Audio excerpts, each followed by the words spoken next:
Chapter 303 Final Hatred. The pirates' wails were met with the Emperor's mercy. As blades pierced their frail bodies, they finally remembered that the exceptionally skilled leader before them was an Astartes, an Emperor's angel who should inspire fear in any creature, including trembling humans. The pirates felt as if they had fallen into an ice cellar. The severely wounded falling to the ground silenced even the lightly wounded. If given a choice, they would immediately board a warship and fly away.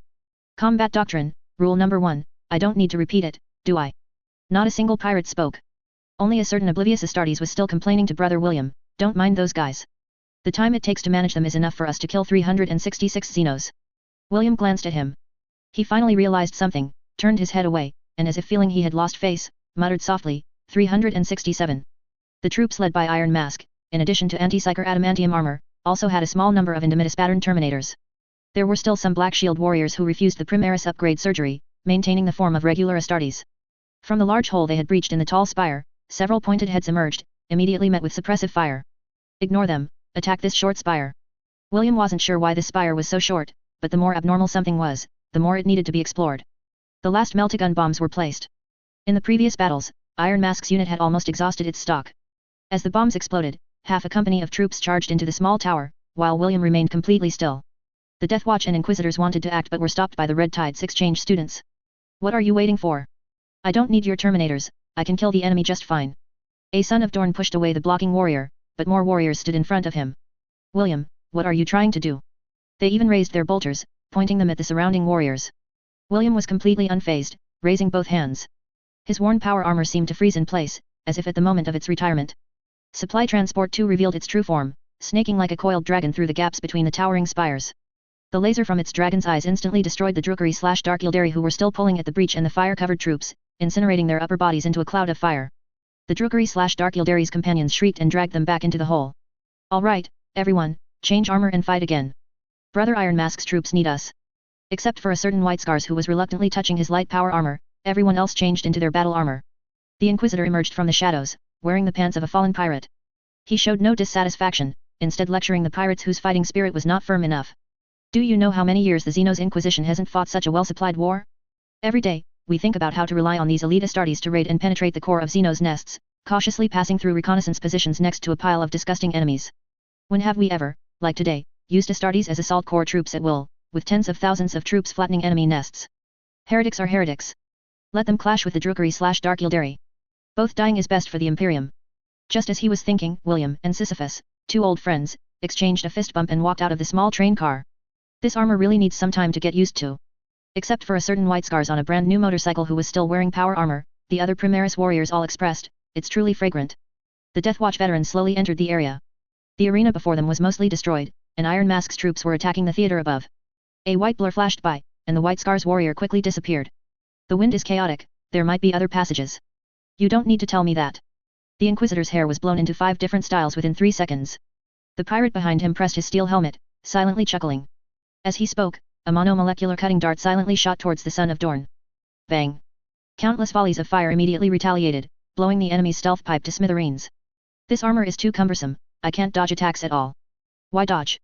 William gradually adapted to the strange creation Christina had made, striding forward, passing through the collapsed protective wall. Above, there were combat marks left by various Xenos everywhere, now uniformly replaced by charring. Strange noises from below alerted the warriors.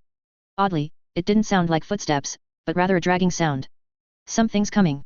It's the Serpent Men. The veterans could identify their opponents by vibration alone, they were too familiar with Xenos.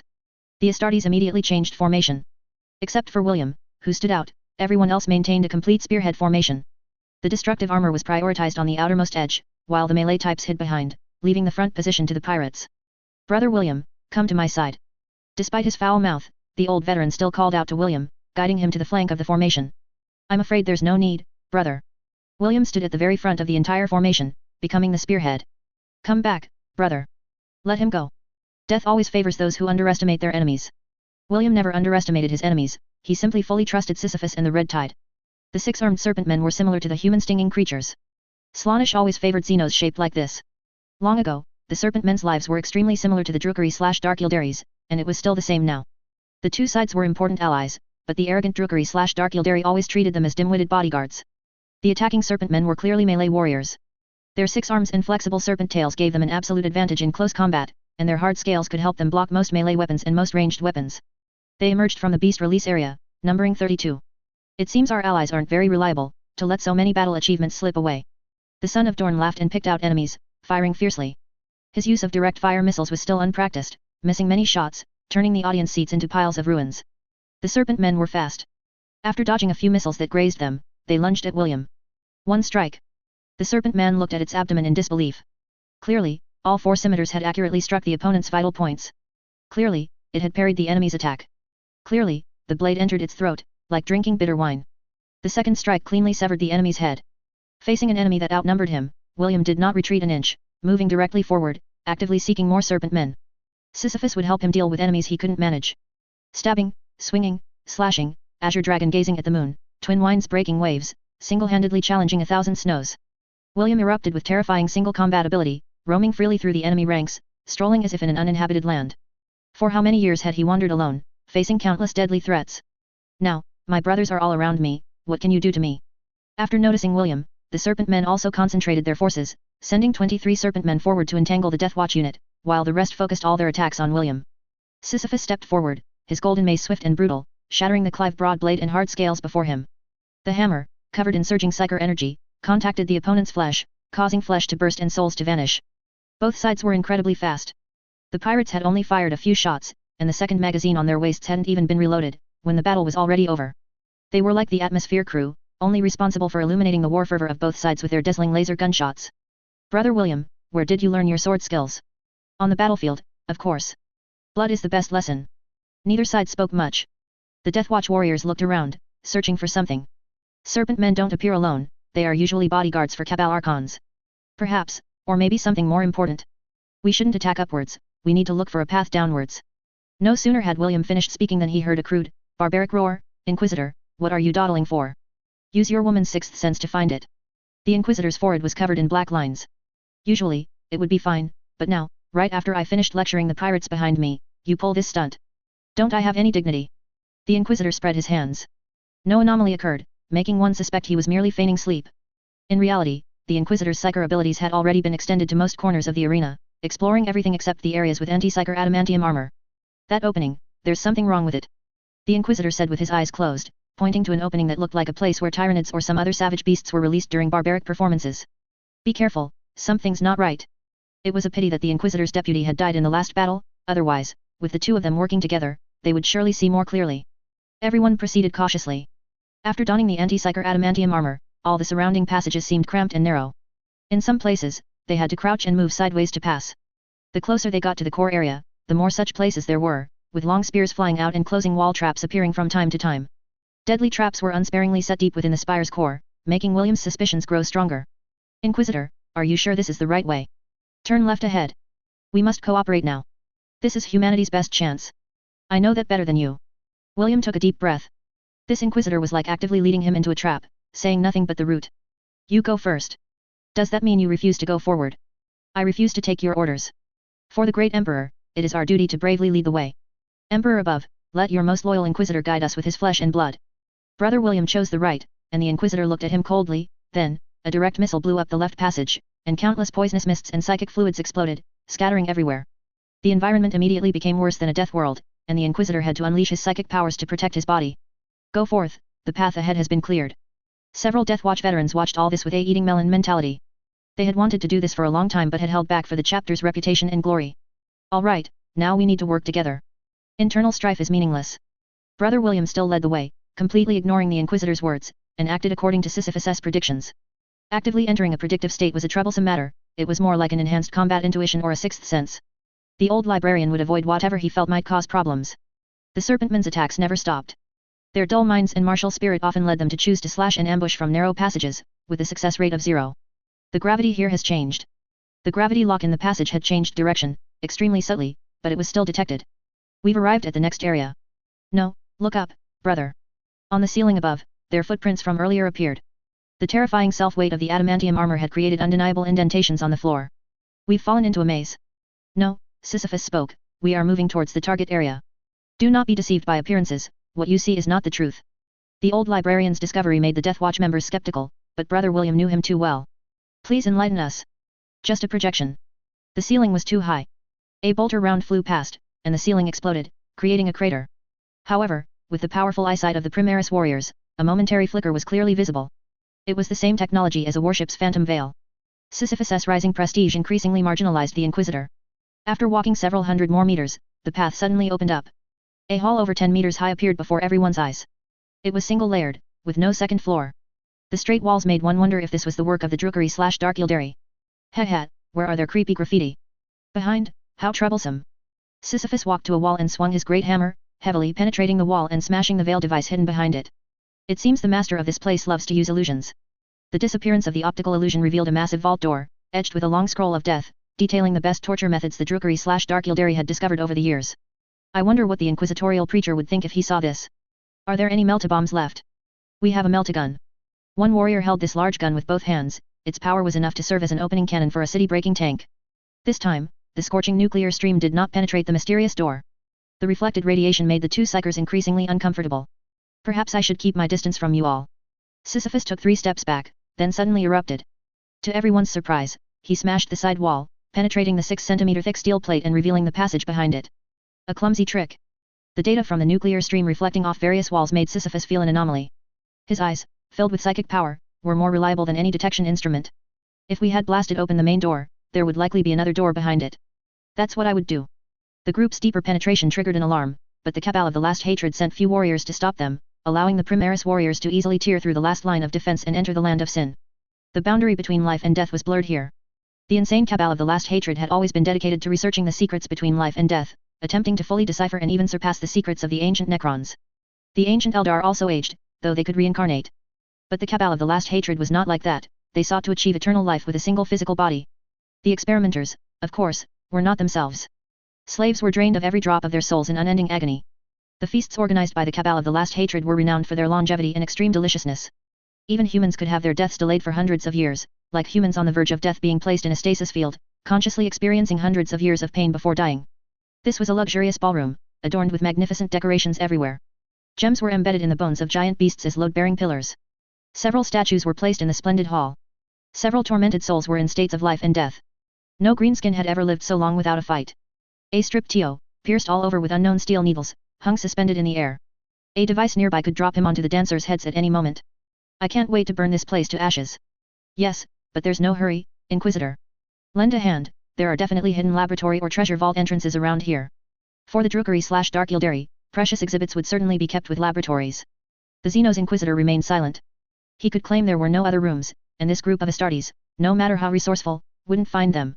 However, he was sure he wouldn't have a chance to return here, and the scenes in the laboratory also shocked his desolate soul. Let's go back. To advance, one must retreat. Everyone returned to the entrance door of the passage. After closing the door, the entire passage changed rapidly like an elevator, eventually leading to a hidden garden. Humans were the flowers. Countless scenes of imminent death were pieced together, forming a bizarre yet evocative exhibition of death. The most important technological breakthrough of the cabal of the last hatred was binding souls to corpses, rather than having them dissipate with the wind at the moment of death, as was usual. Corpses were everywhere here, but tormented souls still wandered the place. Those whose hearts were dug out were forever frozen in the last beat of a heart in a stone statue's hand. Those consumed by fire endured decades of burning throughout their bodies, blood no longer flowed, but their souls still wailed. I find it hard to imagine there are so many ways to die. Perhaps it's not appropriate to say that here. Inquisitor, do you speak Eldar? What does it say above? Mortals could not understand the complex Eldar language, but a psychic brush could give the Xenos Inquisitor a general idea. To the greatest and most respected scientist, Archon Clark, these characters were engraved beneath a sculpture of an Eldar beauty. Below was the name of a homunculus. Look around for anything valuable, Sisyphus said, looking around. They cannot be saved anymore. The Inquisitor had already started. He never intended to save these humans. Brother William called out to the group, who were about to scatter. Are you saying that below is the name of a homunculus? If the translation is correct, because it says Homunculus Council of 12. Concentrate fire, destroy it. Everyone was unsure why. The Red Tide warriors had already raised their weapons, but the other warriors had not. They were not Brother William's subordinates and refused to accept his leadership. In this world of decaying flesh, no stone statues will be allowed to exist. As the statue shattered, dripping blood splattered out. A true Drukhari/Dark Yildari beauty had been sealed within it, existing in a superimposed state of life and death created by them. Her body rapidly crumbled, and the flowing blood dripped onto the carved text, staining the dull characters crimson. Archon Clark is the name of this statue and also the name of this Drukhari/Dark Yildari. As for the homunculus's name below, that is the creator of this work. Brother William paused. Looking at problems from the enemy's perspective makes them simpler. But I'm somewhat surprised she's just a simple statue. I thought she might be some powerful flesh weapon. As he spoke, the blood-stained carved text emitted an eerie glow. A powerful force emanated from it, and everyone's souls felt a strong repulsion, constantly compressing their souls back into their bodies. For the Emperor, glory etched in our hearts. One warrior had already swung his blade forward, but being too close rendered even the anti-psychic warship useless. His body within his power armor seemed to be inevitably falling into a cage of death. The Inquisitor resisted with his psychic powers, squeezing out a few words through gritted teeth, "It's like a stasis field bomb." None of the warriors present had ever heard of such a precious relic bomb. Brother William slowly moved his feet backward. This space-time seemed to be slowed down, like a small reef appearing in the river of time. Water splashes onto the reef, and a drop of time's water falls upon it, still and unmoving. All the warriors present were motionless, and the entire garden was silent. Sisyphus was also confined in place, but his barrier-breaking psychic power continuously poured into the golden mace. Sisyphus entered a chaos god's perspective. If it's a device, it must have an energy source. Sisyphus was close to despair. He had never used the golden mace to attack the physical world and didn't know how to target, but, hey! The soul of Archon Diane Clark. Sisyphus didn't hesitate, pouring all his power into the opponent's soul, a warp plane strike.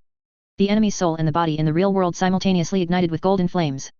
The Drukari/Dark Yildari were so perverse that they would surely use Archon Diane Clark's soul as fuel. He would take a gamble.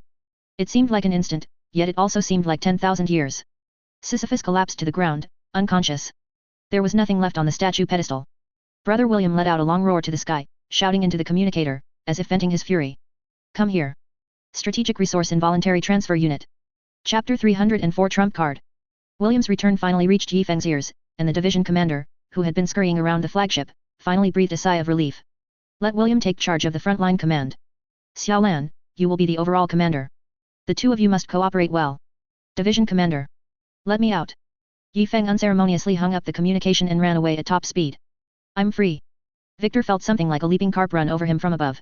The ceiling went doin with a bang.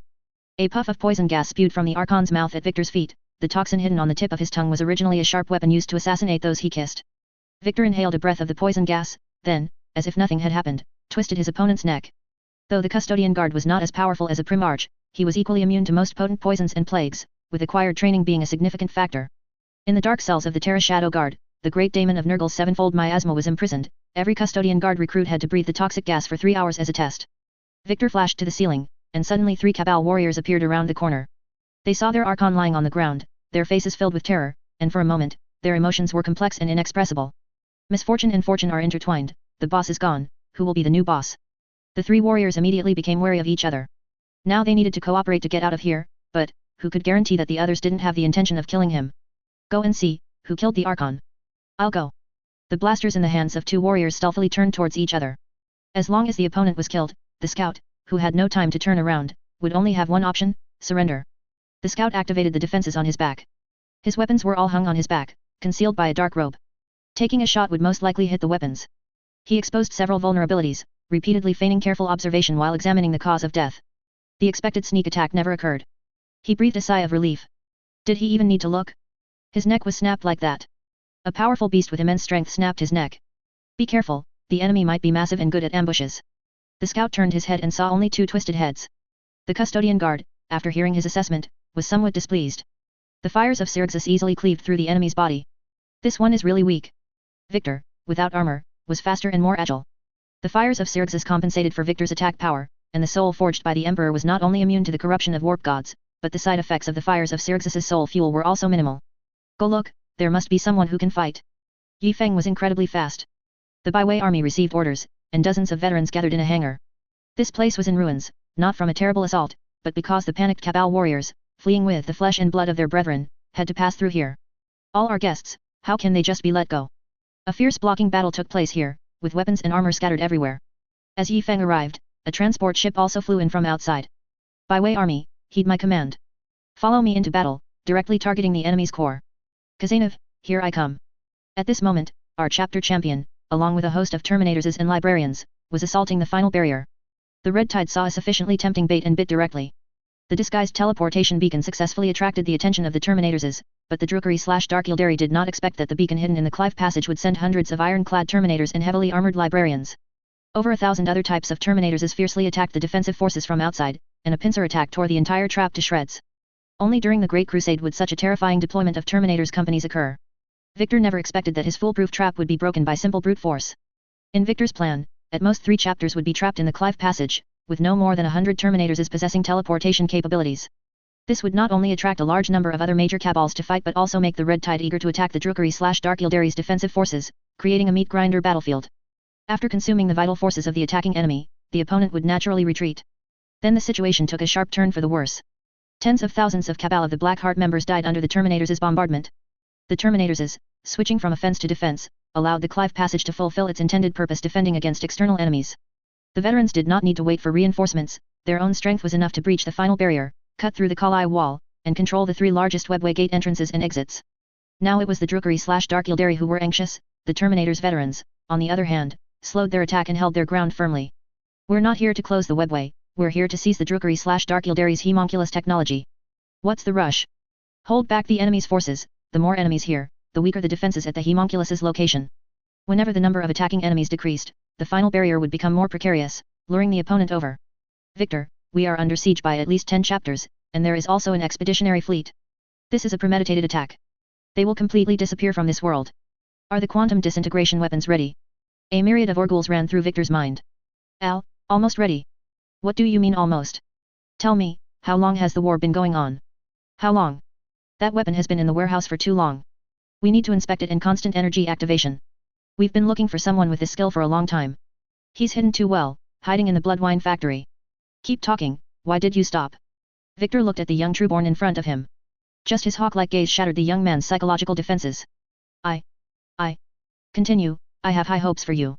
In the midst of their conversation, this Trueborn vanished from the spot. One soul is not enough, Trueborn, there are too few. In the cage, the Eldar who had escaped Slaanish's control cried and laughed. He foresaw his own death, complete annihilation, neither returning to the embrace of the gods nor to the god of pleasure, but simply vanishing from this world like a beautiful soap bubble. 10 Trueborn were pulled into the quantum disintegration weapon. They would not die from using psychic powers, but their souls would be absorbed by Slaanish due to exposure. The ancient weapon was finally ready. This was one of the trump cards against the Necrons. The high-ranking members of the Cabal of the Poison Tongue gathered in a small corner. Poisons and words were useless against the Red Tide. These barbaric anti-psychic warriors neither exposed vulnerabilities to absorb their terrifying venoms nor understood the Eldar language at all. Their profound schemes and tricks were difficult to express in primitive human speech. We are helpless. The enemy's strategy is clear and unwavering. It's impossible to not mislead the enemy. The enemy's command structure. Well, we can't break into that giant flying world, but what if we execute a strategic deception? You should say that to Victor. We don't have the leadership to make strategic deployments for scattered cabals on a grand scale. Victor is not trustworthy. The long silent one spoke. We have no other way, only he has this leadership ability. What if this is an opportunity? He was able to use these guys to do that kind of thing last time, and these guys can do that kind of thing this time too, and the target can also be. The words ended there, and everyone stared at her in surprise. I will not stay in Kamarak, never again. The webway isn't just Kamarak. For example, this one has connected with the Harlequin Troop, a group of Eldar elites who believe they need to use theatrical performances to warn any sentient beings with the potential to resist the warp gods. No one knows what the Harlequin Troop has or how they recruit, just as in the Inari, the Death God will prevent Slaanish from personally taking Eldar souls. Joining the Harlequin Troop means the Eldar Laughing God will personally take her soul. The Harlequins hide deep within the dark library in the depths of the webway, guarding ancient secrets. They usually only appear when the Eldar are in a life or death crisis, such as now. A Harlequin scout team appeared. Although they had not predicted a major incident in Kamarak, countless battle reports were still delivered to the Harlequins through the Shadowseer's intelligence network. These battles led the Harlequins to the conclusion that they must remind the Lord of Humanity that chaos is the primary threat, not the Drukari/Dark Eldari. So, 2 Harlequin troop performance groups set out. One went to perform for Guilliman. They had once visited the Imperial Palace to remind the Emperor of this matter, during the Beast Arises, when almost all of humanity's military might was used to resist the orcs. At least this time there was a human leader who could speak and move to be reminded. Considering the Imperium of Man's ridiculous communication capabilities, the 2nd Harlequin troop came to directly remind the commander of this force. This high-ranking member of the Cabal of the Poison Tongue somehow met them and connected with the Harlequins. Of course, the other high-ranking members of the Cabal of the Poison Tongue present would not guess about the Harlequins' connection, they were merely seriously considering the possibility of Victor dying in this war. Possibility. If we plan according to possibility, Victor has died countless times. Did the Cabal of the Flayed Skull give them their new technology? That technology that binds the soul to armor after death? I wonder who they learned it from, Ahriman. Be careful. Don't call out the names of other warp opponents at a time like this. Things are bad enough already. Everyone present was a professional intelligence operative who had lived for countless years, yet now they were strenuously clearing their minds, not daring to even think certain names. Who knows how many suits of armor Victor has? He's always so unpredictable. He only has one soul, he can't just break it up and scatter it everywhere, can he? All members of the cabal of the poisoned tongue looked at the speaker. You could speak well of Victor, but that statement was a bit. Mind the art of language. While these guys were discussing the art of language, Victor had already hidden in an unknown place, activating the quantum collapse weapon. No one knew what would happen, so it was better to hide far away first. In a hidden part of Qing, the 6 tall towers where many Drukhari/Dark Yildari watched and enjoyed delicacies suddenly cracked, their spires and the arenas below completely torn apart. Most Drukhari/Dark Yildari were fleeing. They numbly assumed that human attack forces had arrived, as those who remained underground now were either weaklings incapable of fleeing or cowards lacking the courage to attack the people's light. Lacking these 2 crucial qualities, one could only be at the bottom in Qing. The black flowing walls on the exterior of the 6 spires peeled off. Looking up from below, only absolute darkness could be seen. The spires formed a formation in the air, and invisible beams of light refracted through their bodies. The beams became more numerous and faster, gradually tearing space. Using psychic weapons in the webway, no one knew what kind of damage it would cause to the webway. Powerful forces tore the webway and warped barriers at a microscopic scale. The connections between the smallest units of the material world were shredded by psychic energy, and any matter was destroyed into its most primitive and minute state, molecules dispersed, neutrons fractured, quarks enveloped by psychic power. When this terrifying process was amplified to the macroscopic world, we could only observe a sea of psychic energy suspended in the air above Qing. The auger array completely crashed, and energy signals maxed out. This area instantly became an absolute death zone. The razor wing ravens had long departed, and the wolves dared not fly so high. Soon, the Overlord-class battleships detected the anomaly. Artillery reconnaissance was activated first. A Nova cannon precisely hit one of the 6 hovering spires, but it was useless. The moment the weapon attack approached the enemy, the terrifying power spreading within the thinnest layer of matter that the ancient Eldar could achieve instantly disintegrated the entire Nova cannon shell. Any matter passing through here met the same end. The 6 spires slowly rose, targeting the people's light. During the ancient Eldar's long struggle against the Necrons, they continuously learned from their enemies' combat methods. After all, if you just sleep, don't I have to save face? Let's put it this way, those who are still sleeping now are either in extremely remote locations or were deemed by the ancient Eldar to be too risky to unearth without guaranteed victory. When the Necrons first fell asleep, the ancient Eldar were still very valorous in battle. Within these 6 spires, there was a hint of Necron's combat style, it waited. In the past, the user would inject energy and withdraw. Now, it was death. Without any living beings present, it erupted with unprecedented speed, faster than any Eldar warship. An Overlord-class battleship vanished from this world without a chance to react. Up until now, apart from the initial solar attack, this was the second weapon capable of directly and completely destroying a battleship. Xiao Lan's expression was grave. He had only a heartbeat's reaction time. Without any hesitation, he pressed a button that Yifeng had never used. The People's Light's reconnaissance, escape, and concealment capabilities were top-notch. Among its escape options was a decoy, but it was no simple decoy. The People's Light's human-made outer shell, an outer shell filled with macro cannons, instantly exploded. At least 56 members of the macro cannon array crew sacrificed their lives. A crimson light screen construct flew out from the blood. The moment it appeared, it destroyed all detection instruments, both friendly and hostile, within a 1,000-kilometer radius, excluding the People's Light. The light was like delicate catkins, gathering in this mass, making one instinctively want to stir it. The energy formation formed by the 6 spires instantly invaded its interior. More precisely, these material lights completely enveloped the enemy's energy formation. Get too close, and you'll be annihilated, so I'll keep my distance. The decoy was like a large balloon enveloping the high-energy weapon within, circling in the air. The balloon transmitted nothing but false signals. The 6 spires immediately turned around, heading back to where they came from. Surging power brought a silent shriek of death. The high-frequency sonic boom in the air broke through the sensory limits of any creature. If ancient Eldar warships were still present, this catastrophe could have been avoided, but alas. As Drubale Vek's colossal statue, the main spire of the Cabal of the Black Heart, a hexagonal area in the core region completely vanished. Victor's caution saved him. Qing's tallest tower, the long-standing symbol of inviolable authority in the hearts of the Drukhari/Dark Yildari of Qing, was utterly gone. Resin, alloy, glass, everything was annihilated on the spot. Death was silent, the end arrived at an unexpected moment. Once upon a time, even the Drukhari/Dark Yildari vagrants and slaves in the dirtiest alleys of Kolspur would boast about the Cabal of the Black Heart's spire, still proudly puffing out their chests. The morale of the Drukhari/Dark Yildari completely collapsed at this moment, but it wasn't that simple. Perhaps the 6 spires would have run out of energy after plunging deep into Qing, eventually becoming tombstones standing in Qing's second old city, but this would not happen. Within the decoy, those soft and light material lights, like willow catkins, absorbed terrifying psychic energy from the psychic dissipation of the 6 spires, finally reaching saturation. An explosion, pure, dense, irresistible, majestic as divine wrath descending upon the world. One after another, towering black spires appeared as fragile as strands of hair in the extreme light sphere, creating an illusion that everything before one's eyes was merely an absurd doomsday movie on a theater screen. There were no shockwaves or tsunamis of architectural debris pressing out in all directions. The upper part of Qing's core region simply vanished. Only the bases of the high towers remained, bearing witness to Qing's swan song. Between Qing and the webway exit, between the dark city and the dying, dim sun, a warp rift appeared. The size of this rift was no less than the massive psychic explosion that occurred when Ivrain was chosen by the Inari, but the difference was that Qingmrak might no longer be able to repair this hole. Xiao Lan sighed, not because he felt it was a pity that the webway was destroyed, but because that decoy was the last one. The inner circle had only left memories of how to install it into the flagship, there was no information about the specific manufacturing process. At this moment, Yi Feng was struggling to climb out of the transport ship. What the hell? I just arrived, and a demonic wind blew me away. Yi Feng himself didn't know how many times he had tumbled in the transport ship. Even a Primaris warrior with ganglia to eliminate motion sickness felt unbearable pressure under the terrifying centrifugal force. They were too close to the blast zone.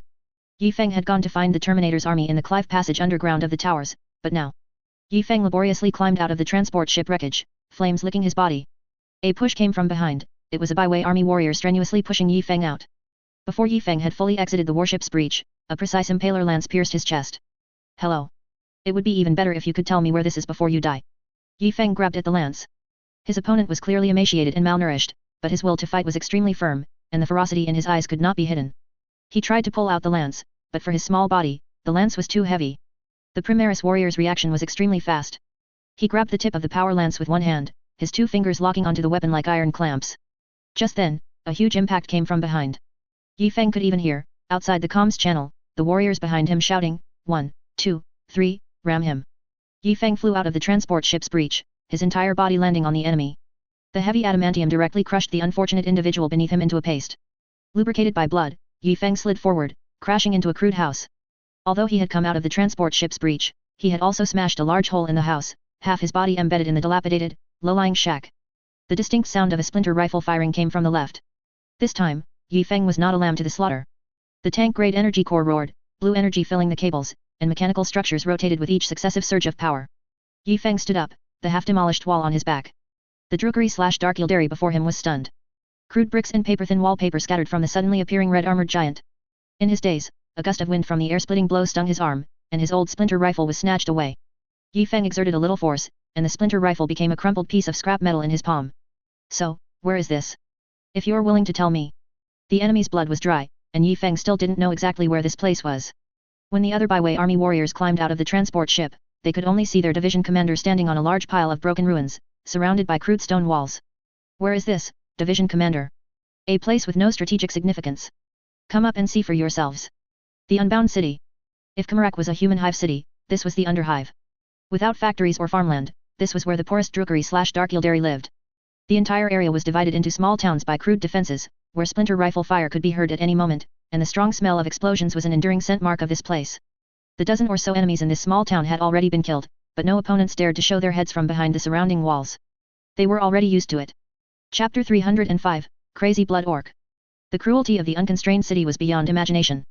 Bounty hunters lurked here, seeking suitable newcomers, and the most shameless and insidious townspeople were sometimes recruited by the cabal. Countless secret negotiations were held here, and screams were the background music of the entire unconstrained city.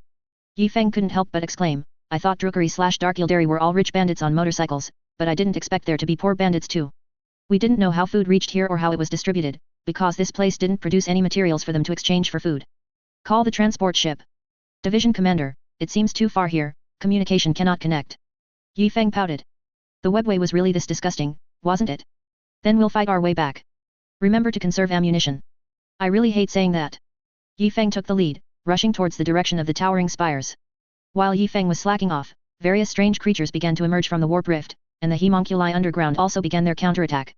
The Drukari/Dark Yildari's non-psychic teleportation devices were very expensive, but the homunculi, as some of the wealthiest mad scientists, equipped them in large quantities. Countless indescribable flesh constructs were teleported behind the Astartes. The homunculi loved these experiments, pain and torment were good medicine, and the surgical fusion of flesh between different creatures brought them pleasure. The razor wing raven's soul-piercing scream attack combined with its steel-like feathers made it a bloody butcher. The remnants of Drukari/Dark Yildari and Tyranid warriors were mixed together, the Eldar souls suffered in human torment, devoured by the hive mind as sacrifices to escape Slaanish's control. Its sanity was so deranged, and the Eldar's speed combined with the Tyranid warrior's robust physique made it a swift killer. Too many creatures were stitched onto the blood wolf's body, making it impossible for anyone to discern what it truly was. Each construct could easily tear apart a mortal. The current battle had truly entered a fight between the Emperor's angels and fallen flesh madmen. The human army stopped at the base of the towering spires, their mission was to hold that position at all costs, to deplete the Drukari/Dark Yildari's effective forces. Above, the remaining Drukari/Dark Yildari forces, carrying the flesh of their comrades and trying to escape the battlefield, would continuously assault the ground troops, attempting to enter the underground laboratories. Below was far more terrifying than above. Led by the Grand Librarian, Tech Marines and Apothecaries endured unspeakable enemies, as the homunculi unsparingly used numerous secret weapons. Don't actually think they feared the warp. Many of these homunculi, the maddest of the mad, were ancient beings from before the fall of the Eldar. They not only dared to fight demons but also dared to capture demons and experiment on them. A tormented daemon soul was sealed in a crystal coffin, tormented by dense binding runes, constantly on the verge of collapse, accumulating strength for its shriek upon returning to the warp. The moment this weapon, called the Dark Angel Lord, was deployed onto the battlefield, the binding runes vanished. The daemon's long accumulated shriek and the flashing light of its return to the warp instantly drove 2 Tech Marines and an apothecary, who accidentally looked at it, insane. The soul shriek surged into the minds of every warrior present. Even with the protection of anti-psychic armor, several warriors still collapsed. As the Grand Librarian used psychic power to dispel the opponent's influence, another homunculus teleported in. Fire and plasma instantly enveloped the enemy, but the homunculus was unharmed, calmly retrieving another coffin from the inferno. The warriors immediately formed an anti-charge formation, and the bolter rounds they fired gradually switched to anti-psychic bolter rounds. The exposed flesh, stained with anti-psychic liquid, remained unharmed amidst the impact and flames. The homunculus chanted to himself, like a chaos sorcerer. An apothecary was the first to charge forward, using the most conventional approach: if you can't blast him, hack him to death. The long blade plunged into the opponent's chest. Deep within the laboratory, the nightmare doll, or rather, the decoy doll, was already riddled with holes from burning, covered in bolter bullet holes and knife marks. The homunculus's counterattack was equally swift. Attacks from flesh gauntlets and a sorceress rifle appeared from unexpected positions. The muzzle of the sorceress rifle was braced on the homunculus's shoulder blade, firing crystal virus at the attacking apothecary. The virus encased in the crystal pillar could transform all organic matter into glass. Victims would turn into a lifelike crystal statue within a short time of being hit by the crystal pillar. The flesh gauntlet also grabbed at the apothecary's head, but it was blocked by a sharp tactical dagger. The homunculus was somewhat surprised. This time, the enemy's armor was even harder than a Terminator's, but he also had a solution. The incantation in his mouth finally finished. The eerie runes flickering on the coffin vanished, and the coffin was instantly torn apart. Countless invisible monsters rushed towards the Emperor's angels. As the warriors were bewildered, numerous collision sounds appeared on their bodies. Swift claw strikes and marks emerged on the crimson armor. The only thing visible to everyone was a daemon flying out of the shattered coffin. At least, that's what they thought at the time. The daemon immediately flew towards the Primaris warrior who had suffered the most claw strikes, extending countless scythes and claws from its shadowy, tattered cloak. The largest claw immediately gripped the warrior's head, pulling hard, while the scythes behind continuously cut at the armor, attempting to pull out the angel's head along with his spine. The daemon pulled with force, and even the adamantium armor lifted off the ground, but the apothecary did not yield. Countless blades, in a dazzling flurry, peeled away the opponent's tentacles piece by piece. The apothecary grabbed the daemon's head.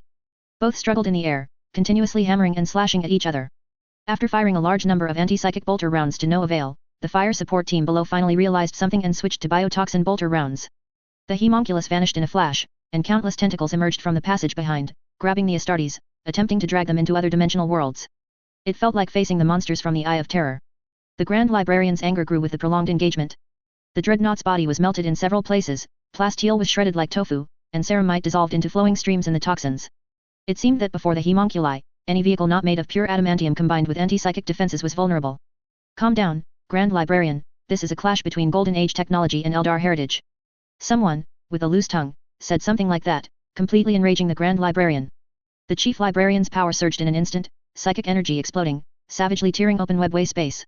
He not only teleported himself away but also took several Tech Marines wearing his modified Mark X armor with him.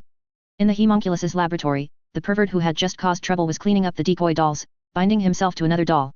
On the surrounding stone tables, each held indescribable blasphemous creations, even an orc boss injected with daemon essence. Who knows if Gork and Mork would go and beat up its Chaos God Master. He, the guys on the other side of the Dark Gate can't deal with them. How interesting, how good. What to use next? Orb of Despair? No, too weak, ha, too weak. The deranged homunculus turned and kicked open the vault. The thin layer of flesh covering his metal prosthetics melted after a genetic scan. Once the vault opened, inside was a carefully sealed facility, restraining a large cauldron. A gift from his cousin, the cursed cauldron. The essences of countless tormented beings were quietly sealed inside the cauldron. The cauldron wasn't full, but it was worth it, because its last use helped it capture a craft world Eldar farser. The powerful soul of a farser was sealed here. This is good, this is too fascinating. I need to run far away, I need to appreciate it carefully, I need to find a viewing platform, I need to. 1,000 chapters, I am the chief.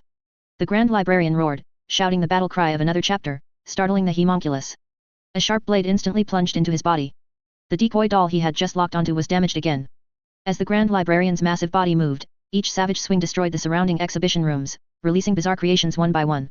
Whirling adamantium chains and anti-gravity waves then smashed them, pulverizing them into molecular form. No, no, my collection. Yes, enjoy its bounty. No, this is my most perfect specimen. Ah. My most excellent flesh warrior. As the homunculus dodged left and right, the tech marines had already approached. A power claw slammed towards the homunculus's head, but he suddenly vanished. The homunculus's dimensional displacement device on his hand blared an alarm, having entered an overloaded state. He spread his 9 arms in the distance, as if embracing a god. The Grand Librarian snorted, tearing open a warp rift to pursue, when an even more terrifying psychic shriek erupted from the cauldron. All the experimental subjects present had their heads explode.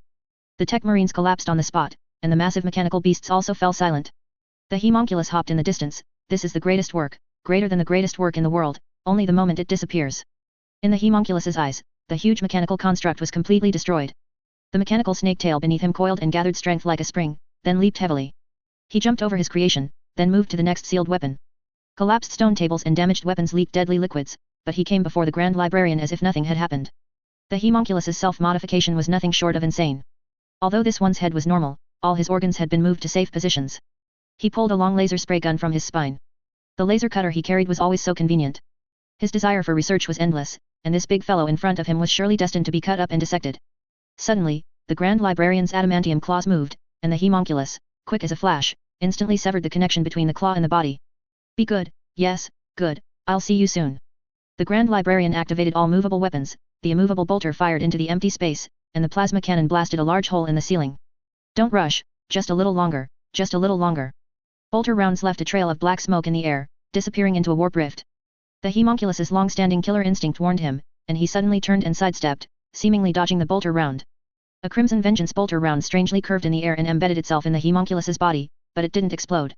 The homunculus was stunned, the Grand Librarian was stunned, and Situate, who had jumped down from the blasted ceiling above, was also stunned.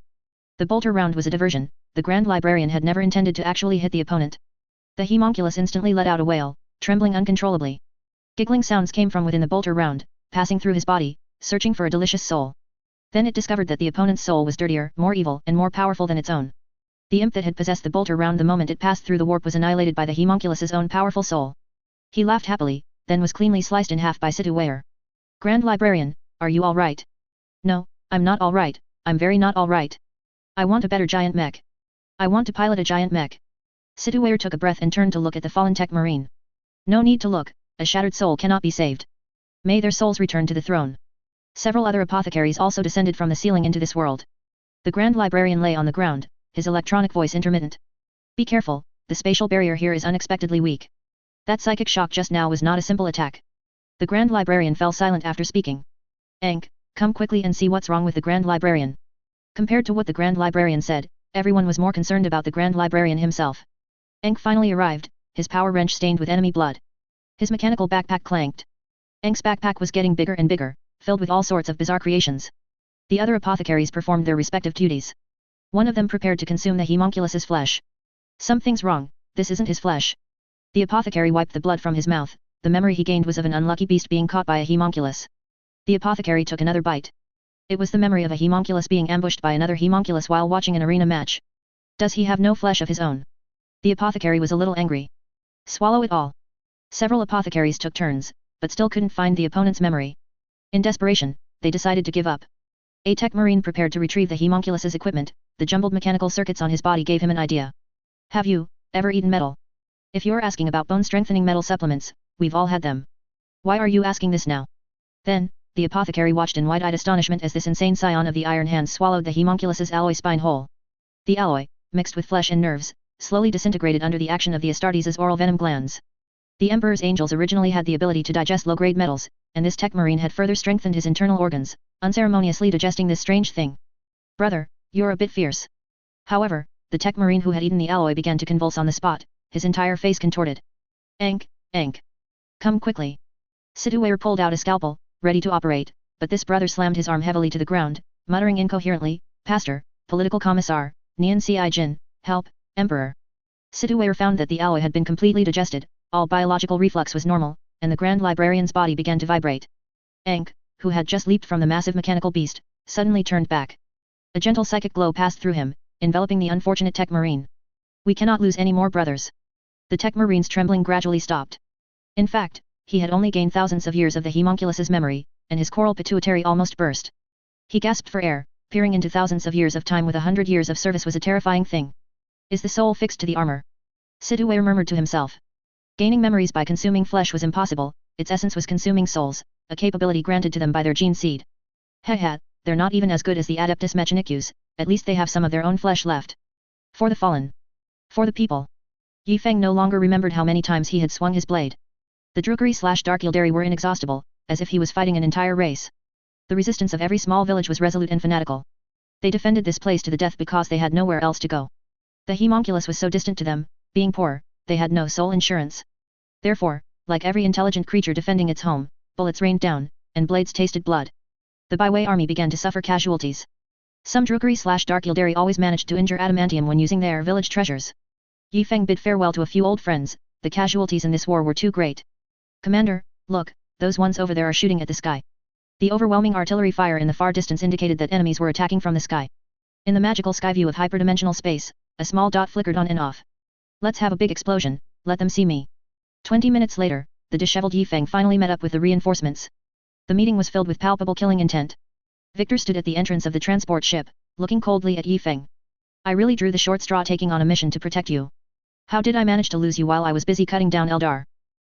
You're here, who's guarding the people's light? I drove them back. Actually, it had little to do with Victor.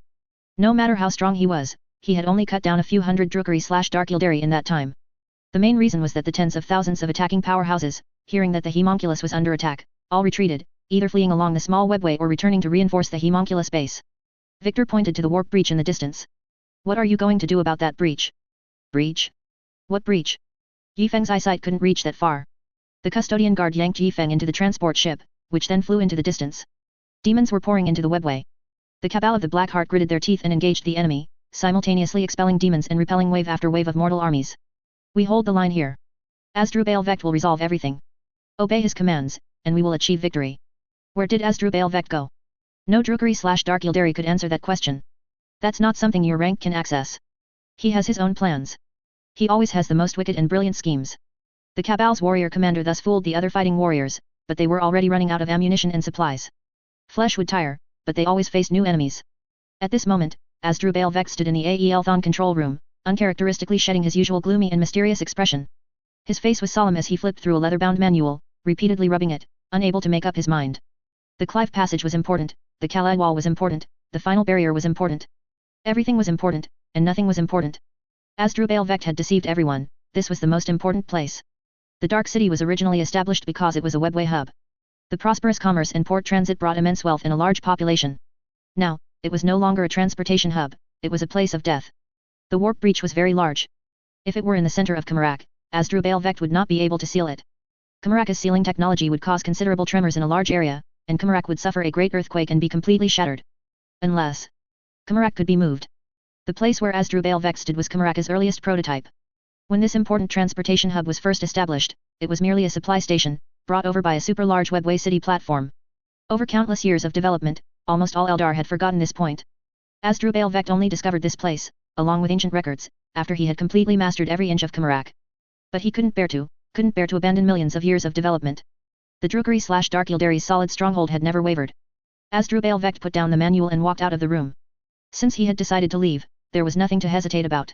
Let this place be riddled with holes, let it be utterly annihilated.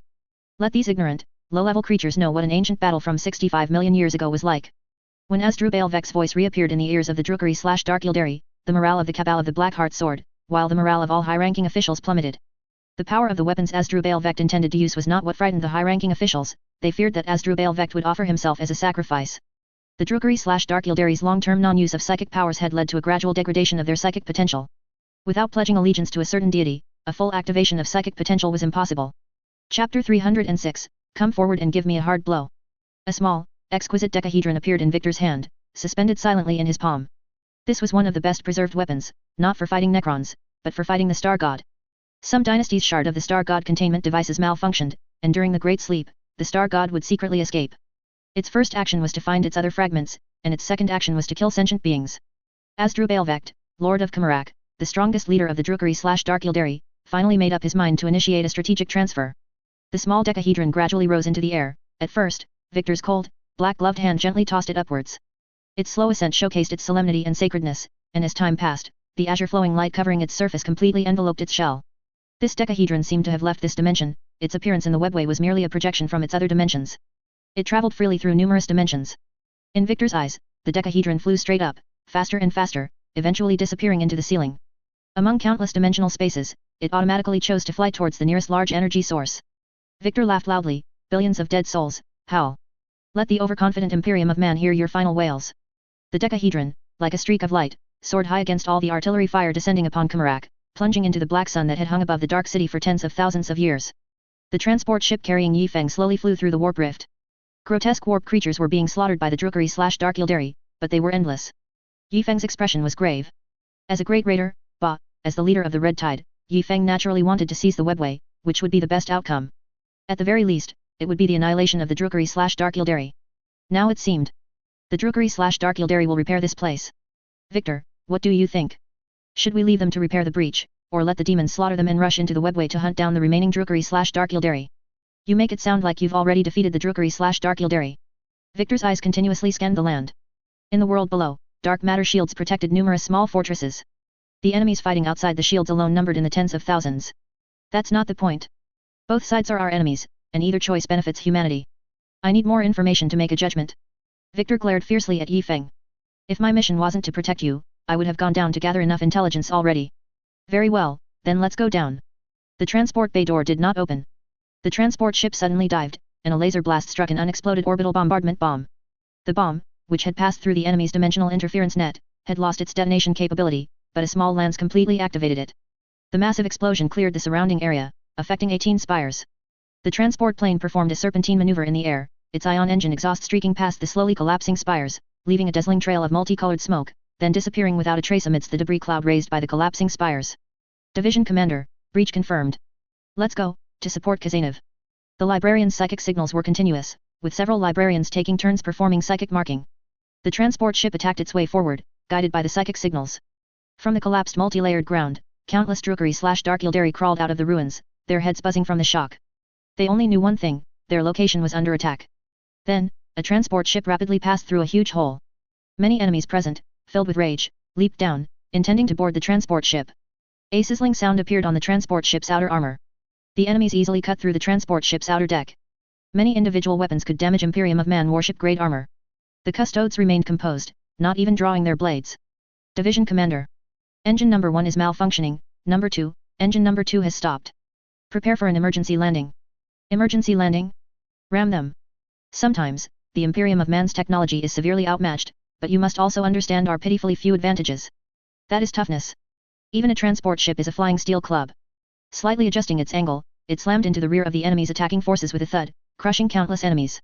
The first company suffered over 100 casualties, finally breaking through the final barrier, and under the leadership of Kazanov, was fiercely assaulting the Kalai wall. The chapter did not know what exactly was here. Sisyphus had once prophesied about what lay beyond the Kalai wall, but at the time, not many considered this a strategic point. However, another psyker spoke up. Outlets spoke up. He dreamed that important objects were hidden behind a wall named Kalai. The statement from the professional treasure prophet who found treasures in dreams immediately received attention from the chapter. Of course, at the final meeting, we carefully discussed Sisyphus's prophecy and passed the proposal. Now, Kazanov's communication channel continuously echoed Li Anjun's difficulties in defending the rear line and the vanguard's calls for support. Kazanov was equally anxious. The huge floating room ahead was directly separated from them by a dimensional space region. No one knew what would happen if they forced their way across, completely exposed in dimensional space. A Drukari/Dark Yildari corpse was thrown out. Before it was shattered by the Kalai wall's defenses, several indescribable entities reached out from the dimensional space below, instantly pulling the corpse into the sea of space. A stable spatial channel. Where are the librarians? You can't just let Mad Wolf swim across, this isn't an ocean. Hey, hey. A veteran desperately hugged the chapter champion. This guy was preparing to take a running start and jump across. A new librarian hurried over. He was a librarian of the Redemption Light Battle Group, with the ability to create, but using psychic powers is very difficult. If I were to create a channel to that place, it might only be large enough for a mortal to crawl through. Where are the other librarians? Is there? Before he finished speaking, the huge flying steel club pierced the rear flank of the Eldar attack line, crushing an unknown number of enemies. Although inconspicuous in naval battles, a transport ship capable of holding hundreds of people was quite large when viewed from the ground. After one round of fire, the ship-mounted lance completely gave out. After burning dozens of Cabal warriors to ashes, the enemies retreated a few steps, hesitating whether to advance. The Drukari/Dark Yildari frontline commander immediately realized this was an excellent opportunity. Capture that warship wreck. Kill your way into the Clive passage from the bow of that wreck. Dense enemies swarmed forward. As soon as the transport ship's door opened, there was nothing. Don't worry, these weak humans will be crushed into meat paste by the excessive pressure during their fall.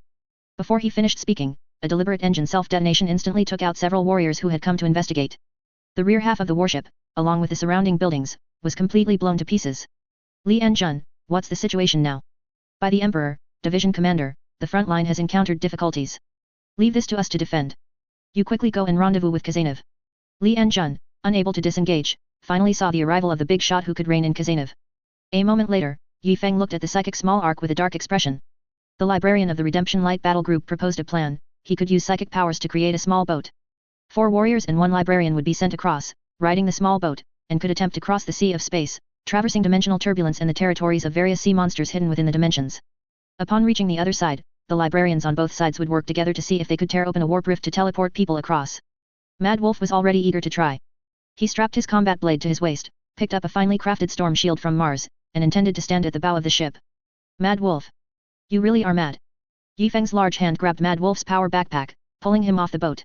Although the defensive weapons of the Kalai wall in the distance were not revealed, it was clear without thinking that they must be immensely powerful.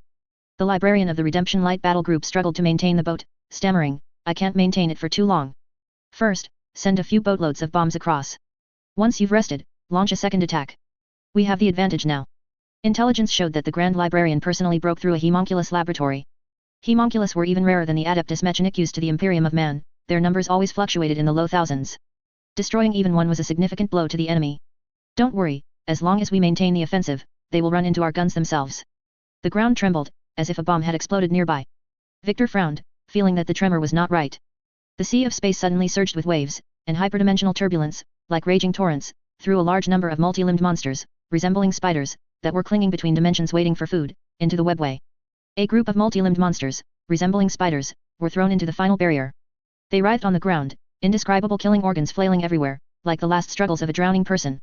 The Primaris warriors roared, and blades and bolters poured down upon them. Boom! The ground trembled again, and the dimensional giant waves sent out more monsters, densely packed and piled upon each other. Before they even reached the reality barrier, they began to kill each other. The librarian of the Redemption Light Battle Group was still shaken. If they had encountered such a situation while charging with the boat, they would have been utterly annihilated. As if facing Tyranids, the Terminator's warriors formed a stacked firepower formation to confront the incoming monster tide. Perfect spherical monsters emitted strong fluctuations, directly affecting the drowned monsters through other dimensions, clearing a large area of enemies. Swift, scythe-shaped enemies suddenly opened eyes on their blades, flying through the vaporized corpse fluid. Monsters emerging from their own dimension were like falling into the scorching sun, instantly incinerated. Some were crushed into small spheres by immense gravity, and others, like descending from an area of extremely high gravity to one of low gravity, their immense strength and tough flesh defenses made the Terminators suffer terribly. Even the iron-clad Terminators were immediately sent flying by the enemy's impact. The Gene-Stealer disintegrating claws were, after all, few. Most claws struck the Terminators with great force, the ultimate result being nothing more than armor being knocked off. The great sword remained sharp and unstoppable, the White Scar's keen eyes spotted tiny flying insects, and the great sword swung precisely, without stirring a ripple of air, slicing the small enemies in half. Multi-track thinking granted Yi Feng the ability to assess the situation during combat. Something's wrong, full retreat. Retreat behind this barrier here.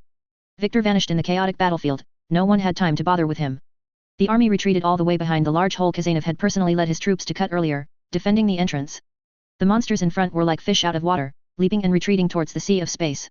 Only a few, stronger beasts continued to attack, their robust bodies could even ignore bolter explosions, and plasma cannons merely chipped their shells. Meltaguns are all used up. The first company had been fighting for too long without support, let alone firearms, even the weapons on their bodies had been destroyed during the prolonged battle, looking like mechanical backpacks made of scrap metal. Yi Feng stood at the entrance, swinging his great sword to block the enemy. I'll stand here. You guys look for enemy weak points and finish them off. Librarian, quickly contact the rear forces. The supply route should have been cleared when I came. Can't connect. A sudden voice appeared behind Yi Feng. Li Enjun arrived with his team at the final barrier. The enemy has retreated, in disarray, fear, scattered. I've already dispatched a librarian to scout ahead. A psychic sweep instantly sliced the incredibly tough-fleshed monster in half. In the Eldar's initial purges, these physically strong but low psychic resistance creatures were the best slaves, but now everyone had forgotten this, and only the homunculus occasionally stumbled into that dimension to capture test subjects. Yi Feng's pressure greatly reduced, and he chatted with the librarian while fighting. What's your take on the current situation? The Drukari/Dark Yildari wouldn't be unprepared for this. How did they deal with these monsters before we arrived? All of this can only be determined once my librarian brother, who went to scout, establishes communication with me. Li Enjun skillfully used smite to shatter the eye of a giant beast, if that long, pipe-like thing could be considered an eye. Soon, the scout's report came in, the librarian projected an image directly into Li Enjun's mind. Our part of the city is detaching from other areas, the distance between them is accelerating. Accelerating? Pulling apart? Did our bombardment tear this city cluster into an island? Perhaps, maybe it's sinking after losing its connection to the surrounding cities. Victor's words suddenly interjected, the situation is even worse. The light of that star has completely vanished. I can't perceive any light, not even basic stellar radiation. I can't see any of our warships. The tremor beneath Yifeng's feet intensified. The sea of space was overflowing into the final barrier, the entire dimension was shifting. Victor watched the state of Qing and chuckled to himself, so exhilarating, so despairing. All dimensional anchors have been disengaged, we are detaching. He turned his head and looked at another detector's report. The octahedron appeared in physical form from the very center of the black sun, rapidly absorbing all energy. The sun was shrinking, not compressed into a point and ejected as usual, but completely drained as energy. The first round of attack was a reverse output from the soul siphon sealed in the sun's core. This star was stolen from a vibrant star system, billions of sentient beings died in despair, and only a few souls were savored by the Drukari/Dark Yildari, most were stored. After this black sun's energy was depleted, those souls would have been used as energy for the device to steal the next sun. Now, the screams of countless souls spread in all directions. The creatures within the black spires were unharmed, but the souls of the Drukari/Dark Yildari, orc slaves, homunculus flesh monsters, and tens of millions of human soldiers who were too close were all destroyed in this wave of screams. Fragments of disordered souls flowed here, becoming a feast for the greedy monsters that leaped out of the hyperdimension.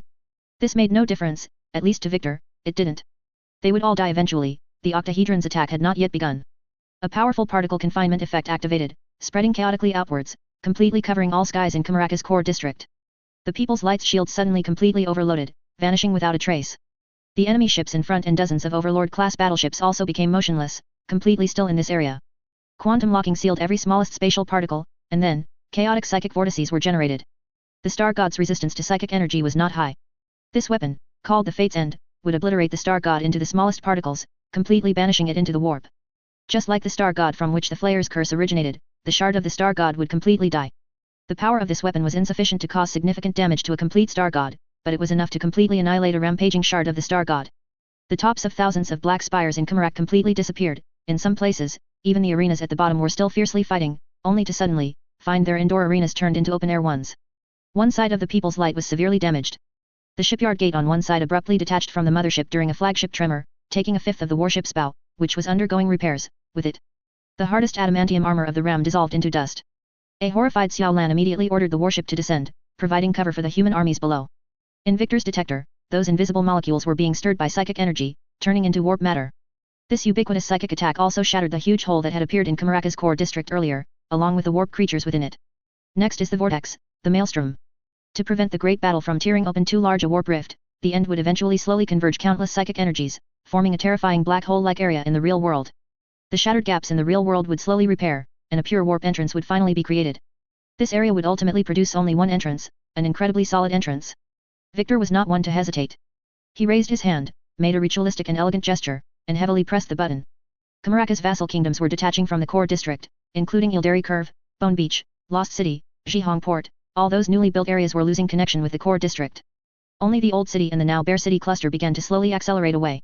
Yifeng didn't know any of this, but when he learned that the custodes couldn't see the People's Light, he immediately realized something was terribly wrong. Can teleportation be used? I order, prepare to evacuate. Teleportation beacons are all moving away from us. I can only see the Grand Librarian's signal. And by this point, the distance was too great for teleportation. The massive wall was completely shattered, and a group of tech marines rushed out, followed by apothecaries with the Grand Librarian's massive body on their heads, weighing down their adamantium armor. They had destroyed one homunculus base after another, some techniques were gained by tearing flesh, others purely by luck. Experimental bases were destroyed and plundered in succession, and eventually, they discovered a huge core base. The grotesque homunculus inside seemed to have failed in reincarnation, with extremely hideous faces. The Emperor's angels didn't care about these, after breaking through there, they were actually not far from the first company. We need to find a way to evacuate. Everyone looked at Yifeng. You're wearing this armor, we can't teleport away. Victor finally spoke. We can take an Eldar warship. Setting aside whether there is one, we don't know how to pilot it. I have one. I know how. Victor could finally, openly and completely, display the power and inscrutability of the custodes. The effect that could be achieved by casually showing off in other chapters actually required such a moment of crisis in this chapter. When I was scouting just now, I encountered some enemies trying to escape. The custodes pointed at Li and Jun. It should be the same group of retreating enemies you fought earlier. I killed their leader after he unlocked the warship's lockdown. Then why do you know how to pilot an Eldar warship? I am a custodes. I know everything. Victor glanced sideways at Yi Feng. Normally, I'd yell for the Emperor, and cleave you in half, but now, we'll make do. As they chatted, they had already walked several hundred steps, not upwards, but downwards. Qing was a grid city suspended in various dimensions, warships could be piloted in any direction. However, when everyone saw the terrifying spatial fluctuations emanating from the hyperdimensional engine below, everyone felt a suffocating force pressing down on their souls. Their souls seemed to be separating from their bodies. We're out of time. Regardless, let's get back to the flagship first. Yes, no matter what, there's no need to continue fighting here, no need for it to exist. Chapter 307 Rescue Atoms. Victor keenly perceived the strategic intent of the human army's staggered withdrawal.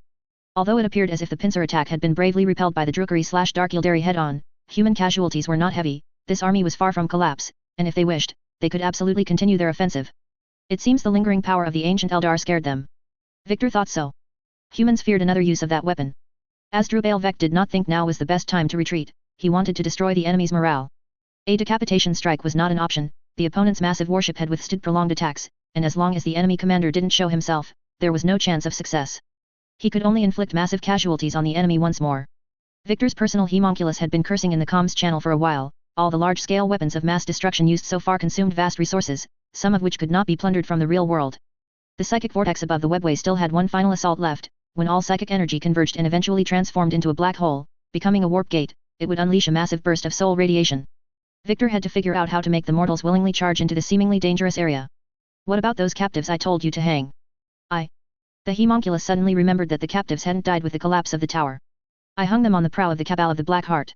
The Cabal of the Black Heart had countless warships, the Cabal of the Black Heart was not the strongest, but it was indeed ancient and held great commemorative significance. I grant you command of the Cabal of the Black Heart. You are to command it to attack the retreating enemies, then withdraw behind the Black Sunday. Don't think I don't know what schemes you're up to, I won't go to my death. Then torment those few captives via a full-spectrum broadcast, just make the enemy charge towards the Black Sunday. I will not gamble my life in such a place. I didn't say you had to command on sight. The homunculus fell silent, Victor took it as an agreement. Some neurothropes were thrown onto the Cabal of the Black Heart, their powerful brain power and psychic communication links made them living psychic early warning systems. In anti-psychic zones like Qing, only homunculi dared to keep them. The Cabal warriors watched the neurothropes with suspicion, but it merely handed a key to the warrior leader and loudly declared to the surrounding Drukari/Dark Yildari, this warship is now under my full command. Who has an objection? The grating, hoarse voice assaulted the sensitive ears of the Eldar. And a viscous but not wet tentacle pressed onto the central command console. Identity confirmed. Shall we sortie, Archon? The warship will rise towards the Black Sunday. Full spectrum echo, amplify and broadcast special frequency 1. An inhuman shriek instantly spread throughout Qing. Hearing such familiar and delightful screams, many scattered Cabal warships converged towards the Cabal of the Black Heart. This was the influence of the ancient warship, the morale of many Cabals surged, believing Victor was about to act personally. Mortal communication equipment was severely jammed. Astra Militarum individual communicators were already rare among our forces, and now, affected by strange noise, it was difficult to hear superior orders. The army experienced some disarray, but the political commissar quickly stabilized the formation, retreating according to the original plan. The Astartes, however, changed their expressions. Xiaolan, it's Adam's Lexicanium. Xiaolan looked at the librarian in the cage, impaled with metal injectables, hanging in the cage. Several cages were strung together, hanging from the prow of a giant enemy warship. Drops of pus seeped from the Primaris warrior's body, flowing down his cracked skin. Xiaolan, give the order. Librarian, analyze, if Adam's Lexicanium is still alive, then who is emitting the psychic war drums? Unknown. We cannot rule out the possibility that we are being used as a pawn by other factions. Driving tigers to devour wolves. Humph, the Drukari/Dark Yildari have countless enemies, that is indeed possible. If Adam's Lexicanium has already fallen, then what is hanging up there? Based on current intelligence, it's likely a homunculus has fitted his flesh shell onto something. Librarian, can you sense Adam's psychic energy? No, wait, you are. The voice came from behind. Xiaolan turned her head. Brother William, welcome back. The command position is yours. William stood at the very front, but it was the high achiever who had studied abroad in the Death Watch beside him who spoke. Normal Astartes Marines would not know of the existence of homunculi. Xiaolan, there's no need. That's not the point. Are we going to retrieve their bodies? I will never allow our brothers' remains to be so desecrated. Of course, but we must first understand the enemy's strategic intent. The Drukari/Dark Yildari are not fools. The area around the Black Sun was filled with terrifying psychic vortices, even more dangerous than the turbulent warp. Regardless, the enemy definitely wants to kill us, whether by weapons or environment. Both sides have fought to this point with no retreat possible, or rather, they've discovered our intention to withdraw and don't want us to leave. The veteran scholars around provided valuable intelligence. The Drukhari/Dark Yildari's potential reinforcements and allies seemed almost non-existent. I don't know what reinforcements they are waiting for or how the battle will change. All warships, assume an aggressive reconnaissance posture, form an attack formation, patrol from a distance, and probe. No matter what attack posture the Overlord-class battleship adopted, or how it fired its Nova cannon, the enemy always patrolled near the Black Sunday. Sometimes they would fly over Kumarak, which was moving away from the area, but soon flew back, accompanied by clearer visual projections and even more agonizing screams. I find it hard to imagine, Brother William, under what circumstances a living being could make such a sound. What now filled the regular communication channels could only be described as a sonic attack. The attack of the Noise Marines, after removing the sorceress fluctuations, is roughly like this. Although William's voice remained steady, it was evident from his tightly clenched combat blade that his patience was reaching its limit. The enemy has begun their attack. At a certain moment, the Drukhari/Dark Yildari warships surrounding the Cabal of the Black Heart simultaneously charged towards our side, as if seeing the massive wound on the People's Light and wanting to destroy it in one fell swoop. It was clear they were attacking in a defensive spearhead formation, with the Secret Word-class battleship at the very center, and the shaft of the spear being the Cabal of the Black Heart. Overestimating yourselves, Xiao Lan snorted. Had we ever feared a head-on charge? Iron Pagoda Array, engage them. William didn't know what Xiao Lan was talking about, but he stopped Xiao Lan's order from being transmitted. All warships prepare for engagement, form up behind the flagship. William, you. The People's Light will turn in place, rotating the breach to the rear, surrounded by battleships, concentrating firepower primarily around the breach. Do not fear damaging the flagship, fire at will. Repair personnel in damaged areas, evacuate immediately. William was more impassioned than ever, yet his words were calmer than ever. Xiao Lan, do not approach the Black Sun, no matter what. Remember this. Also, where the hell is Yi Feng? He's rendezvoused with Kazanov. He should be back soon. Do you think those two are a reassuring combination? Librarian Sisyphus, are there any prophecies concerning Kazanov? Sisyphus stared intently at the detection array, saying in a deep voice, I think I know where they are. Good, old librarian, mark the location, send out a retrieval team immediately. I'm afraid it's not that simple, Sisyphus pointed to the detector ahead, which displayed a holographic projection of the enemy's dense fleet. Among the dense mass of warships, there was an anomalous ship sailing at an extremely high speed, seemingly disobeying the command of the Cabal of the Black Heart, intent on escaping through a tiny webway exit.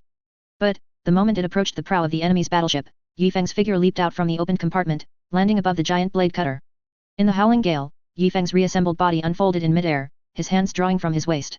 The fires of Syrxis in his left hand, a crusader longsword in his right, Yi Feng, in a state of weightlessness, adopted an ancient, unpostured sword stance, a rare and difficult maneuver that involved guiding rotational burst slashes with only his own strength while fully airborne. Both swords slashed simultaneously. The giant alloy chains, composed of countless tiny lines, were cut open like sugarcane, their surfaces smooth and flat. The faint blue light of the fires of Syrxis was dimming, Yi Feng could not provide it with soul fuel. Clang. He stood atop the cage, and along with several metal cages, plunged straight down into the surging trans-dimensional sea below. Many dimensional facilities in Kumarak fled to one side simultaneously, the tearing of dimensional space was terrifying. The Cabal of the Black Heart could already see unknown biological arms reaching out from below. The Neurothrope's reaction was a split-second slow due to remote control. In that instant, the Drukhari/Dark Yildari warship piloted by the Custodian Guard plummeted at a strange angle and with incredible tactical maneuvers, as if a master surgeon, cutting through spatial textures, precisely and elegantly descended along the dimensional rift with the thin warship. The Cabal of the Black Heart immediately activated the massive cutting blade on its prow, intending to cleave the audacious ant in two.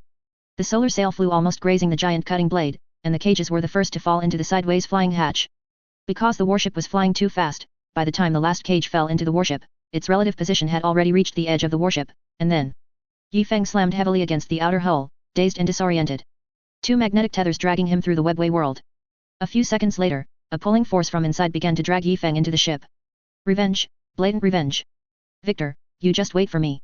Many Drukhari/Dark Yildari warships were circling the massive hull of the People's Light, attempting to find an entry point at the breach, enduring intense concentrated gunfire along the way. Sisyphus's finger accurately pointed out the warship where Yi Feng was located, marking it as an ally. Well done, old librarian, still sharp as ever. This is just a basic skill that every librarian can perform. On the ground, the violent tremors of the Bonelands made it difficult for mortals to maintain their marching formations. The separation of buildings and urban areas beneath their feet created huge chasms, and many brave warriors at the front lines fell into the great ditches. At the destroyed Zhihong port, the engines of the last transport ship were fully preheated. The warriors at the end of the boarding line cast one last look at the gradually receding dark city and the empty shell of the port below. The Clive barrier, now empty, was strewn with the corpses of monsters. In the fierce naval battle, the Cabal of the Black Heart, having lost its captives, did not pursue in a fit of rage. Instead, it quietly activated its emergency warp jump engines, which had not been used for who knows how many years. The last time they were used was when it sustained severe damage in the real world and was too far from a webway gate. Almost no young Drukari/Dark Yildari realized this. They all thought the Cabal of the Black Heart was charging up a powerful attack weapon. This large-scale Drukari/Dark Yildari fleet counterattack was a signal of the enemy's retreat. Victor piloted the enemy warship, weaving through the gaps between enemy vessels with a skill that left even the wolves dumbfounded, darting between sun sails of all sizes, expertly using allied ship hulls as cover to evade the People's Light's deadly weapon fire. The flagship's escorts, the Eternal Mountain, which the enemy had been desperately searching for, intercepted Victor. Following this, the shipyard gates opened. It's not as if one can only enter through the breach, the other shipyard gates are functioning normally. After Yi Feng and his group retreated into the shipyard, the Eternal Mountain used its body to block the enemy ships behind it.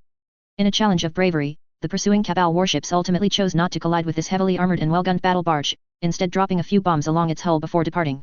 The moment Yi Feng entered the ship, the Red Tide fleet instantly shifted, launching a fierce counterattack with bared fangs and claws, striking back even more ferociously than the enemy. Numerous destructive weapons flew wildly through the air, plunging into the Psyker vortex, where they were pulverized and together swept towards the ultimate core. All right, everyone fall back. The familiar voice returned. The veterans knew this wasn't an announcement of the entire human Khmerach war's failure, but rather a decision that the main cannon was too powerful and required a greater distance for firing. When Yi Feng entered the forward command post, he was met with the caring gazes of William and Xiao Lan. Don't worry, I'm back, hey, hey, hey. The two veteran players each held one of Yi Feng's shoulders, firmly pressing him into the command post chair, muttering, have you ever seen a High Lord charge into battle? A leader must act like a leader. I wish I could bring a silver throne here and weld you to it. The intelligence officer's voice broke the commotion. Division Commander, the high energy readings ahead are intensifying, the affected area is shrinking, but the Psyker reactions are increasing exponentially. The Psyker vortex had contracted to a certain extent, the hole created by the explosion of the mysterious array of 6 spires earlier had been forcibly smoothed over. The final breach was brewing in the core area. Division Commander, the People's Light currently has no shields. To be safe, we need to retreat. Main cannon preparing to activate. All human warships, rally towards our position.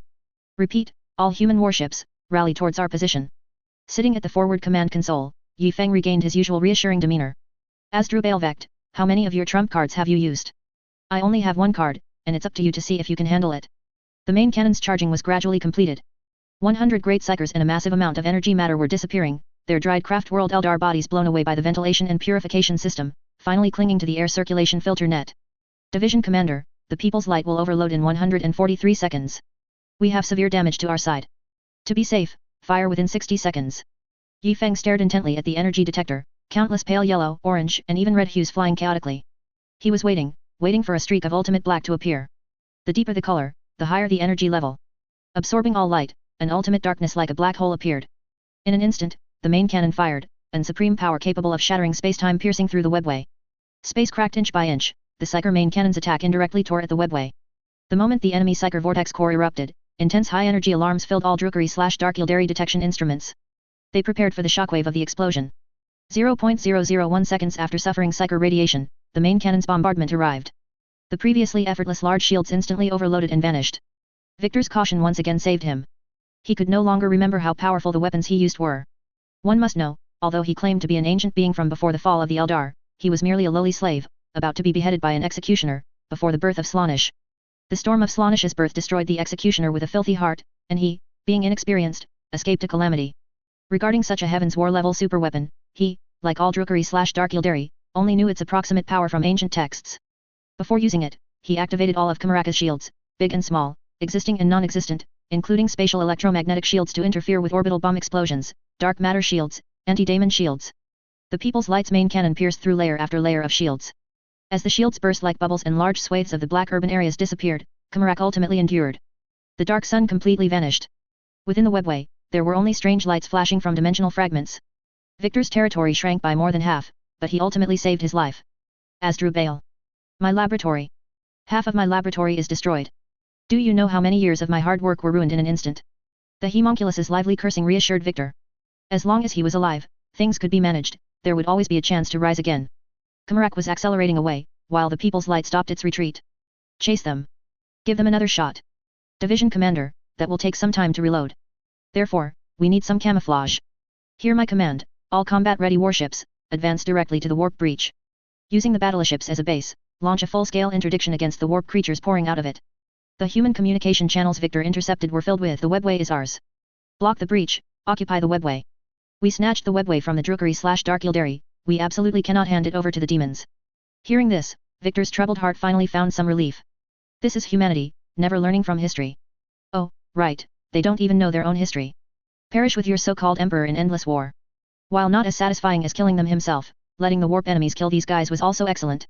I must help them, yes, even help humanity, so they commit more forces to the endless war against the demons backed by the warp. They cannot retreat, they cannot. Chaos is our enemy, you must remember that. A sudden voice came from the void. Who's there? Victor instantly entered war mode, many weapons hidden within his body revealing fierce fangs. The Lord of Qing was by no means someone to be slaughtered at will.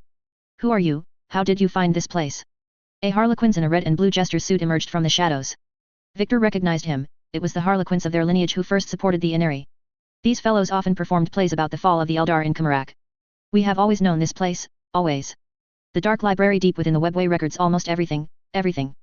Victor's eyes darted a few times, seemingly observing if there were other harlequins around, but no one knew what he was truly thinking. There's only me. Your words should be directed at the human expeditionary force that attacked me. I didn't provoke them, I didn't. That's why I said, there's only me here, the other performers have already gone to remind them. The harlequins' entrance was a step late. The destructive weapons deployed by both sides gave the harlequins no chance to approach the people's light. Slaaneish's demons poured out of the warp breach. Simultaneously with this psyker vortex eruption, the Slaanish armies unable to enter the webway and other gathered demons engaged in fierce combat.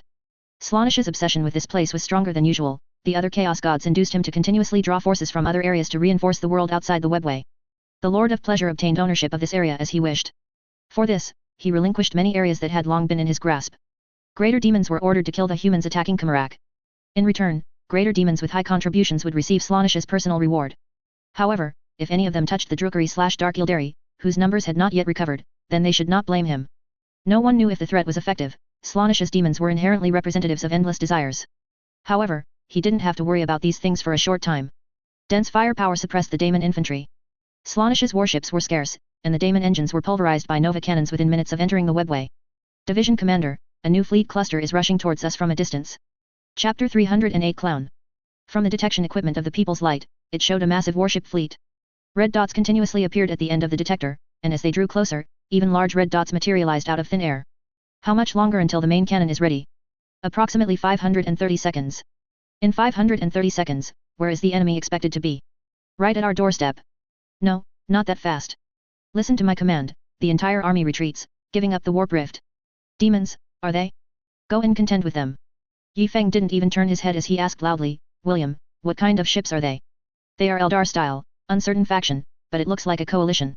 There are all kinds of warships, a complete expeditionary fleet.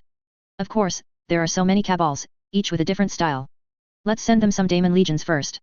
The retreat of the People's Light meant that the shrieks of Slaanishi demons began to echo through this vital webway junction. A greater Daemon lunged towards the People's Light. The Sapphire King, this Daemon was born at the moment of the Iron Hand's Primarch Ferrus Manus's death. The Primarch's boundless regret formed its physical body, and an unquenchable fury flowed within it. All of Ferrus's emotions, and the ripples they caused in the warp, forged it. From the moment Fulgrim severed Ferrus's head, the Sapphire King inherited the Primarch's connection to his progeny. The Astartes of the Iron Hand's gene seed, who abhorred weak flesh, gradually, under its malevolent guidance, came to abhor humanity, emotions, and everything human. And all of this was precisely the connection that humans, as minor psyker beings, had with the warp. The emotions suppressed deep within the Astartes' hearts became the Sapphire King's power. It had been exiled for a long time. After this rebirth, the Sapphire King crafted its body to resemble a minion of Vash-Tor. The equipment from the strongest fathers of the Iron Hands throughout history was all manifested on the Sapphire King, making it look like a dilapidated robot composed of a pile of mechanical muzzles and metal parts. This was the greater Daemon's mockery of the Iron Hands warriors. Every seemingly metal structure was filled with the Primarch's fury and the Iron Hand's abhorrence of flesh. Those constantly suppressed emotions transformed into pure power within the Sapphire King, to be spewed out from these disguised muzzles. To defeat you with the very things you have long denied, in your own way this is the greatest humiliation for the 10th Legion. Slaanish's mission was to crush the human forces. To prevent large numbers of Slaanishi demons from rushing towards the Drukari/Dark Yildari, the Sapphire King became the undisputed choice to lead the charge. It would instinctively rush towards the Imperial fleet. Towards Anos. Becoming the machine spirit of the warship meant Anos's humanity was permanently sealed, which would grant the Sapphire King a huge surge of power, even allowing it to control the entire warship. The most beautiful part of this offensive was, it was too beautiful a thought. The Primaris warriors initially mistook this flying mass of steel for some kind of fighter jet. Point defense cannons opened fire fiercely, but it dodged them all with unimaginable agility. Despite being a body of steel, it moved like a swallow hitting a wave, calm and composed amidst the surging torrent of firepower. As the gunners and spotters controlling the point defense cannons fell to the ground, clutching their heads and wailing, the Primaris warriors on this side finally realized that the opponent was not a simple aircraft. The People's Light was aiming, the warp rift, the fleeing Qimrak, a straight line between the two. The Sapphire King and its Daemon Legion painted the entrance in vibrant colors, the art of all intelligent beings in the entire the galaxy/Milky Way poured into the webway, filling the huge canvas with demons, demons bearing fangs and claws, demons of captivating beauty, indescribable demons. The Slaanesh army separated the human fleet from the massive fleet that had newly arrived from a distance. Yi Feng mercilessly pressed the main cannon's firing button. On the detector, the huge red dot representing the Dark City once again became smaller, already much smaller than a craft world, with a barely perceptible signal. The signals of the last native Qimrak fleet gathered around the Blackheart Cabal disappeared completely. As for the army in the other direction, they seemed to be startled, breaking suddenly and hovering in the distance. The Sapphire King and the Slaanesh army were blasted into a particle state without any reaction time, completely returning to the warp. It's unknown if Slaanesh would be interested in piecing it back together. Full speed retreat, we are already at the end of our rope. Roughly estimated, their current military strength could still engage the warship fleet before them, but the cost would be the destruction of all external ships, except for those consumed by Anos. The external armor and external weapon arrays were almost completely destroyed, we no longer had the capability to organize sufficient firepower density to defend against the enemy's assault. The enemy also did not pursue, silently watching our departure. Because they were even more at the end of their rope than we were. Yvraine no longer knew how many days and nights she had been fighting. With the power of the Inari, her body did not tire, but her spirit was long since weary. Initially, she thought Victor had gone mad. While she was battling the demons invading the craft world, the Lord of Qimrak, a sworn enemy of the Inari, actually sought her help. Her first reaction was that this was a scheme by Asdrubal Vek to lure the Inari in and utterly destroy them, but then she dismissed this idiotic idea. Had Victor become senile?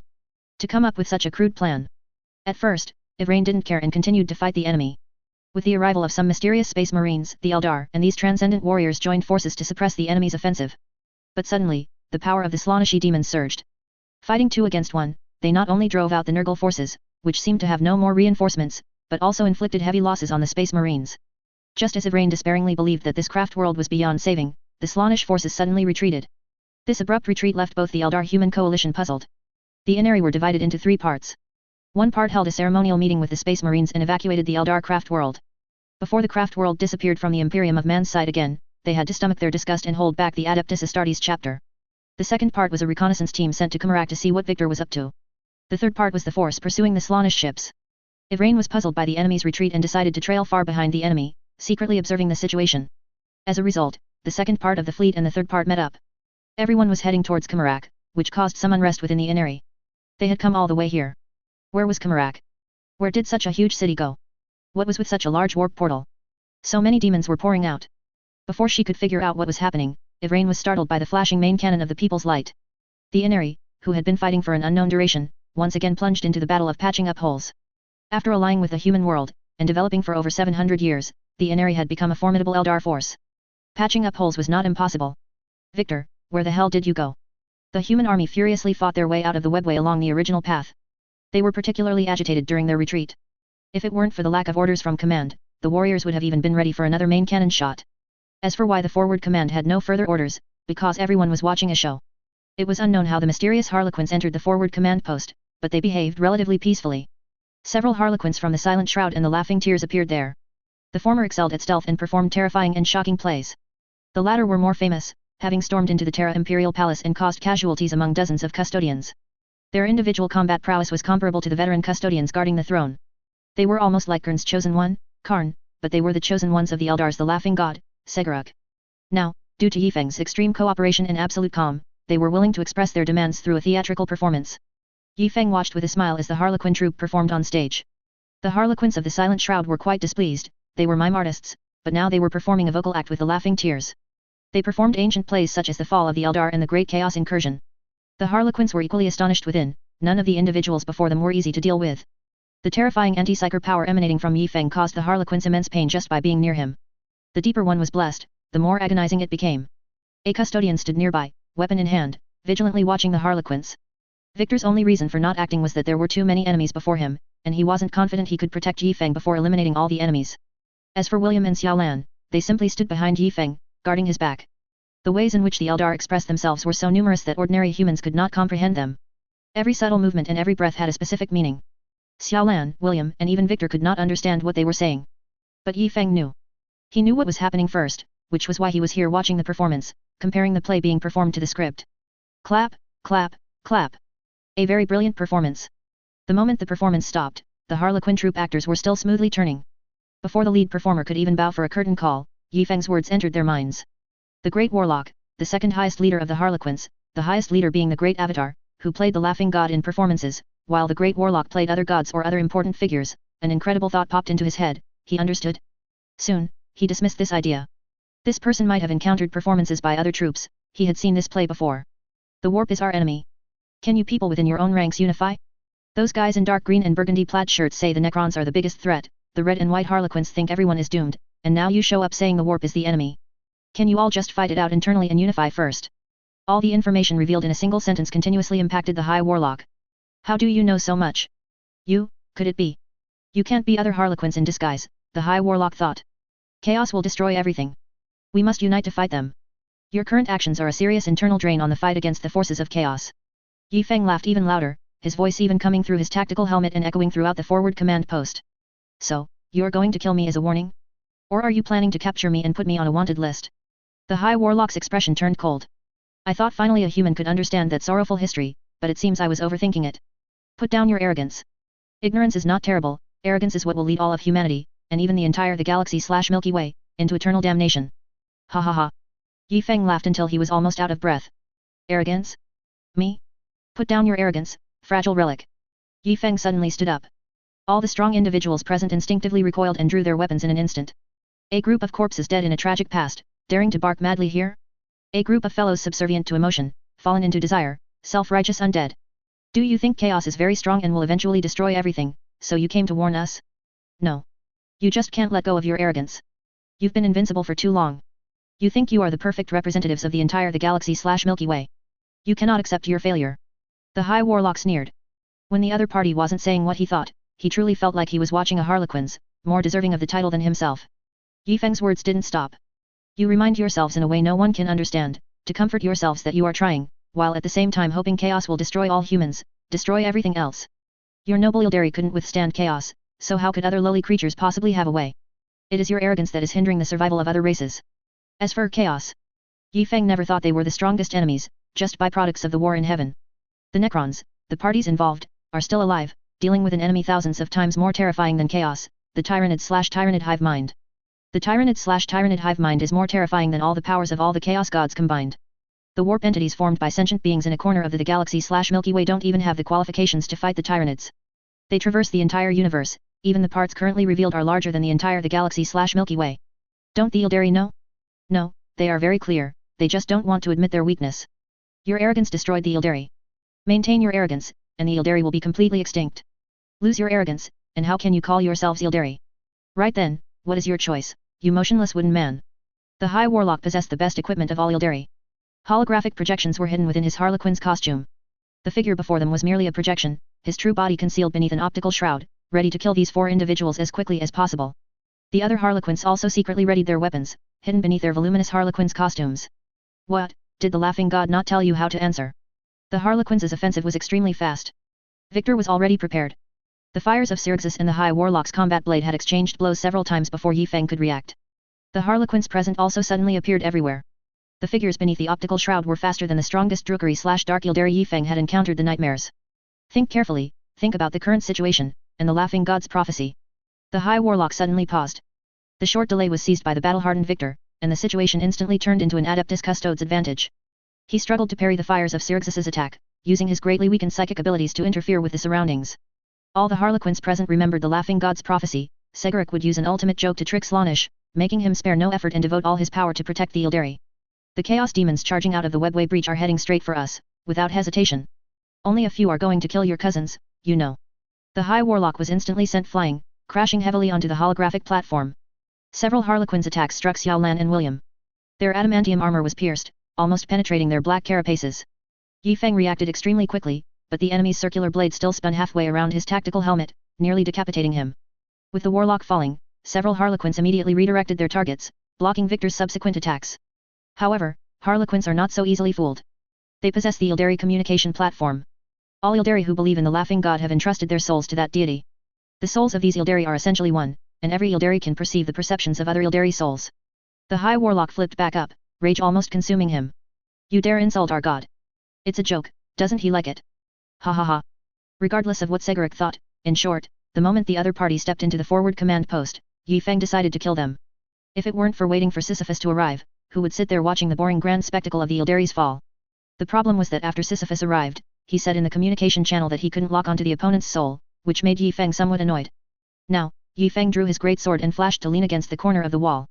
While several Harlequin's Shadow Seer strongmen jointly suppressed Victor and William, the High Warlock immediately fired 2 disintegrator needles at Yi Feng. One small needle struck the great sword, the sword was unharmed. Another struck the wall behind Yi Feng, and the metal behind him instantly disintegrated and vanished. Yi Feng felt a deep sense of unease. Facing this enemy, even adamantium seemed completely ineffective. The heavy adamantium armor became a burden. Are you getting angry? Don't you like using performances to tell others secret information? I know, and you're not happy? I know everything, I know it all. In a flash, Yi Feng took a direct hit from the opponent. A 3-inch short blade struck the great sword. Yi Feng could clearly feel all the bones in his sword-wielding hand shattering. The wall behind him had disappeared. The High Warlock vaulted over Yi Feng's head, throwing several shuriken pistols, preparing to attack from behind Yi Feng. The crimson figure flashed to the side. In a single thought, Yi Feng's previously damaged helmet bumped against the wall. After unlocking, it flew off, and Yi Feng's bare flesh was exposed. Compared to the various observation instruments of his armor, a White Scars warrior trusted his physical senses more. The rapidly moving gale brushed against skin that hadn't been exposed to air for a long time. Yi Feng no longer tried to taunt with words, now was the time to fight. Thump. The helmet fell to the ground. Yi Feng took it as the first war drum, unconsciously singing the White Scars' oldest war song. Release the war hawks, mount the swift wind, we hunt among the stars. Yi Feng's rough singing seemed to intimidate the enemy. The High Warlock instinctively took half a step back, and Yi Feng's full-force suppressed attack was equally fierce. Unlike the Harlequins, whose speed is power, the Primaris warrior struck the Warlock with a single blow that shattered all techniques, making his hand ache. The great sword was transferred from his shattered right hand to Yi Feng's natural left arm. The explosive power from his left arm instantly repelled the enemy. The High Warlock dared not linger. Being close to Yi Feng's body made all his muscles tremble uncontrollably. The anti-psychic power tormented him, a super psyker. Yi Feng's words suddenly flashed through his mind. I know everything, I know it all. The High Warlock seemed to understand something and said, your master actually told you such a secret thing, so your attack this time was intentional. Your master my ass, Harlequins, right? You like playing tragedies and comedies? Watch me turn you into a horror movie. The High Warlock composed himself and re-entered a combat stance. Yi Feng's movements seemed slow like a child's. He tapped the great sword several times, making a Harlequin's expression, then noticed that his shoes were being deconstructed by the Necrons' strange force field. He immediately jumped up. Yi Feng's turning speed couldn't keep up with his movement. You like to hear the wind? I'm faster than the wind. A head smashed into his waist.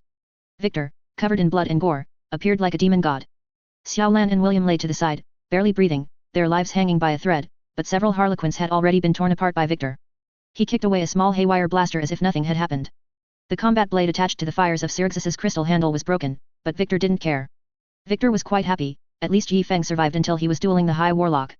In Yi Feng's eyes, the enemy moved behind him. The heavy adamantium armor leaned against the wall. Yi Feng swung his great sword to guard his head, and then something heavy smashed onto his sword, splitting into two. The upper half flew with a clank onto his head, knocking him unconscious for a brief moment. The next instant, as consciousness returned, his heavy body was already about to fall, hot blood covering his face. For the Emperor. Stop yelling, they're dead. Yi Feng lay on his back on the ground, wiping the blood from his face, only to realize it wasn't his own blood. What had hit his head was half of the High Warlock's head. Well do. My god, don't you dare die. Victor glanced at Yi Feng. Half of his arm was just bone, his chest was torn open with horrific wounds, and his face had several very deep claw marks. It's pretty good leaning next to you, at least one psychic blast can't kill me. Chapter 309 Books and Heritage. The emergency room was packed, and now there were a few more important figures. Victor was happy, although his body was shattered and his organs were failing, he had killed 4 powerhouses of the same rank. 4.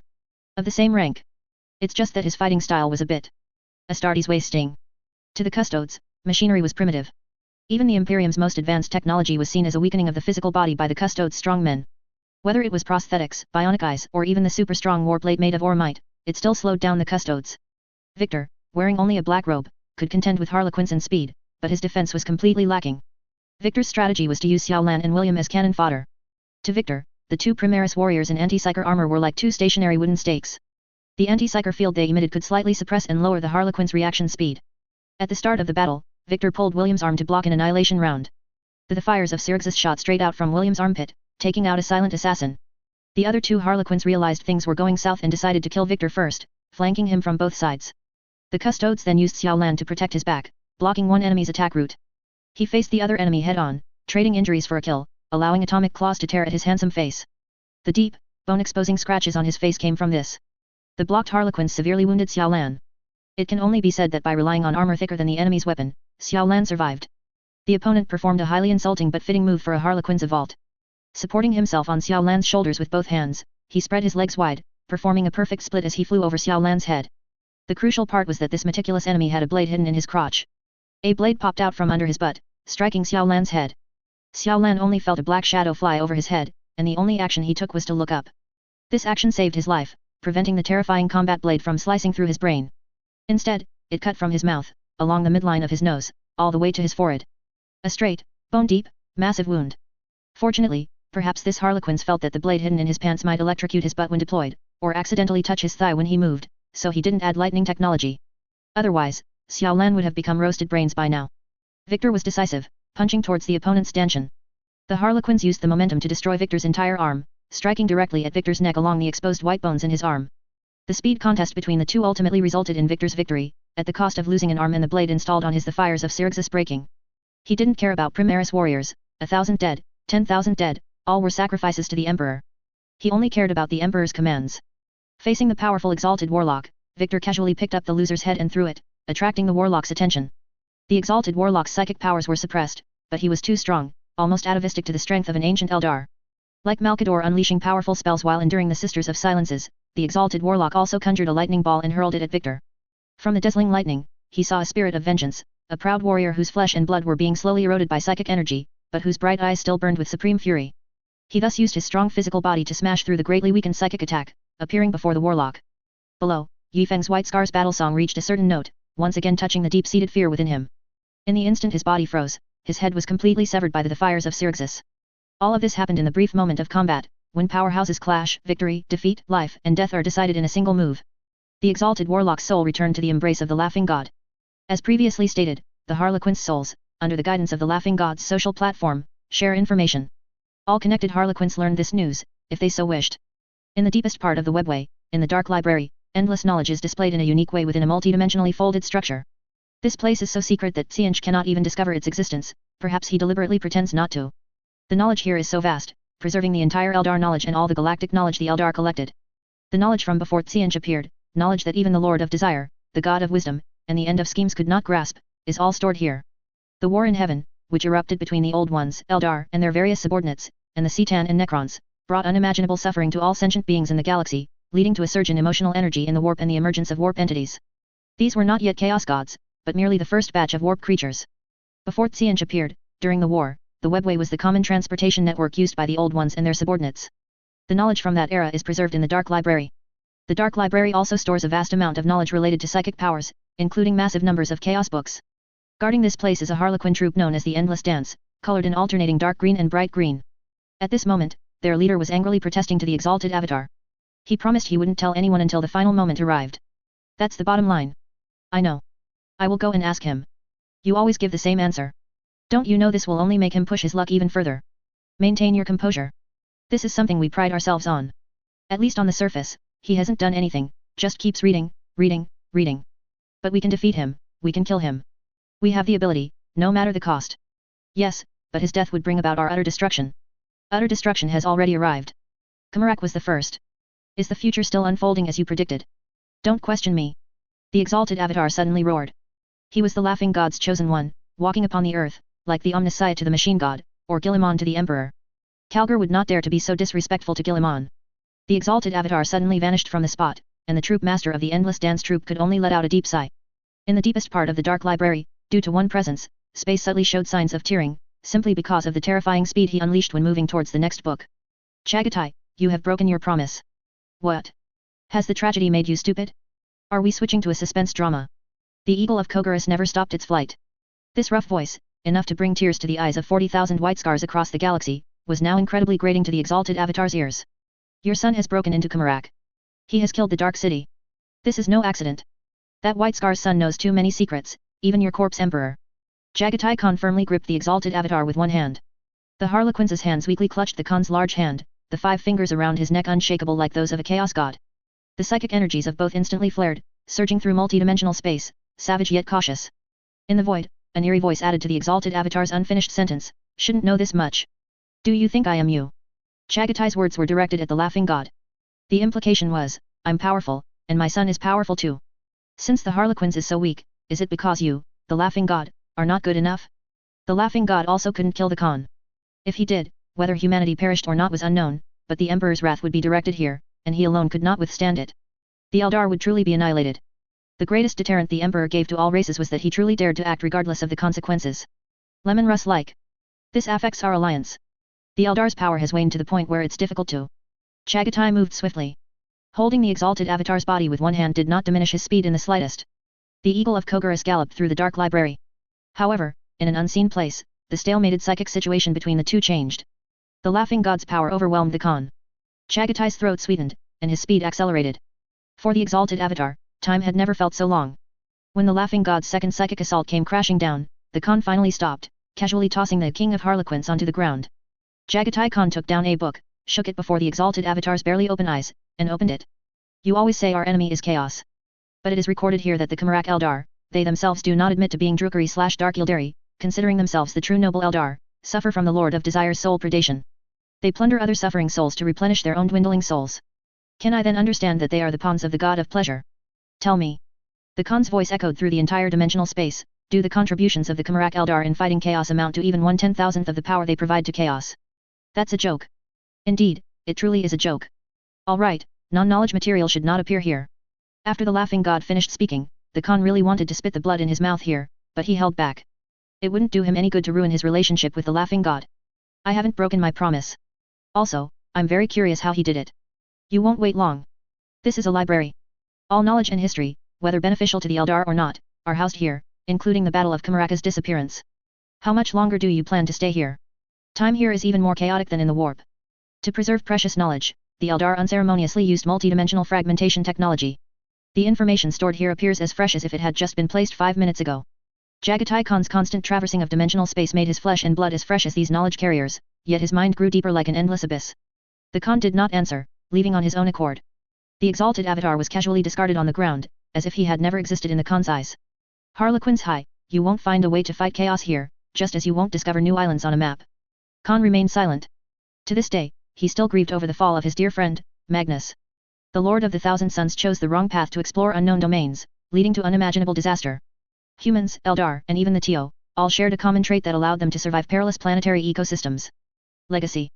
Humans passed down knowledge through books, while the Eldar were more high-tech, but the essence was the same, allowing future generations to learn from the knowledge and experience of their predecessors, to bridge unimaginable gaps in experience, and to continue exploring new, unknown frontiers. Their opponents would face the combined knowledge and experience of all ancestors throughout their race's history. Magnus believed that human knowledge had reached its limits. Driven by an insatiable curiosity, and standing at the pinnacle of knowledge, he decided to personally explore the unknown. In this, Khan was very similar to him, though Khan placed more trust in what he saw with his own eyes. This was evident whether he personally traveled to Prospero in the early days of the Great Heresy or investigated the Luminous Throne. The Fifth Legion was often considered barbaric, yet they greatly valued self-cultivation. Artisans, philosophers, and artists were common among them. Unlike Yi Feng, who chose the unconventional path of culinary arts, the White Scars paid close attention to cultural development. The Black Library, which Khan unexpectedly entered, was about to lead him to the true pinnacle of knowledge, with the vast repository of knowledge accumulated over 65 million years of the galaxy slowly forming in his mind. Familiarizing oneself with the map is the first step to exploring the sea. I have no intention of exploring entirely new islands. I'm going to sea to hunt sea monsters. We are star hunters. Before Khan's return, the Fifth Legion was known as the Star Hunters. After speaking, Khan still felt something was off. "So," he added, "and not barnacles. Barnacles attach themselves to a fixed area, then eat their brains to reduce energy consumption. They spend their entire lives stuck to a ship's hull, a sea turtle's back, or a reef. This implies the Black Library is stuck deep within the webway, doing nothing. It also suggests the Eldar are brainless and fail to recognize the current situation. Harlequins high, Emperor, how do you tolerate this fellow?" "The Emperor, I don't see him." Khan was quite taciturn when facing his other brothers, but when confronting opponents, his words were far more venomous than they are now. The exalted avatar wanted to tell a joke to retort, but he was enveloped in a beam of teleportation light, returning to where he had been conversing with the Grand Master of the Endless Dance Troupe. What did he say? He did not break his promise. We must investigate how that White Scars knew so many secrets. Contact the other troops and ask if any have performed for him. It was just talk. On the Laughing God's social platform, several high-ranking individuals had already contacted each other. Guilliman had thrown himself into the governance of imperial affairs with full enthusiasm. This was a rare period, no large-scale conflicts across the galaxy landed on his desk, leading him to wonder if there was an issue with the imperial communication network, or if terrifying enemies, worthy of his attention, had launched attacks that destroyed the Imperial's fragile defenses before a signal could be sent. The custodes suddenly appeared behind Guilliman, as usual. Where is Victor? We need him back. Do you also recall the custodes of the Eyes of the Emperor? Guilliman looked up at the custodes behind him, showing at least minimal respect. This is ours. My lord, he is one of the second-tier candidates for custodian marshal. What about the custodian marshal? What happened to the first-tier candidate? The Primarch immediately seized on the key points. The Emperor's loyal guardians did not want Guilliman to know about internal matters, not only due to distrust of other factions but also because of some overly shameful incidents. But recalling how Guilliman had emerged from the Imperial Palace, suffused with the great Emperor's divine psychic energy, the custodes swallowed hard and endured the pressure. If my lord deems it necessary for you to know, then you will know. Can I tell you that our custodian marshal has gone missing again? Has it almost become a tradition? Can I tell you that a first-tier candidate died in a distress call from the Eyes of the Emperor? Who knows why a Necron dynasty emerged to snatch a few trophies dropped from Chaos Terminators? Can I tell you that another first-tier candidate was critically wounded and put into a dreadnought while leading a team to fight those absurd Gene Stealer on Terra? This is too shameful. The Gene Stealer on Terra once effectively wounded a custodes, drank his blood, and successfully retreated. Who knows what monstrous form they will evolve into? I sent Victor out to protect important individuals in the Emperor's plan. We need him back. If possible, we can send a couple of other brothers. Guilliman glanced at the custodes. When discussing the Emperor's plan, the custodes did not dare to be negligent and added, 2 brothers working together are much stronger than Victor. After a long conversation, Guilliman agreed to the plan, though he felt that contacting Yi Feng, who was beyond the Astronomicon, so frequently and in such a short time, would significantly impact his strategic deployment, as the round-trip time was absurdly long. After seeing off the custodes, Guilliman handed some simple administrative tasks to Lady Uden, making time to study the latest historical findings sent by the Department of Truth.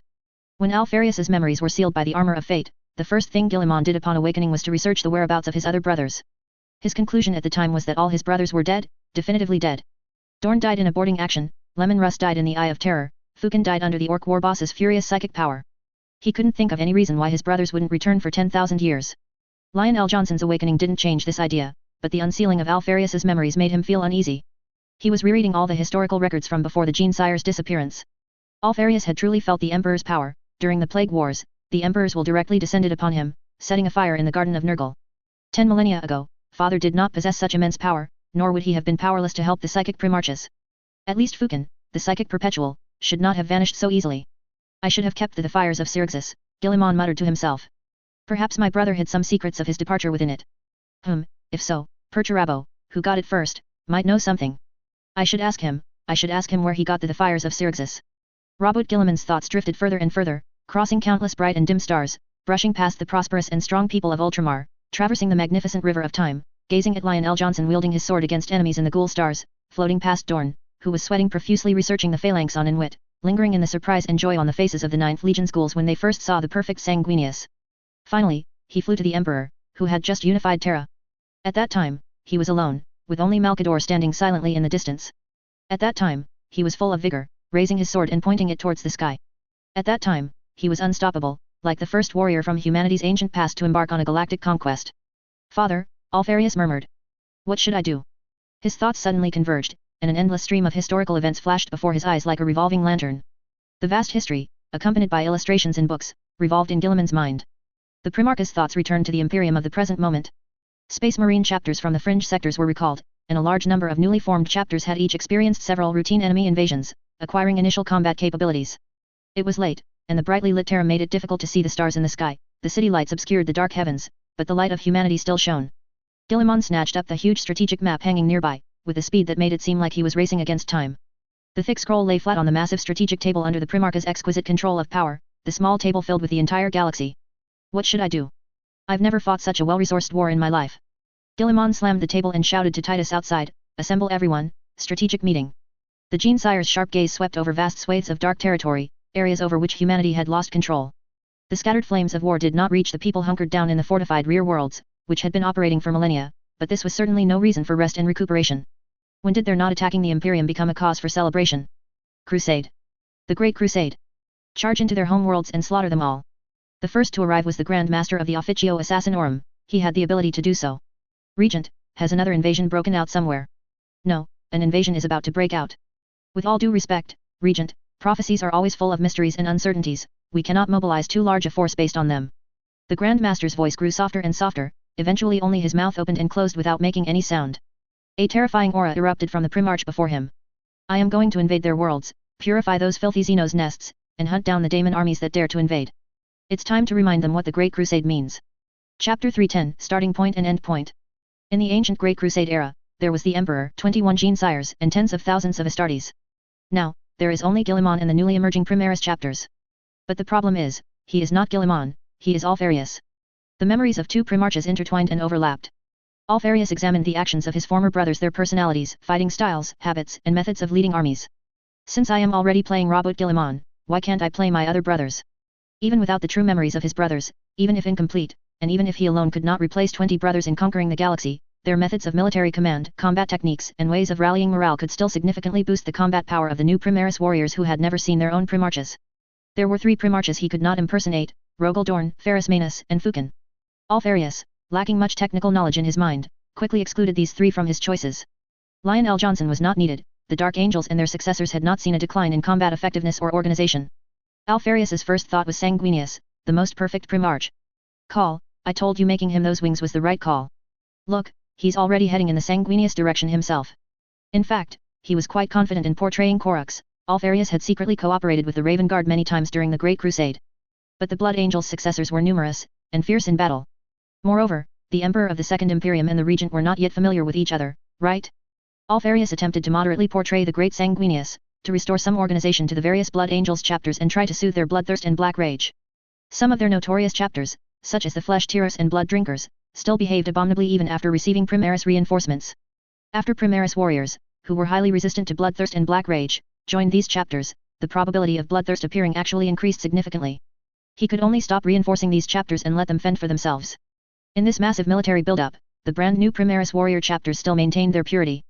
To strengthen cooperation between the various great companies, between the various chapters, Alfarius forcibly took a company of Blood Angels veterans from Dante. These veterans would serve as the backbone of leadership, becoming chapter masters, chief librarians, or chaplains for the new Primaris chapters. Now, in a hidden location on Terra, tens of thousands of brand new sons of Sanguinius gathered. Several chapters were close together, and the company of Blood Angels veterans appointed to high positions were assembled, some discussing Baal's past, others how to govern the new chapters. Under the Primarch's intentional or unintentional hints and indulgence, these leaders conversed and laughed freely in front of the new recruits, naturally fostering closeness among all the chapters. Now, Alfarius needed to establish a core for these chapters, a living faith, an alternative to faith. Guilliman descended, soaring with wings of despair, radiating brilliant light. Call's glowing angelic halo. Rather than the regent flying onto the high platform, it was Alfarius displaying the Primarch's power. He arrived at the highest podium with a speed unmatched by any Primaris warrior. Then, he needed a comparison. All the veterans were ordered forward, their slow speed still astonished the distant recruits. This was just the beginning. Next, a colossal portrait of Sanguinius slowly unfurled from the massive wall behind Guilliman, reflecting the regent's figure. The Primarch began to tell the Archangel's story. A story told by a participant of the Great Crusade was naturally more real and convincing. Under deliberate manipulation, the parts of the story where the Archangel and Guilliman fought side by side were numerous, especially during the second phase of the Great Heresy, when the 3 Primarches fought together, sweeping across the dark side of the galaxy. After recounting the Archangel's fall, it should have ended, but Guilliman immediately began to speak of his own awakening from eons of slumber and his continued leadership as regent, as if Guilliman had taken up his brother's legacy and pressed on. Robert was too skilled in the art of language. As a profound and politically adept Primarch, he could inspire morale with words alone. Within the morale of the new chapters, some personal agendas were intertwined. Sanguinius, follow your 13th uncle well. Hey, old 13, why are you directly poaching? Oh, little Alpha, you can't infiltrate like that. Taking advantage of the high morale, the giant portrait of Sanguinius was lowered. Every Primaris warrior was ordered to sign their name on this massive painting, as a testament to this military build-up and a symbol of the unity of the Archangel's sons. Under the Primarch's many years of planning, even the longest-lived High Lord had been replaced several times, making it almost impossible for them to interfere with any of the Primarch's decisions.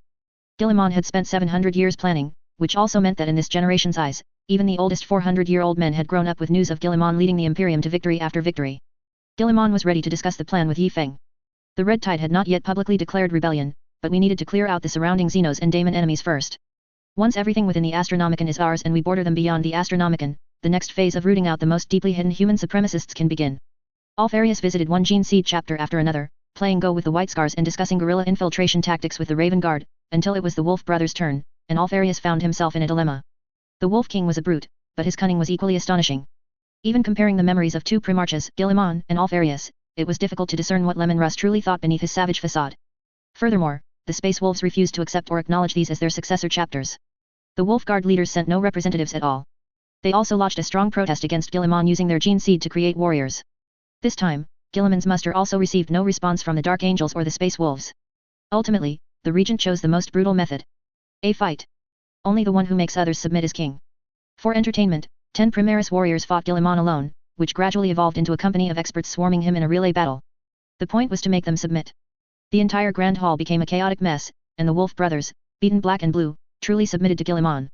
Of course, the regent did not believe that this alone could organize a military force comparable to the Great Crusade. He needed more high-end combat power to replace the Primarch's positions. He made some agreements with the Adeptus Custodes. Guilliman paid a great deal, and one of the conditions was the return of Victor, granting the chapter masters of the 9 founding chapters a right to call upon the Adeptus Custodes. It was the same device the eyes of the Emperor used to call their Adeptus Custodes companions. During the Indomitus Crusade, the Adeptus Custodes had already begun to operate in small squads, and with an unknown number of eyes of the Emperor, no one knew how many Adeptus Custodes could truly be summoned if called upon. Combined with the powerful librarians in the chapters, there were very few problems in the galaxy that could not be handled. The Martian Mechanicum actively cooperated with this operation because Guilliman handed over several sets of anti-psyker armor to them. The Mechanicum immediately discovered the core issue. Processing adamantium to such a roughly large yet intricately detailed level was a technology that would cost even them an unimaginable price. The sudden appearance of several sets indicated that a simpler and more convenient technology had been acquired. They fully supported the regent, intending to obtain relevant information. Wherever Guilliman said to strike, they struck. They simply followed behind, picking up technological equipment. These years of peaceful coexistence, coupled with the Red Tide's trading fleet creating connections everywhere, strengthened the ties between the various Mechanicum factions. Some things are like this. Each Mechanicum jealously guards its own pockets while eyeing what's in the pockets of others. But now, some irresistible force brazenly pulls things out of your pocket, stuffs in other treasures, then walks over to another Mechanicum, displays the treasures, and starts rummaging through their pockets. Then the Mechanicum would think, why should we let the middleman profit from the difference? Aside from some, all, nearby forge worlds with mortal enmities, those far apart and with little previous interaction began to proactively contact each other. This liberated some production capacity. The disappearance of the trading fleet further exacerbated this situation. Yi Feng was swamped, first attacking Ildari craft worlds, then crusading into the Ghoul Stars, and then the psychic war drums gathered in Kamarak. However, the Imperial side had been much more peaceful, without large-scale invasions like the 4th Legion or Blood Angels. They had been recuperating for decades. The vast crusade began. On the People's Light, Victor was placed in stasis. In his words, send him back to the Imperial Palace on Terra quickly. With your shoddy technology, his body, which he could have originally repaired, would only deteriorate to the point of being stuffed into a dreadnought. Going directly into stasis was still a bit dangerous, so the chapter built him a mechanical coffin. Now, Yi Feng browsed the stasis chamber, which resembled Trajan's museum, shards of Star God, Ildari holy swords, Primarchs, Adeptus Custodes, Bloodchild battleaxes, Psychic Knight dreadnoughts, etc. Where was the Grand Librarian? Yi Feng, whose head was covered in bandages, suddenly felt something was wrong. The Grand Librarian's designated spot was empty. Enk. Enk. Why isn't the Grand Librarian in stasis? He's not still in Kamarak, is he? We can't lose the Grand Librarian. Yi Feng pushed open the mechanical door. Armature, steady, unparalleled in combat, exceptionally graceful, and awe-inspiring Elder Maroris was supervising the Tech Marines in dangerous mechanical operations. Humph, I wouldn't be lost even if you were. The Grand Librarian tossed a remark over, then turned away from Yi Feng, treating the formidable general as if he were air. Clang! The Grand Librarian struck Enk hard on the head, making the Tech Marine's mind buzz. Hurry up and work. I want that, and also that. Put them all on me. The Grand Librarian's temporarily installed mechanical arm pointed at a pile of confiscated weapons. Grand Librarian, deciphering the gene seed lock is a troublesome matter. I need to think about how to bind it to your psychic powers. Clang! Hurry up. The Grand Librarian wasn't idle either, the endless pain from the dreadnought was forcing him. A normal dreadnought would furiously slaughter enemies under such pain, but Maroris had his own method. He beat the machine spirit.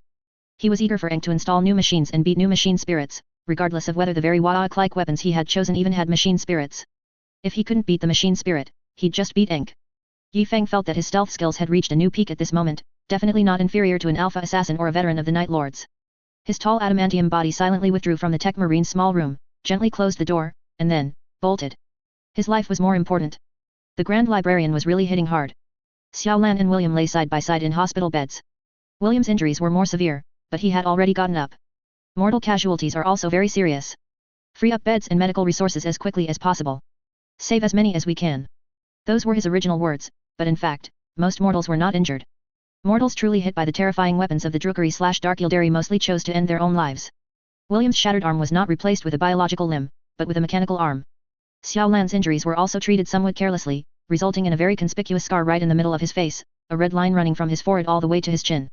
Apothecary, don't treat me anymore. Go and modify our new brothers. These were Xiao Lan's original words. Guilliman was sincere indeed. Although the Primaris warriors sent did not have armor, they had gene seed. Warriors who died in battle could quickly return to fighting strength. Their own veteran casualties were acceptable, and less than half of the recruits were lost, but they also gained enough blood and fire experience. The key was the replacement warriors sent by Guilliman. They had not undergone sufficient strength training, which meant they couldn't support their adamantium armor when injured, leading to very heavy casualties. The most tragic new chapter, originally 1,000 Emperor's Angels, now had only about 200 who could speak during the post-war summary. At this moment, they understood why, before their departure, those veterans felt sorrow for them. They could have survived with a few more days of training, but time always ran faster than them. The 10th chapter gathered its remaining forces, forming a fleet cluster, and moved with Lian Liluo's unit towards the edge of the Segmentum Obscurus. Also accompanying them were the Atres Imperial Guard, the Scaria Planetary Defense Forces, the Langjuzha Self-Defense Forces. The people had not failed the Red Tide, it was the Red Tide that had failed them. The casualty count constantly updated, at every moment, someone returned from friendly forces, someone was confirmed dead. Missing was merely a euphemism to comfort people's hearts, death never showed mercy. What should we do, Division Commander? After this epic war, everyone let out a sigh of relief, then looked around at everything in confusion, as if life had lost its purpose. Fulfill your original duties. Everyone return to their original posts, immediately train new personnel for vacant positions, and do your own work. I never demand anything from you. But, Division Commander, we wish to do more. A considerable number of soldiers refused to board the ships going home, even though they knew that rejecting this opportunity meant dying in a foreign land. Some suffered from severe psychological illnesses, while others had nowhere to go. My father died there, my brothers also died there. We refuse to leave. We wish to spend the rest of our lives in the place we defended. These soldiers were incorporated into the population needed by the factories, but post-war stress reactions continued to plague them. They hoped Yifeng's answer would be more inspiring, such as, we have achieved a great victory for the Emperor, and our names will forever be etched on the monument of war. But Yifeng would not say that. The war is not over. We will face a devastated world and a dying homeland. Keep your spirits up and completely eradicate the enemy. Soon, people understood why he said that. Sorok World was the People's Light's first battle, it was massacred. The world's population dropped to 90 million. The Drukari/Dark Yildari controlled the city's water sources, poisoning hundreds of reservoirs, turning the entire world into a howling hell. The Astartes rushed down, eliminated the enemy, and moved on to the next world. Another world suffering. The scattered Drukari/Dark Yildari, homeless, intensified their raids in the real world and would gradually perish over the long millennia to come. Without the Homunculus's resurrection, the Drukari/Dark Yildari would diminish to extremely low numbers, but not yet. Now, millions of Drukari/Dark Yildari roamed the galaxy, wantonly slaughtering unprotected worlds. Not only human worlds, but a Teo colony was also purged. The lower echelons of the Teo expressed strong dissatisfaction with the ethereal's inaction and the humans responsible for warfare within the greater good. We could only announce that the retaliatory action had been successful, that we had also massacred one of their worlds, and then released videos of Kamaraka's destruction. We used the enemy's destruction and the immense power of our weapons to deter the rebels spreading within the lower Teo ideologies. The People's Light and the massive fleet sailed past world after world, with no time to linger. After the troops and Astartes were deployed, they left a support ship and departed. In the few years it took to attack Kamarak and return, 67 planets in the Dacian world, a strip-shaped region around the outer rim of the galaxy, were attacked. In terms of the entire human population, this was frighteningly high. It wasn't until chapter year 296 that the Dacian world basically returned to its former stability. The far-reaching effects of the massive population loss had not yet completely dissipated. Resentment towards the Astartes was brewing. To prevent this, the Imperium had made the Astartes terrifying beings that everyone should fear. We rejected this approach, and thus needed to bear the corresponding risks. In an alley, a scruffy bearded man dragged his luggage. Although he was alone, the luggage filled crate after crate, piled together on a small cart. He slowly stopped in the middle of the alley. The alley was narrow and dark, with old pipes still leaking, unrepaired. Drip drip. Water droplets fell one by one, unable to disperse the deep sorrow in the man's heart. Finally, he made up his mind and shouted loudly. "Mom, I'm home." The cry, tinged with sobs, pierced the dark, damp, narrow alley. Countless heads peered out from the 6-story buildings on both sides. The man stood stunned. A flower pot fell from less than a meter away to his side, flying shards of the flower pot cut his face. It was a resident on the top floor who had overturned a potted plant hanging by the window in their haste to open it. Clothes hangers and clothes drifted slowly down. In the distance were chaotic sounds, children's shouts, and hurried footsteps. Mothers peered out, their expressions shifting from eagerness to confusion, then to disappointment. They strained their bodies, almost leaning halfway out, but the man in the alley wore a military cap and had a scruffy beard. The mothers in the distance couldn't clearly see who it was. The moment they heard the shout, they already had an answer in their hearts, but they refused to believe it. "Young man, what are you shouting about?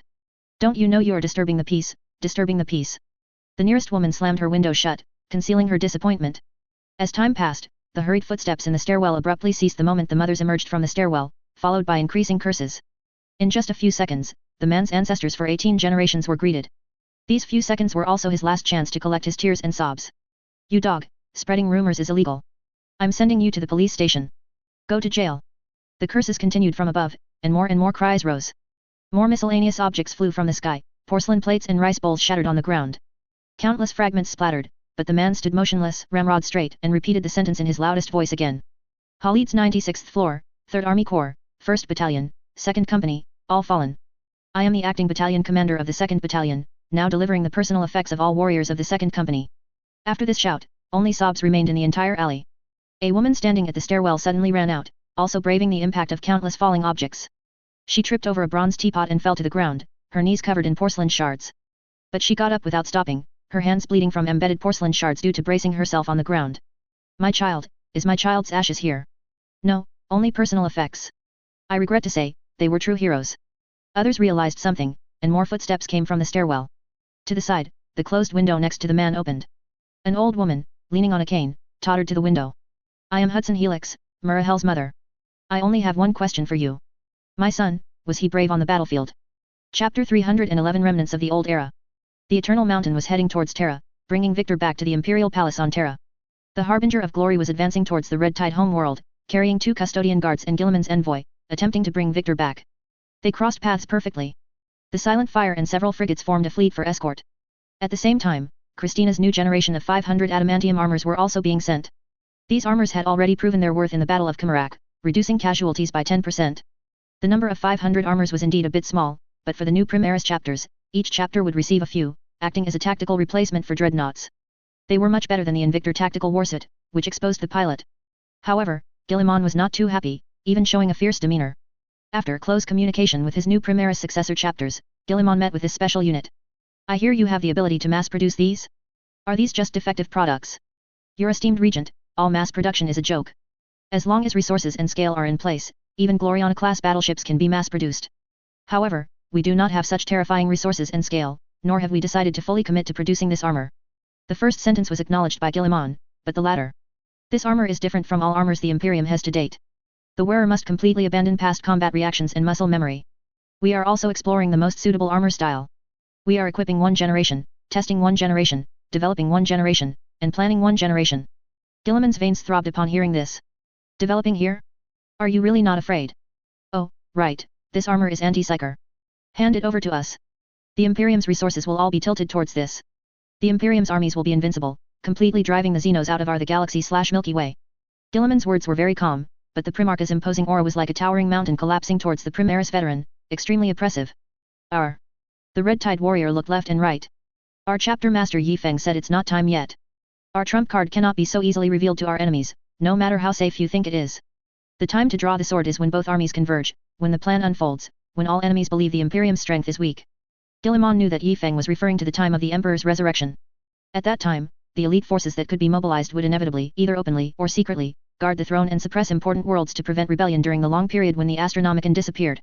At this time, if an entire company of Primaris warriors wearing this armor suddenly appeared in some areas considered weakly defended, the blow to overconfident and aggressive enemies would be fatal. That's too far away. It requires our collective effort. Guilliman's anger was never because the Red Tide wouldn't hand over the technology, but because they failed to pass the test he set. The Primarch's deafening questions echoed in the completely soundproofed office area. I trusted you, I entrusted the Imperium's frontiers to you, how have you repaid me? Guilliman scattered a large pile of reports onto the face of the Red Tide veteran, all of which were distress signals and defeat reports. Within a decade, areas evacuated by the frontier chapters were severely attacked by the Drukari/Dark Yildari. Many worlds turned into living hells, and Xenos lurking in the darkness stirred restlessly. What are you doing? I ask you, what are you doing? The veteran slowly raised his hand. The roar of the adamantium armor was so noisy at this moment. The tactical helmet designated the Primarch's shouting as excessive noise harmful to the warrior and shielded it, but it still entered the warrior's ears through conduction, sounding incredibly strange. This is what we did, regarding the Drukari/Dark Yildari. I don't need your combat records. I just want you to know that you have failed your honor and responsibility. The passing of every innocent human soul is your mistake. The veteran did not refute. Although they had done their best, from the Red Tide's values, this was their inescapable responsibility. Humanity has entrusted their best warriors to us, and we failed to protect them. The Red Tide representative was expelled from the regent's palace.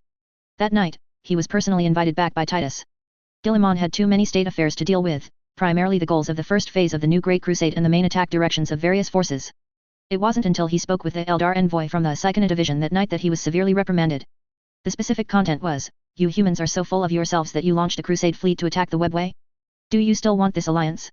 We Eldar will not provide you with any assistance in the coming days, and you will also have to pay us resources." Guillemon initially thought it was the Black Templars' expeditionary force, but during the conversation, the Eldar envoy explicitly pointed out one thing.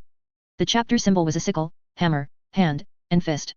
Each element was a common imperial motif, but combined, almost no chapter in the entire Imperium had such a complex chapter symbol.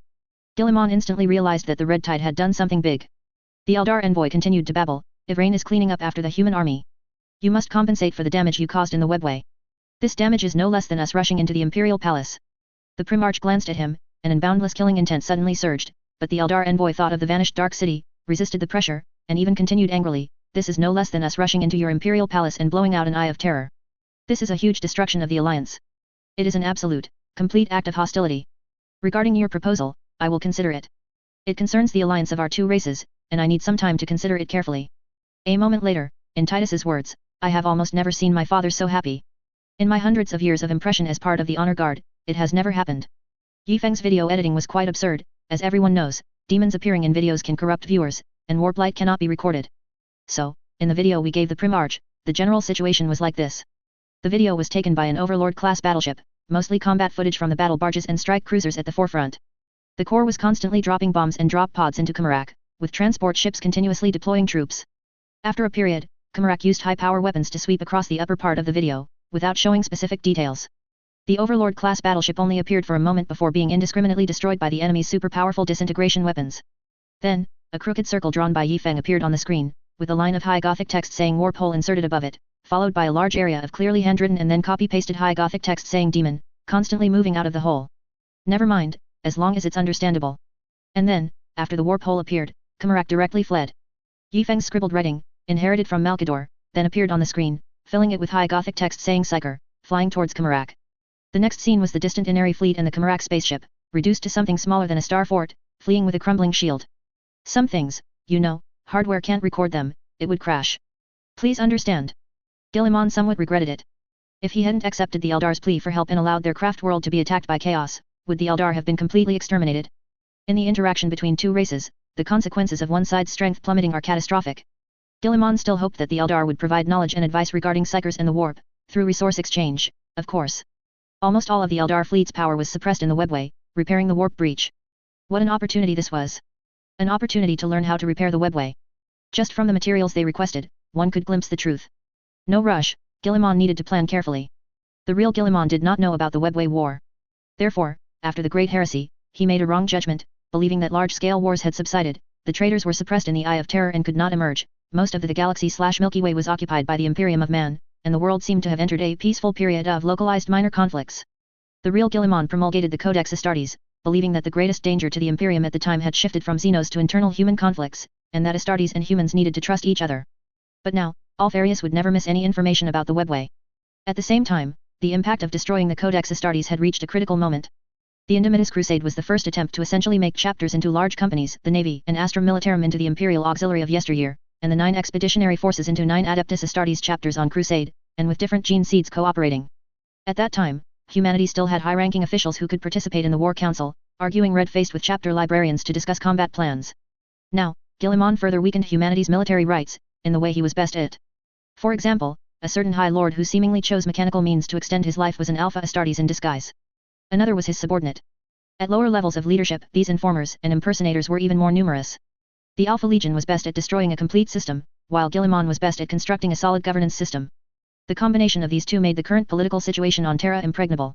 Even the few political opponents who openly opposed the regent were Alpha Legion operatives in disguise, aiming to lure out genuinely disloyal individuals. Through this mobilization, these infiltration forces, together with the Officio Assassinorum, were infiltrating various factions in other star systems. If, in an expeditionary force, in the War Council, the high-ranking Navy officials, logistics representatives, Astra Militarum, and other human high-ranking officials were all Alpha Assassins or their subordinates in disguise, then in essence, the control would completely fall into the hands of the Adeptus Astartes chapter master. The Battle Sisterses might be the only overseers. Alfarius believed that the Battle Sisterses carried the Emperor's will, which was equivalent to him personally supervising the battle. In short, large-scale group army operations are now the general trend. When this was decided, the Imperium of Man's Fist returned. Guilliman summoned the veterans of the Red Tide again that night, giving him a special mission. Outside the Galaxy/Milky Way, in the darkest region, the light shone brighter than the galactic core. Kill them. Do those traitors still not dare to face us? Sending out war beasts is an act of cowardice, truly despicable. Such words usually came from an imperial political commissar or an Astartes, but now, the one shouting loudly was a giant metal monster. An old Necron's general's Indrek. This old general was highly respected, the only problem being that his mind had been damaged during the Great Sleep. There was a problem with his consciousness circuits, a considerable portion of his memory had disappeared, leading to a dramatic issue. He believed he was still a Necron's, which was his last memory. He also believed he possessed a physical body and considered all other creatures to be Necrons. Humans were small Necrons, orcs were fat, grayish-green-skinned Necrons. The endless Tyranids before him were finally not considered Necrons because they looked too bizarre. Old Generals Indrek believed that the Tyranids were war beasts raised by the traitorous Necrons dynasty. This led him to frantically order the main cannons to fire continuously, annihilating one enemy after another. This old general was so highly respected that every sentient subordinate held him in great esteem. His attendant, Oberon, cooperated with the old general, and all the Necrons warriors under his command played along with him. Oberon bravely said, "General, we should proceed according to the plan. The Storm Lord has already set up a trap, just waiting for these enemies to enter." "No, Oberon, you are an old soldier, how can you say such things? We must lure out the enemy's main force. Although these war beasts are fierce, the main opponents are those rebels who want to overthrow the Triarch, the Necrons leaders of old dynasty. We must draw them out, they are the target." Old Generals Indrek spoke rapidly, and clear commands were sent to various gun emplacements, dense flashes of light sweeping away enemies within thousands of kilometers. "Those traitors still haven't come out. Prepare to advance, give them more pressure." Old Attendant Oberon's somewhat unreliable thought circuits struggled for a while, they had been fighting for a long time, and even he had died several times. In the dark void of the extragalactic space, they received no supplies.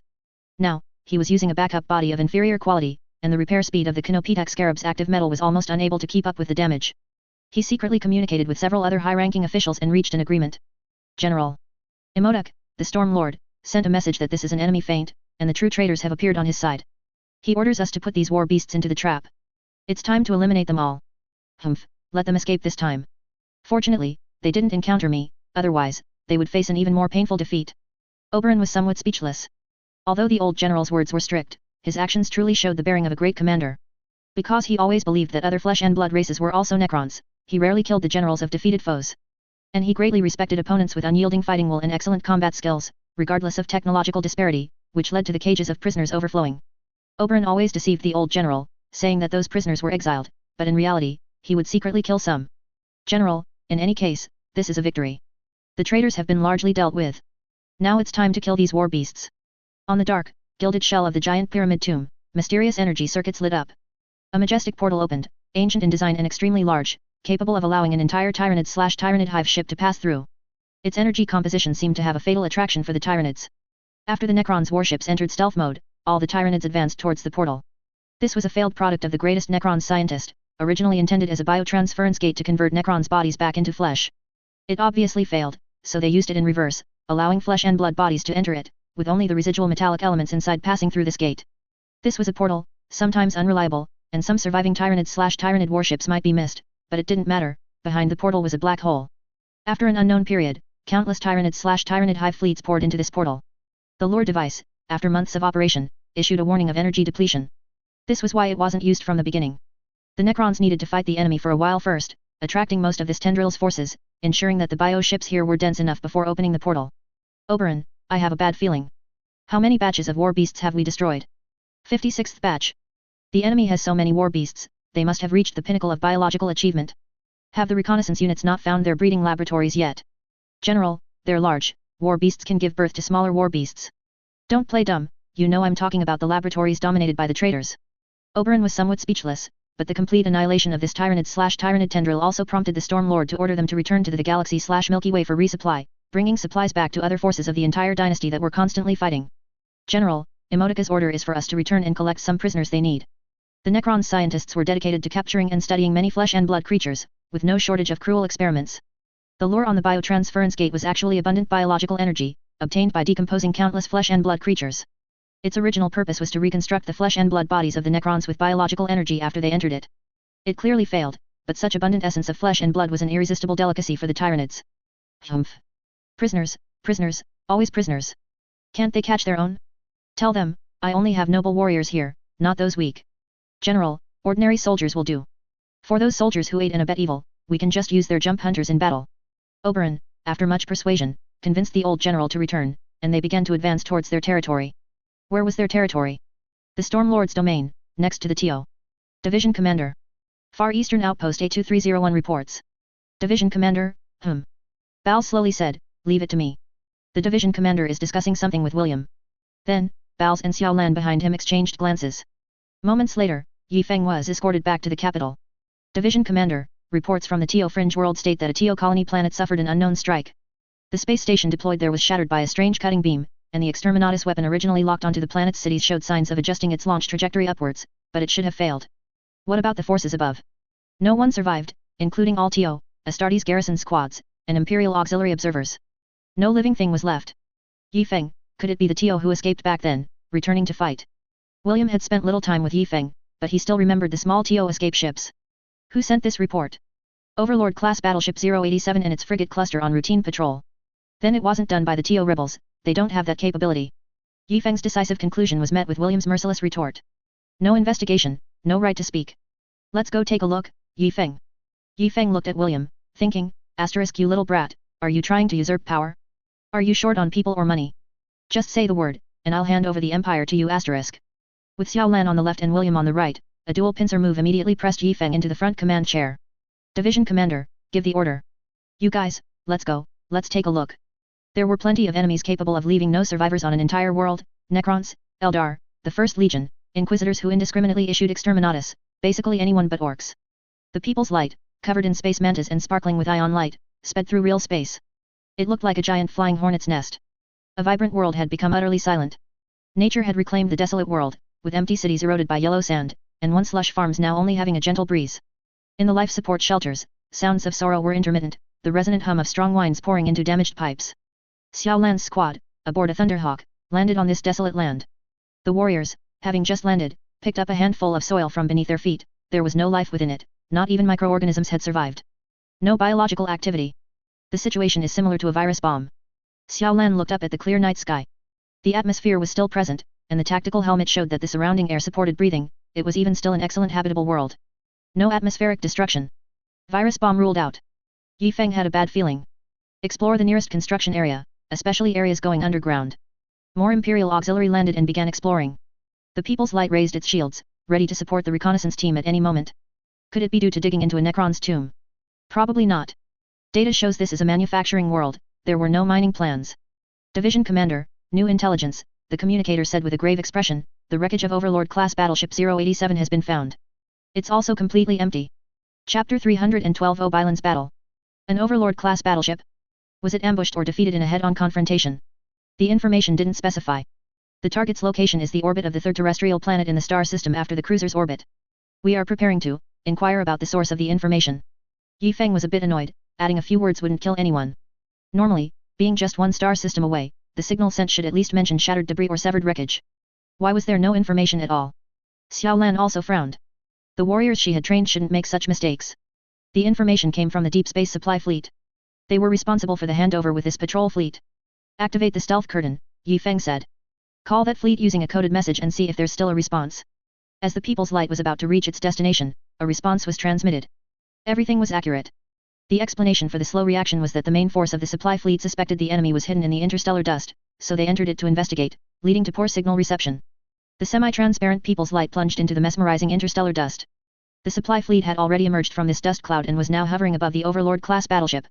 Transport ships shuttled back and forth above, deploying investigation teams onto the battleship wreckage. The battleship wreckage orbited the third terrestrial planet, like a colossal piece of space junk. Anos, any response from the stealth radar? This is a dead world. The conclusion from the auxiliary analysis program appeared on the screen. The entire star system was lifeless, with no traces of colonies or mining outposts. The fleet was simply passing through here. For the first time, Yi Feng felt bewildered. Was he seeing a ghost? The Overlord-class battleship had been cleanly sliced, the entire battleship torn in half, with cuts so smooth that not a single particle protruded.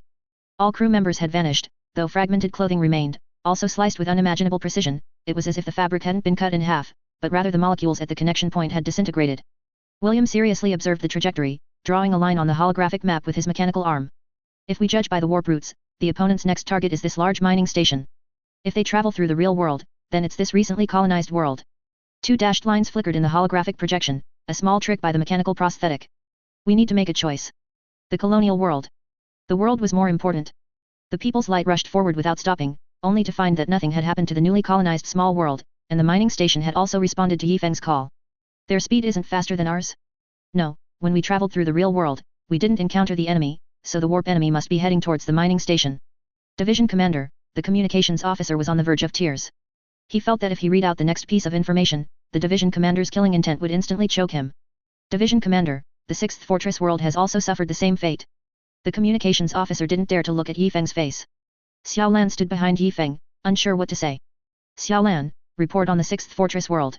The 6th Fortress world is located on the 5th terrestrial planet's moon in Sector 6 of the Damocles Gulf. It has a population of 1 billion, all of whom are warriors and their relatives.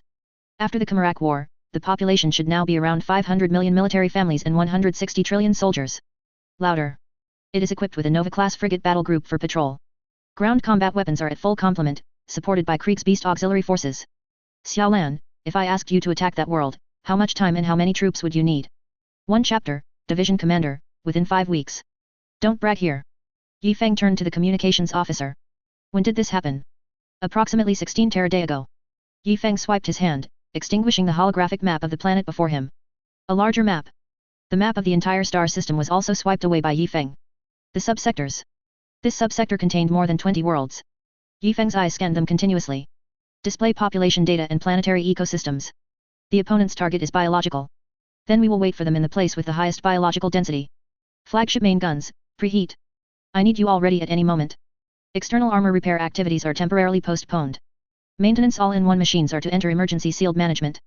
Whatever it is, if it harms humanity, it must be prepared to fight the Red Tide. General Zaykduk stared at Oberon with boredom. As the most powerful, ancient, and distinguished general under the Storm Lord, being assigned a resource collection mission was truly too dull. A supernova explosion was suppressed, its immense power, at the pinnacle of physical laws, compressing it step by step. This was one of the raw materials for Tomb-class warship, not complicated to acquire, but extremely time-consuming. Oberon, we should give them some dignity, some space to display themselves. Do you mean for me to duel with the captives? Do not kill them. That is the bottom line. Oberon. Let's see what abilities these fellows in the fragile flying iron rods possess. A spherical arena was erected. Metal walls abruptly appeared around it, like upturned floorboards. Under the chaotic transformations of the spaceship, an area with practical value and microtopographical structures was formed. Not a single drop of the filthy biomass would remain on the metal, it would flow along the slight incline of the ground into the energy storage unit of the bioconversion gate. A cage appeared out of thin air from above. The mortals inside were already too shaken to stand steadily, their minds a chaotic mess. This was a planetary political commissar. After the Primaris warrior originally responsible for that unfortunate world died in Qmerak, he had been commanding the planet's entire defense forces. At this moment, even though he couldn't distinguish up, down, left, or right, his chainsword was still clutched tightly in his hand. The political commissar's military cap was stained. He stomped it underfoot. Honor was for the dead, he was alive, and the blade was still in his hand, so there was no need to care about such things. Oberon had no interest in waiting for this weak creature to react. He began his attack in his weakest mode. His weapon, an ancient green-bladed Necron disintegration field, swished, even cutting the sound of the wind. The political commissar could only hear scattered sounds, but he knew something was terribly wrong. Long-term trained reflexes saved his life. In a dazed state, he swayed back several steps, swinging his chainsword with the chaotic movements of his body, barely forming a messy defensive circle of sword edges. The old general regarded all living beings as Necron, which meant that the physiological differences between any creatures were ignored by General Zaykduk. A thin Necron and a fat one, did they really need to be divided by weight class? The political commissar felt a great force, and his right hand instantly lost all sensation. This heavy blow cleared his head somewhat, at least he could open his eyes and see things clearly. He stumbled to the ground, laboriously turning his head to look at his right hand, which had completely lost sensation but still clutched the chainsword tightly. The huge mechanical monster pressed down on him. Oberon increased the difficulty of the combat by 1 level, his movements suddenly becoming swift and powerful. The terrifying giant blade in the political commissar's eyes grew closer and closer to his chest. With a roll, he dodged a vertical slash. As he felt relieved, a sharp pain shot through his foot. The enemy's sharp mechanical foot pierced his ankle. The enemy's size was too immense, even just a sharp point, his ankle completely disappeared, leaving only 2 thin layers of flesh connecting to his foot. The political commissar made a decisive move, severing his own leg with a single cut. The exhaustion from blood loss was eroding his brain. What exactly are you? Monster. Where have you brought me? Your people are dead, traitor. Your resistance is weak and futile. You dared to betray the king, and this is your price.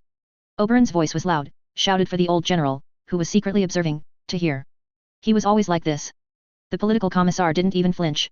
The human language emanating from beneath the opponent's metallic mask was bizarre and absurd. Adeptus Mechanicus Traders, a brand new Skitarii experiment? Orenzino's glorious arena. The pain from his entire body made every word squeezed from the political commissar's teeth tremble, but he continued to swing his sword. He didn't know when the chain sword had been damaged. There were very few monomolecular blades left, only a few tips still weakly cutting the opponent's metal body. The political commissar stood his ground, adopting an open stance. Oberon thrust forward, intending to impale this weak mortal like a skewer. The strongest warriors often share a common trait, they use whether their death is worthwhile as one of their criteria for action. The political commissar dodged as fast as he could, but the spike still grazed his ribs, piercing his armpit from the side, mere inches from his heart. Oberon admitted that in such a long time, he had almost never encountered such a situation. Rather than saying the Necron's weapons were too powerful, it was more accurate to say the mortal's body was fragile and unbearable. The political commissar leaned on the Necron greatsword that had pierced his body, rotating towards Oberon's embrace. The blade, deep in his flesh, rotated around the political commissar's body. His spine, his chest, the political commissar's armpits turned into charred bone, that was his ribs, burned to a crisp after resting against the Necron greatsword's blade. The chain sword spun. Oberon disdainfully wielded the long needle of his other mechanical arm, intending to impale the political commissar before his weak, broken chain sword could scratch his noble body. The spinning political commissar suddenly stopped, a faint smile on his lips. His abrupt stop caused the long needle to plunge directly into the center of his chest. Die, heretic! The spinning chain sword didn't strike the living metal body, but instead heavily hit the disintegrating long needle. With a slight change in direction, the political commissar used his last ounce of strength to push off with one foot. The long needle pierced through the political commissar's body, carrying the dead corpse, and impaled Oberon's own body. Flesh and machinery, strung together. Oberon could sense the old general's displeasure. If he didn't kill the mortal and yet died here unexpectedly, he would face ritualistic punishment. Next. Oberon flicked his long needle, and a Canopitak scarab flew from afar, covering his wound. Within seconds, the minor injury was repaired. It took a few seconds longer than he expected. In the distance, amidst the dense clusters of bunkers on the upturned metal floor, an adamantium warrior was sprinting.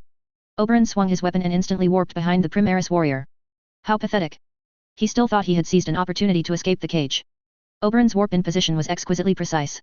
Whether the warrior in front of him turned to face the enemy or continued to run, he couldn't dodge Oberon's slash, the crude power pack would surely be severed. A single blow would render the opponent combat ineffective. Such a worthless Necron noble would not earn the old general's respect, and then he could simply be killed under the guise of exile. The Primaris warrior's movements faltered for a moment. Multilinear thought presented the only solution. The Necron blade chopped down heavily. The heavy, clumsy adamantium warrior paused for a breath, and two long adamantium blades sprang from his power pack. Oberon felt a distinct impedance and immediately activated the highest level of combat mode, but it was still a little late. The adamantium warrior exerted force, the popped-out adamantium blades were severed, and he also moved out of the range of the slash. Unlike that mortal political commissar, before he was locked in the temporal cage, he was engaging a group of active metal monsters that devoured living souls. Warp hunters, units specifically designed to hunt biological energy. The Primaris veteran spun around and swung his Siegebreaker power hammer. Even a Necron overlord's body would suffer considerable damage from this hammer blow. In the previous battle, his ranged weapons were exhausted, but that didn't mean he had no means of resistance. The heavy ion cannon hanging from his other hand was still usable. The Siegebreaker hammer and the Necron disintegration blade clashed. A spherical power hammer was cut and sent flying, tracing a straight trajectory through the air and smashing into the opponent's waist. The immense force transmitted to Oberon's hand made his pointed foot carve 3-inch deep gouges in the ground. In the speed contest between the disintegration needle and the plasma cannon, as Oberon realized he was at a disadvantage, warp light enveloped him, taking him away from the enemy's muzzle. Oberon, what kind of good soldier uses warp teleportation? You are dueling. The old general's command had to be obeyed. For the mechanically ascended race, a superior's order to a subordinate was absolute. A faint red light glowed in Oberon's chest. It was originally a powerful dark matter cannon, but due to the old general's no-kill order, he reversed the energy flow, allowing the surging power to spread throughout his 9 limbs and 100 bones. The power of dark matter drove all the active metal in his body, turning every inch of metal on him into a power weapon. The Primaris warrior opposite held his last melee weapon, a combat dagger. The massive plasma cannon slung beneath and the tiny dagger in his hand seemed so comical, but Oberon realized he couldn't underestimate this fellow.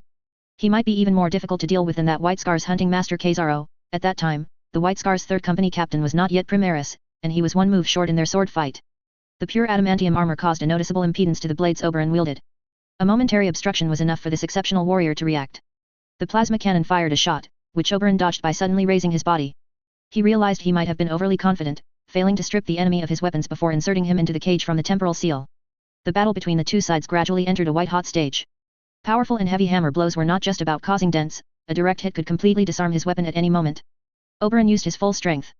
He detached one of his thick feet and attached it to the disintegration needle. This was his favorite war scythe.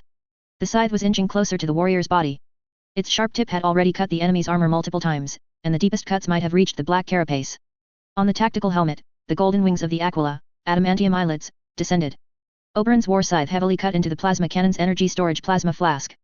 Blue electrical light, accompanied by a violent explosion, engulfed the Primaris warrior's left arm.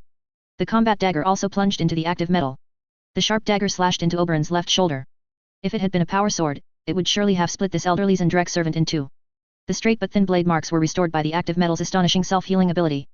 Before the blade had even left the enemy's body, the blade marks above had already disappeared. The plasma detonation caused huge losses to both sides. The Primaris warrior's right arm was scalding hot, and his reactions were noticeably slower, while a large portion of Oberon's active metal near the plasma had disappeared. For the Emperor. We shall not fail the Emperor's grace. The Primaris warrior roared a battle cry and charged towards Oberon. Then, he flashed and disappeared behind a metal bunker to the side. Oberon was indeed an experienced veteran. He swung two weapons in two directions, simultaneously blocking the opponent's attack routes. The Primaris warrior's route was also very clear, burst through the wall. Isn't that what a siege-breaker power hammer is for? An adamantium fist, without even a combat dagger, lunged at Oberon. His idea coincided with the political commissar's, "Your weapon is truly useful," chapter tradition. Oberon was not careless this time. He drove a foot through the Primaris warrior's shoulder, piercing through the last adamantium pauldron. A pile of miscellaneous machinery was thrown towards the Necrons' detector position. The veteran removed his weapon vest, which was his last weapon. The pointed foot, imbued with dark matter power, was pulled from his shoulder, revealing a deep bloody hole. Combat's times had run out in the previous battle. At this point, the Primaris warrior was, strictly speaking, combat ineffective, but he stubbornly intended to pick up a piece of metal bunker debris, like casually picking up a brick, to smash Oberon's head. After such a fierce battle, the old general felt it was time to call a halt. Suddenly, the alarm of the Tomb-class warship blared throughout the entire pyramid. The massive form of the People's Light appeared in General Zaykduk's mind. The damage sustained in Kumarak, with one side of the octahedron sliced open, meant the People's Light stealth system was not very reliable now. Yi Feng had never intended to rely on a stealth assault anyway. A psychic main cannon blast served as a greeting. With a large number of savage Eldar surviving, Yi Feng was not afraid to directly engage the Necrons. Division Commander, should the shipyard gate be opened? No need. This is not an opponent that can be defeated by numbers. It's good that Victor is still awake, and trusting the pilot's seat to him will surely be stable. As he spoke, Yi Feng had already pushed the engine throttle to the max, maneuvering the warship. The entire Tomb-class warship experienced a massive tremor, sending both Oberon and the Primaris warrior flying into the air. The temporal lock defense mechanism helped the Necrons delay the terrifying bombardment of the People's Light's main cannon. Its operating principle was to temporarily lock this area with a temporal lock when the warship suddenly experienced extreme changes, then slowly release energy, using the active metal's repair function to slowly suffer damage and repair over the next few hours. However, the People's Light's main cannon was simply too powerful. This device turned the warship from immediate death into watching a death countdown. The powerful psychic energy even shattered the Blackstone-reinforced reality barrier, continuously leaking into this world. The old general remained unperturbed and slapped his throne. As one of the most powerful Necrons dynasties, the Storm Lord had many shard of the Star God weapons. The old general gained the right to use one, and with a slight activation of the power released, the Primaris warrior instantly lost his life. Not only that, but apart from those completely absorbed by the lure device, all other captives completely lost their lives. An unknown force surrounded the entire warship. Dark power flowed within the mysterious patterns of the warship, counteracting the powerful psychic attack. Time-release weapons still had their uses. The old general stood up from his throne, the newcomers mean trouble. Call for support. His superior strategic thinking rarely puts Zendrek at a combat disadvantage. Several Necrons warships suddenly appeared on Yi Feng's detector. Their inertialess engines warped directly into the surrounding space. Macro cannons and gauss flares did them negligible damage, and their attacks had not yet managed to break our shields. Yi Feng, I'm ready. Let's board. Kazanov had arrived in the forward command room at some point and unceremoniously requested to sortie. Board Warhammers? The enemy's warships contain a large amount of Blackstone components. Terminator's teleportation simply cannot pinpoint a sufficiently precise location. That's not enough to make us retreat. We have enough means. The entire People's Light shook several times, even the workers in the factory noticed it. The two sides had just grazed each other, and their point defense cannons exchanged a round of strikes. Both sides' losses were definitely not small. Kazanov, this time you will act with the Adamantium warriors. When the real fighting starts, we need a platform to tie down the enemy's forces. Although they could resurrect infinitely, the number of soldiers was limited. 10,000 rituals, even if they could resurrect infinitely, could not have 20,000 combat units simultaneously. When the real fighting starts, we only have one chance, but before that. Yi Feng ritually shouted at his opponent, what kind of evil spirits dare to invade my borders? Chapter 313 Look at my screen swimming technique. Under all of heaven, there is no land that is not the Silent King's. Necron language. Yi Feng received the response, which greatly surprised him, especially the Deathwatch Xeno specialist think tank that had been assembled. What is the meaning of this message? Cracking it will take some time. Yi Feng was very reluctant to engage in combat with the other party, being able to communicate was the best news. While messages were being exchanged, the Necron's frigates had already formed up. We only had one conspicuous massive warship, and the enemy adopted wolfpack tactics to surround the People's Light. General Zaekduk, as usual, mistook the enemy for other Necrons, and the huge warship before him, needless to say, must be the enemy Necron's flagship, with the commander surely being a Necron noble. Necron warfare operates under two sets of rules. In internal wars, for instance, when competing for a vital resource, the noble competitors would each command their prearranged armies according to the rules, engaging in a war under those regulations. Nobles did not need to personally charge to the front lines. In their system, the combat power of the commoner armies directly reflected the loyalty, population, and combat effectiveness of the nobility's dominion, while their weaponry and equipment showcased the overall industrial capability of the worlds under their rule. If you lost within the rules, you likely wouldn't win by breaking them either. However, when facing Xenos, Necrons would unleash all their weapons without hesitation. Necrons' conventional technology was not extremely powerful. Early on, like the Tio, they slowly flew and colonized the real world in their giant flying tombs. Later, their engines were somewhat strengthened, but they never achieved inertia-less engines. In the war in heaven, they were hammered by the old ones, losing most of their territory. What truly made them powerful was the well-fed shard of the Star God. After the shard of the Star God tricked them into biotransference into machines, it devoured the souls of their entire race, becoming incredibly powerful. The knowledge it imparted to the Necrons also armed these undying warriors. But remember, what can completely disregard physical rules is the shard of the Star God, including the shards of Star God after being backstabbed. Weapons made from these shards are the true core combat power of the Necrons. In the old general's eyes, shard of the Star God weapons were powerful new weapons invented by young scientists, perfectly suited for destroying the rebellious nobles before him. Another message was transmitted from the massive warship: the Silent King is ever victorious.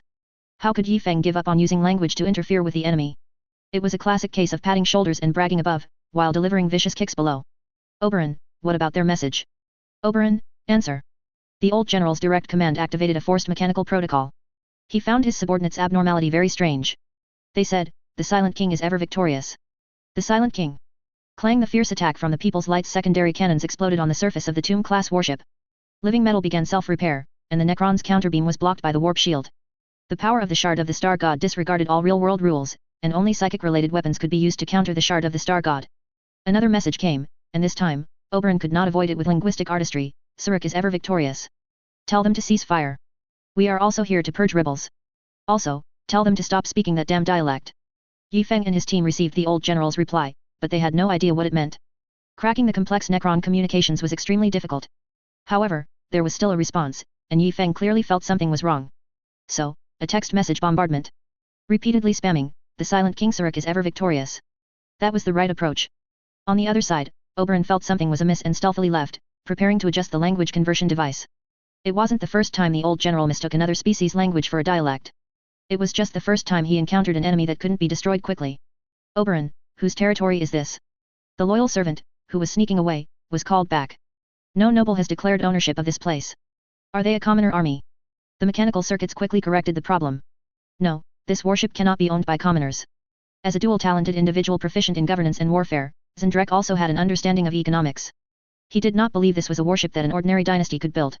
Just the shield, which could cover the entire warship and withstand a direct hit from its main cannon, was definitely an expensive item.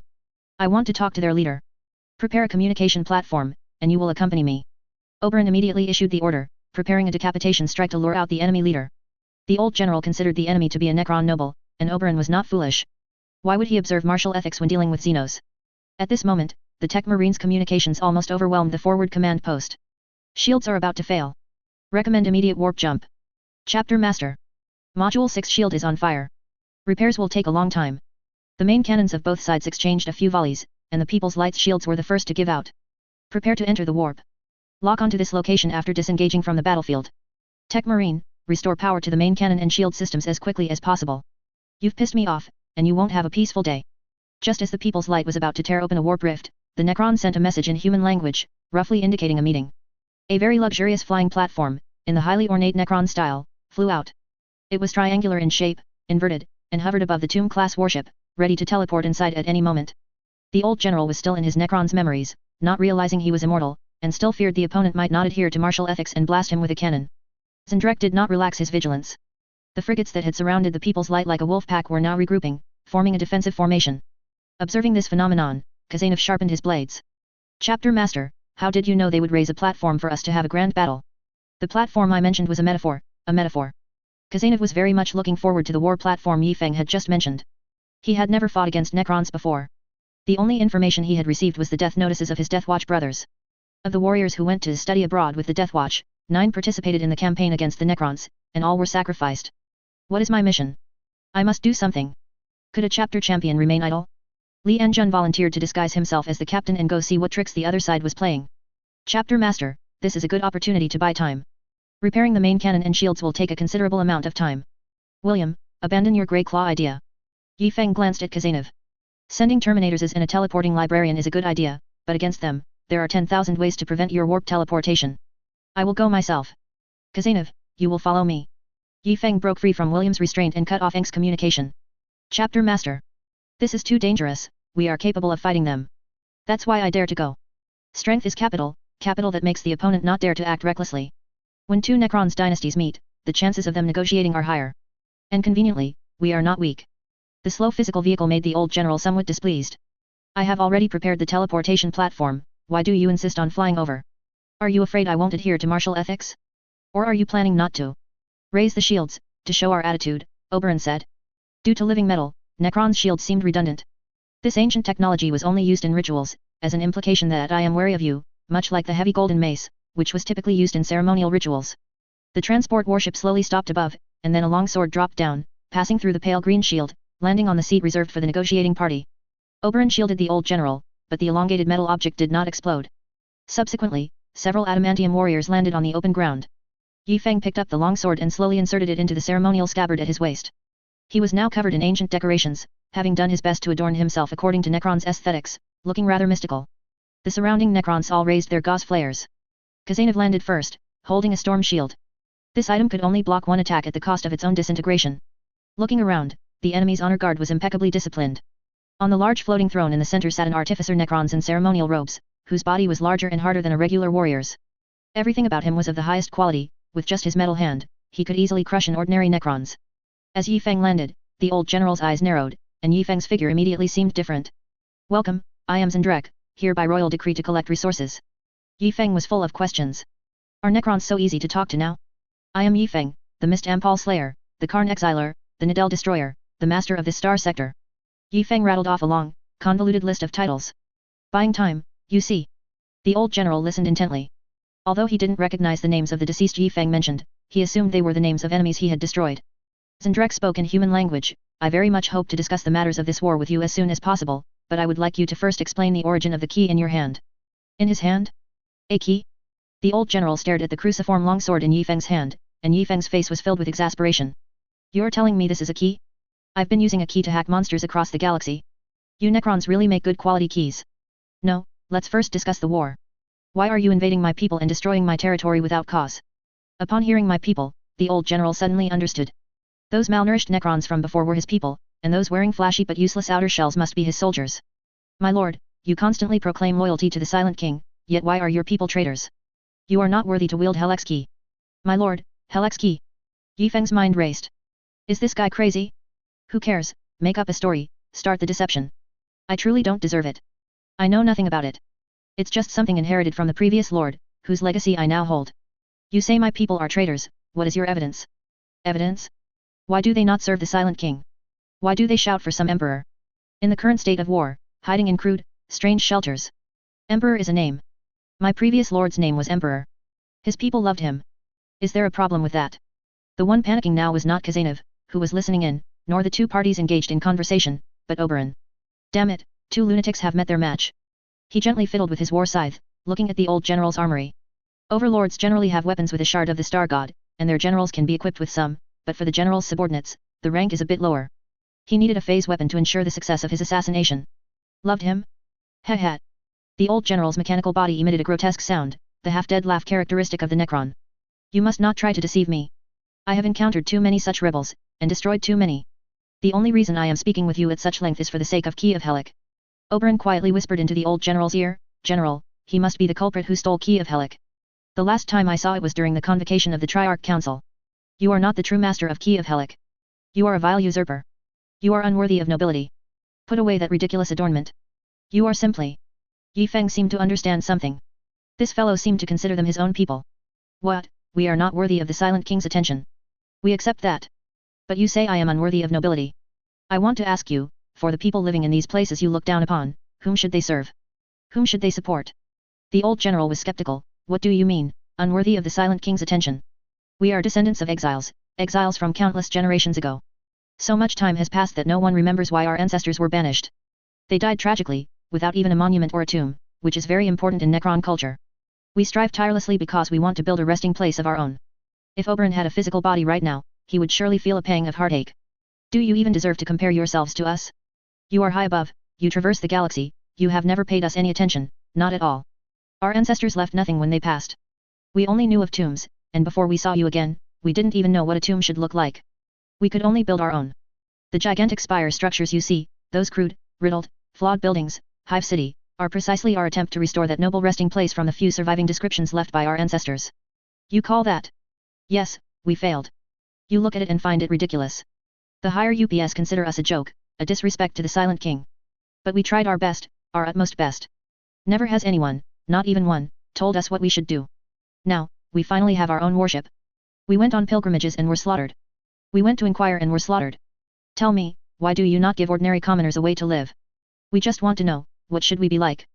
Yi Feng felt like he was about to weave a complete storyline. You mean, you are not a noble, merely a commoner leader? Zendrek felt today was absurd enough. Yi Feng became even more animated. Noble? My family has been the leaders of these commoners for generations. I now hold Key of Helic. By what right do you say I am not a noble? The old general smiled, or at least he thought he did. I have a way for your family to be accepted by the nobility, as long as you are willing to pledge allegiance to me. No, I will not abandon my people. No, no, no, newcomer. Accepting you means accepting your people. They will be regarded as ordinary citizens, no longer branded as exiles. Look at you all, so frail, so primitive. Now look at my soldiers. In the future, every one of you can be like them. Zendrek pondered for a moment. One thing was true, the strength the other party displayed was formidable enough. If he joined his command, his position in the political arena would be further solidified. This will take some time. Initially, during the period when you are not yet recognized by other nobles, your people cannot appear in this form, they can temporarily serve as auxiliary troops under our Sodic dynasty. As Yi Feng chatted, he felt something was off. Had this guy's brain gone soft from sleeping? How do I trust you? How do you trust me? This is an eternal question. To buy time, Yi Feng decided to make it a bit difficult for him. The old general heard this and thought, he wants to prove his loyalty. Is there any Necron who wouldn't want to join my great Sodic dynasty? We are currently carrying out the king's mission. If you can assist us in our mission, I guarantee you with my death that you will successfully join us, including your soldiers, your fleet, your territory. Tell me, what is your mission? The resources on this planet had been mostly collected. What they needed was more biological energy. It will require the sacrifice of your people, and the numbers will be large. Don't worry, they will enter a true resting place. Yi Feng sneered, I reject your proposal. If I were to trade the deaths of my people for my noble status, then I am unworthy of becoming a noble. A fellow who cannot even protect his own commoners is unfit to be a leader. This is the will of the Silent King, and the command of my master of the Sodic dynasty. You are still a traitor, refusing to sacrifice for the Triarch. Who said I betrayed the Triarch Council? Yi Feng understood. These guys were here to kill, not to clear out vermin or for simple war fervor. They had a purpose. Tell me, how to sacrifice? Must they be people loyal to the Silent King? What about those Xenos? The traitors. The old general heard the word traitors and became especially furious. We are currently fighting them, those traitors who betrayed their own race. We have fought for a long time, and they never show their faces, using vast hordes of war beasts to delay our progress. They will die, after we resupply. All betrayers must die. Yi Feng suddenly thought of some bad ideas. Can't you sacrifice the traitors? No, not sacrifice, but use those traitors instead. Humph, of course. Otherwise, what do you think I was doing before? I just didn't know you were loyal to the king. Then, are the green ones okay? The big ones, lots and lots of them, who like to run around in scrap metal. Of course, that would be best. They couldn't use tyrannid flesh, that would be like hanging human meat to attract customers. But other kinds were all the same, hanging beef, lamb, pork, not much difference. Give me a waypoint, I know where they are. Really? I will certainly eradicate them completely. Wait, how do you know? We are not the only exiles. Many are disloyal to the Silent King, even detesting them. We have fought them for thousands of years. Now, with your participation, I believe we can eradicate them quickly. Originally, between the 300 worlds and the Imperial territory, which is the Ultima Segmentum's 500 worlds, there was a layer of not-so-weak orcs. Yi Feng had deliberately left them there during the last bloody scourge. The chapter had been monitoring their status, intending to eradicate the enemies on a planet before they developed into the space age. Now, due to the Khmerak War, those unsupervised orcs were engaged in a planetary-level boss fight, vying to become the most Waaaic boss. The old general did not trust Yi Feng, it was like official troops entering the mountains to suppress bandits. Halfway through, these people emerge, saying this is not a bandit stronghold, they are not bandits, but a village security force, and they know where the bandits are and will lead you there. It sounded like a trap. The massive mechanical body waved, and the hidden shield above disappeared. Every killing weapon on Zendrek gleamed. If he wished, in an instant, the throne beneath him could cause these lowly fellows to die a violent death. If you are suspicious, and yes, you certainly will be, I will give you the coordinates. I guarantee my warship will remain here motionless. You can go and confirm it yourself. Anyway, you won't lose anything, we are already in a standoff. Yi Feng waved his hand, mimicking the old general, and the airship slowly descended. A huge device was pushed out of the craft and landed on the platform, then Yi Feng got up and returned. Stop, I haven't told you to leave yet. Enough, I have shown my sincerity, and you have not. If you're not convinced, let's keep fighting. Yi Feng spoke defiantly, but he ran incredibly fast, instantly stepping into the airship. The teleportation was silent. If Kazanov hadn't turned his head, he wouldn't have noticed Oberon suddenly teleporting onto their ship behind him. I will follow you. I am a Sodic envoy. You cannot refuse. He had heard enough of the two lunatics in a standoff. Once they reached the enemy warship, he would kill these arrogant leaders and then use himself as a teleportation beacon for the assault troops to teleport into the enemy ship. He would just tell the old general that these people were deceiving him. A beam of deterrence grazed the side of their warship. The talks are not over yet. You still haven't explained the issue of Key of Helic. Zendreka's voice came and went, but Yi Feng, who had boarded the transport, could hear it clearly. That is for the final stage of negotiations, after you have verified whether my sincerity is genuine. Chapter 314 Greenskin, listen to me say thank you, because of you, I am warm, well, burnt. A lance shot through the top of the entire negotiation platform, the dazzling beam of light and high-energy reaction were the Red Tide's response to the Necrons' warning. If it was truly a negotiation between two Necrons dynasties, then not a single hint of weakness could be shown. Yi Feng swung his greatsword, striking with a single blow. The blade swept horizontally towards Oberon's body, hitting him like an iron rod. This sudden attack was defended by the experienced Oberon, but Yi Feng was not the only one in the transport ship. Kazanov's powerful blow struck the opponent's waist armor, and the librarian, wielding a power hammer, swung it towards the green great scythe that Yi Feng was clashing with. The transport ship immediately executed ultra-high maneuvers, rapidly changing positions and evasive movements, attempting to prevent the Necrons' teleportation through multiple orbital changes and quick maneuvers. Oberon firmly anchored himself to the metal deck, using himself as an anchor point to summon a decapitation squad. The warrior's mission was not to kill Oberon, but to push him off the ship and throw him back onto the negotiation platform. Oberon's strength exceeded everyone's expectations, even with several people working together, they couldn't instantly suppress him. A warp jump fluctuation occurred behind them. Following the sixth contingency plan, everyone sprinted a few steps and entered the next room. Kazanov stood at the very back, using his storm shield to block a gauze blaster shot. The Mad Wolf showed no regret for the disintegrated shield, tossing it behind him and closing the blast door. The seemingly sturdy door also couldn't withstand the gauze blaster's fire, but the strategic position had been reached. The transport ship exploded, breaking into two halves. The engines in the rear underwent a violent sympathetic detonation. The old general could clearly see the raw material flames he hadn't seen in a long time. Those lights were full of warning, yet they couldn't harm any living metal, like a flashbang made of flame. The front half of the ship was blown away at a terrifying speed, almost like a surreal acceleration. The powerful acceleration pinned the only Necron's warrior against the wall, and Yi Feng swung his greatsword, striking with the edge of his cross-shaped blade. The dead Necrons was teleported away, returning to their mothership for repairs. Oberon jumped out of the rear half of the ship, his targeting system continuously scanning the rapidly flying half-wrecked vessel, still wanting to teleport over, but Zendrek stopped him. General. They are absolutely not allies, and there's no way they will join our ranks. He is deceiving you. I am the general. Obey my orders, obey the orders of Amodok, the Storm Lord. Our mission is to acquire enough bioenergy. It would be simple for the Sodic dynasty to destroy this force, but the old general currently had no support. Most of the fleet was engaged in battle with the Kriegsbeasts. If they didn't return to the battlefield with supplies for too long, the collapse of the front line would certainly cause greater damage than this small force currently posed. Oberon was somewhat wounded after all, and the old general was not a benevolent person. But we must give a warning to these fellows who insult our dynasty. The People's Light pressed forward directly, ignoring a volley from the surrounding Necron frigates, opening its doors and taking Yi Feng and his party inside. Yi Feng's questioning voice came through the comms channel. Boarding our warship is a dangerous act of hostility, and firing at us is likewise. This is the final warning, otherwise, prepare for an endless chase and counter-chase. Your actions are equally despicable. Yes, we are despicable exiles. We blew up our own ship. Do you have a problem with that? Yi Feng defined Oberon's actions as a boarding attack, and Oberon remained silent under the old general's reprimand. The old general still believed that everyone was a Necron, and life was very important. How could you, Oberon, casually enter such a dangerous situation? What if you died? After a moment of silence, a Necron frigate had already warp-jumped out of sight, its inertialess engines flying at extreme speed towards the location marked by Yi Feng. As video signals from the Orc planet were transmitted back, more frigates began to disappear, eventually leaving only 2 frigates, one in front and one behind, floating beside the People's Light. Division Commander, what's the next move?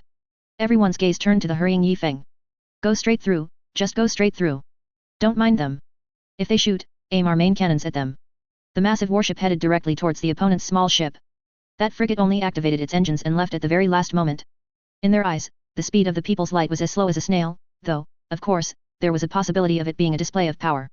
Proceed towards the massacred Teo colony planet. During their flight, there were constant frictions between the two sides. The other party fired at the shield, warning them to stop, while they used lance shots, which the other party withstood, and main cannon rotation, which caused the other party to change position, as deterrence, eventually reaching that barren world.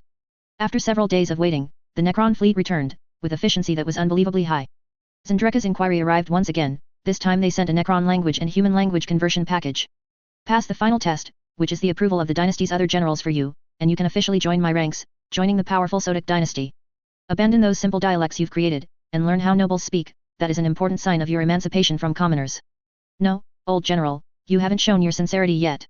Zendrek expressed confusion at these words. Isn't our acceptance of you sincerity? Your question is strange. As long as you prove your worth, assist us in defeating the rebel Kriegsbeasts, and defeat the rebels, you can restore your noble status. What's the problem with that? Yi Feng switched to the Necron language and sent another message. Apologies, the simple dialect did not express the meaning clearly. You must be aware of our determination to serve the Silent King. Then, please, your forces, your dynasty, demonstrate your loyalty to the Silent King, and the true combat power of your dynasty. The old general was a little angry. What, do you think we can't kill you, so you're getting arrogant? War and death are the best methods. Yes, so unleash your wrath upon the enemies of the Silent King. The rebels must be killed. Eliminate those Kriegsbeasts and the rebels behind them. The Silent King's command is supreme. Prove your worthiness of my allegiance with the deaths of your enemies.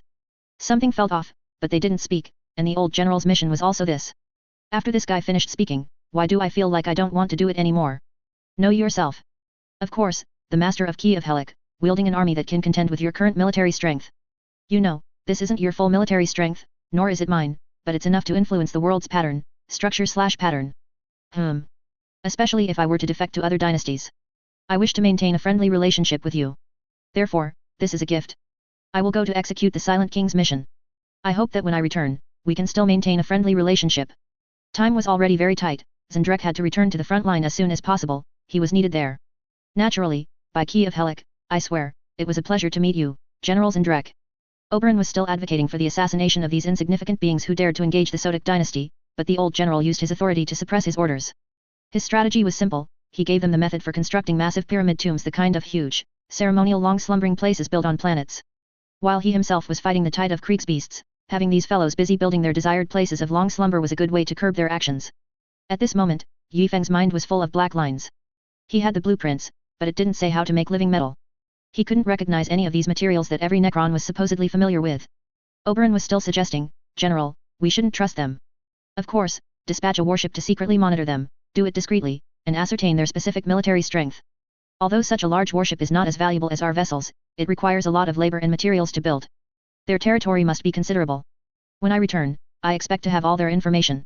Know yourself and know your enemy, and you will never be defeated. As a renowned strategist, Zendrek was well aware of the consequences of fighting on two fronts and having one's rear attacked during a grueling battle. Regardless, the most important thing now was to stabilize Yi Feng and his group. As long as they remained still, once the main forces returned, they wouldn't be able to cause any trouble. Due to the mechanical ascension to immortality, Necron conspiracies were becoming increasingly long-term. Their absolutely calm thought patterns and increasingly precise probability calculations helped their plans advance with precision. Millennia were a common unit of time. In the old general's consciousness circuits, this section was sealed by unknown damage, making him insensitive to the passage of time. Necrons have very short lifespans. Oberyn no longer protested. Fine, they were just a few insects, if they weren't killed, then so be it. If you're rushing to work and buy breakfast, and a fly circles around you, would you put down your briefcase and breakfast, painstakingly kill the fly, and then be late for work and get yelled at by your boss? The Necrons viewed the entire the galaxy/Milky Way as their territory, raising various creatures like an animal testing park, merely to observe them and research bioreversal. This included their current fight against the Tyranids, simply because these bugs would eat all their observed test subjects and then run away. The enemy's departure made Yi Feng breathe a sigh of relief, and also caused strong dissatisfaction among the other warriors, especially those of the Redemption Light Battle Group. They killed people on several planets and just left? What do they want us to do then? Especially Kazanov.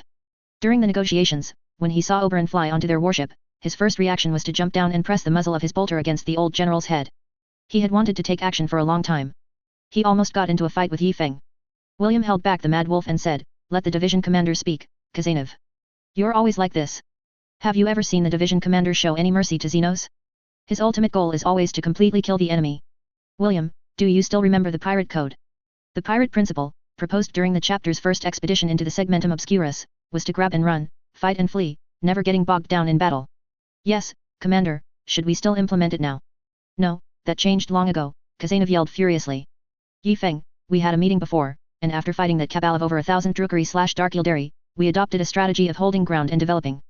No, it's the enemy that's implementing a defensive strategy. These ancient remnants believe that the galaxy/Milky Way is theirs, and they're resisting the main force of the Tyrannid/Tyrannid. Think of Anthony, brothers, we pay a huge price to withstand the Tyrannid/Tyrannid offensive. I merely delivered these guys to the Tyrannid/Tyrannid's maw as quickly as possible." Yi Feng didn't say that we truly couldn't win, he just wanted the Astartes to know that the enemy was destined to die, so there was no need to expend their military strength. Instead of fighting them, it's better to figure out how to kill the traitors. Kazanov, your most important mission is to kill Abaddon. The Luna Wolves swear to destroy the Black Legion. Quickly change the subject. Mad Wolf was still a bit angry and went to chat with the Emperor's statue. William sat beside Yi Feng, he felt that the commander had changed. "Yi Feng, you never used to lie to us. No emperor is a good thing." "William? That's what Jagatai Khan said, before he met the emperor. Before I became the leader of so many of the people, I also didn't understand that statement. No matter what, deceiving your brothers is not the best way. I know you are willing for our blood to mingle, to fall in the same pool of blood, but I am unwilling to watch you die. I chose life over morale. Hatred burns in our hearts, Commander, and it could easily turn on you." William, Xiaolan, who rarely spoke, suddenly interjected, "I don't think it's that bad. Yi Feng's position in our hearts is irreplaceable, it's the same for every brother. Has the sixth fortress world really been destroyed like this? Those brothers who died in battle, those hundreds of millions of mortals lost, this pain can never be healed by a few speeches. Expand. Hey? Commander. Expand as quickly as possible. The enemy that the sixth fortress world defended against has been purged. I order the Qing world to immediately prepare colony ships to occupy the purged worlds before the Xenos return. Announce to all mortals of the Qing world that we have defeated the enemy that attacked the sixth fortress world, and advanced all the way to completely annihilate them." William curled his lip. "I don't know if Khan was right, but you're definitely a bad guy. As long as it gets things done." The purged or held territory was vast.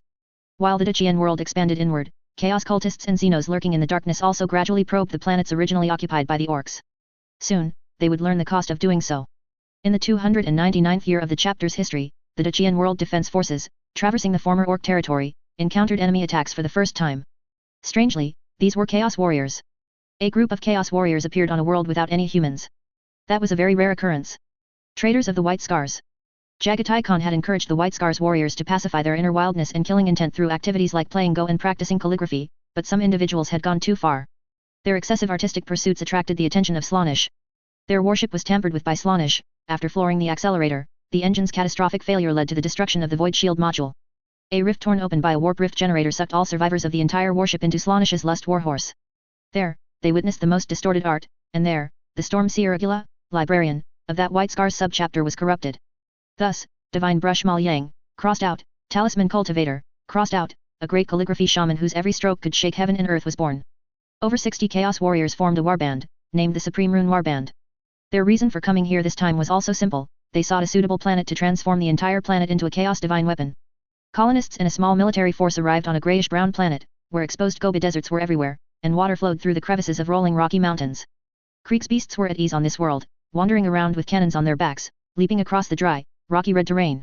A gust of wind blew, and a combat squad of 46 individuals and a Creek's beast turned into a puddle of pus. The dark, viscous pus slowly flowed along the rock fissures into a small rock pit. Lord of Art on high, praise the resting place of souls. The speaker carried a huge brush. A horrifying wolf hair brush. The brush handle was crafted by connecting the spines of two Space Wolves warriors through a special, wicked ritual.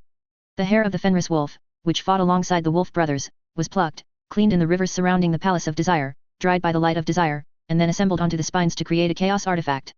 The painful wails of souls emanated from the dark pus. The Agula shaman waved his body-sized brush, full of pus transformed from flesh and souls. Inspired, the shaman wrote wild and unrestrained calligraphy on the earth. Souls were stretched, flesh flattened, and a tragic soul was pulled hundreds of meters long, thinly covering the ground. His senses were infinitely magnified, even when the wind blew over the never-drying script, his soul would feel an unbearable itch all over his body. When a curious creature stepped into this place, the soul sealed in the script would let out a painful howl, shattering the soul of the poor, overly curious creature. The two souls would intertwine, and fragments of both souls would stab at each other like the sharp edges of broken glass, amplifying the soul's wails exponentially. The Chaos Calligrapher completed a single character with a size of 6,666 square meters according to specific standards. Looking at the blasphemous chaos runes from space, the characters twisted and burrowed into your mind, and no matter how you covered your face, tore at your eyelids, or gouged out your eyeballs, it was useless. The observer on the spaceship in space orbit went mad. He stared directly at the blasphemous chaos runes, curling up his entire body. Although he tried his best to shrink into a small ball, his clothes unexpectedly burst open. His skin suddenly cracked, and beneath the dense cracks was new, stark white skin. The Agila shaman rode a lust warhorse. These demons, resembling pure white lizards with long, flicking tongues, could easily detect surrounding life signatures. With its chosen companion, it galloped towards the next victim. The wolf hair brush was held by Agila, just as he used to wield his power glaive while riding a motorcycle in those years. The large brush leaped up and down on the ground, and with the lust warhorse's flying speed, a magnificent chaos calligraphy piece was nearing completion. Beside Agila was a word-bearers. During a certain calligraphy exhibition, a group of Slaanesh cultists were exchanging their artworks and tokens of love. The word-bearers immediately saw the soulmate he had been desperately seeking, that magnificent work written by Agila. After that, well, he was like a mad suitor, following behind Agila. Agila's only response to him was to write down the series of flashes of inspiration that appeared in his mind as runes. Imagine if one day, Agila was willing to inscribe runes on him with tiny, delicate script, just like a husband in a boudoir painting the eyebrows of his beloved wife. What a beautiful passing that would be. The other members of the half-supreme rune warband also rode lust war horses, but each cavalier galloped upon the runes, not touching the ground at all. For them, the place where the runes were inscribed was the warp. They did not have to bear the repulsion of the reality barrier, and thus could long gallop wildly in the real world. Another rune was completed. Agila waved the giant wolf hairbrush in satisfaction, scattering 6 drops of ink into the air. Before the ink hit the ground, Agila recited a 6-word prayer. As the ink dripped, the runes below transformed into utter, pure darkness, leading directly to the warp. Agila, we are almost done.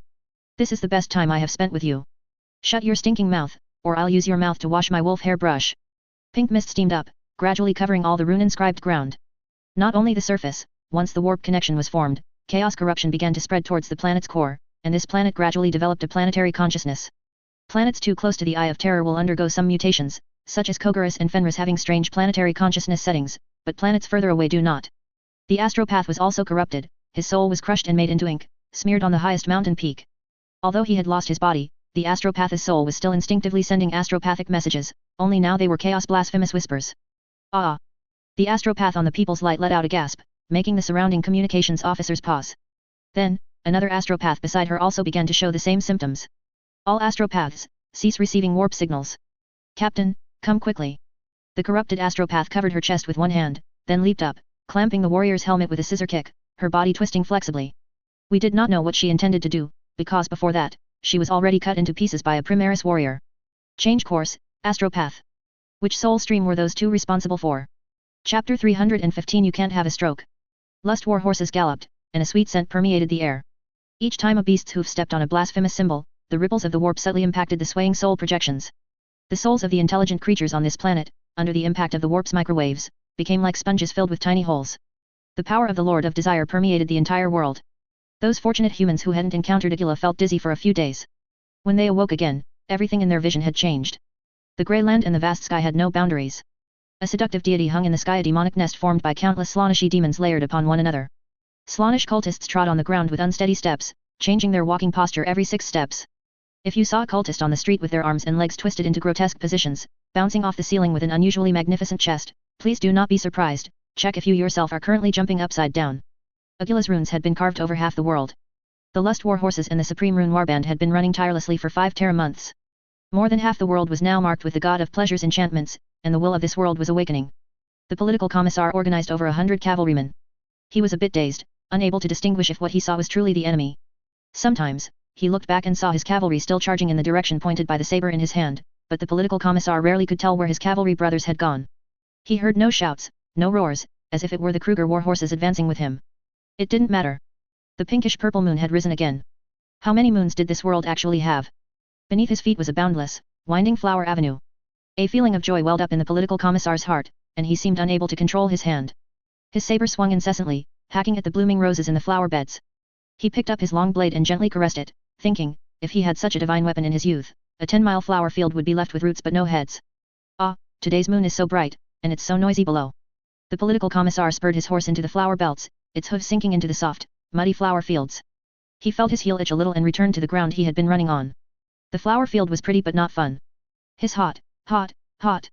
Today's moonlight was really powerful, how could it scorch the earth? The political commissar ran across the scorching earth, each step causing him piercing pain. I came to fight. Where are the enemies? To relieve the pain, he hopped, trying to stay airborne for a little longer. Ah, I jumped so high. Brothers, look at me, I jump higher than all of you. The political commissar leaped, soaring towards the warm moon, which seemed to have grown a bit larger. He landed again, with only a few cavalrymen behind him, he had run too fast. Why are there only these few people? Did everyone else desert? No. The political commissar waved his saber, turned back in the direction he came, and called out to the other cavalrymen. Those who didn't obey his command were crushed by a flying kick. That kick wasn't stylish enough. The political commissar changed his leaping method, subtly adjusting his posture in the air, a kick right on target. Haha, no one is more precise than me. Are there any more? Any more deserters? The cavalryman behind him followed closely. He turned again, commanding his legion, and galloped into the distance. Ah, the deserters are back. Never mind, I forgive you. By the way, when did these flowers grow? The political commissar wanted to stop and check the situation, but the surging tide of cavalry pushed him forward. If he stopped now, he would be trampled into meat paste by the cavalry brothers behind him. Beasts roared, 10,000 horses galloped, and he soared above the scorching earth. A figure appeared in front, sometimes far, sometimes near. What a huge warhorse, what a huge cavalryman. So handsome, so fast. That is what a cavalryman is. Wait, I'm also a cavalryman. The political commissar slowly lowered his head. Where is my horse? Why am I running? He felt his head itch a little and wanted to scratch it. As he raised his hand, his legs suddenly lost strength, and he fell to his knees. He whimpered a few times, the feeling of his face suddenly hitting the ground was terrible, especially with the earth so scorching hot below. He struggled to get up, raised his head, and the noble cavalryman in front of him had disappeared, and there was no one behind him either. How strange. Am I dreaming? The night is almost over, I should be waking up soon. The moon above gradually set. The political commissar felt the ground beneath his feet was somewhat unfamiliar, as if he had come to this world for the first time. The sunlight awakened some of his senses. Brothers, where are you? By the river, a few fully armed warriors responded to him. Brother, which unit are you from? Wait, where's your armor? Why are you only wearing a cloak? I'm a captain. Show some respect, kid. Oh. I'm sorry, political commissar, I didn't recognize you. The warriors were unarmed. No, that's not right, they had lost their wrists, their hands were entirely metal prosthetics. We fight with our bare fists, political commissar. No one can withstand our hammer blows. A warrior flexed his arm, and his muscles bulged high. Follow me. Let's go see what exactly happened in this world. The political commissar felt a chill down his spine. He looked back and saw an angel carrying a large cannon barrel, from which black oil gurgled out. What is that? Heresy. All troops, charge. Aquila was speeding across the planet, almost finished. The greatest work of art was nearing completion. A group of corrupted war beasts appeared in front. From their damaged leather armor, one could barely tell they were Imperial Guard mounts. Aquila didn't want to bother with them, but the lust warhorse beneath him neighed, extending its long, sharp tongue, instantly piercing the neck of the warhorse charging at the front. The first warhorse fell, and the corpse it carried slammed into Aquila the sorcerer. The long dead, decaying corpse was shattered by the dilapidated power armor. Aquila tilted his head, dodging a flying arm, and his hand slipped, almost miswriting a chaos rune. Damn it, you don't understand my art, you vulgar, worthless earthly pigs and dogs.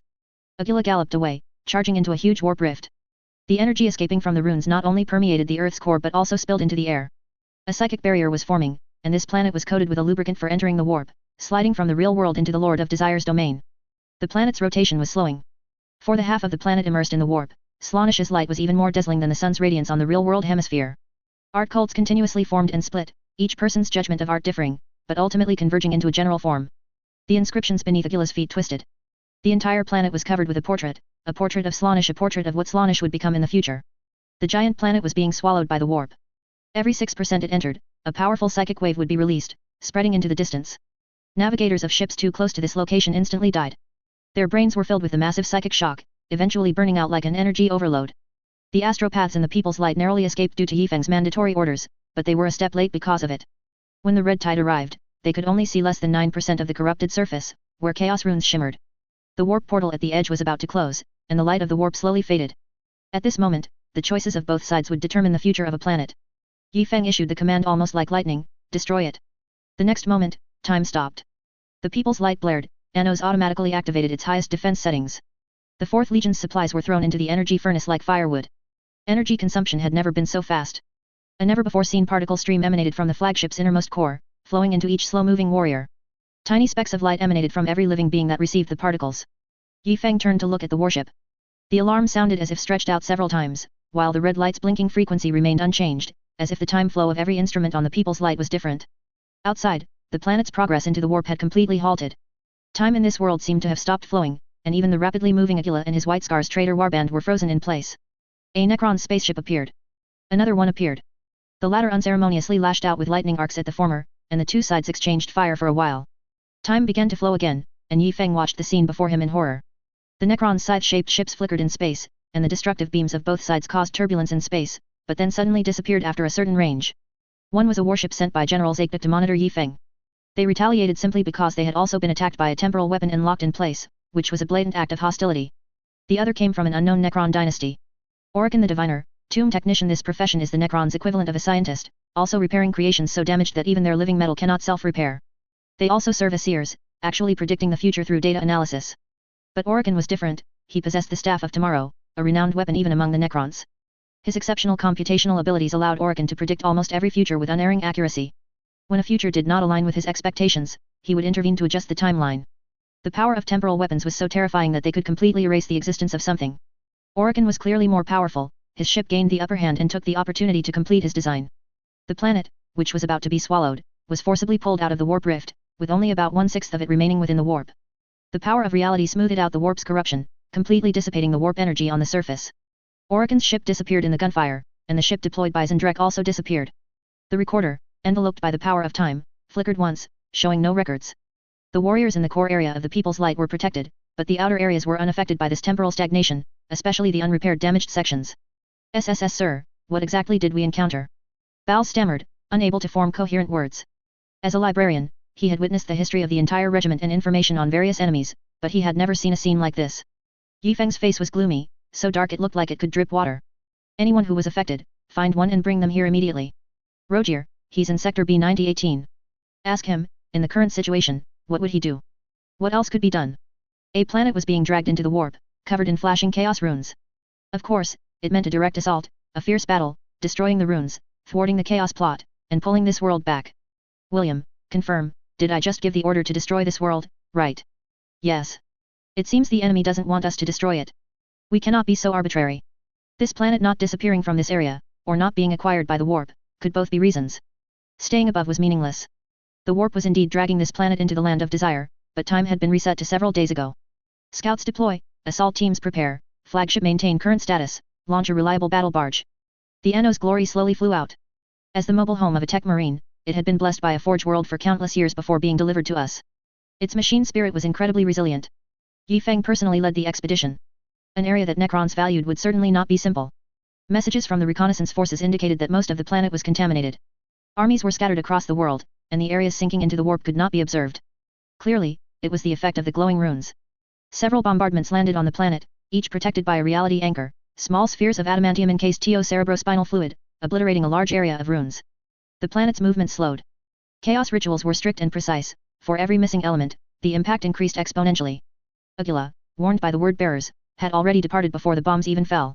Time weapons could not bind Slaanesh.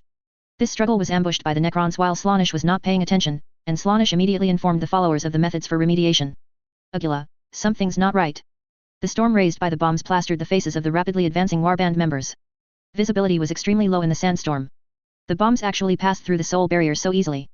In fact, the power had been greatly reduced, and the explosion radius had shrunk by half. They dare to destroy the greatest calligraphy in the world, they actually dare. This is a desecration of art, desecration, desecration. Aquila seemed to be in a trance, wildly waving a large wolf hairbrush in the air. Runes formed out of thin air, thin as cicada wings, lightly adhering to the lust warhorse's body. The warhorse neighed, as if injected with combat stimulants, and its speed increased another notch. A reverse sound barrier formed within the sandstorm waves stirred up by the shockwave. The tearing roar of the air only reached the distance after Aquila had passed. Even so, he heard familiar words from the roaring wind. For the Emperor's holy realm, charge with me. The sandstorm dissipated, and a group of mortal cavalry appeared from the side. Their speed was incomparable to Aquila's. He casually waved his large wolf hair brush, sweeping it across the body of the leader. Every strand of wolf hair, steeped in Slaanesh's power, was filled with flesh and blood power, instantly tearing apart all of the opponent's flesh. Drowned souls were trapped within the skeleton. Fortunately, Each wolf hair strand was packed with 6 tormented souls, leaving no room for him. A subsequent heavy blow from the word-bearers smashed half of the skeleton into the warhorse. The man's tailbone and the warhorse's spine connected, but shouts still came from behind the word-bearers. Cavalry battalion, charge! Humph! Are they even cavalry? Slaves of the false emperor! Agila disdainfully looked back. The wind of art was free, a swirling wind, a whirlwind, a tornado, boring and monotonous, waiting to dissipate from the moment of its birth. Just like these Astartes, who were destined to die. I am not. Agila opened his mouth wide, suffocating air filling his lungs. The incredible speed made him inhale an unbelievable amount of air. The oxygen made his muscles swell. I am the unrestrained wind, the mad pursuit of art, the sharpest edge of Lord Slaanesh. The sea of souls surged ceaselessly. Agila's body continuously expanded, his pale skin bursting through his white battle armor. The pale power armor had already become a part of him. A massive mutation occurred in his legs, which were melting and disappearing. No, Agila, you must hold on. The word-bearers watched this in sorrow. This was a blessing. If there was any slight mistake, it would only result in a lump of chaos spawn, a flesh monster bouncing on the ground. No power can bind you, Agila, you are freer than the wind. Agila roared, his exposed thighs plunging into the lust warhorse's body. The warhorse itself was a daemon, but at this moment, it was twitching all over, its limbs flailing uncontrollably, yet its speed increased. You succeeded, Agila, you succeeded. Enchanted warriors were common, chaos warriors stuffed a daemon into a body, but a daemon possessing a human. In any case, Agila's consciousness occupied the daemon's powerful body, and speed could no longer bind him. A bizarrely shaped centaur charged towards the edge of the explosion. In the smoke-filled area, the transport craft had not yet delivered the main army. Only a Land Raider and Yifeng's 10 byway army members had arrived at the edge of the massive crater. Hot liquid mixture still flowed in the crater behind them. The squad adopted a classic dispersed defensive formation. Yifeng had intended to stand on top of the Land Raider, but recalling his past blunders, he ultimately stood on the tank's flank. Can the auger array find the interference source? Unclear, it's everywhere. The interference sources are in all directions. I believe it's those strange characters visible in space. Possibly. What are the people's light scan results? Is the entire planet covered in these runes? Yes. I suggest we set up a defensive formation now, let the heavy weapons drop, periodically clear the runes, and reduce the density of this damned pink smoke. That way, the bombardment will be more powerful. This is... Yifeng hesitated, turning his head to look into the distance. His voice had not stopped, but the tremor of the earth had already reached them. Yifeng's peripheral vision caught a fleeting figure. Before his great sword could even be raised, he was struck in the head, briefly losing consciousness. The Slaaneshi daemon's charge was silent. The tremor he heard was the last leap of its desperate charge. His adamantium body was falling backward. Combat stimulants were injected into Yifeng's body without restraint. After a heartbeat, the stimulants flowed through his limbs. Yifeng regained his senses, quickly propping himself up with his shoulder against the ground, and stood up sideways. 2 massive dents appeared on the Land Raider. The opponent seemed intent on flipping the tank, but the crouching adamantium behemoth was not so easily moved. Warhorses and sharp blades flashed past them continuously. Yifeng held his breath, focusing on an enemy in front of him. Key of Helic rotated gently, seeking the optimal angle. In a heartbeat, the enemy raised its power glaive, aiming for Yifeng's head. The 300-year-old Lord of the Crimson Tide knew with a glance what this guy's target was. You just love hitting my head, don't you? Yifeng ducked his head. The pipe intended for decapitation struck the protrusion of the energy core. The Lust Warhorse went limp, suppressed by the anti-psyker force, and collapsed sideways, wanting to shake off the Chaos Warriors on its back and escape alone. The great sword precisely pierced the Lust Warhorse's body. The disintegration field churned within the flesh composed of warp energy. A minor daemon was instantly killed. The Chaos Warriors on it were flung off the Warhorse, tumbling several times on the ground. He reflexively gripped his glaive with both hands, bringing it behind him, and with a backhanded thrust, blocked the Byway army's follow-up strike. Yifeng lunged forward, leaping up to deliver a crushing blow from above, but another cavalryman's attack forced Yifeng to change targets. The cavalryman attempting to rescue his comrade was treated even more brutally by Yifeng. Facing the rapidly charging cavalryman, Yifeng single-handedly grabbed the opponent's glaive. His feet seemed rooted to the ground. The arrogant cavalryman thought he could drag Yifeng forward, dragging him for several kilometers, but the roar of the energy core entered his ears, and an ominous thought arose in his mind. Get off your horse. He was single-handedly swung by Yifeng, flying in a circle in the air, and then slammed heavily onto the warrior who had previously fallen off his horse. The great sword spun in the air, then plunged into both their bodies, skewering them like candied haws. Over a dozen sisters of silent skeletons covered Yifeng. He supported his sword with one hand, plunging Key of Helic deeper, and with the other hand, he slowly extended a single finger. The Lust Warhorses instinctively avoided this area, creating a vacuum in the cavalry stream. Counterattack, counterattack. How could the Byway army endure such an insult? The muzzle flashes of their bolters immediately lit up. A thick fog enveloped the area 30 meters away, with shadows constantly flashing through it. That was the thick fog a fierce wind stirred up by the cavalry's rapid charge, merely their after images. A voice came from within the fog, simultaneously from all directions, you cannot hit the wind. Chapter 316, Treating the planet. I can't hit a stroke. I'll hit you until you have a stroke. Facing the attacks of over 60 Chaos Warriors, the Byway army did not contract their formation, instead, they stepped forward in perfect unison, expanding outwards. The Land Raider was in the center, with the circle of Adamantium warriors slowly advancing further out. Against a cavalry charge, infantry would obviously find it easier to respond by forming a dense formation, but are we infantry? We are more like tank units. The anti-psyker force dispersed the Slaaneshi mist within 5 meters of the warriors. For the Byway army, who were also White Scars veterans, this distance was enough to react. The Lust Warhorse refused to charge forward, which was a rare occurrence. The Chaos Warriors spurred their horses, raising long whips made from the sinews of unknown beasts, and struck the horse's hindquarters. The Lust Warhorse did not advance, it merely shrieked with more enthusiasm. Seeing that Agila, their leader, had already charged out, the traitors of the warband had no choice but to resort to some secret arts. Each Chaos Warrior had a unique way of communicating with the daemon beneath him. The melodious sound of a White Scar's bone flute rang out. Slaanesh's subtle adjustments to musical tones made it one of the most effective tools for controlling Slaaneshi demons. The difference was that this traitor was not playing a flute, but rather a carefully hollowed-out tooth. The word-bearers chanted evil incantations in low voices. The ritualistic scars on the Lust Warhorse became searing hot, and the demons, in pain, galloped madly forward. Agila continued to charge towards Yi Feng. Among this group of big mechs, who were even larger than Terminators, only Yi Feng appeared relatively frail. Yi Feng slowly advanced, and the area he occupied became clearer, with the Slaaneshi mist retreating dozens of meters. A black shadow could vaguely be seen dancing within the weapon. Chaos sorcery was instantly completed, and a rune, barely discernible as the character for fire, leapt out from a dazzling display, transforming into a scorching fireball that flew towards the pure reality zone. In response, the only action Yi Feng took was to slightly raise his hand and spread his 5 fingers. The fireball roared, shattered, and vanished in mid-air. Finally, a tiny spark flew into Yi Feng's palm, and then his 5 fingers closed, completely annihilating this psychic attack. From the crimson flank, several wind blades flew out. The attack of the wind rune condensed all surrounding gases onto the symbol. The briefly formed vacuum bubble area was eroded away as it approached the thick reality barrier. With a casual wave, this attack felt like a gentle breeze. A change in luminosity alerted Yi Feng, and his cross-shaped sword was elegantly raised above his head. Above, a chaos stone rune descended, bringing with it a massive boulder that obscured the light of the sun. As it rubbed against the anti-psyker force, the psychic energy loss ignited a raging fire on the boulder's outer skin, causing it to crash down like a meteorite. Clang! The crisp collision sound and the scattered small pebbles made Yi Feng feel an uncontrollable surge of anger. Is this what you call an attack? As weak as you are. The long sword arced perfectly through the air, its hilt meeting his other hand. At this moment, Yi Feng wielded the cross-shaped long sword with both hands. Ever since he learned it was a key, his attitude towards the weapon had subtly changed, becoming more like using a baseball bat. A large wolf hairbrush appeared from within the weapon. The clash happened in an instant. The roar of souls erupted near Yi Feng. Several wolf hairs were cleanly severed, and the released sinful souls pushed fragmented memories and spirits along the psychic wave. Several cracks appeared in the spine of the Space Wolf's warrior, with flickering pinkish-purple energy within, like coals about to extinguish, burning for a breath with a puff of air and desperate effort.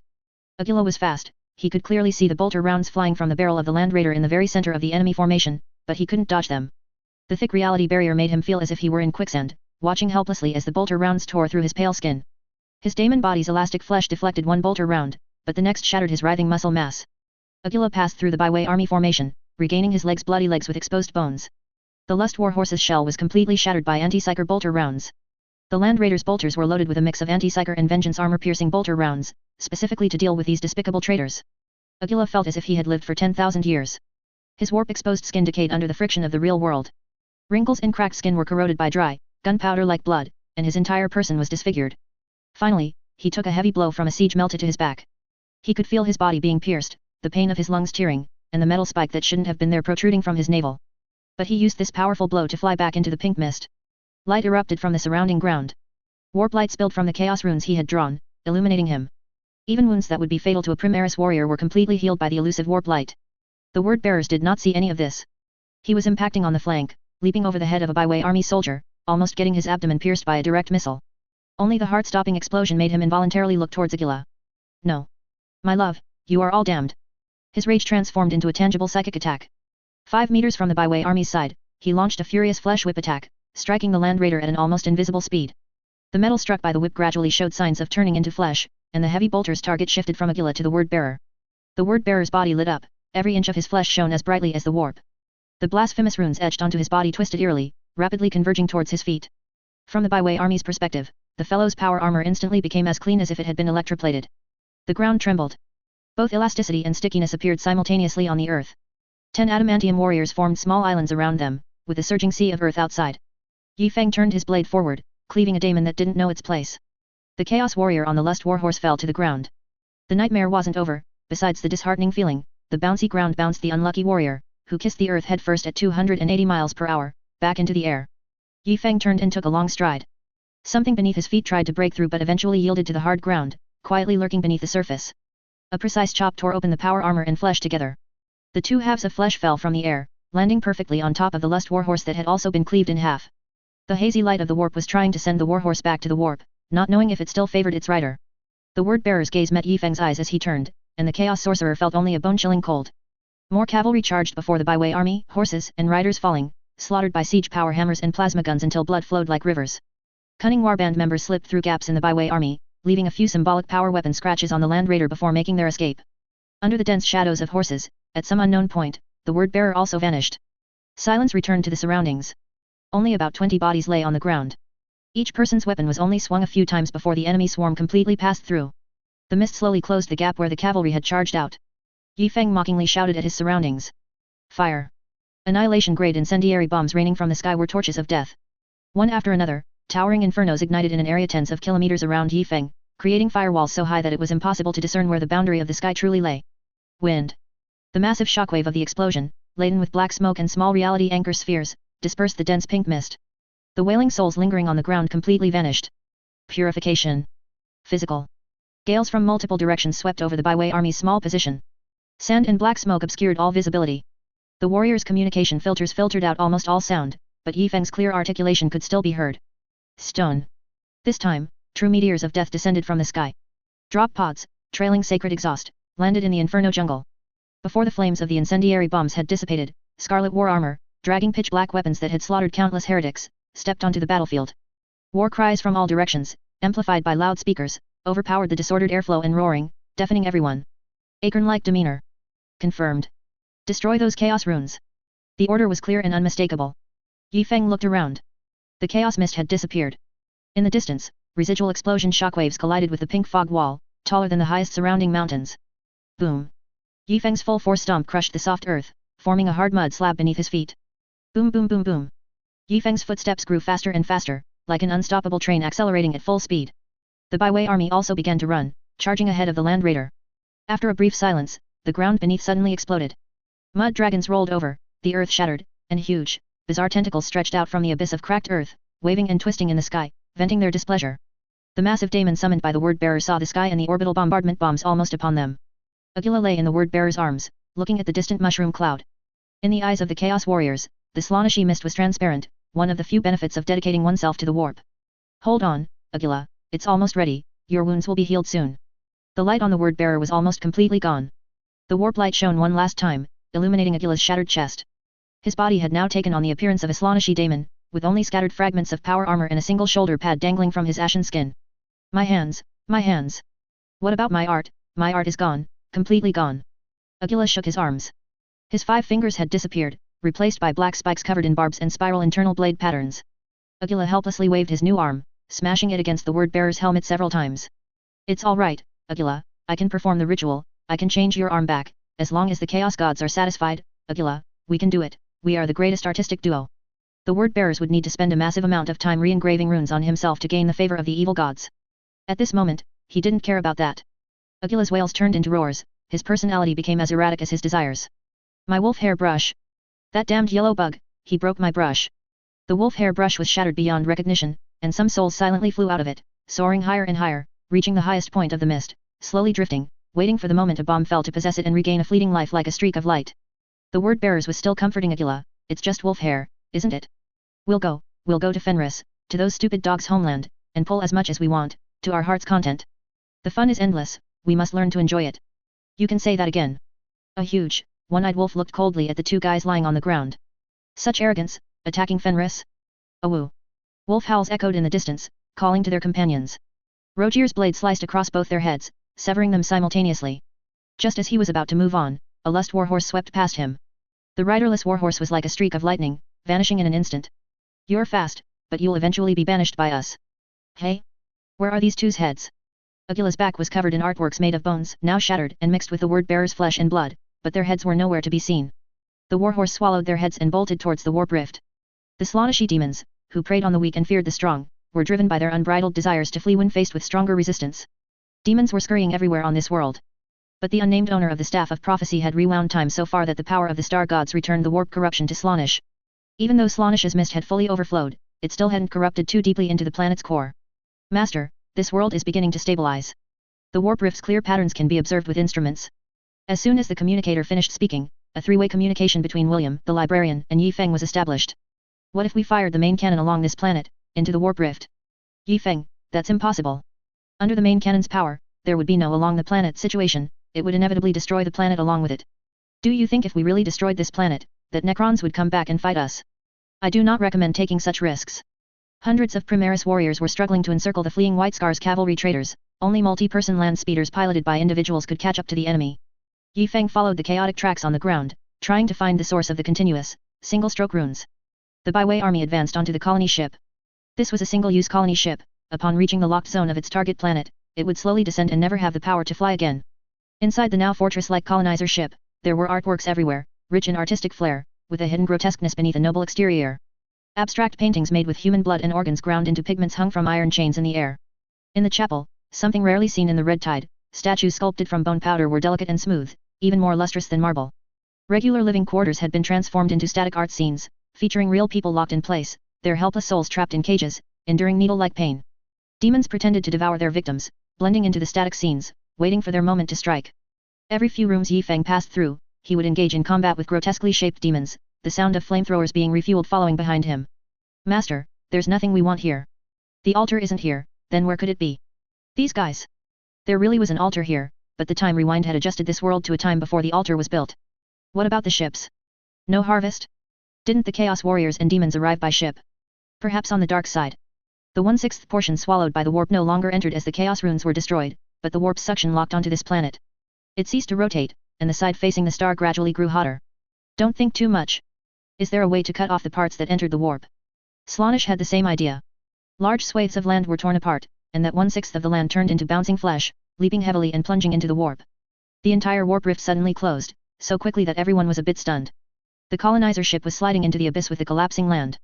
The suddenly vanished area revealed the scorching hot planetary core. Continental plates drifted towards the opening, and vast tracts of grayish-brown land poured into the scalding underground world. The ultra-dense liquid core underground, suddenly losing pressure, perfectly underwent a massive explosion. This planet was dying. The Space Marines evacuated urgently, with several casualties. Few were injured fighting chaos enemies, but in the terrifying geological movements of nature, many warriors fell into huge geological fissures due to their heavy power armor. William, think of something, quick. William was already acting. The Anno's glory received all the evacuating warriors. The flagship's massive hull was flying towards that empty world at an unnatural speed. Ankh, you said the geological terraformers for creating oceans are unusable, right? Everything else is intact, Chapter Master. Planes, make it all planes, and quickly. A second powerful gravitational tide appeared in this star system. The collision of gravitational forces pushed the core material ejected from the planet's core back into the world.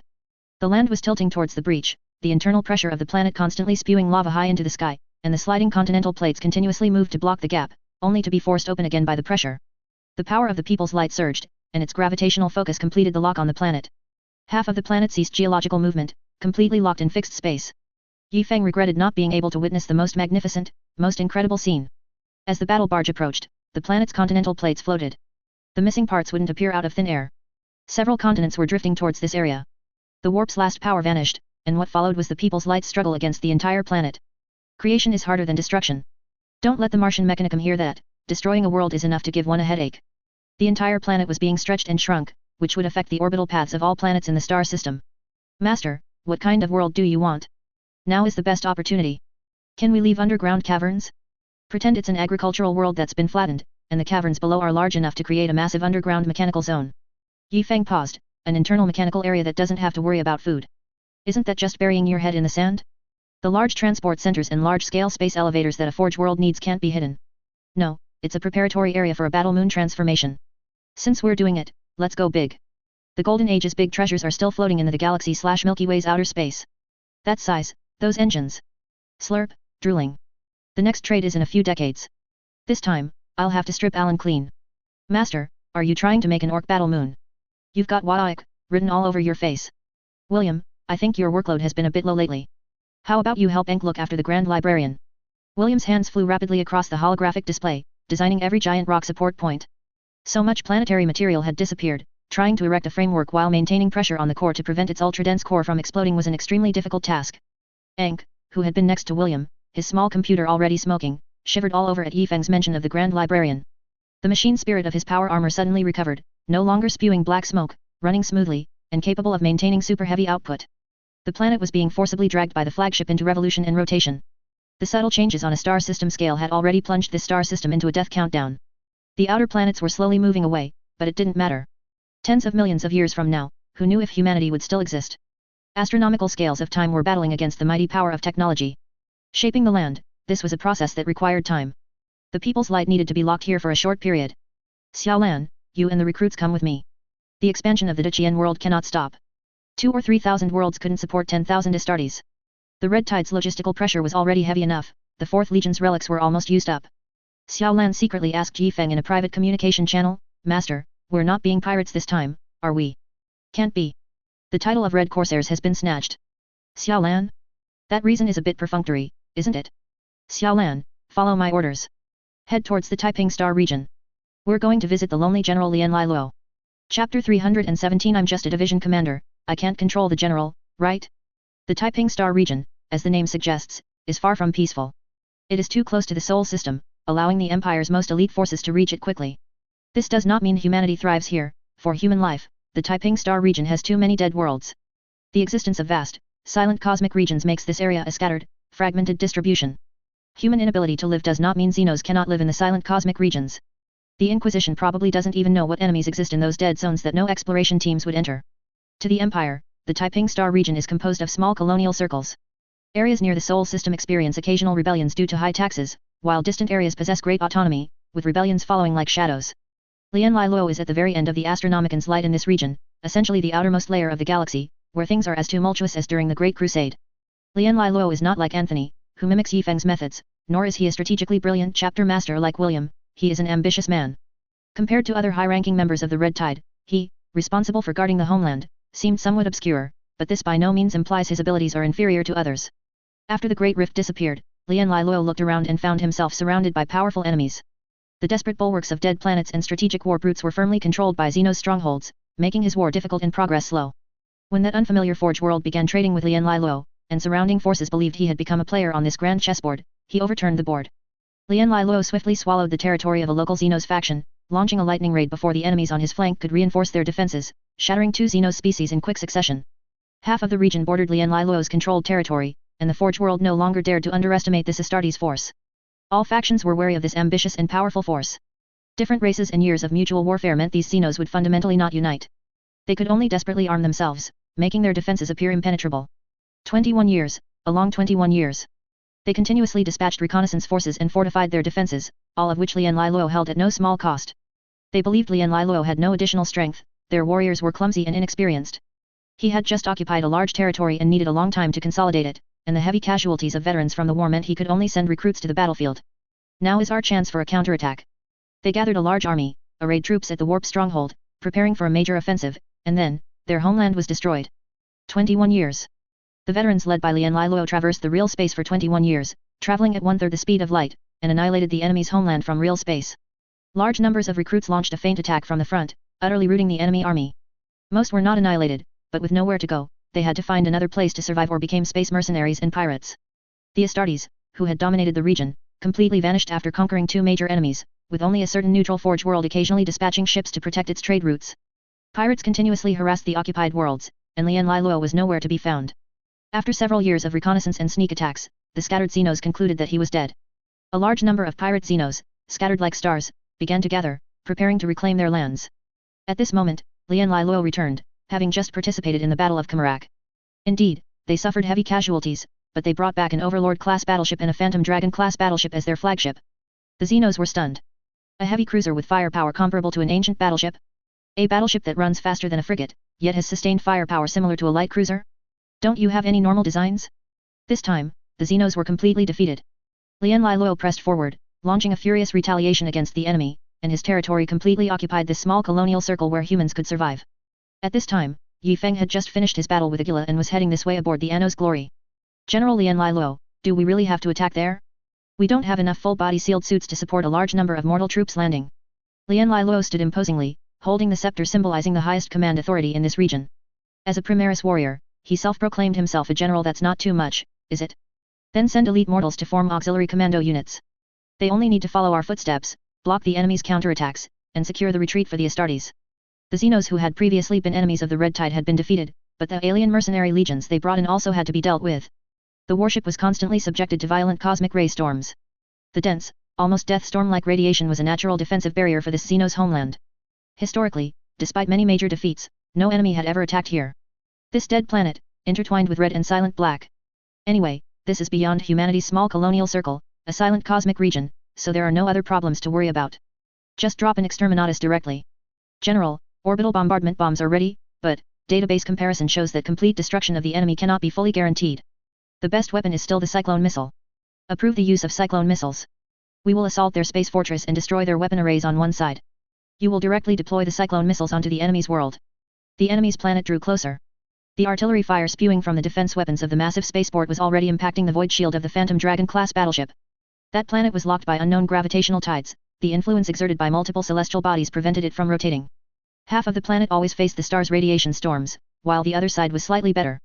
Without atmospheric protection, they lived deep underground, entering the space age only when their civilization reached a considerably high stage. Looking down from the sky, the far side of that world was covered with countless snow-white hemispheres. These were the luxurious external residences of their highest ruling class, much like top hive nobles standing atop a hive city, looking down upon a sea of clouds. Above, a hemispherical networked space station simultaneously served as the supreme shipyard, super-large machinery factory, core military port, space city, and planetary shield. Through the numerous holes in the networked space station, the twinkling lights grew brighter. The night sky was so enchanting, but no Xenos saw this final beauty. The ground-based elites had long since evacuated to warships, while the more humble remained oblivious to the impending destruction. The landing of the Space Marines was extremely difficult because the Xenos were too small, barely half a meter tall.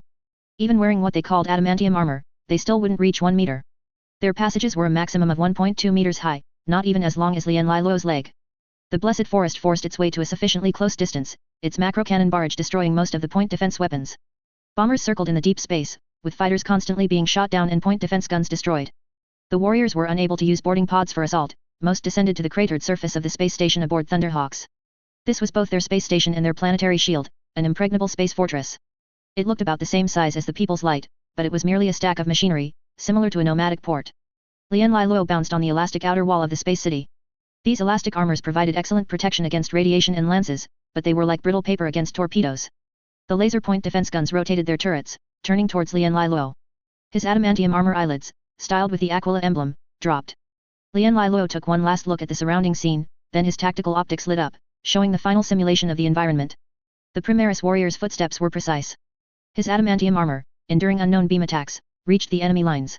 The enemy's point defense guns fired beam bursts, unlike our lance-like laser cutters, more like the Astra Militarum's oversized laser rifles.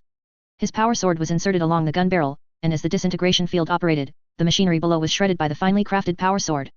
Amidst a barrage of space fighter bombs, this was the only surviving point defense gun nearby. In the deep crater, the flames from the explosion gradually subsided.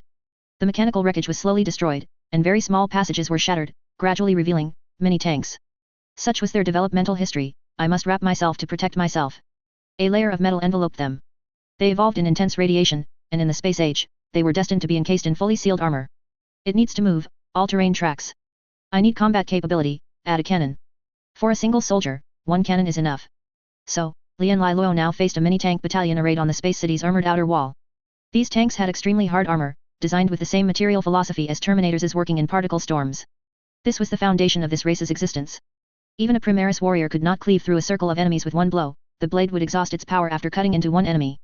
One blow could only fell one, yet the enemy army was so vast, it seemed they would fight until your chainsword's teeth broke and your power sword ran out of energy. The warrior standing beside Lian Lai Luo opened his Prometheum flamer, but the effect was poor. The enemy's armor was extremely hard. Direct fire missiles could inflict effective damage on the enemy. Within tens of seconds of the battle's start, all missiles were expended, and both sides inevitably fell into close combat. Most of the enemy's firepower was aimed at the knees of the adamantium armor. In previous battles, this tactic was invariably successful against power armor, because they were too short to aim for the head. Now, 1st Assault Battalion, abandon formation, follow me directly to the enemy chieftain. Lian Lai Luo's elite honor guard were spread out within several hundred meters. Upon receiving the order, they immediately abandoned their entanglement with the enemy space soldiers, kicked away the embattled foes, and floated away, stepping on their heads. The enemy's relentless shelling impacted the veterans' bodies, yet it caused no decline in their combat effectiveness. This army was renowned for its absolute obedience to orders, and the Astartes knew no fear. The vast space web-like city had bulges at every node, with several large, solid structures within them. One bare, spherical object had only a few point defense guns on its top, disproportionate to its massive size, and its shield was the thickest. Several space fighters had already crashed against that shield, and even space torpedoes launched by strike cruisers failed to penetrate the spherical shield. Charge through, cleave the steel. We'll blast a path through the enemy's hull from within. The vanguard abandoned all positions and rushed directly towards the enemy's core. The constant barrages and lasers flying from behind caused the warriors' internal temperatures to soar. The veterans were not so easily subdued. General, requesting activation of Type A combat stimulants. I'm already on it. It wasn't that Type A had significant side effects, it was just expensive. Lien Lai Luo ran faster than any veteran. He pulled a sticky melt-a-bomb from a comrade's waist, fired continuously forward to confirm the boundary of the second reinforced shield, and then threw it with force. In space, gravity was negligible, and the bomb hit the edge of the shield in an almost small-angle straight line. Most of the melted particle stream was absorbed by the armor. The scorching high temperature melted the metal armor, revealing broken cables, which made Lien Lai Luo frown. There was no passage to this metal sphere at all.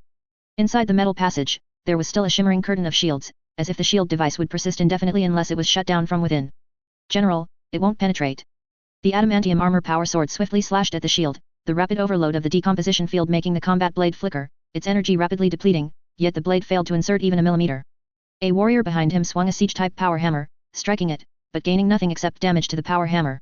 Several warriors walking behind had already stopped and begun engaging the enemy's pursuing space forces. Call the Blessed Forest to approach. We need to occupy this area, separate it from the other metal structures. It must have a weakness. A shield system with its own energy and high strength, all-around protection would inevitably run out of energy quickly. It always had some flaws. At this moment, in a side compartment, an unremarkable metal plate was torn apart by a beam of explosive energy, like a pillar of crimson flame rising from a solar storm, thick, powerful, and irresistible.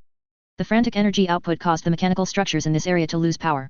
All visible city lights disappeared, and even the point defense guns moved sluggishly, everything switched to manual loading and rotation. The effect was significant. The approaching Blessed Forest was hit hard by this surprise attack. The bottom of its hull was severely damaged. Not only did its void shield overload, but the largest breach appeared in the drop pod deployment area, completely destroying several precious drop pods. The warship tilted to one side, looking as if it had been defeated and was sinking. Everyone, follow me. Lien Lai Luo and the old captain's cooperation was seamless. He knew what the captain was thinking without communication, leading the warriors to race along the edge of the spherical shield. Subsequently, the macro-cannon arrays on the side and the lances on the ship's spine concentrated fire, destroying the weapon that had ambushed him. Even the enemies pursuing the vanguard vanished under the absolute energy suppression. The destruction of the space station was inevitable, with continuous explosions echoing all around. Upon seeing this scene, the enemy's warship array, arranged in a spiral, desperately launched a suicidal assault on our fleet, covering the retreat of their escaping craft world. Lien Lai Luo, withdraw. This sentence suddenly appeared in the communication channel. Lien Lai Luo didn't even think, turning and leaving immediately. General, what invaded our communication channel? Of course, it's the division commander. Everyone listen, don't call me general, understand? Everyone, don't call me general. By this point in the war, the human fleet had suffered significant casualties. This was, after all, an alien home world. The dense firepower of the space station and the clustered attacks of numerous enemy warship groups could quickly destroy most of a warship's smaller weapons, leaving the captain with the dilemma of retreating or relying on the large weapons, which recharged every few minutes, to continue fighting. The appearance of a fresh force completely shattered the combat will of these aliens. The imposing presence of the battle barge brought an oppressive feeling that no ordinary battleship could match. Especially when it effortlessly withstood the cannon fire and got right in their faces. What descended were not transports, but the more violent flying train. No sound traveled in space, but the warriors could still perceive the rhythmic clack clack clack from the dense, concentrated bursts of fire along the dragon's spine. The pilot combined the vibrations of the mechanical transmission with the firing frequency, minimizing recoil after shooting. Yi Feng's command to withdraw was indeed followed. The small train was full of empty seats, and after picking up the vanguard members, it departed. Although the vibrations underfoot were intense, they gave Lien Lai Luo a genuine sense of security. These were the vibrations of the warship's main guns firing. The corridor was too short, Lien Lai Luo's hurried steps couldn't slow down, and he finally pushed open the large door. Welcome, General Lien Lai Luo. Division Commander, you jest. What, just because your rank is higher than mine, you don't recognize me anymore? Lien Lai Luo broke out in a cold sweat. Alright, let's talk about that later. How did I teach you to fight? Right, you didn't attack the TO with me. Yi Feng rubbed his forehead and issued orders, all warships except Astartes vessels, withdraw from the enemy's fixed gun emplacement areas.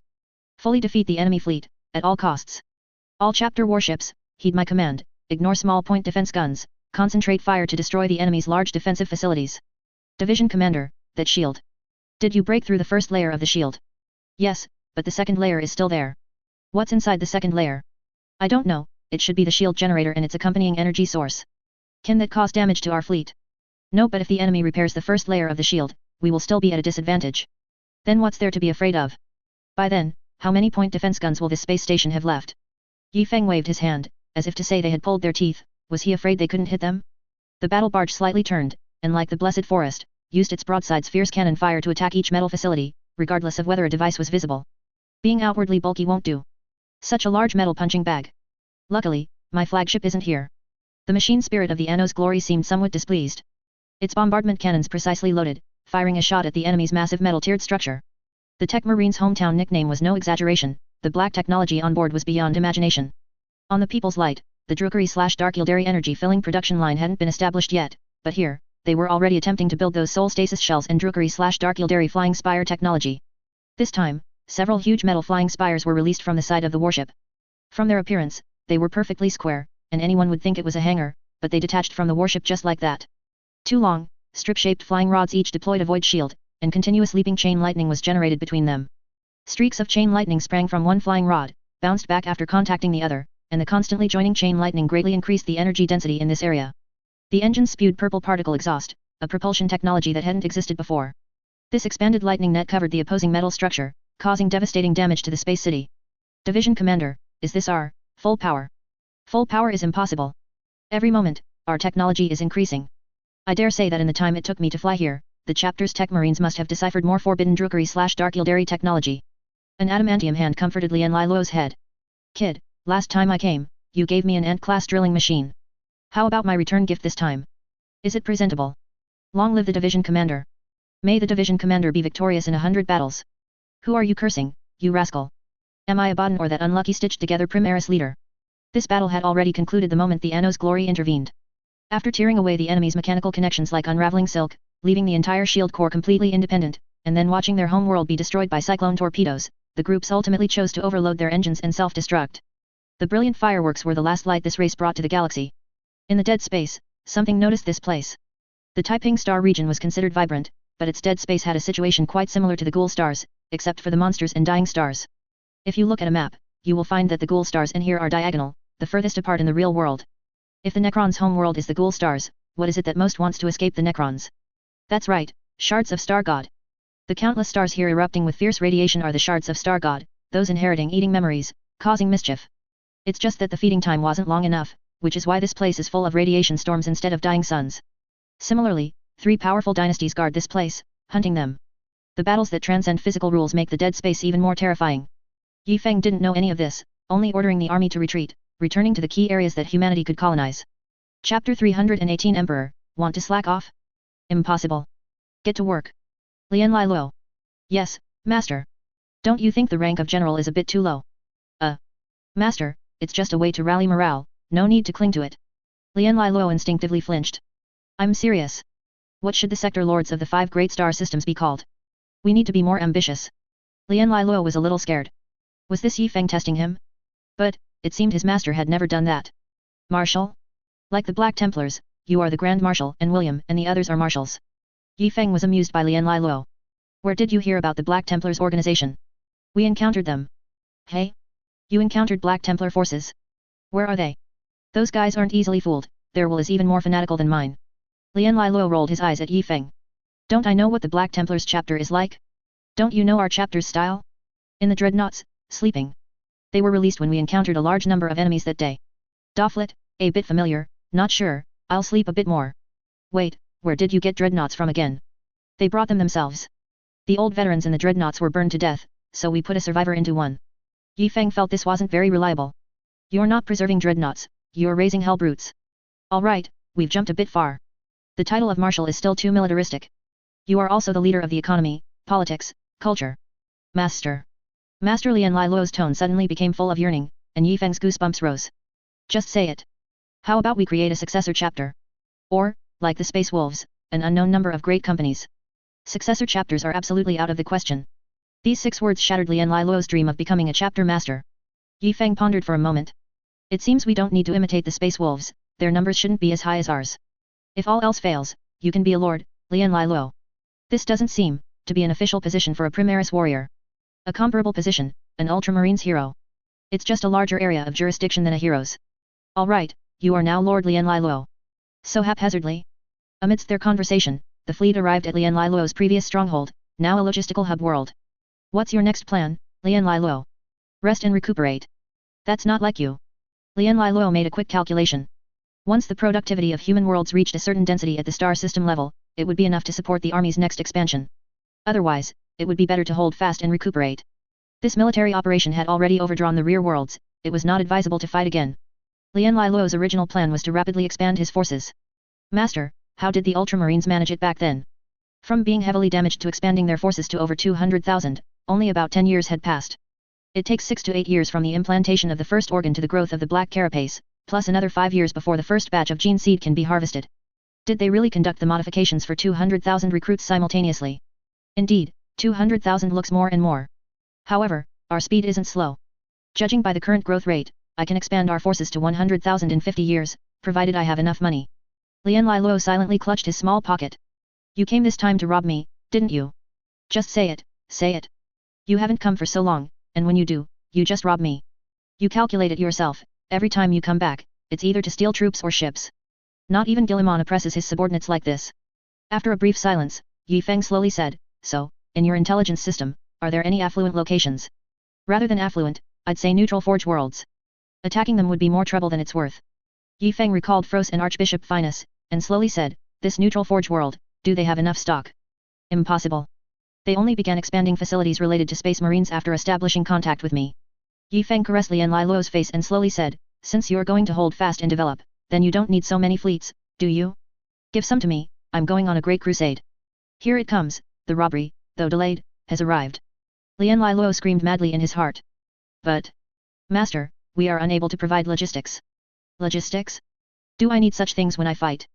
Finally, Lian Lai Luo tearfully bid farewell to 5 companies of warriors in the Blessed Forest as it left the spaceport.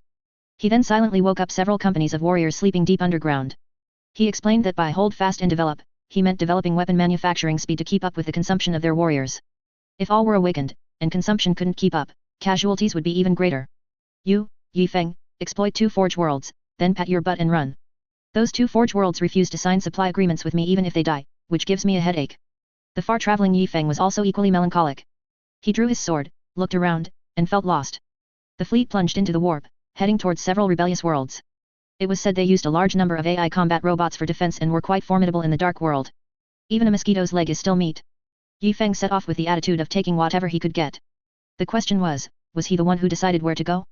The elite forces of our Red Tide are meant for great things. At least, that's what the Emperor thought. Although he couldn't sense Yi Feng, this force was powerful enough. The Emperor covertly nudged the astropaths and navigators, and this fleet gradually deviated from its course. Navigator, how much longer until we reach our destination? There's some interference in the warp. The remaining journey is about 1 teraday. Astropath, any messages? Chaotic, everything. By the Emperor, what kind of messages do you need? All of them. 3 teraday later, Yi Feng had finished reading a batch of vague messages provided by the astropaths, and a new batch was brought up again. Go, ask the navigator, how much longer do we need? The navigator says warp storms caused us to deviate, and it will take another 3 teraday. 5 teraday later. The Anno's Glory and the Blessed Forest were still in the warp, and a Nova-class frigate had detached from the fleet. 6 teraday later inside the ship. Master, the navigator has observed a warp rift. It seems a planet is being dragged into the warp. Without a doubt, it's a daemon world. Yi Feng was a bit speechless. Hadn't he just dealt with Slaaneish's planet-grabbing antics? Which chaos god was causing trouble this time? On Hurricane Star, only 2 loyalists remained fighting. One was reinforcements sent by the Emperor, but they were still insufficient to resist the enemy's incursion. So the Emperor changed the Red Tide's destination to reinforce this area. Under anti-psyker protection, the Emperor didn't know what Yi Feng was thinking, but it didn't matter. I know you're on this ship, just getting you there is enough. Unknown demons swarmed, without obvious features, nourished by countless souls, they were strong and agile, surrounded by warp energy. Any mortal who looked at them would go completely insane. At this moment, they were being slaughtered. The last area of Hurricane Star, which wasn't even a real world, but the demons couldn't control that realm. It was like the domain of a chaos god, the surrounding psychic energy flowed towards him. Demons entering that area were not only cut off from warp power support but also had to contend with the entire region. Shining blue psychic energy effortlessly choked the charging demons. The sudden appearance of Kaldor Drago was unexpected by both warring parties. The missing Grand Master of the Grey Knights, Kaldor Drago, invincible in the warp, a supremely powerful being with extraordinary combat prowess, yet without purpose. Behind Kaldor, a dying dark angel clutched the Eternity's Lament, a beautiful power spear, a trophy his father, Lionel Johnson, had acquired during the Great Crusade. Its spearhead was very short, yet it could shatter anything in its path, as if its entire structure was created for that single, sharpest point. This relic was stolen during Luther's escape, and a squad of dark angels found it. Now, only he remained. Don't be afraid, they've feared me for a long time. Kaldor was barehanded. His psychic powers had grown stronger during his time traversing the warp, so much so that he could condense a powerful psychic strike capable of tearing through a greater daemon's defenses. Even Kaldor couldn't make such a powerful attack fly too far, so he constantly condensed it in his hand and wielded it. From afar, he looked as if he held a spear of thunder. The lightning domain that slayed heaven and earth in Kaldor, surrounded by the light of retribution, were the most dazzling points on this planet. When the battle barge entered the planet's sphere of influence, Yi Feng could see his blurry figure through the warp-filtered observation network and commented, by the Emperor's Greek relatives, what kind of Zeus thunder god is that? Compared to a regular Grey Knights fighting demons, this was more like a clash of domains controlled by two chaos gods. Master, it's too dangerous here. We can't support them. Warp boarding seemed like a suicide mission. Once a drop pod flew out of the warship's Geller field, no one knew what would happen. Bring the warship closer. Master. That's too dangerous, too close to the planet.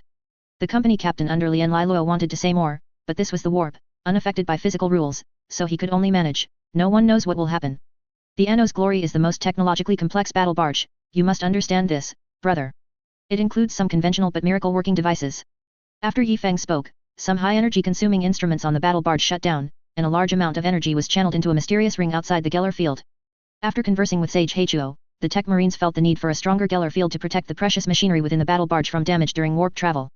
Combining the high-density Geller field technology from the Steadfast Stance, this warship attempted to equip large-scale Geller field technology. The original intention of this technology was that when two warships approached each other in the warp, the insane demons would feel the intense pressure of the reality barrier in the middle of their boarding attempt, likely smashing their heads against the battle barge's outer armor. Now, a planet was to decide. The demons became somewhat hesitant, fighting Kaldor and dying countless times didn't matter, as the light of the warp was behind them.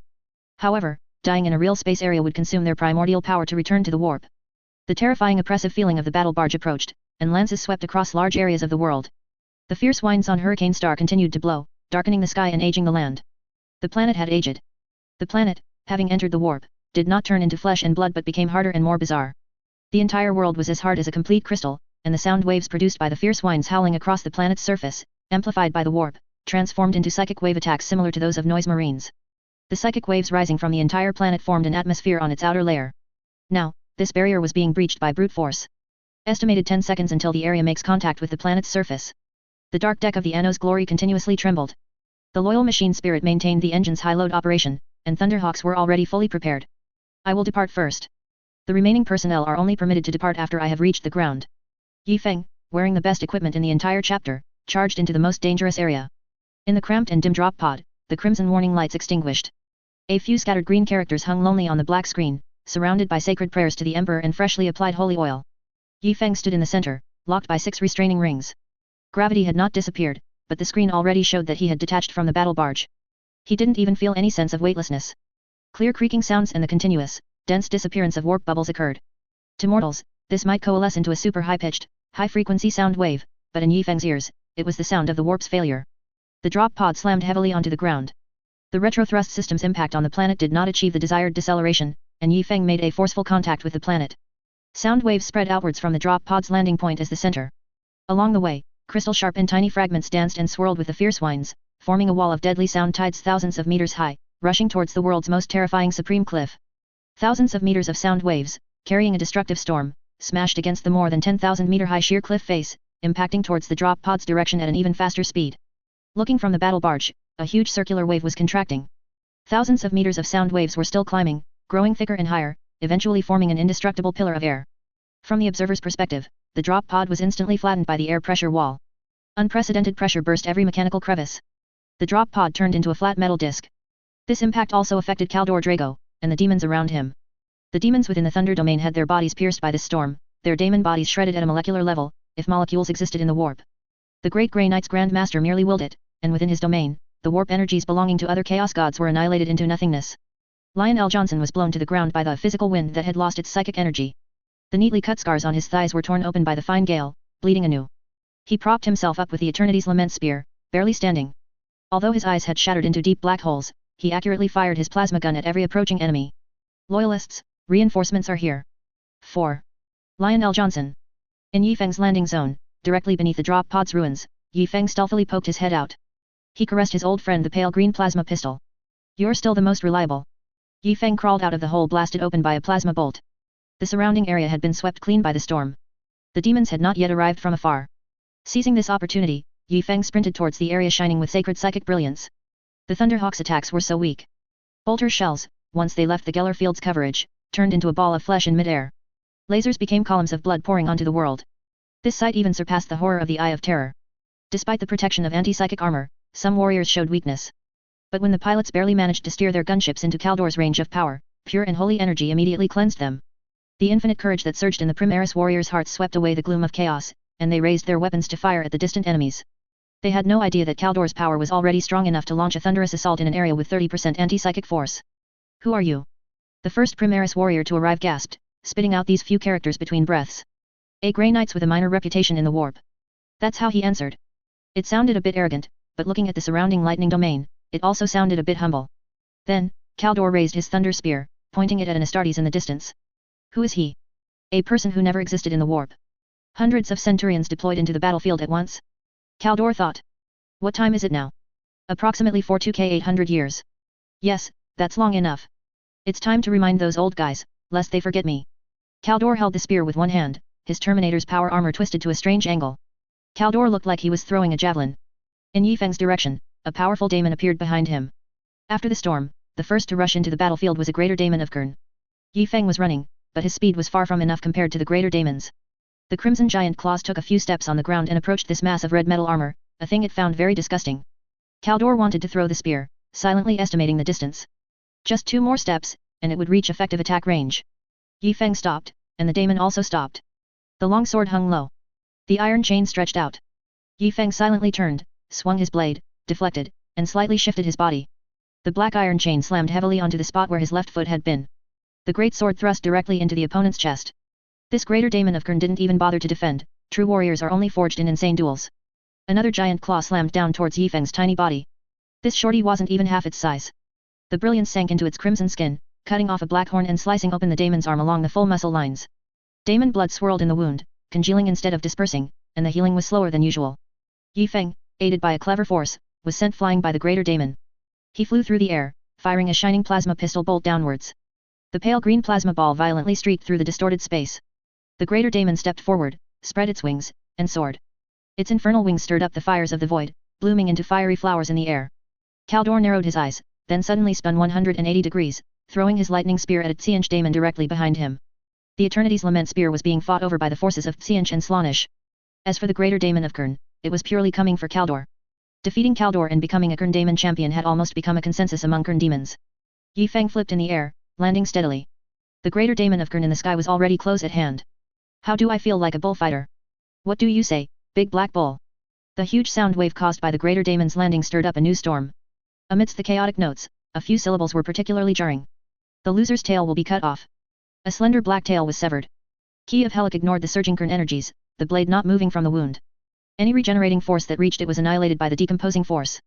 The greater daemon of Qing angrily turned, but it forgot the characteristic of our chapter's warfare: no honor in battle.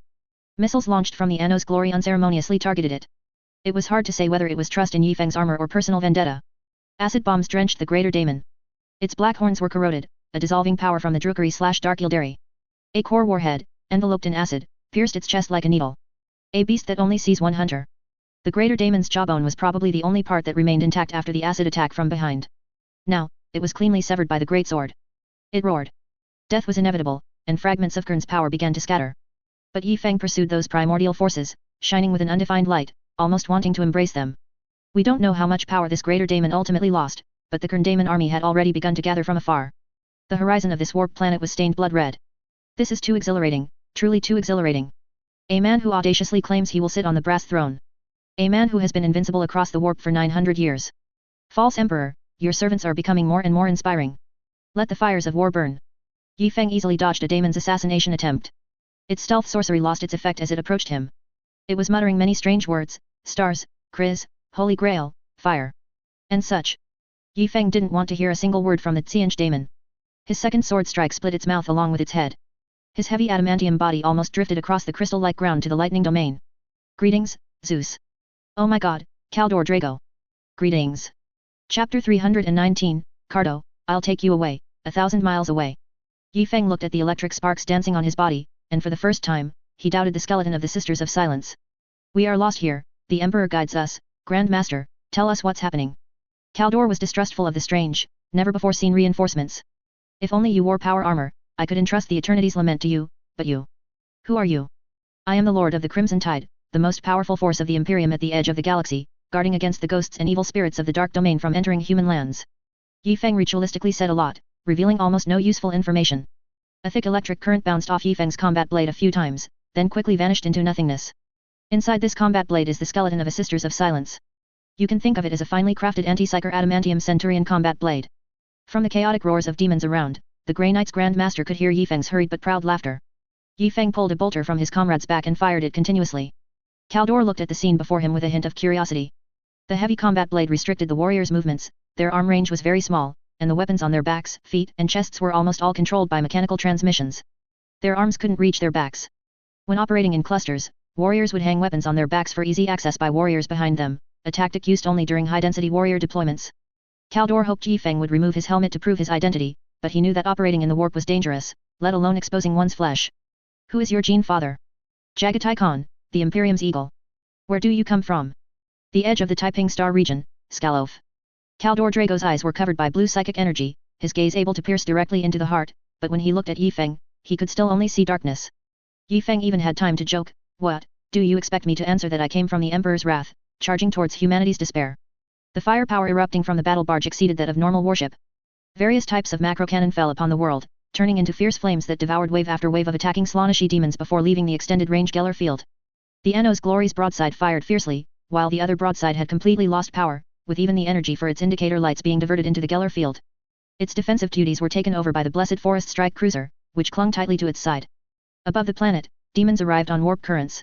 Hordes of Slaaneshi demons descended from the sky on pink auspicious clouds, forming a heaven and earth divided boundary with the Blessed Forest's artillery fire. Xianch demons unleashed evil sorcery, teleporting directly into the battlefield. Their evil light flickered on and off, they could appear anywhere on the battlefield. The Kern army advanced towards them, its origin unseen at a glance. 4 demons, the warp was their land, they bounced on the ground, charging towards the sky the area covered by the Geller field. The Daemon rain fell with such intensity that the close-in weapon system's firepower was completely insufficient to counter them. The mortals responsible for aiming had their brains explode, and the machine spirit of the fire control system wailed. Some demons stood on the deck of the Blessed Forest, directly fighting each other, with the 3 factions stirring the entire battle into a chaotic mess. For Slaanesh, the Eternity's Lament and the suddenly appearing warship, it wanted both, its greed was never satisfied. For Xianch, change was always a good thing. The Kern army was bombarded by a wave of acid missiles, forming a smoking acid moat around the Geller field-covered planet. Homunculus used these things to dissolve demons and extract their essence. The tiny streams, combined with Kaldor's thunderous domain, violently shattered the encroaching demons, banishing them back to the warp. Kaldor realized he could not delay any longer. Take this loyal warrior and the relic of the Dark Angels, he has fulfilled his duty. This planet has fallen and has no chance of returning to the real world. Yi Feng gradually moved away from Kaldor, avoiding his presence from affecting his performance. Hearing this, he shouted loudly towards Kaldor, Grand Master. We need to know your powerful secret, the Imperium needs your return. Loyalty, kid, loyalty. Normally, retreating forces would watch the Grand Master depart, growing smaller and smaller in the observer's view as he faced the tidal wave of demons. But, we're not normal people either. Yi Feng scurried back and began his battlefield interview. When did your gene seed awaken? Yi Feng and several other Byway army members formed a front line, covering the Dark Angel's flank, but they never once attended to the dying warrior. What is awakening? Kaldor's words were clear and bright, sacred and solemn. Realizing you are a weapon. From beginning to end. Good heavens, what Sigismund took so long and so many battles to realize, you just say, from beginning to end. Are you just saying that the gene seed you implanted was originally an awakened version? When did you confront your true nature, on a soul level? Kaldor Drago looked at the countless demons in the distance and the increasingly sparse warship fire support, a brewing anger. I accepted my true nature when the great emperor psychically revealed the true name of that vile traitor to me. Kaldor Drago, an Astartes who accepted his warp nature like a gene sire, is probably the only one in history. Don't waste time on me, I can no longer return to the real world. I don't have much time to buy you, you must act quickly. Yi Feng was calm and composed, not feeling the urgency at all, and continued to ask, does this power come from the gene seed? That is the bond, what's important is your heart. Go quickly. Kaldor Drago wished he could kick Yi Feng. These questions were meaningless except for wasting time. If one didn't comprehend it oneself, no matter how detailed others explained it, it would be useless. Are demons essentially condensed emotional forces? What exactly are you trying to do? Kaldor's tone was almost a roar. You must evacuate before the demons disable the warship's engines, don't you realize that? I have many questions I want to ask you. Give me a contact method, the kind where I call you in the warp. Yi Feng, with his irritating demeanor, endured Kaldor's several attempts at a psychic push. The dozen or so uncontactable skeletons remained motionless, steady as a mountain. Yi Feng even took a moment to pat the lightning flowing over his body in between firing his bolter. I will appear when you need me. I don't believe it. I lost so many bolter shells on this trip, and I didn't even get a contact method. I'm very sad. Considering Yi Feng was still shooting at the demons, Kaldor didn't use a psychic slap to strike him. Watching the surrounding warriors retreat one by one, but the most important Eternity's Lament and the Dark Angel had not been taken away, Kaldor felt that he had encountered a chapter with a serious problem today. He even had a premonition that these guys would throw a large cage down to cover him in the next moment, then throw him into a stasis field and run away. I will come. Shout my full name loudly, and I will hear you, no matter where I am in the warp. Kaldor made up his mind, the next time he heard this guy's voice calling him, if the situation wasn't urgent, he would punch him first upon meeting. Ow, ow, ow, I get it now. Chanting a daemon's true name makes the daemon react, and you too. Yi Feng dashed away, leaving a trail of sparks and lightning behind him. The bolter was casually reinserted onto his comrade's back, his left arm supported the Dark Angel's broken body, his right arm grabbed the Eternity's Lament spear, and he leaped onto the Thunderhawk in 2 strides. This action had clearly been rehearsed many times in his mind. Kaldor, despite his anger, sent a towering pillar of lightning soaring upwards, instantly enveloping the Thunderhawk. The colorless blood magic was blocked, and the direct killing evil spell launched by 9 demons working together failed. Only the spewing plasma exhaust turned into tiny flesh monsters, and the surging psychic energy tore them apart. The warriors on the Thunderhawk watched Yi Feng, who had become the most dazzling big mech on the field, constantly calling out on the comms channel. Kaldor's lightning was like an attack from another dimension, piercing through the Thunderhawk's physical metal and forming a lightning ball directly tens of inches outside Yi Feng's body. If possible, Kaldor wanted to get even closer. Yi Feng thought to himself, maybe I shouldn't bother with paint jobs anymore? Monomolecular coatings are expensive too, getting stripped away by various attacks every time. Might as well just stick with the shiny original. The power of the lightning gradually faded, and Yi Feng no longer had to use Sisters of Silence sign language. A broken voice came through, what are you staring at? Run. Don't worry about Kaldor, he's safer than the battle barge. A loud taunt came from below, no less shameless than Yi Feng's, Slaanesh is a pure maiden. The other warriors were somewhat baffled, startled by Yi Feng. No, you're just shouting a chaos god's true nature randomly. The word Slaanesh I only dare to think it, and you're shouting it directly. The Dark Angel moved, indicating he was still alive. The Tech Marine and Apothecary were fighting at the battle barge's hatch, battling demons that rushed into the breach. More and more demons appeared from unexpected places, and even the Tech Marine at the edge of the Geller Field's core zone reported enemy contact. From a distance, the Thunderhawk stopped in front of them with extreme speed and a stunt-like brake. The Dark Angel was directly thrown out by the Byway army's immense strength, and the Tech Marine and Apothecary caught him mid-air, performing a series of fluid operations. We are not unworthy of the Emperor's grace. Retreat, and expel the demons from the warship. The situation was not as simple as imagined, the 2 warships were practically besieged, suffering multiple damages. Huge cannon barrels were brutally torn open by demons, revealing empty chambers and severed cables. The demons' struggle had pitted the deck, and demons were constantly torn to shreds, only to be reborn from the warp and rush towards this place where the Geller Field was exceptionally strong. The Dark Angel lay on the ground, after Yi Feng forcefully snatched the Eternity's Lament, the breath he had been holding in his heart was released, and his consciousness blurred, on the verge of entering a stasis mechanism. Tech Marine, what a pity, Battle Brother, we no longer have any spare dreadnoughts. Dark Angel, 4, the Lion, Battle Brother, the Spear. I entrust to you. Please tell my parent chapter. Tech Marine, alas we can only heal you. Dark Angel. The last words he heard were, these are very expensive, remember to pay. The Dark Angel fell into a deep sleep, and our battle continued. Slaaneshi demons driven by desire and cunning Psiench demons infiltrated the outer layers of the battle barge. The hard muzzles of the macro cannons went limp, and the cannonballs transformed into round crystal balls, their dazzling refracted light disturbing the brains of the mortal crew members. Rather than crystal balls, they were more like daemon eggs, you never knew when a daemon would hatch from them, or leap out from their shadows. The Tech Marine's mysterious weapons emerged endlessly, and the demons felt pressure facing this battle barge. The Eldar and Chaos had been fighting for too long, their weapons were not as easily occupied by demons. One moment, a power wrench was opening a secret safe, the next it was smashing down on fiends and monsters. The 2 ships, fully deployed with 400 Astartes, now housed 12 companies of Battle Brothers. Such a high density of combat power ensured the ships would not easily fall in a short time. Yi Feng had already killed 19 demons, he was panting, some Slaaneshi hounds could be dealt with in one strike, while some Psienchen beasts required a long, arduous fight. He stood in the breach of a wall blasted open by sorcery, facing enemies from 4 directions simultaneously. The Tech Marine's experimental thermal spear destroyed a messenger of desire that ambushed him from above in a single strike, but the experimental item's self-detonation shattered the Tech Marine's weapon-holding arm, though it was only a mechanical prosthetic. Several Iron Warriors Tech Marines stubbornly held their gun emplacements, firing fiercely from a distance. The swift speed of the Slaaneshi demons allowed them to rush to the warriors' front before a single ammunition drum on the gun emplacement was emptied. Yi Feng had no time to attend to the warriors on his flanks. His great sword spun, a technique he hadn't used in a long time. So long that back then, he was still a green recruit wearing light power armor. Greatsword, whirling dance. The technique for a greatsword was wielded by him with the light key of Helic, and a slight misstep would mean the weapon flying out of his hand. The surrounding scene twisted, with only a small area remaining stable. Often, liquid like thick phlegm and pink mist tried to obscure Yi Feng's vision. After multiple fruitless assaults, several fragmented corpses of mortals were thrown over. Through the penetrating gaps in the corpses, Yi Feng saw a massive, colossal beast charging madly towards him. Where my blade goes, there is the Emperor's holy domain. I will never retreat. After a round of swings, the rapidly spinning combat blade created a wave of air that rushed towards the mortal corpses. Before it reached the corpses, the second round of slashing came. The illusion of the giant beast vanished, and a Tsianch daemon flashed back, its mortal clothing shredded by the fierce wind. It had disguised itself as a mortal corpse and was discovered. It wanted to create a smoke screen to cover its retreat and launch the next attack, but Yi Feng stopped it with a single sentence. Horus! Look what you've done. What the heck? A blood angel in black rage? The Tsianch daemon could not directly perceive the essence of the warrior before him, thick anti-psyker power obscured its vision, but it didn't prevent it from feeling that the warrior's fighting style was somewhat familiar. Of course it was familiar, let alone the lamenters who had to capture those in black rage every now and then. Yi Feng had even replayed Sanguinius's rage. How hard could it be to put on an act? And so, the Tsianch daemon waited here for Yi Feng to die, until the Iron Warriors Tech Marines repelled a group of Slaaneshi demons and re-aimed their cannons. The sorceress web woven by the Tsianch daemon was torn apart by anti-psyker bolter rounds, and its illusory body vanished after being covered in cerebral fluid.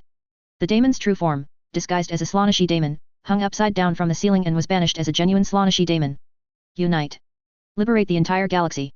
Deafening roars encouraged the warriors throughout the ship, fighting valiantly in the warp. The gloom of the warp obscured this area, navigators screamed, unable to see the light of the Astronomicon. Only blurry blood shadows coalesced into the bodies of long-dead navigators rushing towards him, among them many of his former comrades and friends. A full squad of Primaris warriors charged in, standing in front of the navigator, barely containing the corruption of chaos. The surging warp formed dense swirling mists, obstructing the warship's advance. Finally, with a fleeting flash of light, the navigator pointed out the direction of the Astronomicon. The Tech Marines had been waiting. The extended Geller field was retracted after the warriors left that planet. As was the old habit of our chapter, all equipment operated at half of its successfully tested power as a regular state, with an overload mode also set. The Anno's glory was like a shining nova. After shrinking to its absolute minimum, the Geller field suddenly expanded 100-fold. Cleansing the cosmos. Within the warp mists, a constantly expanding, colorful sphere appeared, with various demons struggling and roaring within its psychedelic hues. Demons entering the real world were like humans entering water, regardless of swimming talent or breath-holding ability. If you encounter a sudden tsunami, you have to run. This suddenly expanding bubble of reality pushed out a great distance before stopping. Through the gaps between demons and the diluted warp mist, the navigator saw the faint light of the Astronomicon for the second time. The aged navigator made an astonishing decision. Turn, below is a warp vortex, plunge in. A squad of Primaris warriors surrounded him, making no moves, and the communicator, upon hearing the order, immediately relayed the instruction to the bridge. The two ships thus entered the strange and unpredictable warp currents, and the demons did not follow, as this was also a dangerous place for them. Violent soul tides impacted the damaged battle barge, and the blessed forest was almost thrown off. The machine spirit suddenly exerted itself, and the engines ran at high overload to keep pace with the Anno's glory. The old navigator's eyes bled, his body like an old pine tree rooted in its position, unmoving, shaking violently and erratically all over, yet his head was terrifyingly steady. Every subtle command was precious experience he had painstakingly sought in his memory palace. In an area riddled with warp currents and vortices, he knew only one path. The smoking Anno's glory burst out of the warp, with the daemon still clinging to its prow, spasming and being banished upon entering the real world. The old navigator's upright posture was forever frozen at this moment. Among the 10 Primaris warriors surrounding him, 3 could no longer move. The other 7 also showed some brain damage subsequently. In later battles, they chose to charge loyally, directly assaulting the enemy from the front at the start of the battle. Due to the 7 men wearing power armor and fighting together for years, their combat power was exceptionally strong, and several charges ended with the complete annihilation of the enemy. They were eventually identified by the Tech Marines as brain-damaged brutes and handed over to Kazanev's forces. The star system below, seeing such dilapidated warships and scattered warp reactions, mistook them for chaos vessels. The Overlord-class battleship, which had emergency activated its combat readiness, almost identified the Anno's glory as a warship produced by the Dark Mechanicum. Welcome to the post-Wank world. A dormant company of Primaris warriors, after simple equipping, was thrown into battle. They were even still wearing Scout Company power armor. Xiao Lan felt despair when she saw these brats during the battle. Her exhausted body instantly erupted with full combat power, beheading the daemon that was besieging her with one strike. Finally, Yi Feng had no enemies in sight. He slowly holstered his plasma pistol and sighed, I don't even remember the last time I came to the post-Wank world. When you came to awaken the reserve troops. That one sentence choked Yi Feng. What's your name? Part8. Lian Lai Luo will appoint me as company captain, though I'm still a squad leader now. Just based on your name, I think your achievements will be more than that. You've performed very well, and now I commend you to lead your squad to clean up the battlefield. Oh, by the way, after you're done, go ask the apothecary and the tech marine how that Dark Angel is doing. Kaldor Drago watched the battle barge depart, the familiar yet oppressive Geller field leaving his body, and the sacred sea of lightning descended once more. This Grey Knight's Grand Master had to exert almost all his will to control his powerful psychic abilities, now he no longer had to endure it. Kaldor's unleashed power was terrifyingly immense, a psychic lightning bolt struck directly at the charging bloodthirster, the leader of this Gurn army. Kaldor's silver Terminator armor was faster than lightning, he seemed to walk on thunder, forming a lightning hammer in his hand, which shattered the enemy's hellish warrax in a single blow. He was his own master, more like the embodiment of all souls that had returned to the throne throughout history, cutting through the waves in the tide of demons. In the dark and heavy future, waiting for the day when the east would be bright. Chapter 320, The Imperial Guard's Choice. Division Commander, no need to look, this is real. Powerful warp currents will alter the regional flow of time, which must be confirmed by both astropaths and stargazers. But, 10 years have truly passed. It is now chapter year 310. As soon as Yi Feng arrived, he felt something was off. Where did all these recruits come from? The post-Wank world also participated in the Khmerak campaign, and after the war, no warriors returned to stasis, they directly joined the chapter. There shouldn't be several companies of troops here. At the time, Yi Feng even thought these people were secretly hoarding military strength and didn't provide full support when the psychic war drums sounded. The result, lost for 10 years. I missed the 300-year anniversary. My grand feast is gone. There were benefits too, at least when Yi Feng was not with the main force, the army and the people were much more peaceful. The Duchian world recuperated. Everyone was afraid that during a critical war, they would suddenly receive the psychic war drums beaten by the missing Yi Feng, so there hadn't been any major movements. Half of the military forces were left in various places to guard their territories, while the other half adopted the pirate spirit from when William ran away, launching continuous attacks, looting, and harassment against rebellious worlds and Xeno's strongholds. The enemy's defensive density continuously decreased, which also effectively gathered the enemy's vital forces. Imagine thousands of Primaris warriors, wearing Terminator's level adamantium armor, running rampant in an already resource-scarce region.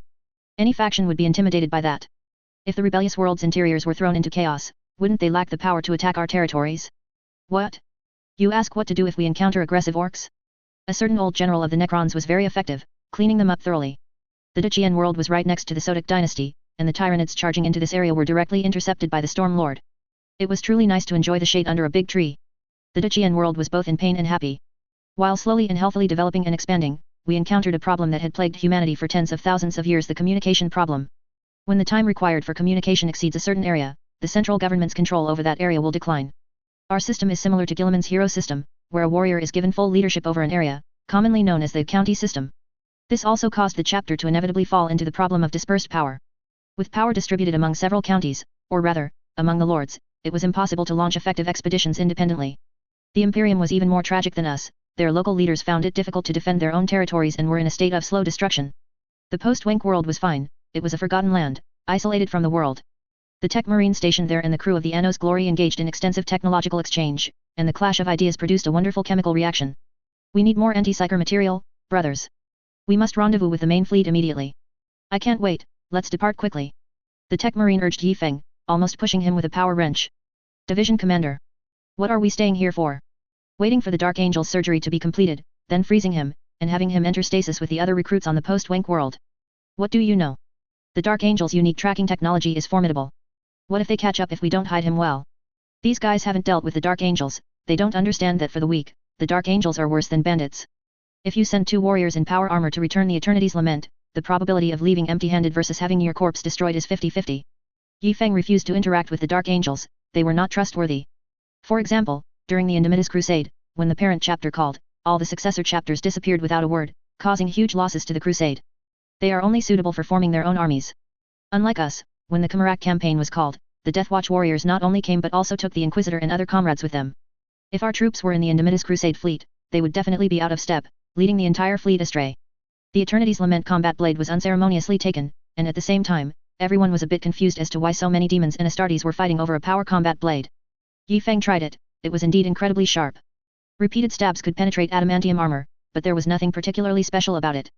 Xiao Lan tried it, the material was good. She twirled it around, and the shaft was very sturdy. It wasn't until a certain recruit handed it over to the tech marine that the anomaly was discovered. This thing is psychic, isn't it? What can you measure with anti-psyker armor on? As soon as this thought emerged, the tech marine he was interacting with immediately found a psyker.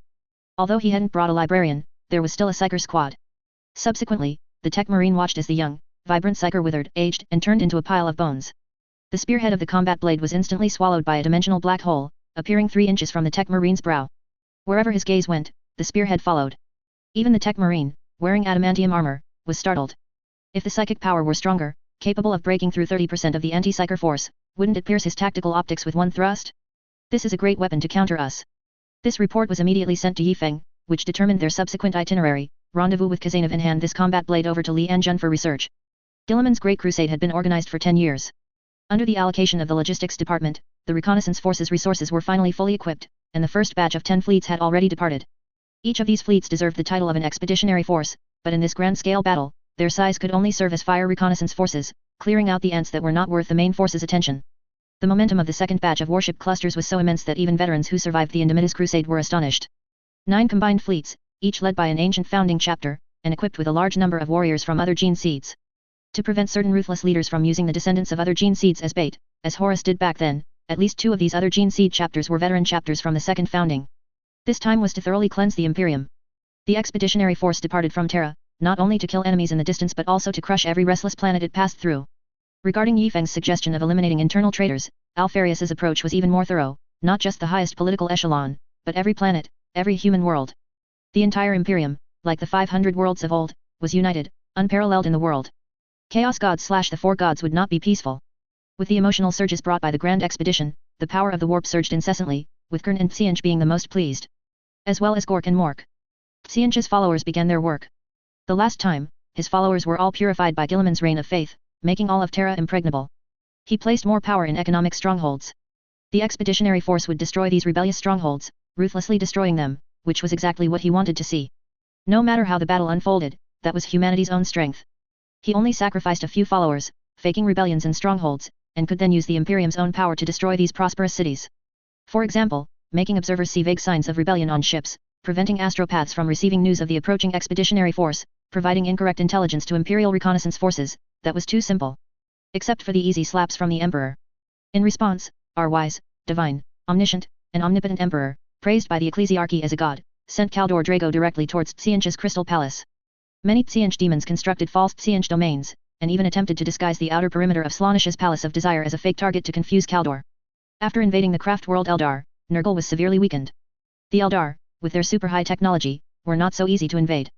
He lay low, his power almost shrinking back to 3rd place among Chaos gods / the 4 gods, happily listening to the stories of lost travelers in the Garden of Nurgle, then returning to his patched-up pot to boil new inspirations into plague entities. A fleet led by the Salamanders was dispatched to cleanse. Interestingly, the second founding successor chapters Guilliman assigned to him included the Silver Skulls and the Flesh Teros chapter of the Blood Angels, as well as the Executioners chapter and its successor chapter, the Skull Bearers, both from the 3rd founding. These were Kern-favored troops, ruthless to their own kin. The Raven Guard chapter, which was rarely seen, was deemed by Guilliman to have insufficient frontal combat power. He dispatched his own children, the Vanguard chapter, which had been rebuilt and equipped with many anti-psyker armors gifted by Yifeng, as well as the Blood Drinkers, suspected second founding, a successor chapter of the Blood Angels. The Imperial Fists chapter was quite special. They did not dispatch their entire military force, as they still had to defend Terra.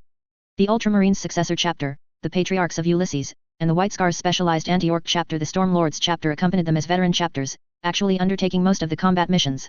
Another special case was the Dark Angels chapter. They themselves summoned a large number of successor chapters to follow, making it difficult for Guilliman to intervene, especially after Lionel Johnson's awakening. If Lionel Johnson hadn't said to obey Guilliman before entering stasis, they would not have responded to this operation at all. Guilliman hoped to dispatch certain chapters skilled in communication and breaking through encirclements to transmit information when contact was lost.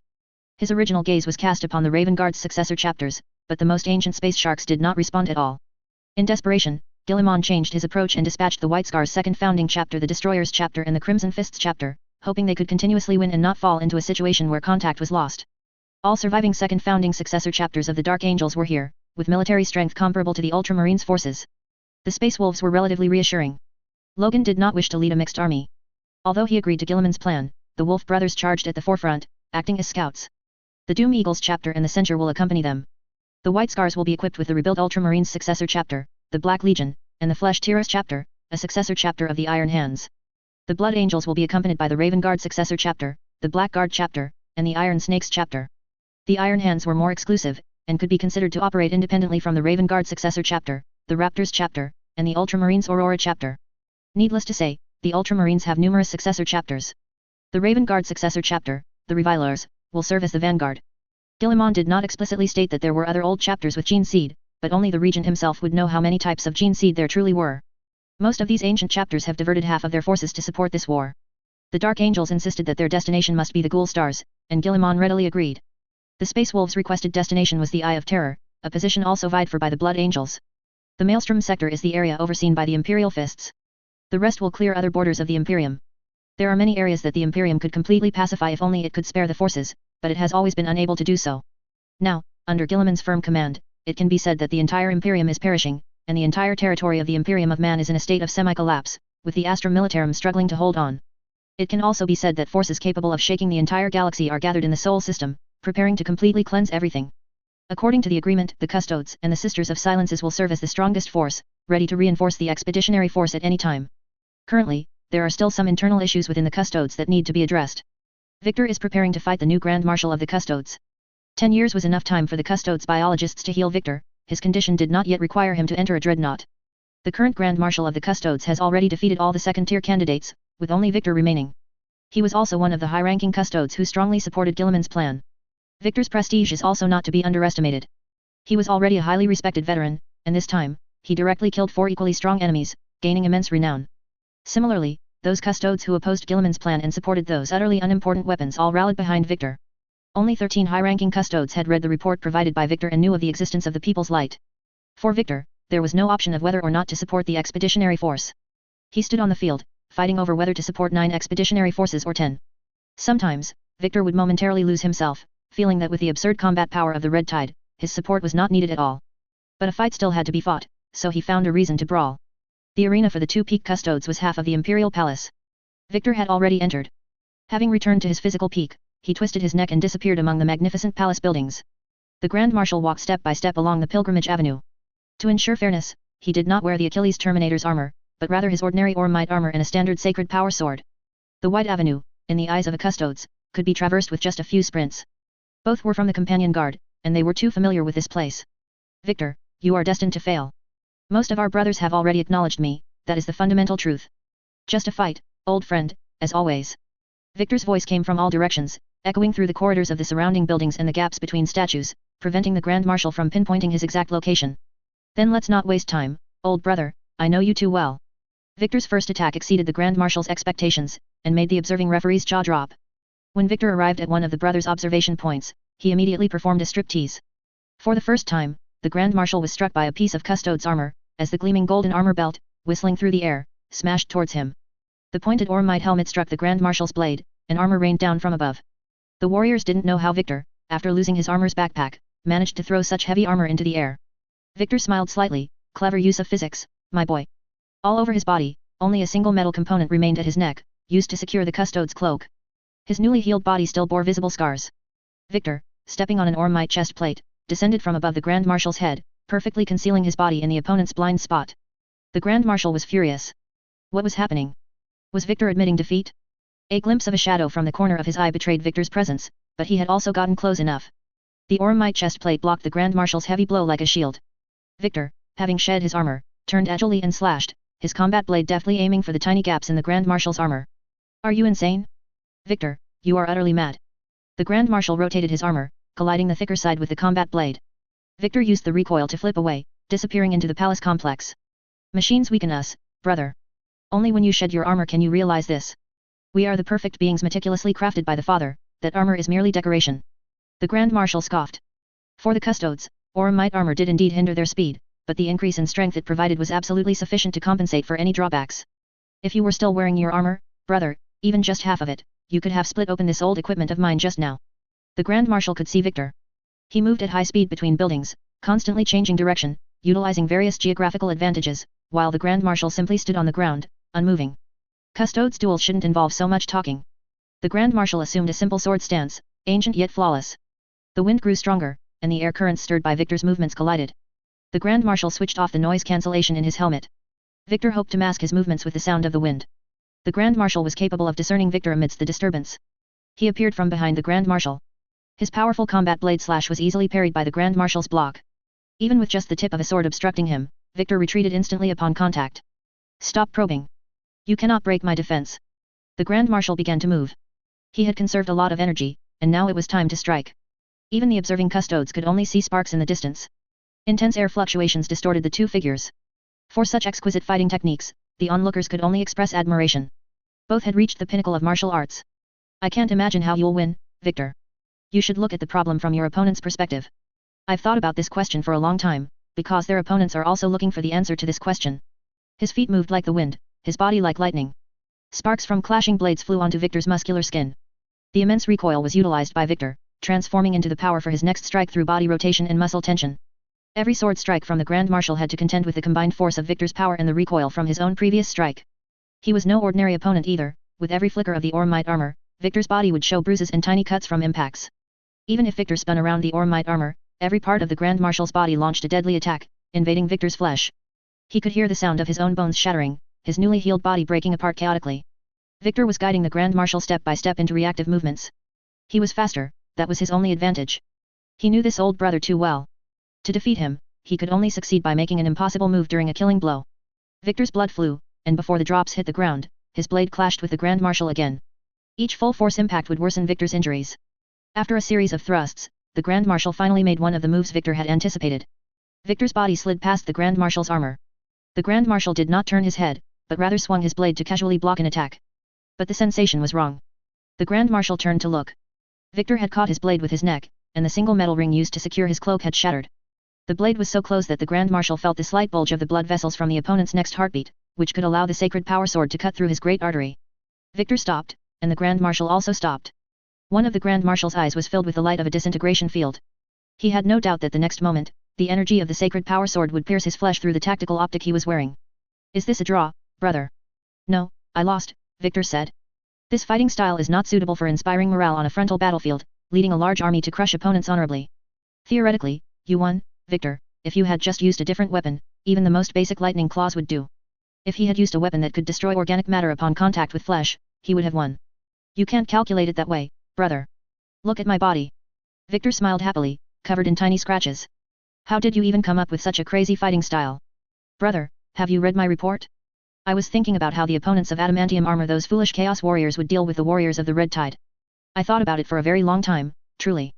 Victor pointed to his head. Inducing them to turn their heads and shooting their tactical optics with a prepared weapon might be the optimal solution. Of course, for us, just splitting them open is enough. The sacred power sword vibrated, and even adamantium could not stop the Emperor's will it represented. I understand, brother. Support 10 Expeditionary Forces. Chapter 321, The Hero is Old, Don't Laugh at His Past. Victor's meaning was clear, no Chaos Warriors could curb the Red Tide Warriors' offensive. Nor could any warriors of the Imperium. If they rebelled, it would be a devastating blow to the Imperium.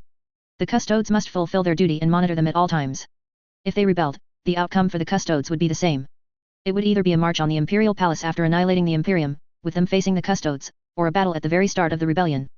Victor would return to the Red Tide, bringing along his two brothers who were still searching for clues on the chapter homeworld. They had to discreetly monitor Yi Feng. The custodes also had to be ready to provide support at any time, prepared to destroy them immediately if any signs of rebellion were detected.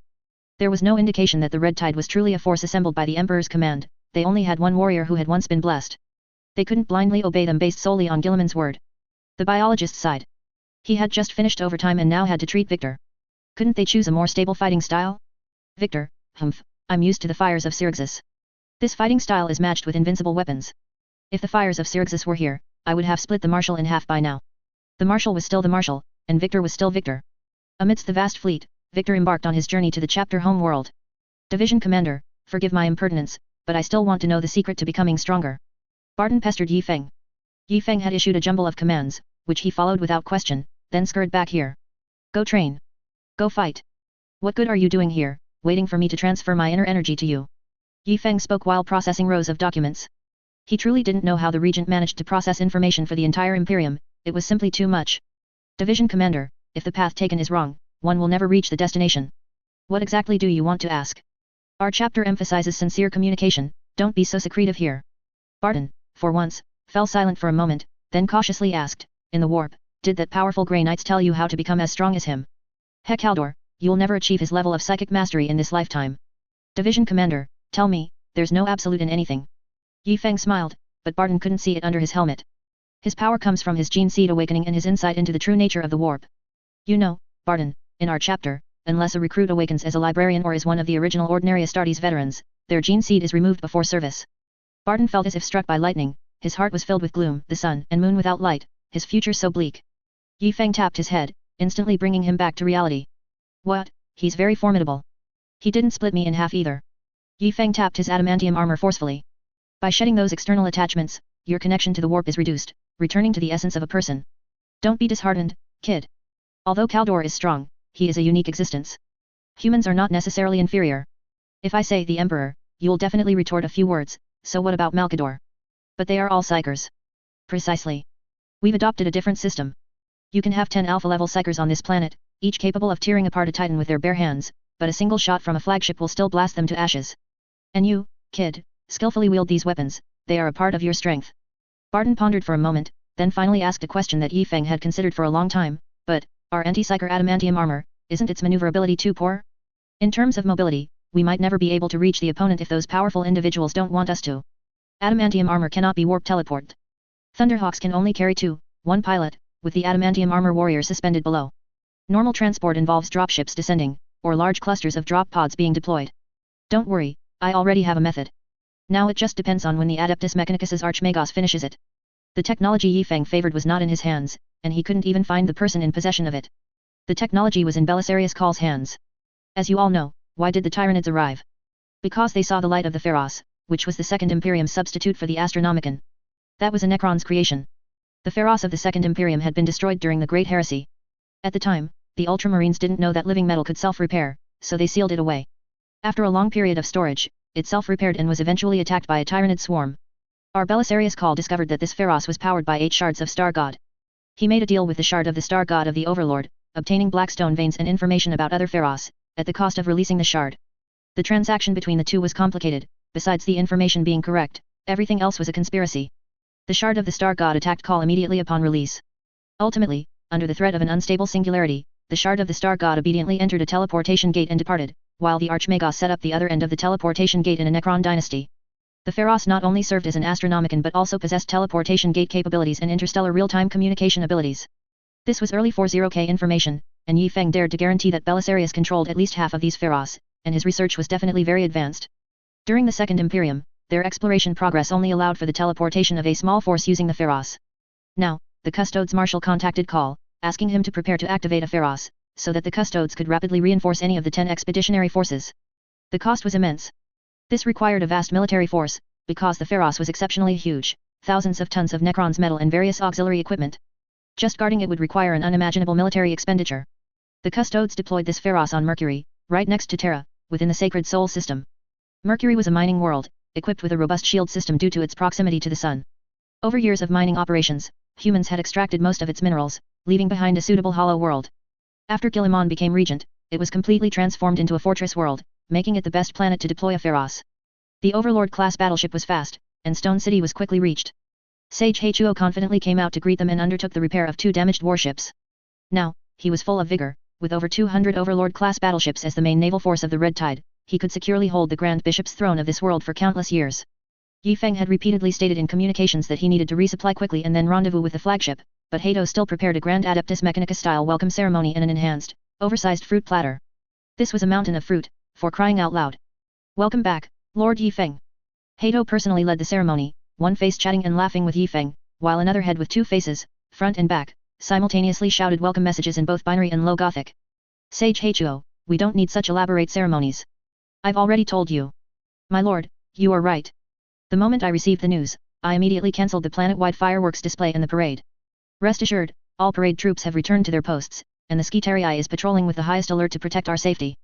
Hato spoke nicely, but the surrounding ceremony showed no signs of decreasing. A squad of Skitarii marched past everyone in a neat patrol formation. Was this any different from a parade? The Adeptus Mechanicus was truly serving them like revered ancestors, more than half of their technology was provided by the Red Tide. This Forge world almost had a consensus make our chapter happy, and there will be plenty of technology. Over the next few hours, Yi Feng declined arrangements to visit important areas of the Forge world, battling the Fruit Mountain while listening to an Adeptus Mechanicus priest report on the current situation in Stone City. Currently, our production capacity perfectly matches the quantity of raw material imports. However, Intelligence indicates that other industrial worlds and forge worlds are continuously reducing their trade with us. Requisition orders from the Imperium are causing their surplus resources to dwindle, and the Imperium is suspected of launching a new large-scale expeditionary force. Alright, I understand. Remember, don't rush to expand production. Our existing large warships are sufficient to support our combat. Focus on producing Phantom Dragon-class gunships and smaller frigates and destroyers. Overlord-class battleships did not need frigates. Those small ships couldn't keep up with the battleship's speed and would inevitably become disconnected during combat. Small warships were being built to form subsequent fire support fleets for the Phantom Dragon-class gunships. My lord, our basic resources are slowly decreasing. Among them, macro-cannon shells have the highest consumption, and torpedo production has the highest human resource consumption. The tech priest continued to speak meticulously, hoping that Yi Feng would be pleased and throw out some new technology, treating Yi Feng as the omniscient. So what to do? The tech marine on the Anno's Glory lived up to expectations, handing over the technology newly acquired from the post-Wank world to Hato. They had several ideas, one of which could be given to Hato to try. Fighters. Space fighter squadrons. The mechanical dragon once made countless metal components take flight, covering its body as part of its scale defense. Although it was beaten badly by the Grand Librarian, the idea was worth learning from. Could fighter swarms use this method in reverse? To become dense scale shackles, using gravitic devices to surround, blockade, and detain a target?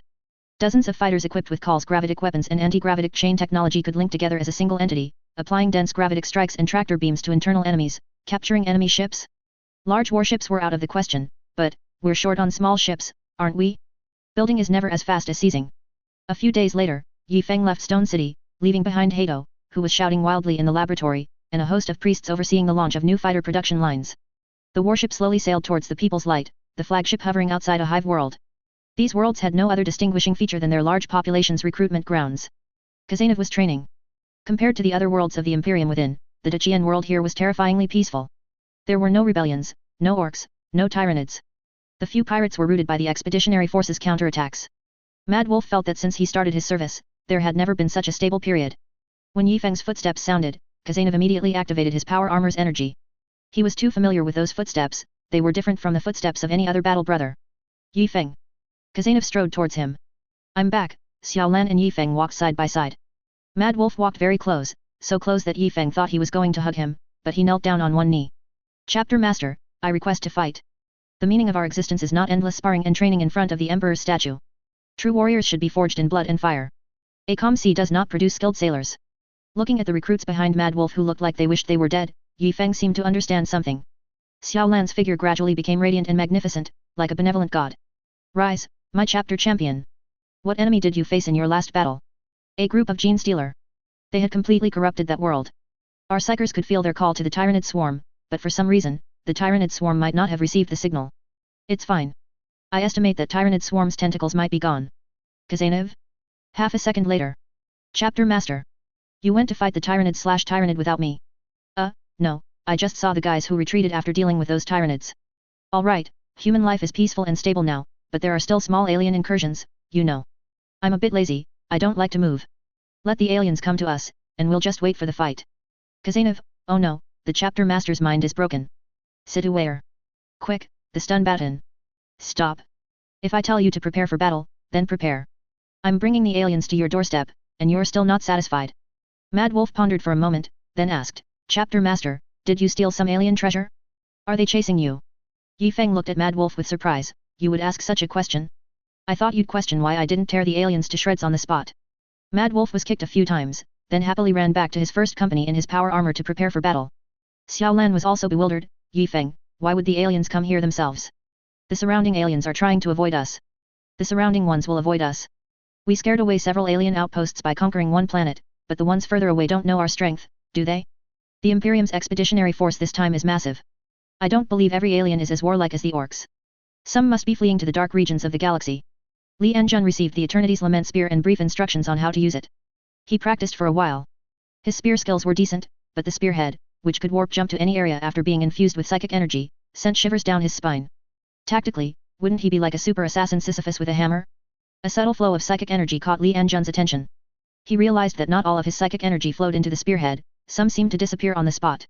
However, he didn't know what function it served, nor could he sense where the vanished psychic energy went. For this top-tier divine weapon, he decided to seek expert advice. Beheading people with a flying sword is what I was best at in my youth. Oh, right, Librarian Li, I'm also good at beheading people with a flying spear.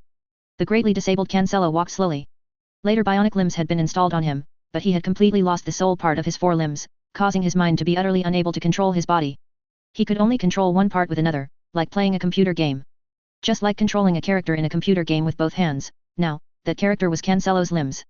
Li Enjun held the Eternity's Lament horizontally with both hands. For a normal Astartes, it was a bit too long, but for a Primaris, it was just right. Cancelo bent down, his white beard brushing the spear shaft. The engravings on it were so fine that Cancelo couldn't make them out. His bionic hand moved nimbly, fondling 2 beads filled with teocerebral fluid, which were polished to a shine. Old man, move back a bit. You demonstrate. Just, aim at this bead of mine. Cancelo's few sparse white hairs flicked to one side, then he held up a small anti-psyker bead that he had been fondling for quite some time. Elder, isn't this inappropriate? That bead isn't made of adamantium, it might not hold up. But it's anti-psyker, like your power armor. I need to confirm if it can cause harm to you.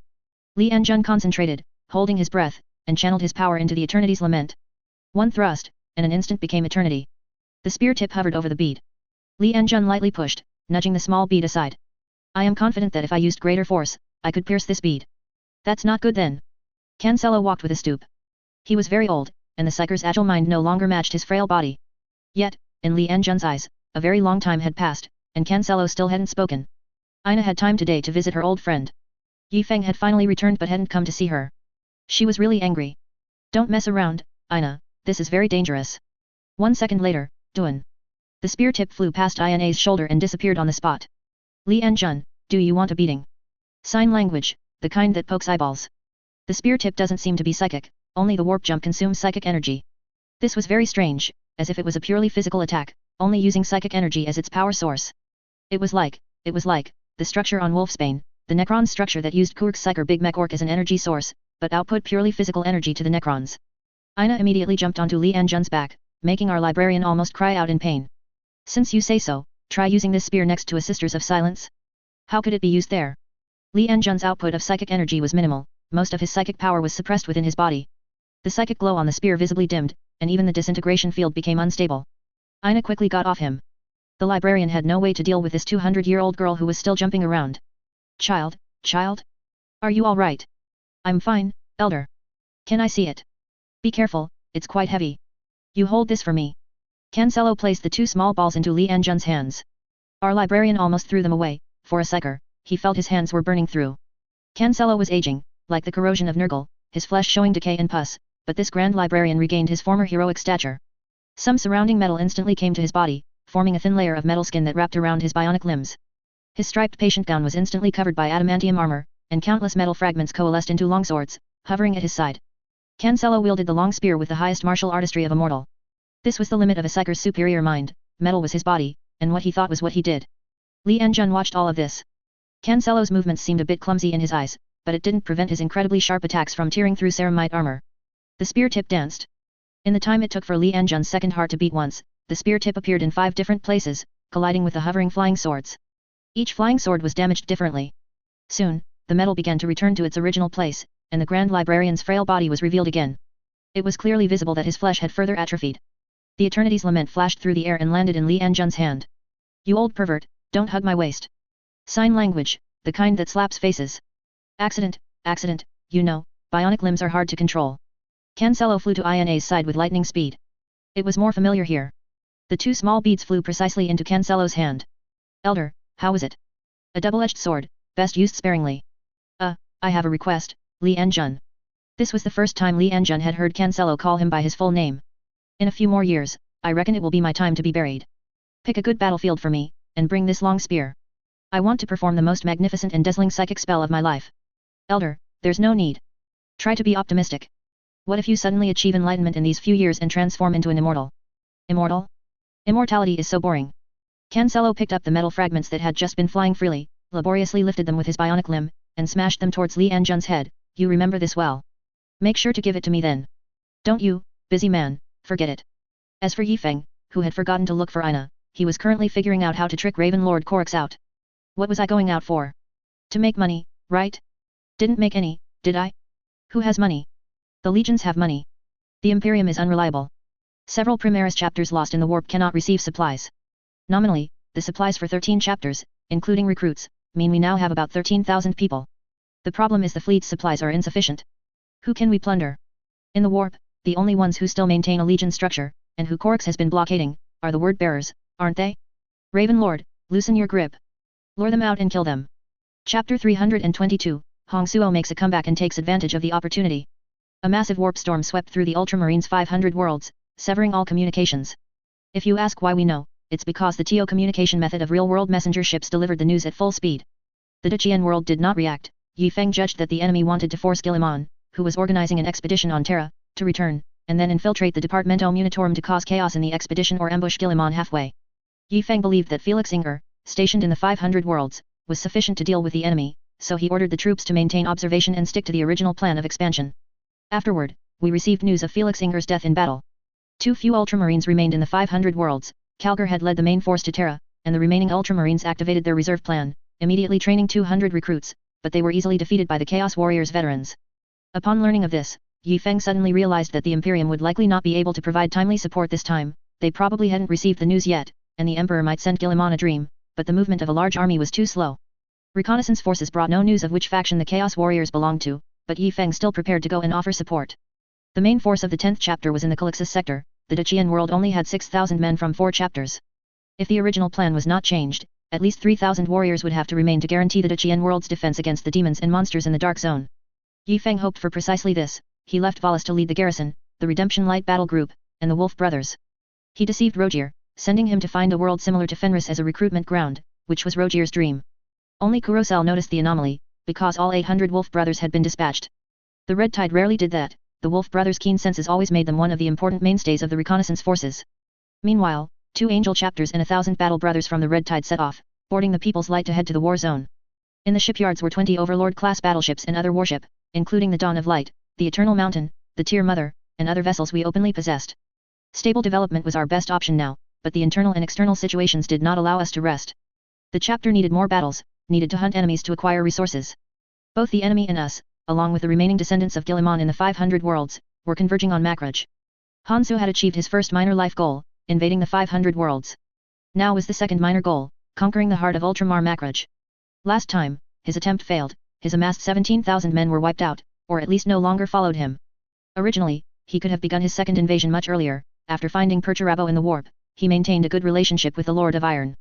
The assembly of the 4th Legion changed everything. Hansu's warbands, disregarding his orders, directly answered Perturabo's call and left. Hansu realized he needed a force entirely his own. The leadership of the warbands gained during Huron's Skull Feast was unreliable, and the army given by the Primarch was also unreliable. He needed his own great army. Hansu, as a half-breed, had an inexplicable relationship that earned him the favor of the Iron Warriors Primarch. His first fortune still came through duels, though this time it was only dozens of warriors, and the connection between them was much closer. He restarted the Demonculaba technology to rapidly replenish his forces. He was a small warband leader who rose through duels and created a large number of warriors himself. These could only be called renegade warriors. Chaos corruption was minimal, so they couldn't be classified as chaos warriors. He successively attacked many chapters, primarily to plunder Gene Seed. His warband numbered over 10,000, growing faster than the Red Tide, because Hansu was a more thorough pragmatist than us, a pragmatist completely free of moral constraints. The problem was, he spent a significant portion of his time in the warp, so his perception of time had not elapsed as long. By the time his forces were formed and ready for revenge, his old enemies had long since changed and disappeared under the ravages of time. Similarly, there were advantages, opportunities became more numerous, and Hansu keenly seized the chance, launching a full-scale attack while Makraj's defenses were weak. He decided to drag the entire planet of Makraj into the warp to serve as his new home world. Chaos needed troops, and he did too. If that blue-skinned man led an army into the Eye of Terror or even the warp, all the better. What was the difference between that and a penitent crusade charging into the Eye of Terror?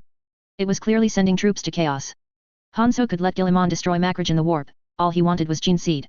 Aside from a certain unknown Red Word Warriors chapter, which reportedly caused some damage to Vashtor, Perturabo also seemed to have been heavily corrupted by the warp, causing huge problems in the entire warp's military supply chain. It was unclear whether the Dark Mechanicum alone could quickly turn Makraj, once dragged into the warp, into a trap. These were all future matters. Hansu now stood at the viewport, watching countless gunfire erupt from the Ultramarines' home world. The planetary shields were sturdy and reliable, but so far, they had only gathered 11 shattered chapters, numbering just over 2,000 men, making it impossible to fight his 10,000-man legion. Fire, full fire. In terms of warship numbers, the two sides were temporarily evenly matched. Although a large amount of communication was blocked, most of the Astra Militarum and Ultramar auxiliary forces had not arrived, but those chapters had brought their chapter monasteries. The main forces of these chapters had responded to Guilliman's call to assemble. The chapter monasteries were their only and last means of interstellar travel. Some were battle barges, some were ancient and dilapidated flying fortresses. No matter, they will all be mine soon. He had pierced through a dozen of the 500 worlds, forming a thin line that directly plunged into the heart of Ultramar, after which a planet-sized warp rift could swallow the fleet whole, disappearing from the real world. Beside him was a company of word-bearers. As professional warp agitators, their presence was mandatory for such matters. It was possible that the Chaos Gods might even fight in the warp over where Macrage should be pulled. Swoosh! A mysterious and ancient torpedo strike was evaded by the warship's emergency maneuver. The torpedo, with its built-in homing beacon, was turning to launch another attack. A black speck emerged from the creaking, dilapidated warship. Some exceptionally valuable space fighters went to destroy that torpedo. For the renegade side, it was extremely difficult to capture a ship and seize its fighters before all the enemy's fighters were destroyed. The Alpha Legion was the most numerous. Their mass attacks often captured an entire ship before the enemy could react. Then, Hanzo witnessed the destruction of that fighter. Everything was perfect, perfect pursuit, perfect attack, perfect distorted light that destroyed the torpedo, and then the unexpected explosion range swallowed the fighter. They used some forbidden weapons. This won't save their lives. The gift we prepared for them should be deployed. But, Lord Commander, the planetary shields haven't been breached yet. Hanzo merely glanced at the speaker, who immediately turned to send the mission orders. Sometimes, Hanzo felt a bit like Perturabo, but he disdained his methods. The Lord of Iron was always successful in tactics, but always failed in grand strategy. Hanzo would not be indecisive. If he was going to do it, he would do it thoroughly. The Forbidden Scroll had already unfolded, and Hanzo stood quietly by the viewport. One of the gifts for attacking here was simply an Exterminatus-class weapon. As the mechanical scroll, inscribed with Vashtor's divine runes, fully unfurled, the entire warship instantly lost all its power. The enigmatic soul forges, daemon engines, and cogitators all ceased operation, and then, a beam of light flashed and was gone. Even through space, we could see the flashes of fire erupting across Macrage. Hundreds of rotating void shield submodules overloaded almost simultaneously. The planetary shields did not disappear, but their energy density immediately dropped to a level that allowed troop deployment facilities to request entry. I don't have time to spend years bombarding with warship, overloading void shield in rotation, waiting for accumulated accidents to make the entire planet unable to assemble a complete set of shields. That's too slow, everything serves time. Hanzo's fleet of warship and the loyal Imperial fleet engaged in a chaotic battle. Exploding boarding torpedoes and frigate wrecks collided with Hanzo's flagship everywhere. Now was not the time to deploy drop pods. Do not think of Macrage as so fragile. Shadow aircraft began to penetrate the void shield's range, and the dense anti-aircraft fire lighting up the planet illuminated the entire sky. The first wave of attacks consisted of material projectiles, with chaotic fragments of matter falling and being shot down by anti-aircraft guns, but it was useless. It relied on its own material to smash the defensive turrets. Small void shield lit up one by one, revealing their distribution amidst the dense metal rain. Lord Commander Hanzo, we have locked onto most of the enemy's anti-aircraft arrays. Shadow fighters begin descent. The assault force must reduce enemy firepower density below 4. Each shadow fighter carried only one passenger, an Indomitus Terminators.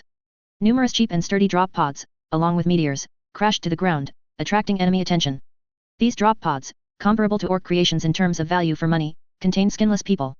These were the combat servitors of the Space Marines born from the Demonculaba, the failed modifications. These guys were equipped with simple, cheap weapons and were cannon fodder, even if they only served to block attacks for the Terminators. The infiltrators began their operation. Hanzo's strong Iron Warrior's combat style was also mixed with some habits of Chaos Warbands. Snap! Lights came on. Hanzo's flagship regained power, followed by a series of alarms.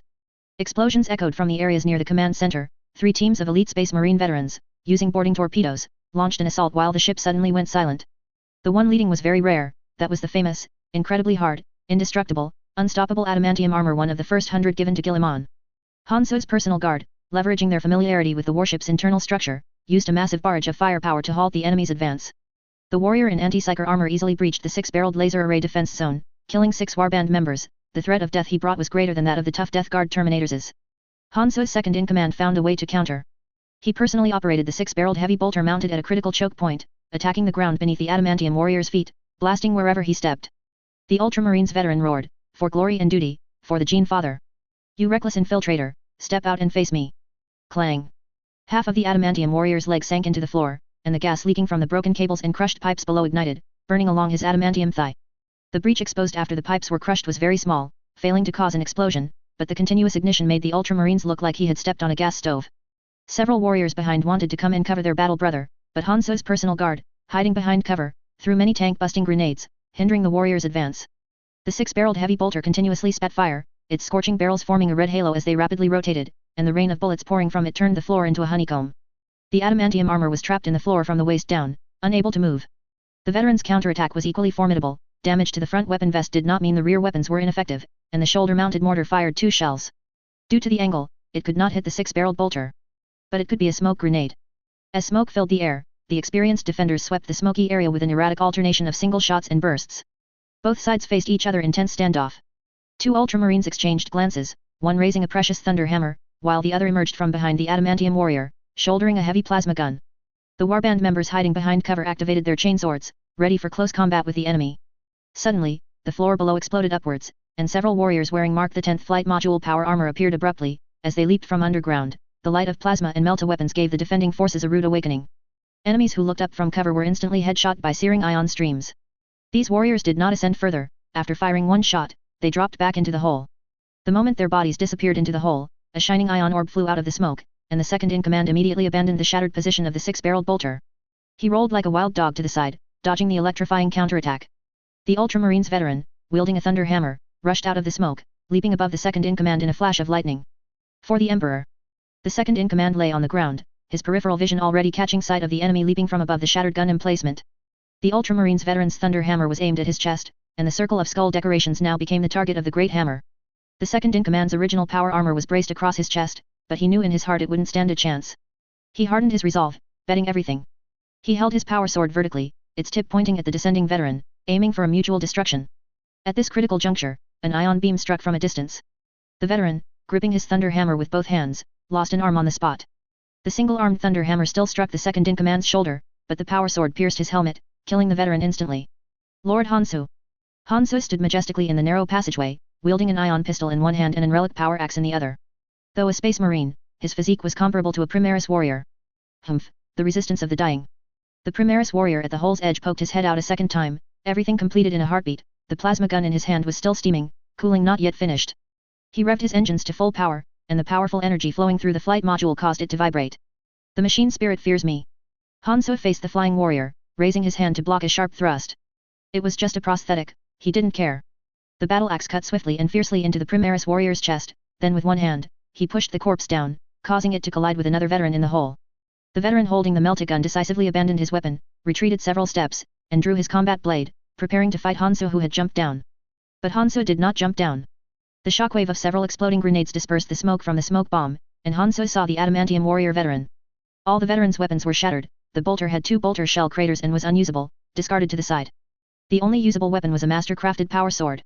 The adamantium warrior swung his combat blade, cutting through the riddled floor beneath him like tofu, making space to step forward. Hansu had never seen this kind of armor, but he thought it was a centurion suit. Wielding his axe with one hand, he strode forward, abruptly stopped to leverage his momentum, and swung his axe in a continuous, fluid motion. The power sword and battle axe clashed head-on, but the scene Hansu had anticipated did not occur. The adamantium armor's tank-like power core allowed the veteran to block Hansu's attack with one hand. Kicking away the metal floor, the Ultramarines veteran leaped up, one hand grabbing at Hansu, the other swinging his sword, intending to run him through. As if by a strange twist of fate, Hansu retreated 3 steps, dodging the attack. The field emanating from the opponent's armor made his skin feel scorched, somewhat uncomfortable. More warband elites surged out, leaping down through the hole, piling onto the Primaris warriors below, and then began to surround the massive armor. They circled the metallic behemoth, slashing and blasting, but he could swat them away with a casual swing. This is harder than a hell brute. A warband member shouted, but their morale didn't break. This was what Hansu sought. Go get the sonic disruptor. Pin him down. The massive master-crafted power sword matched the tank-like movements of the adamantium armor, and Hansu continuously swung his battle axe, luring the Ultramarines veteran into a confined area. The last warrior had no other choice, killing Hansu was his only way to save Makraj. The Emperor's wrath will incinerate your filthy body, and the fallen soul that abandoned glory and duty will be utterly annihilated by the Emperor's punishment. Is that so? The false Emperor's flames aren't that effective. Hansu's flanking guards, arriving late, carried promethium flamers, but they were loaded with the soul fire of Vol, a weapon purchased from the Dark Mechanicum, which was quite reliable. Black flames washed over the veteran's face, and half of the warp-infused flames transformed into soul attacks even more ferocious than those of the Thousand Suns Red Word warriors. Hansu could hear the veteran's screams and heavy breathing through the voxcaster. Well, is the false Emperor protecting you? The warrior holding the flamer did not move, but Hansu felt something was wrong and flashed to the veteran's side. The master-crafted power sword cleaved through the flames, splitting the scorching air current in two, along with the warrior holding the flamer. Not Hansu? Thud. Hansu's full power strike cleaved the back of the adamantium warrior's head. Listen closely, this is the bell tolling for Makraj's destruction. The axe blade slowly left the head, then struck again with a swift chop. Scream, go on, weren't you so dramatic just now? The Ultramarine screams? Hansu didn't believe it at all. These guys were tough individuals who would grit their teeth and endure, never crying out before death. Hansu climbed onto the adamantium warrior's back, while the veteran charged into the wall like a wild bull. The armor's structural limitations made it vulnerable to enemies attacking blind spots when isolated. Hugging the wall was a better option. Hanzo lightly jumped, the heavy armor contacting the scorched wall before he leaped into the air. Boom! Hanzo was blasted away. The wall also collapsed. The warriors watched as the distant lance's charging light flared. It's over, damn the Imperium, we were careless. Melted torpedoes are one of the Imperium's most precious torpedoes. Their warheads are made of sisters of silence bone dust, specifically designed to breach void shield defenses, opening a breach in the void shield at a certain location. Hanzo's flagship suddenly exploded from below, and the entire vessel began to list. With a slight tilt, the hull was not directly facing the lance. All the warband Astartes could feel the scorching heat overhead. Hanzo, still shaken, staggered to his feet, and then he witnessed an interesting scene. Traitor or die. Stop talking, you're more babbling than the word bearers, at least they know when to shut up.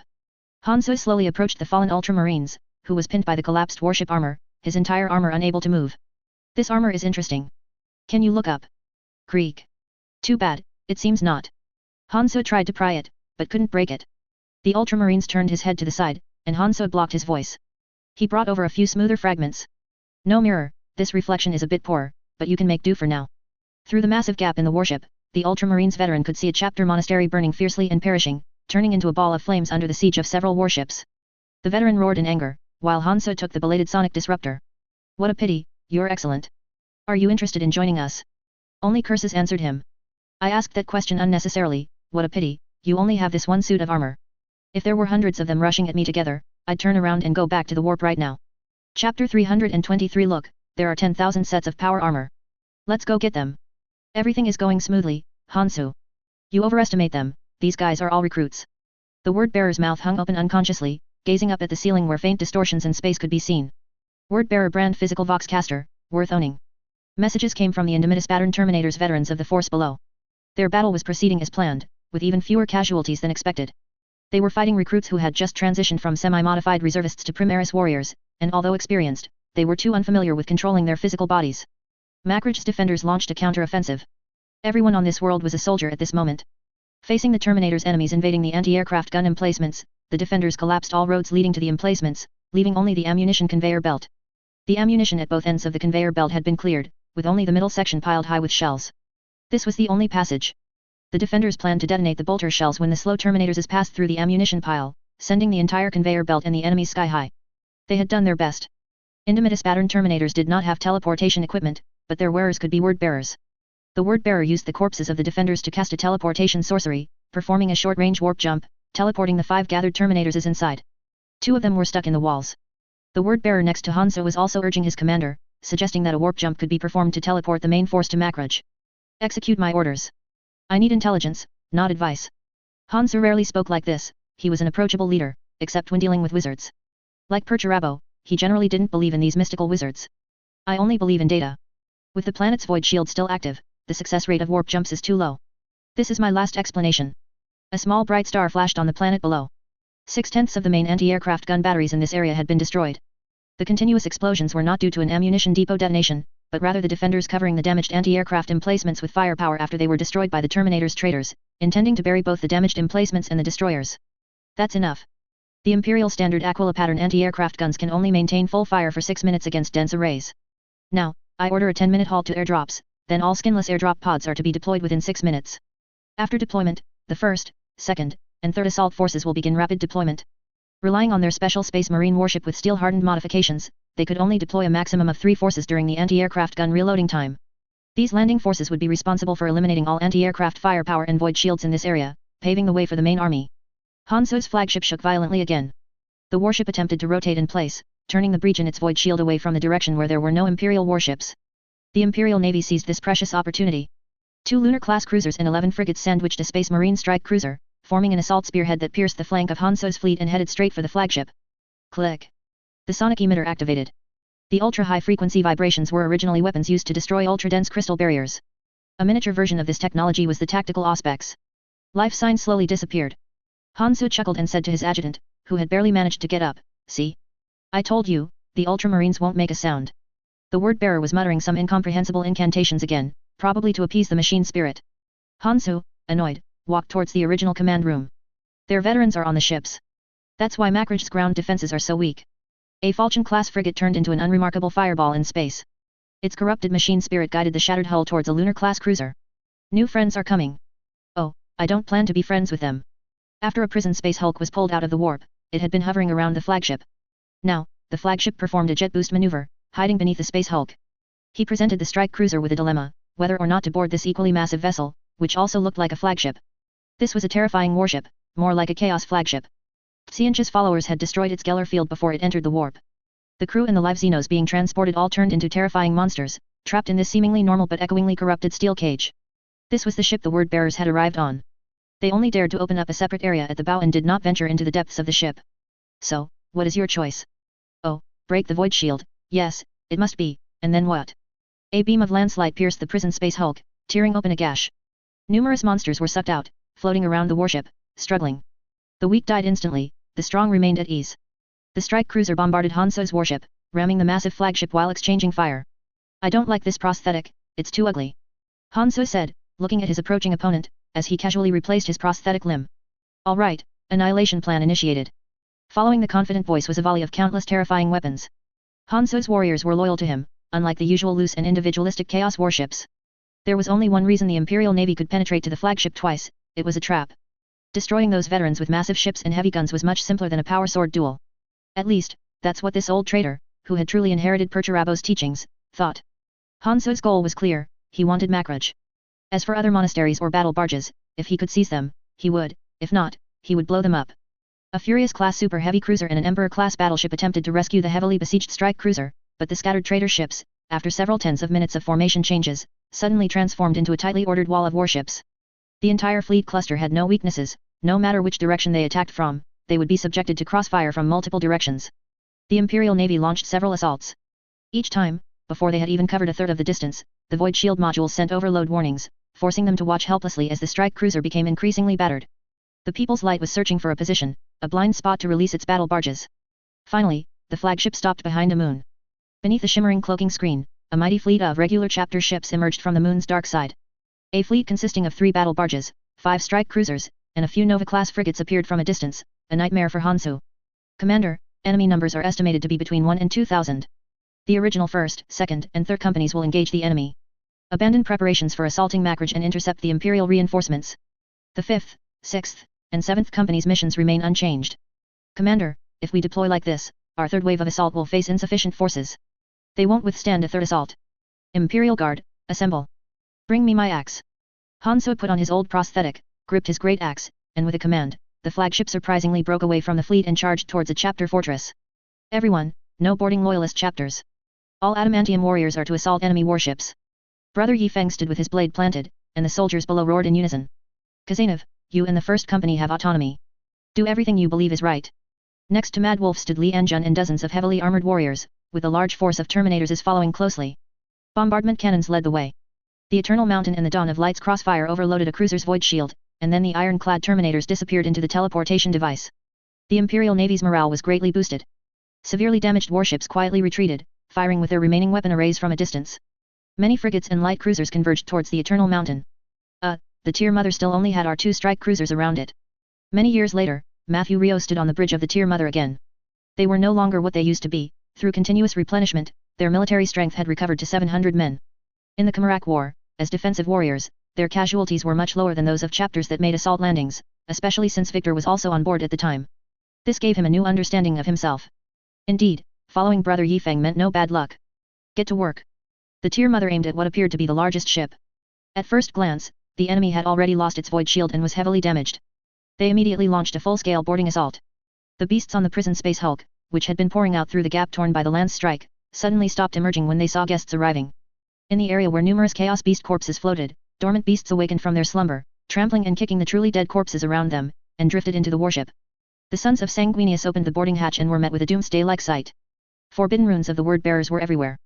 Countless Chaos Behemoths flew out through the lance's breach, revealing the true nature of this gigantic ship. The word-bearers had anchored the wicked warp state within this space hulk through sorceress runes. Corruption and death were constant within the ship. These runes were so scorching to the suffering creatures that they could not destroy them. The energy source for these runes was the soul power overflowing from the corruption and death of countless creatures. This place was not merely a prison, the word-bearers were also breeding monsters. Those Chaos Behemoths had only 2 fates, either become the soul blasphemous plaything or be devoured. They fled this place, but being severely corrupted, they possessed the characteristic of attacking all living beings in the real world. When the Lamenters entered this world, those behemoths rushed back, like all chaos demons, to feast in this soul banquet. Matthew Rio was also an experienced individual. As soon as he disembarked, he saw blasphemous runes everywhere and immediately ordered their destruction. Anti-psyker power protected the Primaris warriors, hormones secreted by the coral pituitary were protecting the Primaris warriors' ritual, and the power sword easily broke through the runes. The runes writhed, beginning to heal very, very slowly. The surging beast horde was close at hand, with the first to charge being the still conscious Grox. These mainstays of the livestock industry, a primary source of meat for mortals, had now become thick-skinned, tough chaos tanks. Their corrupted scaly carapaces had turned into hard, black, horny plates, with sharp bone spikes protruding all over their bodies. One could only barely discern what their original form was. The Lamenters displayed the fierce close combat style consistent with the Blood Angels. Battle brothers, advance the line. Hold. The Grox horde shuddered, the leading behemoth felt like it had crashed into a rock wall. An indestructible, deadly wall blocked them. Guard. The subsequent horde crashed into the war beasts that had suddenly stopped in front, sharp bone spikes piercing through black, hard armor, and the horde wailed. Sanguinius. This new Lamenter's chapter underwent a complete transformation at this moment, their hearts instantly firmed. They had never broken free from the shackles of fate, but, the law of conservation of luck. False Sanguinius was confined in a stasis field, being copied like an exhibit. It's hard to say if this was a stroke of luck. It was also hard to say the Lamenters were suffering misfortune. The misfortune is yours, scum of chaos. The Grox horde was savagely pushed back a step, then another. Blood flowed like rivers, the angels pushed the battle line all the way back through a sea of bone and flesh.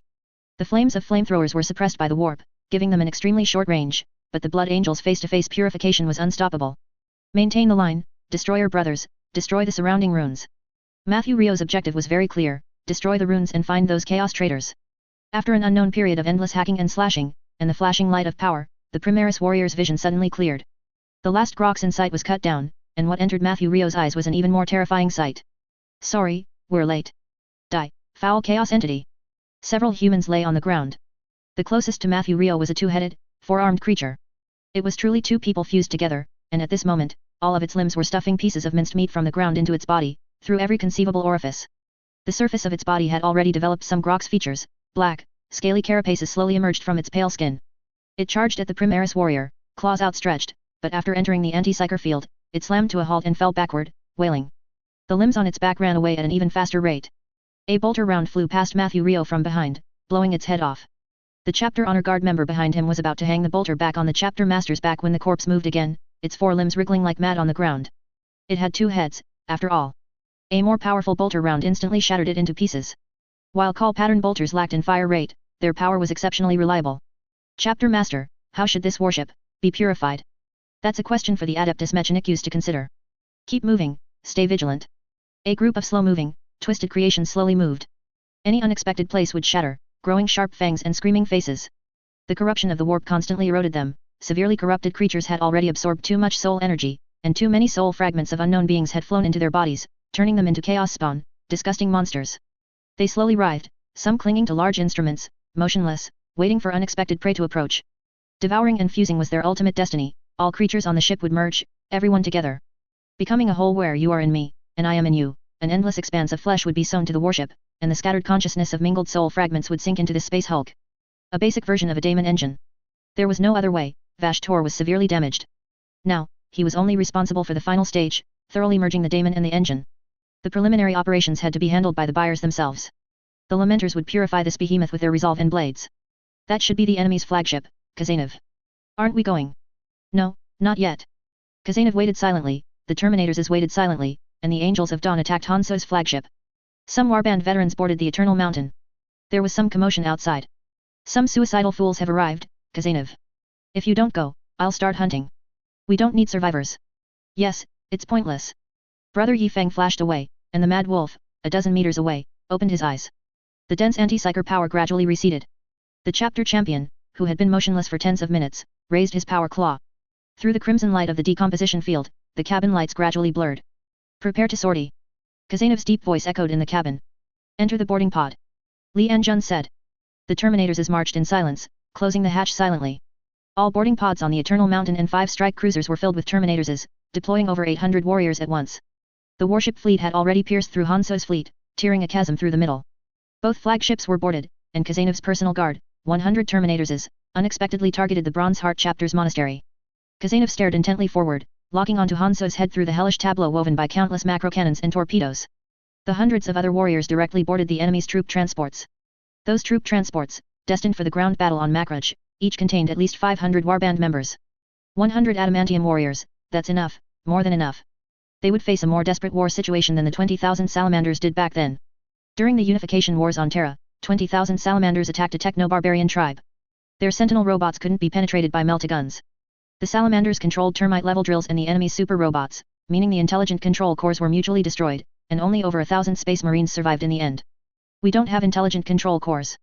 Brother Yifeng sat on an anti-gravity motorcycle. It had been over 100 years since an accident. Too slow, why so slow? The Baiwei army warriors, in a state of war, grew increasingly agitated. The moment he saw the enemy, Brother Yifeng leaped off his motorcycle. The speed from inertia made it impossible for Brother Yifeng to conceal his footsteps, and he didn't need to. Charge! Sons of Chagatai! Freed from the adamantium armor's weight, the anti-gravity motorcycle shot forward, soaring over Brother Yifeng's head and impacting the traitors like a direct missile. A few veterans ducked down, narrowly escaping, and fired their guns sideways with both hands. Brother Yifeng rushed past him, gripped his tactical helmet with one hand, and yanked hard. The traitor felt like his head was caught by a tank, then he completely lost consciousness. Brother Yifeng's charge was aimed at a word-bearer among the enemy, whose body was covered in dense, disgusting runes. The seemingly solid shield condensed before him was pierced through, leaving a large hole in the psychic barrier, its edges burning with fierce flames.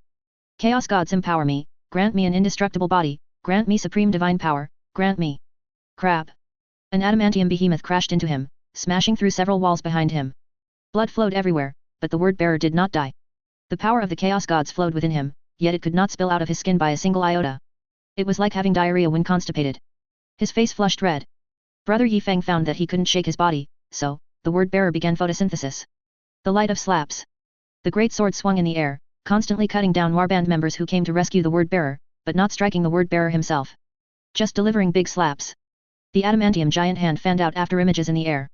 The Baiwei army behind him grew even more agitated, smashing through the enemy's lines with the fastest speed and most barbaric methods. Han Su's warband began to build defenses, while the Baiwei army launched a furious assault, as if we were the borders. They learned from their leader's method, smashing the floor. Countless holes left the metal decking unable to support the adamantium armor, but soon, they were disappointed. The armor, improved by Christina, had a better shape and could disperse more force. The warriors had mastered the anti-psyker armor for far longer than that veteran, their skills were not on the same level. The Baiwei army made no unnecessary movements. Their magnetic locks were used with perfect skill. After throwing a smoke grenade, they ran along the walls, supporting themselves with one hand on the broken ground, and charged right into the traitors' faces. For the Emperor, tear them apart. Those traitors felt like they were facing World Eaters. No, World Eaters Terminators warriors. This was simply unbeatable. Word-bearer. Sorcerers, we need support. More firepower. Psychic attacks are also attacks. After Brother Yifeng helped that word-bearer meet his gods, the distant corridor suddenly lost power, the lights went out, and pure darkness enveloped the area. A voice eerily drifted over, I am Frax, Lord of Shadows. Death is the easiest judgment. Before he could finish speaking, Brother Yifeng's attack was already upon his face. What's an enchanted warrior pretending to be? I'm in a bad mood today, I'm going to attach you to a daemon. Brother Yifeng grabbed the opponent's mouth and tore it open with force. Chapter 324, The plan is good, Hong Suo, so stop planning. A face was torn open, revealing the true form of the demon. It was a pitch-black sphere with green features. Although it was purely black, looking at it gave the illusion of facing an entire ocean. Yifeng remained calm and collected. One hand still held the word-bearer's face between his fingers in the air, while the other gripped a Necron's greatsword, which he plunged with a thwack into the enemy's chest. What are you pretending to be, Mandrix? Mandrix's home was eradicated by me, and it's hard to say if he's even extinct now. The raised hand slowly paused, and the face fell from his fingertips. The golden giant hand began to accelerate, doubling its speed as it clenched into a fist and struck the opponent's head. The demon shrieked, its entire body trembling. Anti-psyker power simultaneously forced it back into the word-bearer's body and repelled the head outside the body, as if trying to tear the demon open along the wound in its neck. Precisely at the moment the fist made contact with the demon's head, the entire head exploded into countless fine black threads. The demonic part outside the body and the part within were connected by only a thin, cicada wing-like layer of psychic matter. Thousands of threads formed a giant black sphere, enveloping Yifeng. It could attack Yifeng from any direction within the sphere, but its power simply could not penetrate that area. Too weak. Yifeng twisted the greatsword, making a full rotation within the word-bearer's body, at least physically, thoroughly pulverizing both of the opponent's hearts. The greatsword cleaved through the old, 78-hand rebel power armor, but the demon still did not yield. Black threads connected the wounds on the flesh, leaving the severed body parts dangling at its sides. The face that had fallen to the ground let out a pop sound, and the chaos runes inscribed on it spontaneously combusted. After a series of furious, continuous slashes, Yifeng did not continue to swing his sword. The opponent's entire body was covered in traces of black thread stitching. Although the threads swayed precariously in the strong winds, they could never be broken. Yi Feng's movements paused for a moment, then he began an even more ferocious series of slashes. This time, it wasn't just limbs being shattered, even the torso was sliced into pieces, splitting open petal by petal. You can't kill me, the demon's voice, like a sound from beyond, drifted into Yi Feng's ears. Yi Feng, with a mischievous glint, seized the moment just as the demon's threads were about to heal the flesh. With a swing of his blade, he knocked the nearly mended arm askew, sewing the word-bearer's left hand on backward. The demon casually twisted its body. 5 fingers rotated in reverse, the bloody palm becoming the back of the hand, and the skin on the back of the hand, now soft as silk, transformed into the skin of the palm. The demon looked at Yi Feng mockingly, only to see boundless flames ignite behind the tall golden giant, flaring wildly. Promethium flamers burned through the black thread sphere, and the Bai Wei army rescued Yi Feng. Yi Feng looked at him indifferently, his great sword already reinserted into the keychain at his waist. He scorned it, unmoving. Demon, you can't defeat me. Blades can't kill me. Yi Feng, good fight. Give me a hug. Demon? Why did the atmosphere suddenly become so tense? Of course it was tense. A plasma thermal storm bomb with a countdown timer had already been handed to Yi Feng behind his back. Yi Feng, quick as a flash, shoved the bomb, inscribed with sacred runes, into the opponent's slowly self-healing abdomen. Innumerable black threads in the large hole were sealing the breach when suddenly a large silver sphere was forcefully crammed into its belly. Then Yi Feng embraced the opponent, tightly blocking the opening. The demon hesitated for a moment, wondering whether to throw the bomb out from behind or to unreliably try to corrupt it while in contact with the uncontactable skeleton. It had no further thoughts. The body Yi Feng embraced disintegrated into scattered molecules. Red flames clung to the black remnants, and the forbidden script inscribed on every inch of the word-bearer's skin faded under the impact of the anti-psyker force. In the distance, Ralph, who had arrived late, saw the humanoid flame Yi Feng had embraced slowly vanish into the air, and he was greatly alarmed. Did the commander install a meltagun on the front of his power armor? He saw the enemy disappear in an embrace. Where would it be installed? It only activated with an embrace, so it must be in a very hidden location. Could it be? No, it couldn't be. Well, it can't be entirely ruled out. Our commander is capable of anything. I'll go back and study it. As an Iron Warriors, I can't be inferior to the Iron Hands in terms of technology. Communications were chaotic, which is typical for a meat grinder battlefield. The captain of a certain Imperial battleship received a communication, but it wasn't an operational order, it was an inquiry about their status, asking why they weren't acting. The captain of this battleship, an admiral, wiped the sweat from his brow, his heart burning with anxiety. This admiral was anxious. The war had been fought to this point, with no significant achievements. He had used his battleship to destroy a few enemy frigates, then they were boarded. After a destructive battle, it was difficult to count how many Chaos Warriors had been eliminated because loyal Navy personnel had detonated large amounts of internal warship facilities. The anti-boarding unit's armory, the Geller field, and the orbital bombardment deployment zone were all blown clean, dying with the enemy. The problem was, the weapon arrays and void shield were intact, and the engines had been repaired to 80% power by the Adeptus Mechanicus. So we have to do something. Otherwise, the entire Imperium would deem him useless. This admiral had a sudden inspiration. Since the war has reached this point and it's difficult to change the Imperium's perception of my uselessness, I will make the enemy think I am useful. His eyes quickly scanned the complex battlefield situation and found a suitable target. There was a warship escaping, having chosen a good position. In that direction, there were no Imperial capital ships, nor any enemy vessels, making it a direction with almost no strategic significance. Full speed ahead, open fire. All weapon arrays, target the enemy's escape vector and initiate predictive fire suppression, forcing the enemy to change course. Normally, macro cannon barrages and space torpedoes are indeed very slow on a spatial scale, requiring predictive firing. But your lance arrays, they just missed. The massive light curtain rippled, as if the entire space was distorted. The people's light was utterly bewildered as it took a lance hit. This pillar of light, which should have slowly diminished in the endless void, abruptly stopped in front of our flagship. The admiral immediately shouted into the comms channel, "It's an ambush." Whether it was chaos sorcery or another faction preparing to take advantage of the chaos, he had discovered it, which at least counted as a merit. The people's light decisively pulled away. The ripples in this light curtain became even more pronounced, drawing the attention of more warships to this area. The Eternal Mountain received a brief communication, and the flagship disappeared from the Macrage star system. Yi Feng yanked his motorcycle, crashing it into a wall. Some power armor fragments, perhaps from hitting some unfortunate fellow, didn't kill him. The bike was unusable. Never mind, it's his own home, he could navigate it with his eyes closed. Commander. The flagship was almost discovered and has withdrawn to the next star system. Initiate Plan B. Call all warriors. Focus on crippling the enemy's weapon arrays. Since taking them all out in one go isn't an option, I'll be generous. To all loyal chapters, your monasteries shall remain. The first company jumped between various monasteries, sometimes linking up with librarians from other chapters and then boarding other warships with them.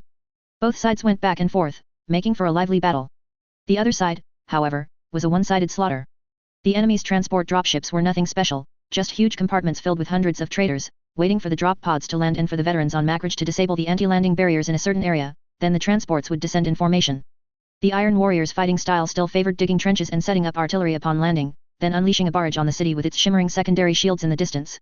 There were also many dark mechanicum artillery weapons inside the transport ships. Then they were boarded.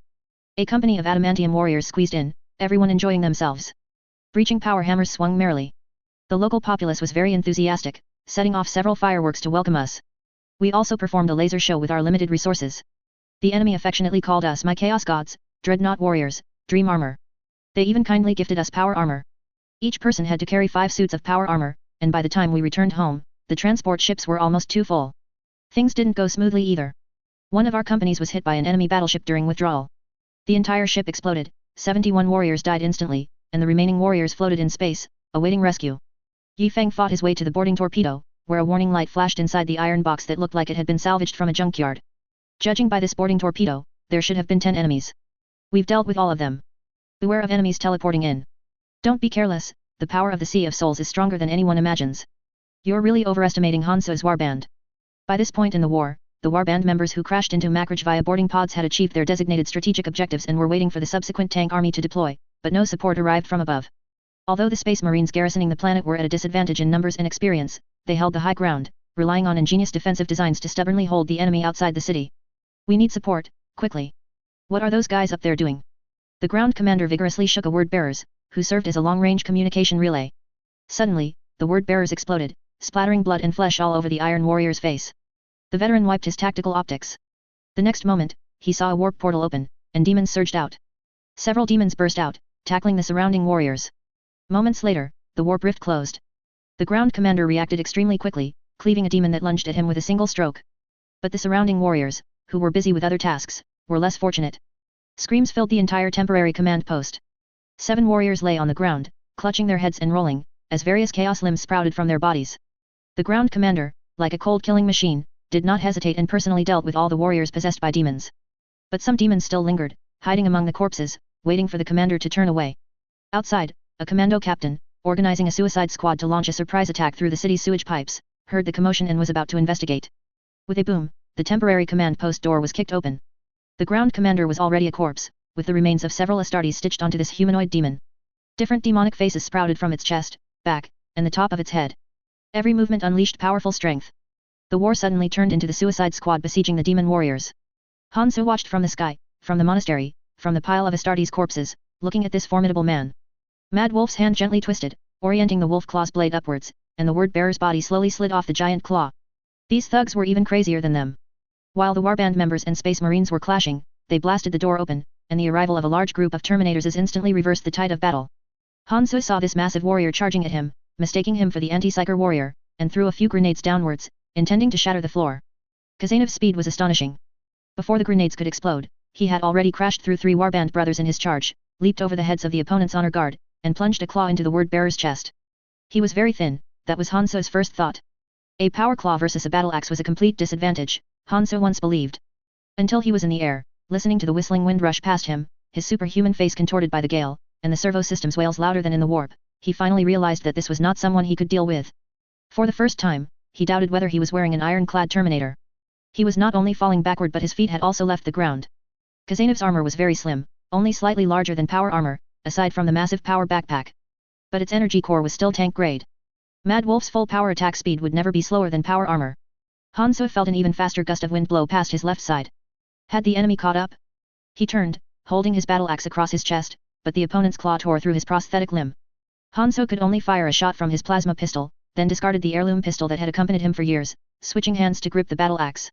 Hanzo's body created a crater in the floor, and the battle-scarred floor broke into a large hole, causing Hanzo to fall directly into the unknown device below. Kazanev snorted coldly, leaped to pursue Hanzo, but a powerful psychic blast repelled him. Giving up anti-psychic abilities came at a cost. One of Hanzo's personal guards, the Soul Reaper, blocked Mad Wolf's path. His gleaming bald head turned slightly. Kazanev merely stood there, yet his rising fury was palpable. Hanzo hated chaos sorcerers, but not psychic artillery. The Soul Reaper himself was not a psyker, he carried a finely crafted psychic cannon from the Dark Mechanicum on his back. His mechanical backpack had 6 spherical slots, 3 of which were empty, and the other 3 housed 3 human heads. Only 3 living psyker heads remained. Grey tubes were inserted into their faces, making them disfigured and unrecognizable. Each psychic shockwave fired from the thick gun barrel would turn one head into dust. Chaos evil energy mixed with the sorcerer's psychic power would unleash a soul scream that would tear apart the opponent's consciousness. He tilted his head, looking at Mad Wolf in confusion. Nothing happened?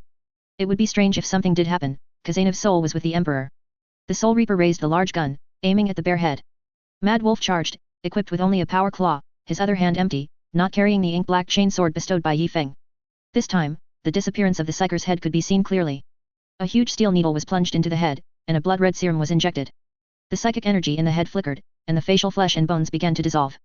All the tubes inserted into the head sent various forms of stimulating waves inward, activating its psychic potential, until only a bare brain remained within the entire device. During the rapid psychic overload, the brain overheated and burned out, completely absorbed into the steel needle. Kazanev was faster. He came with the Emperor's wrath, punishment was imminent. The psychic energy accumulated in the large gun had not yet been released when the crimson power claw already cut into the muzzle. Mad Wolf's charge remained unchanged, allowing the power claw to cut along the muzzle, the barrel, all the way to the ammunition chamber.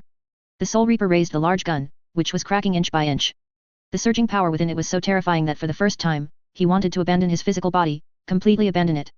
A spherical psychic explosion engulfed the area. Over a dozen warband members and space marines still fighting nearby were all consumed, and even some Terminators were wounded. The towering, massive adamantium energy backpack protected Kazanev. He raised his hand and looked at his power claw, not entirely satisfied. The scratch was too shallow. He had originally wanted to cut off the opponent's entire arm, fusing it with the gun. If he had, the explosion on the ground would have annihilated the area below, harming Hansu. As for now, First Captain, the enemies are all dealt with. A nearby Terminator swung his massive chainsword. Call me Kazanev. Your first captain is Li Anjun now. Retreat. Humph, he was quick to escape. Hansu was teleported back to the nearest warship. The entire battlefield was in disarray, and war intelligence was a mess. Lord Commander, the enemy stormed the transport ship, killed our warriors, and destroyed those war cannons, but they didn't destroy the engines. They just left to board other warships. They are insulting. Hansu thought about the life-or-death moment just now and felt that the other party was entitled to do so. What kind of good person brings so many Terminators to board a warship? Are you trying to board the vengeful spirit? They underestimate us, and they will pay the price. All movable warships are to withdraw immediately. Lord Commander, what about the warriors on Makraj? Let them rush into the enemy's facilities and entangle with the enemy, so their warships won't bombard them. Hansu intended to lead all movable warships into the warp. If you were an Imperial commander, what would you do next?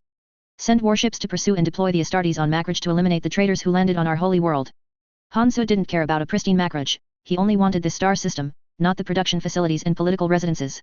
If it weren't for the fact that after deploying exterminatus weapons, it was impossible to use warp sorcery on the ground to drag the star system into the warp, he would have unhesitatingly thrown all high-yield weapons. All the warriors on Makraj were bait, luring those warriors in absurd armor into requesting entry. He wanted to turn the tables. His fleet had an advantage, a significant advantage. He wanted to return and strike when the enemy fleet was relaxed.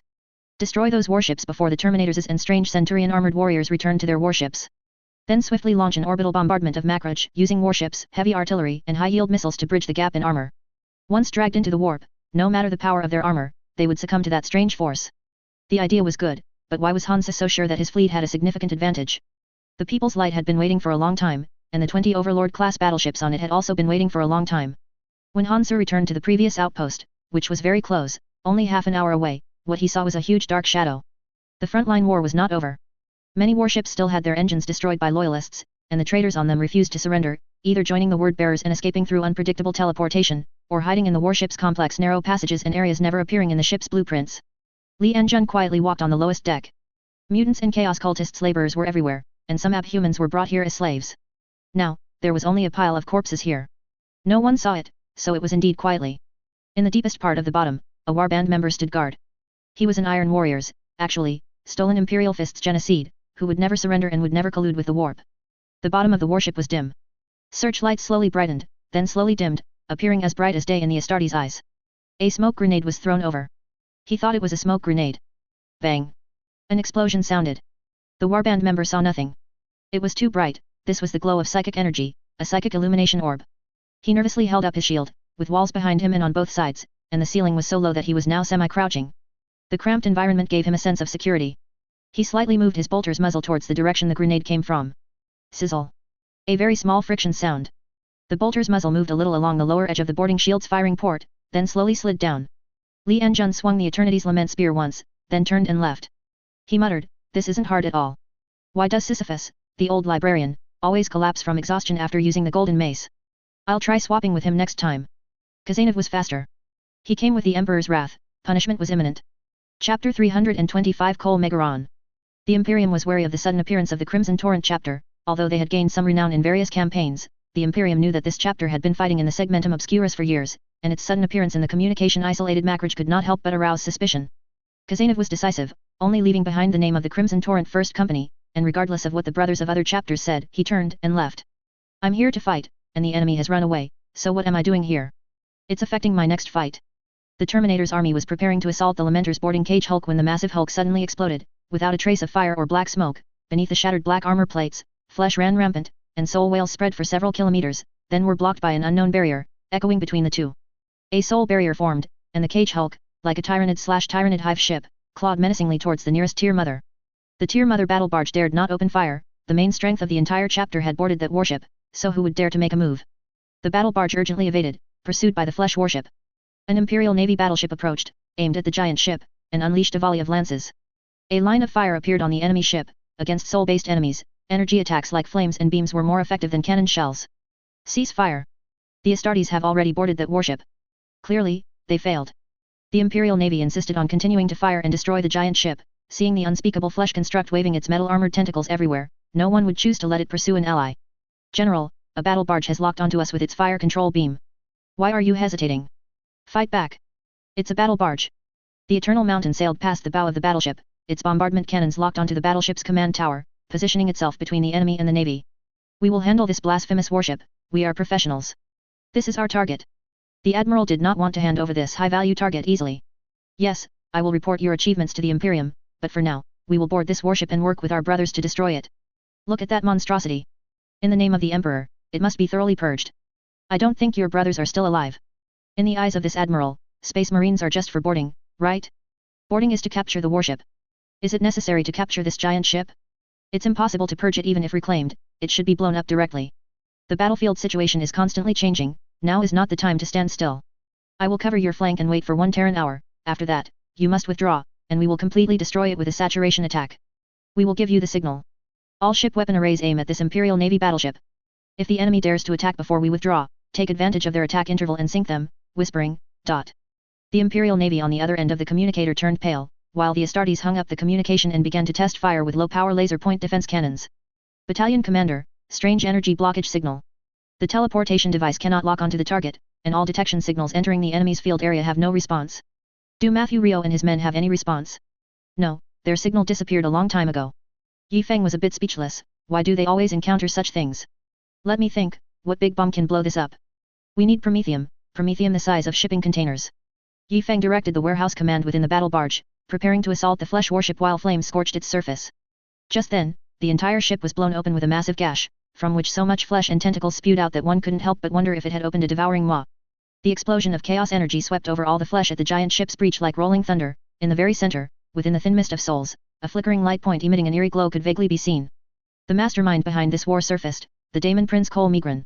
Cole Migran was a word-bearer's traitor. He swore to destroy all holy icons of the Imperium, including images of saints, the Emperor, Primarchs, etc., and then fulfill his unknown grand vow.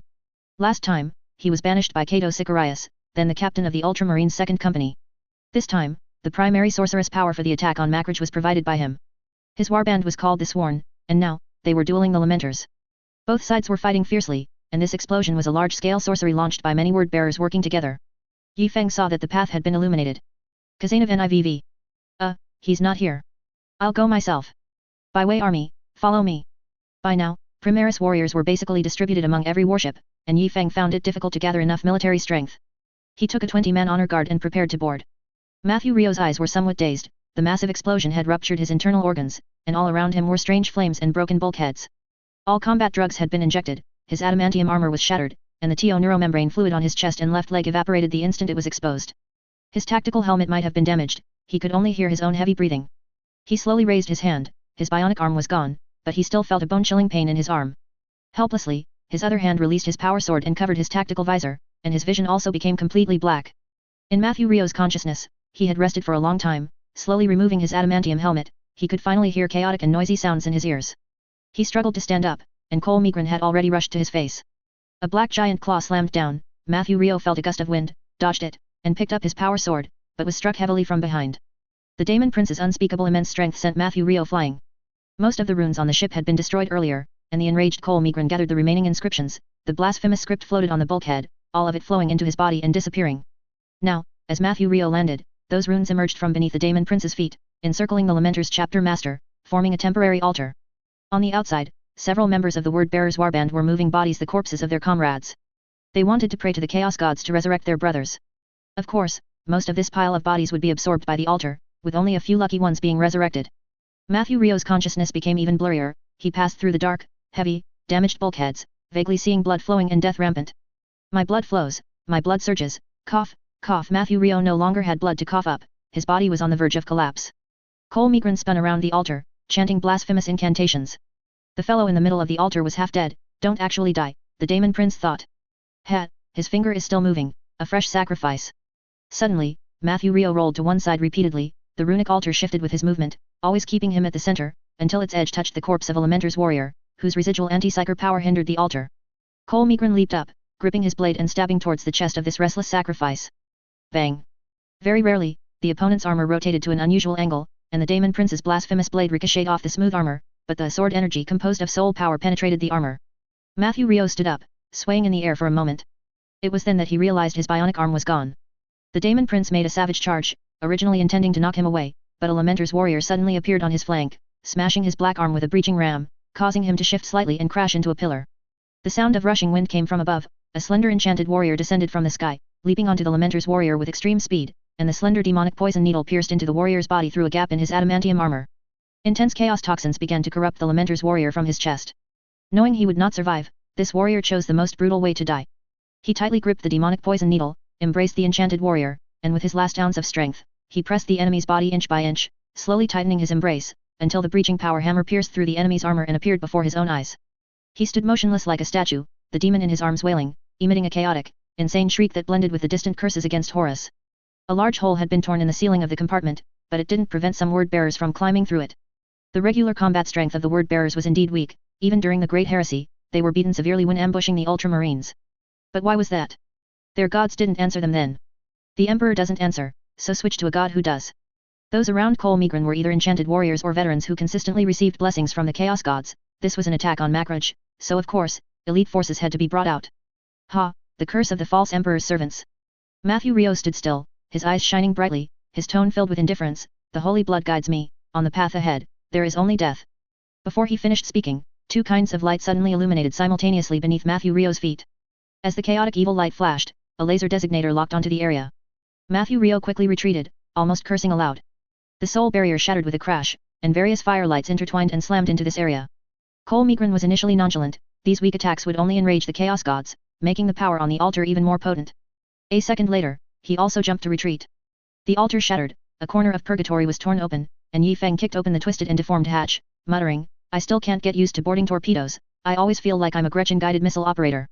The surrounding daemon bolters, soul streams, and various other weapons all fired towards them. Cole Migran tried to control Yi Feng's body with psychic powers, but our master was completely unaffected and even took a moment to inspect the Necron's greatsword. The surrounding environment was harsh, with daemon carpet everywhere and alien bone spikes protruding from the walls. Although the entire compartment had a large hole blown in it, there was no gas leakage, and a foul stench permeated the air. Yi Feng squinted at Cole Migran and slowly asked, "Which one are you?"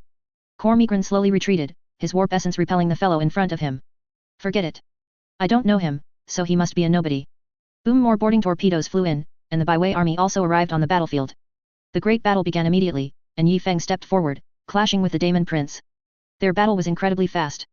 In the mist caused by the receding daemon power, Yi Feng's blade always struck his opponent abruptly. With each touch of a weapon, a huge gap would appear in the opponent's combat blade. The Daemon Prince repaired his weapon with the power of the warp and struck the opponent's hard adamantium armor with his daemon-enhanced body. Swallows soar high, turning clouds, phoenixes dance, always marking the 9 heavens. As blades flew, the Daemon Prince's body shattered inch by inch. Yi Feng recklessly pressed close to his opponent, using his potent power to suppress Cole Migran's evil energy. After several consecutive exchanges, the Daemon Prince seized an opportunity and delivered a heavy blow to the huge adamantium backpack. Yi Feng staggered several steps, and Cole Migran took the chance to distance himself from Yi Feng. Chaotic light shone upon the Daemon Prince, his body instantly became whole again. The blade used by the Imperial Saint, now corrupted, was even more blasphemous, a mere glance would drive one mad. "The cage is forged, and you will all become sacrifices for the great aspiration."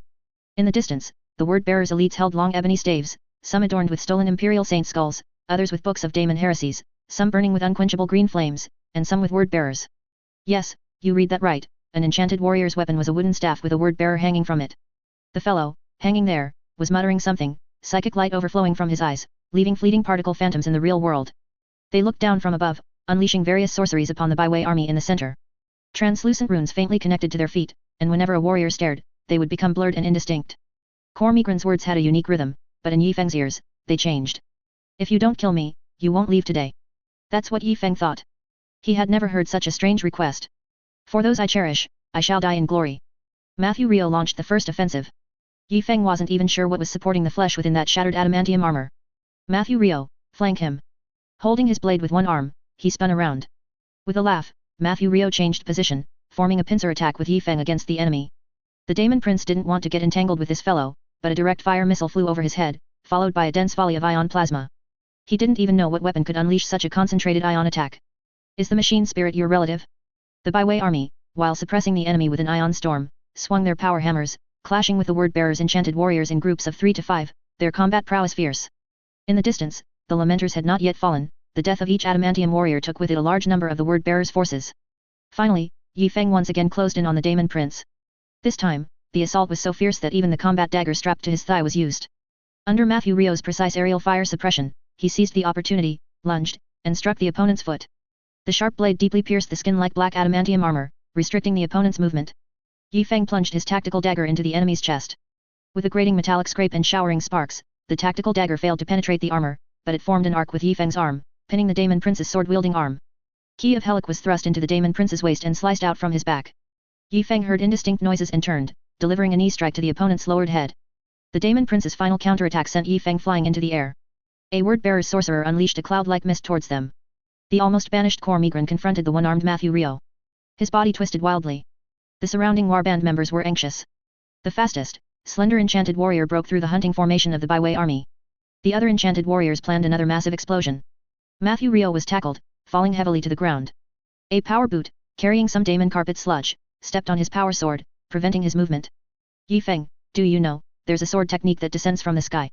Clang. A violent shock from the metal floor reverberated in Matthew Rio's mind.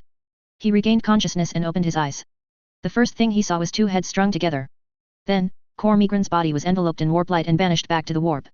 The other head remained on the sword, turning into a pile of withered bones, as if it had been dead for 10,000 years. Are you all right, brother? Yi Feng slowly bent down. Well done, Khan. Lariel. Quick, come down here. Prepare stasis fields, and also death company markings. Yi Feng, quick-witted, immediately embraced Matthew Rio, pinning his arms and locking his limbs, while a dozen untouchable skeletons pressed intimately against the largest Lamenter, causing the son of Sanguinius's vision to blur. The burning black warship transformed into burning Daemon carpet. I'm fine, brother Yi Feng, I'm fine. I didn't see Horus, I'm not enraged, brother, I haven't succumbed to the black rage. Hey, that's strange. Shouldn't you see me as Horus? No anger at all? Really none? While Yi Feng was utterly bewildered, on the other side, the Crimson Torrent chapter was in a frantic mess. The People's Light was in chaos.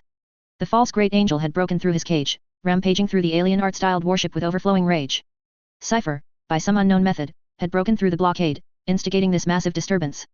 His next step was to reclaim the Primarch's sword, the Lion's sword, which was heavily guarded, and he found no opportunity. Many times, he secretly guided the false Sanguinius, hoping he could break through the relic chamber's blockade, but the rapid response gravity weapon units reacted swiftly, using gravity weapons without restraint, filling the corridors around the Archangel with floating particles. Cypher had hidden himself and remained mobile. Only Anos on the entire ship likely knew his exact location, but our Forge Father could no longer speak. The Primaris warriors withdrew according to plan from the massive warship, which made the Admiral very happy. After the enemy withdrew, the behemoth warship clearly lost its vitality, the flesh moved very slowly, but he didn't care.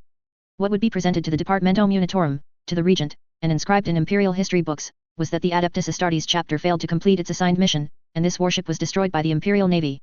It's regrettable that you couldn't achieve the strategic objective. No matter, I believe your Imperial Navy's strong ships and sharp guns will utterly destroy it. The Eternal Mountain withdrew from the battlefield, along with most of the warriors who had evacuated the area.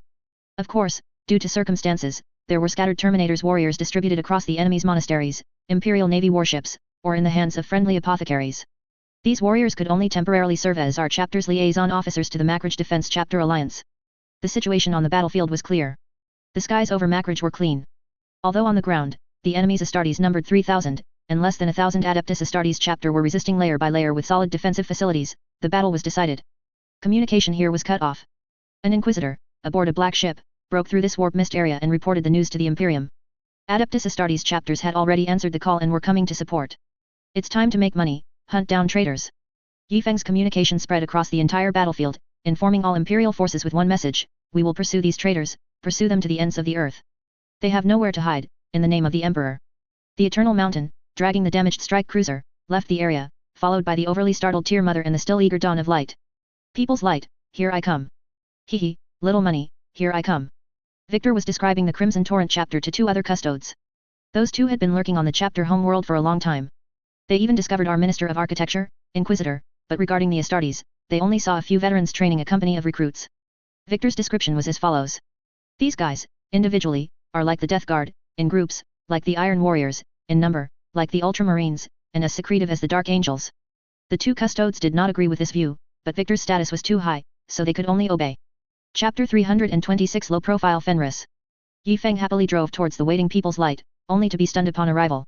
Indeed, the desolate star system was littered with destroyed enemy ships, and the massive hull of the People's Light was surrounded by patrolling Overlord-class battleships. What was very rare was that they had engaged in a tough boarding action, with mortal boarding flying bricks also smashing into enemy ships as auxiliary forces. Yifeng immediately called out to the other ships, everyone prepare for battle, something might have happened to the flagship. Chapter Master, the flagship has activated its shield, and we cannot communicate with them. Landing teams prepare for battle. Can the flagship's landing bay open normally? What do the Overlord-class battleships say? The surrounding ships say they received a message that a level 1 alert was activated, and then the flagship initiated full shielding. Yifeng knocked on the door, calling for the veteran outside to come in and take over command. The flagship has an emergency passage, which is a maintenance port, an area where external maintenance personnel return after operations. However, we usually use Space Manta for maintenance, so the maintenance port was repurposed as an emergency passage. Only 3 people are authorized to open that passage. Illegal opening will result in being riddled with holes. Yifeng's key was hidden in his teeth. Previously, it was where Malkador's token was hidden, but now it held the key. Byway Army, prepare disposable jet propulsion devices. As Yifeng turned, Kazanov stood almost face to face behind him. What's wrong? I feel something is amiss. In what way? My will tells me I will fight to the death against anyone who dares to oppose us, but my body instinctively feels revulsion towards that direction. No, it's not revulsion, it's like a warp warning, if you will. I understand. You lead the Terminators is to assist the boarding parties and clear out all the remaining enemy ships. I'll go install the plugin. Yifeng used a firepower backpack for the first time, with direct fire missiles on his chest, meltagun slung under his arms, and additional armor in the gaps. To be safe, he also awakened Anthony Dreadnought. Generally, when fighting away from the flagship, Yifeng would bring a Dreadnought so that if something happened to him, someone could take over command. Anthony was very excited as soon as he came out. There were warships and wreckage everywhere, engaged in boarding actions. It must be a big scene. Yifeng, you go take charge of command. Anthony, Chapter Master. You can't do this. You torment yourself daily under anti-psychic forces, don't torment me. If you tell me to stay motionless at the command post, what if I get excited and smash the command console? Yifeng, you won't. Anthony, Chapter Master, you can never be too sure. I'm a Dreadnought veteran. I have a very bad temper. Yifeng, the price of the command console is, redacted and censored. Okay, now you'll smash the Tech Marine instead of the command console. Anthony. Tech Marine, stunned, confused, turns, throws smoke grenade, runs away super fast. After a greeting, Yifeng and the Byway Army boarded a small spaceship, with their identification signal beacon continuously flashing at maximum frequency, slowly approaching within the range of the point defense cannons. Level 1 alert, one careless mistake and they could be identified as enemies. The Byway Army followed Yifeng, safely jumping onto the emergency passage platform. To be extra cautious, Yifeng even strapped a boarding shield to his arm, hoping it would block something. As soon as the door opened and authentication was passed, the mechanical hatch opened, and Yifeng instantly flushed with excitement. The constantly flashing red warning lights and empty corridors in the passage all indicated the urgency of the situation. Proceed immediately to the nearest communication terminal. Closing the door behind them, 2 veterans guarded the spot, while the rest of the warriors cautiously spread out to search. Eyes hidden in the darkness slowly retreated, moving away from the area. The squad moved unhindered, the open areas allowing them free passage. Yifeng clanked with every step. He wasn't wearing standard armor, and the weapon vest on his back required additional padding. The last time I was covered head to toe in weapons, I think it was when I fought the orcs. When Yifeng arrived at the communication terminal, his racing heart finally settled. Team 1, follow me. Team 2, go back and guard the gate. Be careful, an Astartes from a cage has escaped. Lethal force is authorized. The false Sanguinius was covered top, bottom, and sides with gravity particles, and the warriors, holding gravity guns, continued to fire into him as if money were no object, compressing his area of activity. Many debris floated in the air, and the Archangel repeatedly plunged into the gravity floating range. Ordinary gravity guns could not stop him, he had wings after all. The area he was currently in was a trap zone, where several warriors had sacrificed themselves to lure him a large gravity trap within the esoteric battleship's internal defenses. This time, the false Great Angel was even more berserk than last time. Coupled with the fact that the Angels of Dawn chapter's remaining brothers had been preventing us from using other weapons, the situation was now at a stalemate, unable to advance or retreat. Yifeng's arrival brought a sigh of relief to everyone. Chapter Master, what should we do? How did you capture and contain him last time? Just like this. Last time, he didn't struggle so much. After entering the trap, he was completely suppressed, and we easily activated the stasis field to lock him down. Not this time. So how did he escape this time? Was there a problem with the stasis field? It was sabotage, it was. I understand. In other words, it was an accident caused by insufficient surrounding security, and the stasis field is still effective. The Angels of Dawn felt some shame, but that wasn't the point. Contact the Anno's Glory to come quickly as reinforcement, deploy stasis field weapons, and advance slowly. The Drukari/Dark Yildari had two types of stasis weapons. One was a biological stasis weapon, which essentially severed the connection between soul and body, and the other was a full-range lockdown. Bring both types, advance slowly, and have the Tech Marine prepare a small stasis field assembly generator. More precisely, it meant bringing the stasis field, with its energy conduits, directly here, and then moving it back after it was done. The Archangel's wings vibrated ceaselessly as he furiously roared at one of our bald apothecaries. That apothecary also had a fiery temper, a son of Dorn, who constantly treated White Scars and Dorn's progeny. His mouth was fouler than Mortarian's, and he started a shouting match across the distance, ignoring the Angels of Dawn's persuasion. One of the warriors who had just sacrificed himself was a recruit he had high hopes for. Upon hearing this, Yifeng secretly transmitted, "Keep going, don't stop," attract his attention. Fortunately, he struggled to rush over and try to hack people. If he had a bit more sanity, the false Great Angel could tear open the floor with his bare hands and smash the trap equipment with a single punch. The problem was, the Anno's Glory was still undergoing repairs. It had been badly damaged by demons last time, and now a group of tech marines were transferring equipment from the warship, then taking Overlord-class battleships from the Forge World of Stone City. Chapter Master, do we need to lift the alert status? I'll give you 1 day. Within 1 day, Kazanov can eliminate all remaining enemy warships. I trust him. You must also capture the escaped individual within that time, otherwise, opening the shipyard and letting him escape are one and the same. All warships, prepare for physical retrieval of spoils of war. 3 days later, the Imperial Navy's pursuit fleet arrived in the area and saw the wreckage of several frigates, with many piles of corpses inside, adorned with the battle standards of the Red Tide, Lamenters, and Angels of Dawn. This situation quickly became known to Guilliman as the warp communication interference disappeared. He was currently leading a vast expeditionary force fleet, along with the Ultramarines army, towards Ultramar. 9 expeditionary forces, 1 in the Taiping Star region, 2 in the Storm sector, and 3 each in the Segmentum Obscurus and Ultima Segmentum. The Maelstrom area was the region he intended to cleanse. This time, he planned to sweep it clean in one fell swoop. He had originally ordered the fleet to change course, but after learning that the crisis on Macridge was resolved and the Red Tide forces had begun their pursuit, he ordered the fleet to return to its original war objective. Regent, Felix Yingxia has fallen in battle.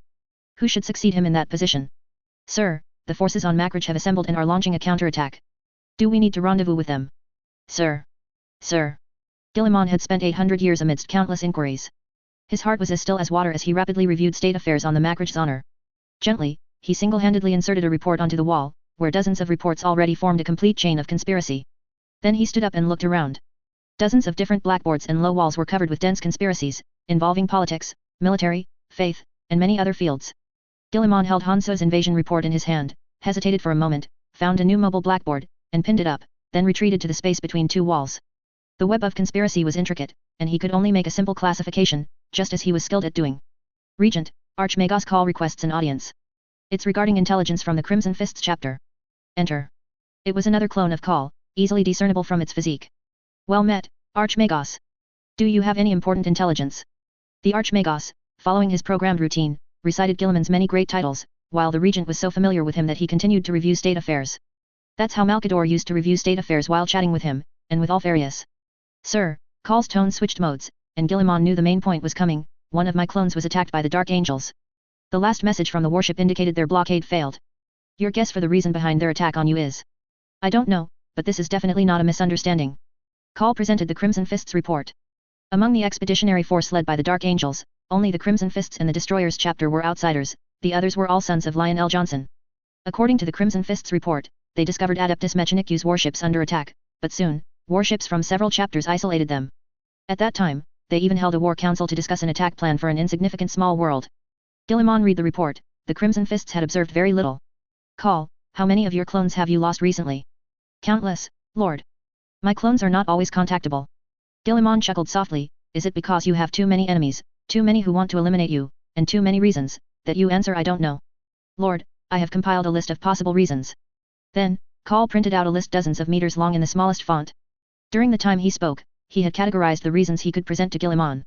Call, I will not question the Crimson Fists and the Dark Angels over this. That would be stirring up trouble between those chapters. However, I will certainly give you an answer. After this expedition, I will personally visit the rock fortress to see my old friends and speak with their chapter master. As for any compensation or resources you desire, feel free to requisition them. This is my other objective, Regent. The deployment of the Pharos is complete and it is now fully operational. The custodes are ready, but we still only have a partial understanding of how to use it. I suggest extensive biological experimentation, which will require the mobilization of considerable resources. When Call said considerable, he meant astronomical figures. Given the current state of the Imperium, when Call takes resources, he is essentially seizing them from other factions. The expedition must be guaranteed. As for other resources, you handle it. Call accepted this imperial sword and left.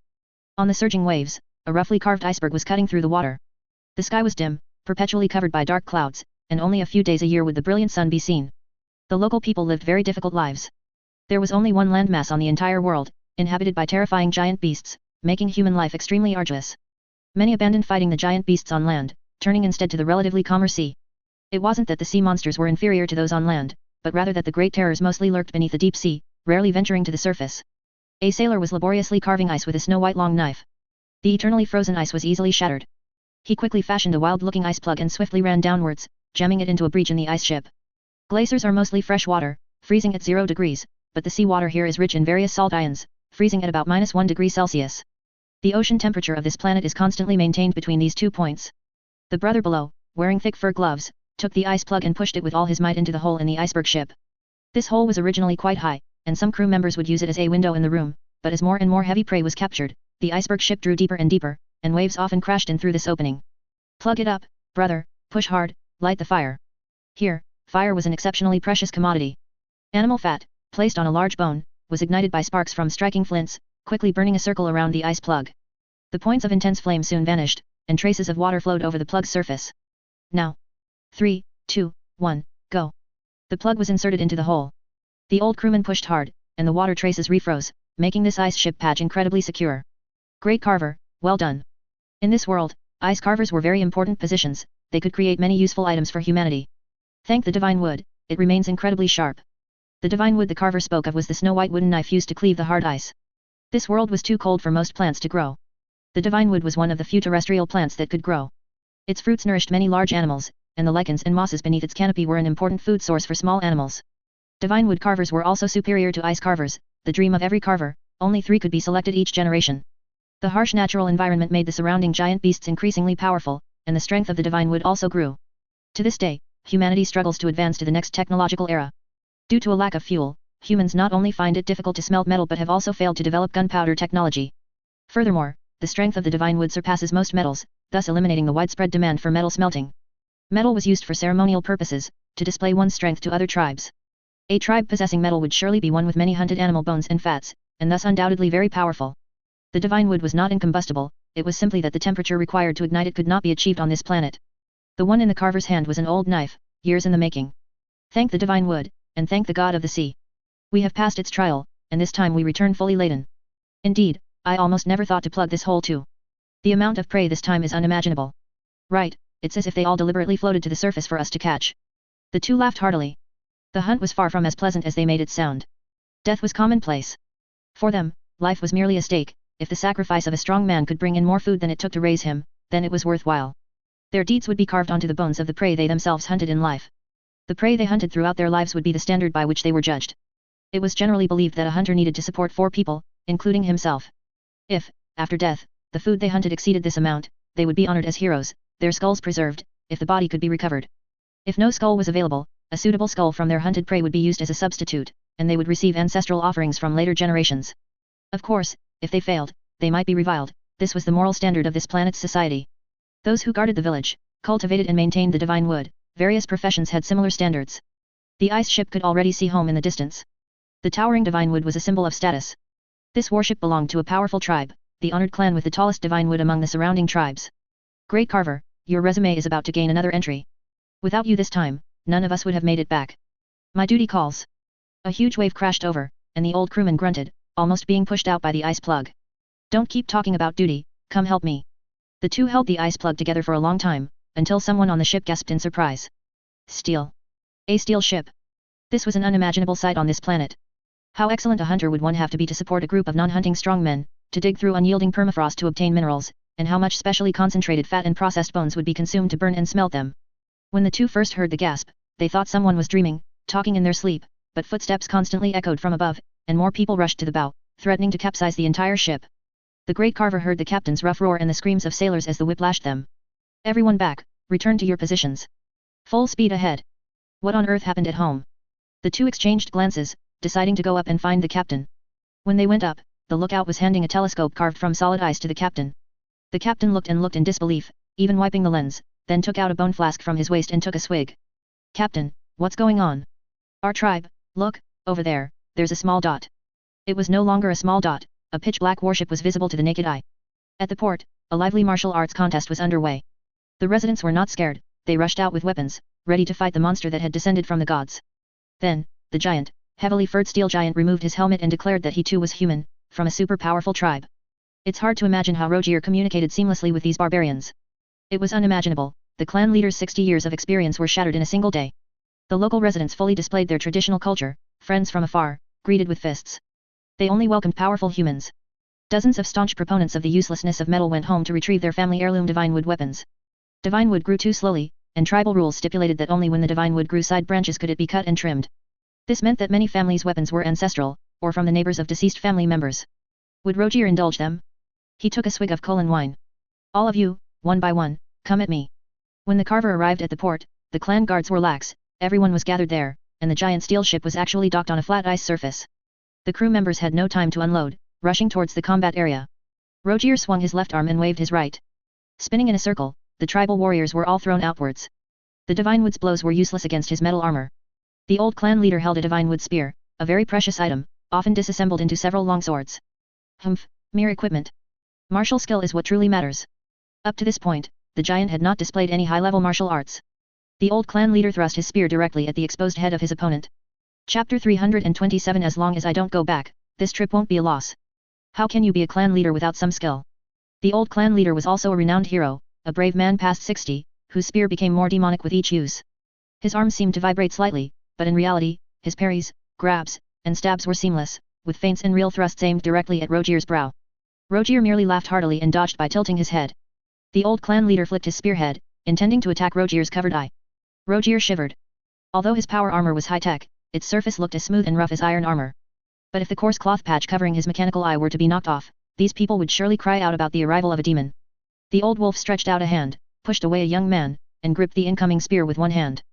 The old clan leader felt a great force transmit through the spear. He held his breath, concentrating, and tried to push down the shaft, but unexpectedly, a clever force was mixed within the great power, instantly lifting both his feet off the ground.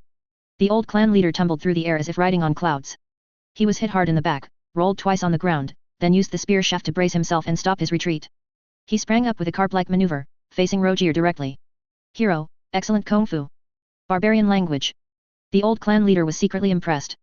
He wouldn't feel ashamed for not defeating a mighty man whom the entire clan couldn't even collectively overcome.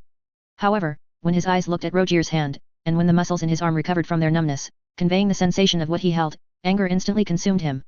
Rogier was also a bit surprised, he hadn't controlled his strength well, and the divine wood spear had broken, leaving him holding half a spearhead. Seeing the old clan leader about to fight to the death, Rogier pushed away the surrounding attackers with all his might. In an instant, 5 or 6 people around him were pushed away, lifted off their feet, and sent flying backward, causing several more behind them to fall as well. The sea hunters had just returned when they witnessed this terrifying scene. Some were knocking arrows, some were throwing spears, some were charging with knives, all mixed in with the fallen. Chaos reigned for a moment. The carver drew his ancestral divine wood knife, also intending to advance, but the captain pulled him back, making him fall behind. When he charged again, he was already behind the crowd. Rogier moved quickly, leaping to a high spot. The clan warriors were unwilling to let him go. The old clan leader's shouts were full of vigor, audible to everyone in the entire tribe. He brandished his broken ancestral spear, commanding the warriors to throw weapons at Rogier on the high ground. Rogier looked left and right, his gaze falling upon the towering divine wood tree. He leaped heavily, bouncing wildly through the clan's territory, from one rooftop to another. Although Rogier was wearing power armor, its weight was terrifying. Stone roofs were fine, but many dignitaries and highly skilled ice carvers used solid ice for their roofs and windows. With one step from Rogier, the property damage was incalculable. Amidst the growing shouts and curses, the old wolf broke into the opponent's clan forbidden land. Along the way, he saw beautifully dressed women opening their arms to Rogier. It certainly wasn't because Rogier was handsome, dashing, charming, and overwhelmingly attractive, captivating their hearts in a second. They wanted to use their bodies to hold back the invader. Rogier skillfully dodged them. The Iron Giant quickly rushed to the village's place of worship, beneath the tallest divine wood tree within hundreds of miles. This tree stood on a high slope. To be precise, the clan members had hollowed out the surrounding land to create shelters from blizzards, and as they dug more and more, a village formed below. All around were beautiful bone carvings and long burning lamps made from animal fat. It wasn't as cold here as in the surroundings, and near the tree, there were precious, meticulously tended thorn bushes. Rogier embraced the giant tree, so thick it would take dozens of people to encircle it. By the time the others arrived, he had already climbed tens of meters up. The clan members were shocked and enraged, yet dared not follow him upward or throw weapons. He is already dead. No one can face the cold storms of the upper levels with exposed skin. They watched helplessly as Rogier climbed, his figure gradually swallowed by the perpetually raging ice storms above. When the height exceeded 100 meters, the biting cold could completely freeze any exposed person.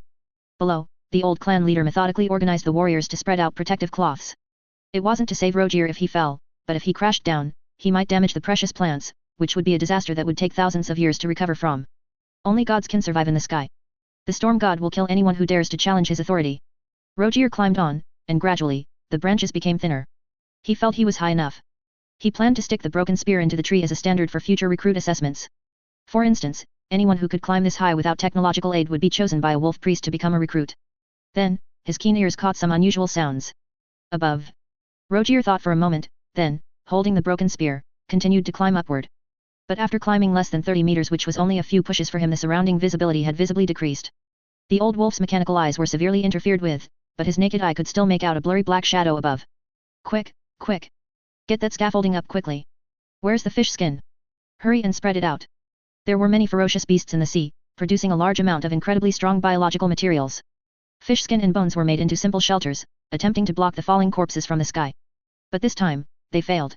Old clan leader, look, a black shadow is falling. The storm god will punish those who I envy. The old clan leader's words were cut short. With a girl's scream in the distance, the carver shouted, scatter quickly. Everyone scattered like birds and beasts. The old clan leader's eyes instantly welled up with tears, unsure if it was for the divine wood tree or something else. A huge corpse crashed down, instantly destroying the entire clan's meticulously maintained sacrificial grounds. They wanted to say something, but their mouths hung open, no sound escaping. Rogier plunged the spear into the giant beast's forehead.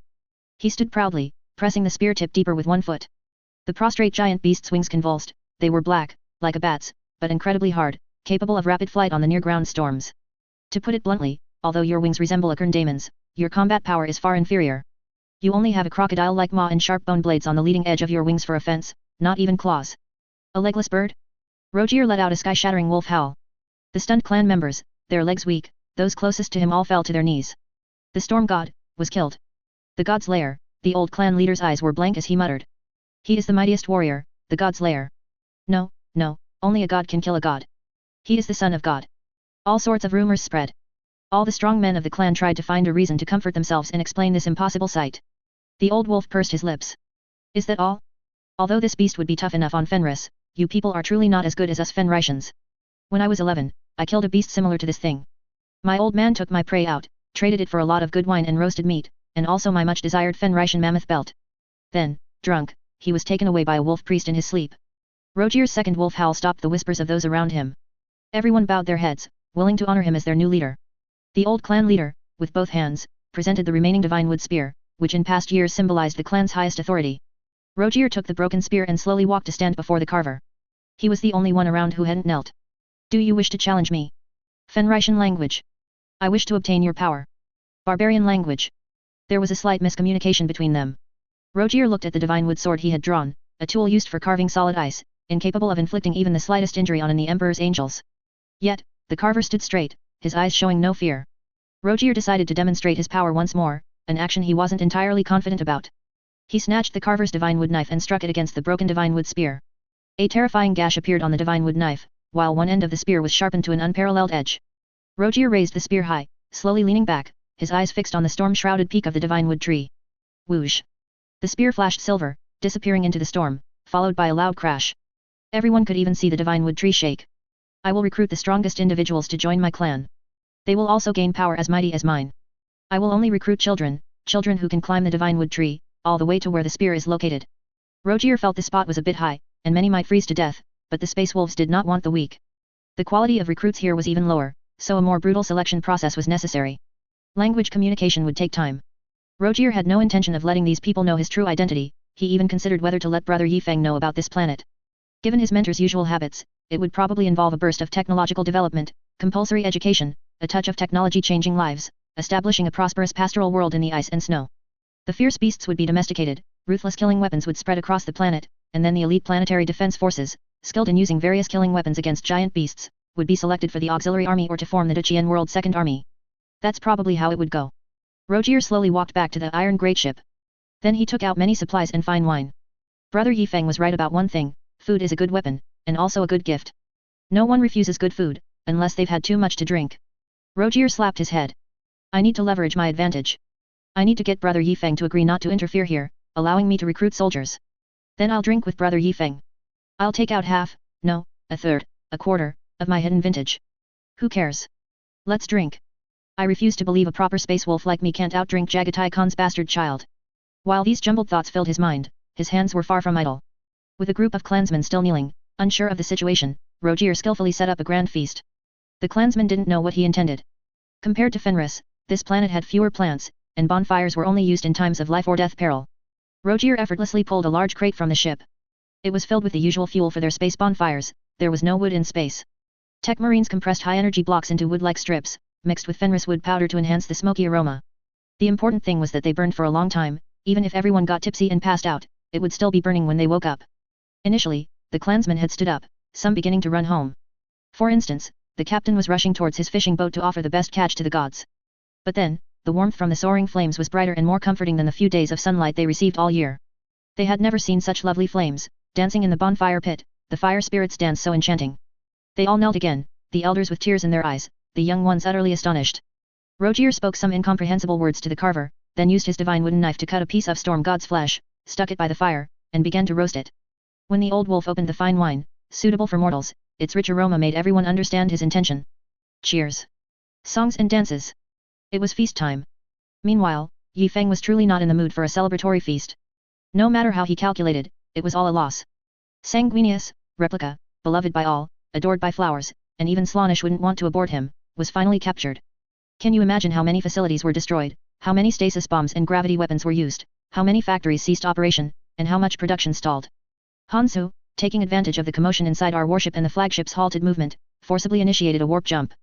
I don't even know which chaos god helped him, how could he use warp travel to escape within a Mandeville point? Crucially, my battlefield hasn't even been cleared, and several frigates simply couldn't be salvaged. Cypher wasn't caught either, who knows which obscure corner of the People's Light he's hiding in. If it weren't too conspicuous, Yifeng would have wanted to pilot his ship to Terra right now and ask if Victor's injuries had healed. If they had, he'd ask him to come help catch a rat. These battleships, cruisers, and power armor, they can't possibly soothe my wounded heart. I need more money. Including the recently occupied lifeless greenskin worlds purged by Necrons, the Dacian world now comprises less than 3,000 worlds. We need more resources, but if we continue to expand, we won't be able to stay hidden. The Dark Imperium of the Segmentum Obscurus is a good place, but the Ministry of Internal Affairs visited once and decided it wasn't worth the fuel money. How many resources could there possibly be? The Red Tide's resource needs for its forces are only half of the Imperium's. The mass production of adamantium armor doesn't require the help of Forge Worlds, and the recruitment of warriors relies entirely on apothecaries' efforts. Mortals only need to provide bolters, basic resources, and bioorgan-related resources, but our low taxes mean we can't meet demand. Knock knock knock. Enter. A knock on the door interrupted Yifeng's melancholic musings. The communications officer entered the forward command room with a report. Commander, this is a communication signal received by an astropath, from the past, but we believe it holds significant value. Additionally, the Anthony Dreadnought has entered a stasis field. Yifeng took the intelligence. Good. I owe Anthony a favor this time. Remind me that the next time we awaken him, it should ideally be during a battle with the Tyranids, if the combat situation allows. Oh, damn it. The commander flipped through a piece of intelligence, money flowing in torrents, from all directions. This was a sighting report, detailing a damaged warship stranded in real space. This intelligence wasn't sent by a professional astropath, but rather a psychic message emitted by an Imperial psyker before his death. Nightfall, Twilight, Nightfall. It had many names, but all invariably pointed to a powerful warship, the Night Lord's Gloriana-class battleship. It was fully equipped with a super labyrinth personally designed by the Primarch Perturabo, with a completely dark interior. Even with surgical enhancements, Astartes other than the Night Lords would still feel a sense of overwhelming darkness. Conrad Kurz once tortured his unfortunate prey here, and Angren once raged impotently, pacing in the gloomy maze. During the Great Heresy, this warship was used as a cage to restrain Angren until the war began, when Angren was launched towards Terra. It is said that 9 elite Night Lords units were permanently stationed here, fully equipped and at full strength. The Dark Angels had successfully severely damaged it, and since then, the ship had been missing. Commander, we believe this is a suitable target. We only need to travel in real space to Stone City, then jump into the warp. It's a very short distance to the destination. Is that so? That's very... Wait, are you saying that, from a warp distance perspective, it's very close to our Stone City Forge world? According to the Astropath's description, yes. Should we notify them to dispatch a reconnaissance force? No. No Stone City forces are allowed to move, no actions whatsoever. The flagship will proceed directly to the target area, traveling through real space. Commander, that would mean an additional month of travel time for us. Execute my orders. Are you kidding? Reconnoitering the Night Lords? How is that any different from assassinating Alfarius or having a cannon duel with Perturabo? If we go there, the Nightfall will be filled with hanging corpses of scouts. Is that fun? As for why not travel through the warp is not to be trusted, including this message. Only the flagship has the ability to ignore any traps. The flagship sped through real space, heading directly for the target area. It just missed Victor's small ship. Victor's ship was heading straight for Tio, making no stops along the way. They only had the precise coordinates for Tio. Most other planets were worlds reclaimed by the Red Tide itself, many were not even recorded by the Imperium. Remember this, in the galaxy, the Tio are no longer our enemies. The Drukari/Dark Yildari have almost disappeared. When making strategic decisions, this must be taken into account. These are the actions of the Red Tide. 2 custodians, Victor is so powerful. The army led by Victor is invincible. Applause. However, no achievement can overshadow the possibility of his rebellion. That traitor of old, the wicked Horus, conquered far more territory for the Imperium than the Red Tide. We cannot make the same mistake twice, we must keep a close eye on them. The Divine Augur array on the custodian's small ship flickered, then fell silent again. It's as if a big guy just flashed past behind me. Signal interference? The corpses of Night Lords hung upside down in the Nightfall's endless labyrinth. Various blood, bodies, and ancient, pure adamantium armor fused together. Their lives finally withered, their only achievement being that they never turned to chaos until their deaths. The Primarch's decree, the Night Lords rebel only against the Imperium, not against chaos. After Conrad Kurst's death, it was unknown how many still adhered to this command. However, on this Gloriana-class battleship, all the Night Lords upheld this rule, fighting to the last man. The Alpha Legion killed him no, to be precise, the Omegagon Legion. The rebellious faction of the 20th Legion successfully destroyed them, long ago. Because their Gloriana-class battleship, the Omegagon, was also here. This was a struggle between Legion flagships. Alpha assassins among the Night Lords sabotaged their engine systems at a critical moment, preventing the Nightfall from maneuvering. Although the former Blackguards eventually killed the traitor, collapse was inevitable. Whether intentionally or not, no Night Lord chose to flee. They all died here, long ago. Now, a patrol of Alpha warriors walked beneath the corpses. The Astartes of the 20th Legion were so relaxed that they didn't even bother to disguise themselves as Night Lords. The Omegagon had completely transformed into a satellite. Under insane camouflage technology, they had orbited this world for decades. This was a trap, intended to ambush an Imperial Astartes fleet and acquire enough Emperor's Angels' corpses for an unspeakable sacrificial ritual. When the word-bearer's Ash of History Gloriana was discovered, it was subjected to a combined assault by the Ultramarines and multiple destroyer squadrons. The Alpha Legion was well prepared this time, with the Raven Guard Expeditionary Force branch on their flank. They were very confident. The Raven Guard had no Gloriana-class battleships, they had long been destroyed in the Istvan massacre. With 2 Gloriana-class battleships and a large escort fleet, and having undergone many years of replenishment and rapid troop generation using Night Lords' corpses, their numbers had made them invincible. The Nightfall had a large hole on its surface, and its bow was largely destroyed. In fact, it had no impact, the destroyed macro cannon arrays had been repaired into space torpedo launch bays, concealed beneath the wreckage. The entire ship remained motionless, drifting along the edge of the star system. Chapter 328, The Dark Labyrinth of the Nightfall. A large fleet was hidden within a vast, man-made asteroid belt and nebula, their supplies disguised as small asteroids. Transport spheres, each over 10 kilometers in diameter, were capable of delivering significant amounts of material. The main fleet of the Alpha Legion rebellion faction was characterized by its patience, extreme patience. Informants deployed within the Death Watch and chapters were continuously feeding them intelligence. They still haven't received news about the Nightfall. The expeditionary fleet's course hasn't deviated at all. Do we need to send it again? At this distance, that psychic signal should have been received by their astropath. To be safe, send it one more time. Were the Psychers' prophecies wrong? Decades ago, their Psychers had predicted another great crusade by the Imperium. Even when the Imperium was busy dealing with the aftermath of Abaddon's 14th crusade, they had already begun planning. Everything had gone smoothly. What they hadn't expected was the absence of the army led by the Raven Guard. The forces led by Omegan had sabotaged the Super Raven Guard project. Since then, the Raven Guard and the Alpha Legion had been mortal enemies, with the former being the most relentless in pursuing the Alpha Legion. Years of war had driven the Alpha Legion rebellion faction to seek any opportunity to destroy them. The Alpha Legion had to play the part completely. They dispatched a legitimate prospecting vessel from a plausible colony world. The psyker on board discovered the location, then sent a signal before being killed by the Night Lords. The Nightfall was still there, but with some strange ships repairing a Gloriana-class battleship. The unpredictable warp had not delivered this message to the People's Light. Everyone had prepared for the enemy to have left.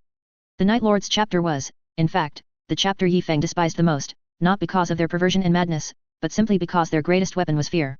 And Astartes had no fear. Determined by bioengineering. This was also the first time the People's Light had to face a Gloriana-class battleship. In fact, no one had a clear idea of the firepower of this super warship, which was invincible beneath the phalanx, only knowing that a single ship could match an entire fleet. In a clean, bright prison, a captive huddled in a small corner of a pure white cage, shackled with 24-hour flashing lights. Greetings, son of night. Yi Feng's arrival brought some life to the cage, breaking the eternal silence. This Night Lord was ancient, so much so that he had witnessed the changes of the chapter. The cage holding him grew brighter, more spacious, and more luxurious. He was tormented incessantly. The criminals of Nostromo's dark alleyways, with their pale, specialized night vision eyes, could not bear to see any of this. Huddling in a corner is meaningless. He didn't answer. Yi Feng continued, we caught your flagship, the Nightfall. I don't know what you call it. I don't feel any so-called fear, Night Lord. I filled that dark labyrinth with torches, pierced through the walls that blocked me, completely unaware of its meaning. Yi Feng tried to provoke the other party, hoping to gain some information from his words, but he remained silent. Finally, Yi Feng gave up and leisurely left. On his way, he passed by the rooms of 5 sons of the Raven Guard. After Cypher's escape, their supervision had been strengthened, and without any mishaps, they were considered 200-year veterans. Master. Oh, Tech Marine, is there something? Our chapter's Tech Marine was not just busy, he spent all his time in the machine room and it still wasn't enough. We've studied the adamantium armor and unanimously believe that we need to develop a vehicle for their rapid deployment and specialized boarding pods. Very good, that's very necessary. So, funding issues. Say a prayer. Pray that the enemy hasn't run away. Once this battle is over, we'll have funding, and you might even have to work overtime. Omnissiah above. The People's Light stealth screen unfolded, and it sailed through real space. However, the Overlord-class battleship was not in the shipyard. Yi Feng dared not allow the People's Light to engage in any external interaction. An Astartes escaping was not a big deal, but the key was that he knew of this thing's existence, and he was a Dark Angel. It might lead to a confrontation with the entire First Legion. 10 warships hid behind the light of the people. From the enemy star system, nothing could be seen. Hidden behind the stealth screen, they were not detected until they approached the edge of the star system. The traitors' main reconnaissance efforts were focused on the warp lanes. The entry of the Overlord-class battleship was immediately detected by the long-waiting traitors. The sudden appearance of 10 battleships, at least the main force of the vanguard, startled the enemy. The enemies on the Nightfall became alert, increasing power to their void shields, and countless weapon arrays began to rotate. A large number of small ships flew out from the warship, launching harassment. Regardless, its massive size could not be concealed. Only a few auxiliary engines were firing, with the main propulsion system mostly inactive. This was both an illusion and the truth. During the war, the Nightfall's propulsion system was indeed damaged, and Omegan's progeny were unable to repair it without a large port. However, additional power conduits had been installed, allowing the Nightfall to travel slowly. Of course, it was still quite fast compared to ordinary warships. The Omegagon was in silent mode. The auger array of the Nightfall Gloriana-class battleship scanned the People's Light. There was no abnormal difference from a normal auger array. The machine spirit sensed an anomaly, but the machine spirit was too weak, and the interference appearing on the auger array led the traitors to believe it was due to enemy interference. 10 warships hovered outside the Nightfall's maximum attack range, adjusting their assault formation. Penetrate the enemy's void shields? No need, we have shield-breaking waves. This time, we must risk Kazanov boarding first, and by teleportation. The enemy's close-in defense firepower was too strong, boarding pods would be instantly shattered. Only the People's Light was equipped with a device capable of deploying an entire Terminator's company into an enemy ship, meaning the flagship would directly participate in battle after a long absence. 10 battleships and the cloaked People's Light formed a pincer attack, striking the Nightfall, without even frigates or gunboats. The iron-clad Terminator formed up, advancing fearlessly. The Alpha Legion also found it strange. Are you that confident? You just throw everyone in there? Aren't you afraid we have an ambush? Are you world eaters? Soon, they realized something was wrong. Their speed was too fast, just one volley of lance arrays, and the enemy had already covered a significant distance. The commander, who hailed from Lernen, 20th Legion Primarch's Guard, immediately realized the problem. He recalled some unpleasant memories. Back then, the Alpha Legion was ordered to intercept the White Scars. They adopted the exact same formation as the White Scars. Any movement by a White Scars warship would be met with an identical deployment, and then, at Khan's command, the White Scars flagship, the Sword Storm, instantly broke through their formation with hypermaneuverability unmatched by any other warship, completely overwhelming their army with sheer ship performance. The current situation was no better. 10 dazzling points of light struck the Nightfall's bow the moment the alarm sounded. 10 Nova cannons shook the flagship's void shields. The traders urgently increased the power of their void shields and prepared for the enemy to engage in a broadside boarding action. It was impossible to destroy all 10 battleships at the moment of contact, but it was possible to ensure that each warship was heavily damaged. This was the incredible firepower of the Gloriana class. The traders swiftly moved through the maze. All Astartes near the outer armor retreated, hiding within the elaborately designed killing zones. The Overlord-class battleship had completed its lance rotation, set its projected position, and prepared to fire simultaneously with its macro cannons upon contact. Space torpedoes had already flown out, and the frontal battlefield was ablaze with artillery fire. The massive fleet in the asteroid belt had begun to move, but our warships were too fast. They were already at close range before they could react. The approaching torpedoes forced the Nightfall's point defense guns to turn and fire, meaning that in the next moment of contact, some of the enemy's firepower would be unable to face the battleships. At visual range, the precise data transmitted by the enemy's instruments momentarily stunned the traders. So few macro cannons? This isn't a battle barge either, why would it have macro cannons? The enemy ship's bow instantly entered macro cannon aiming range.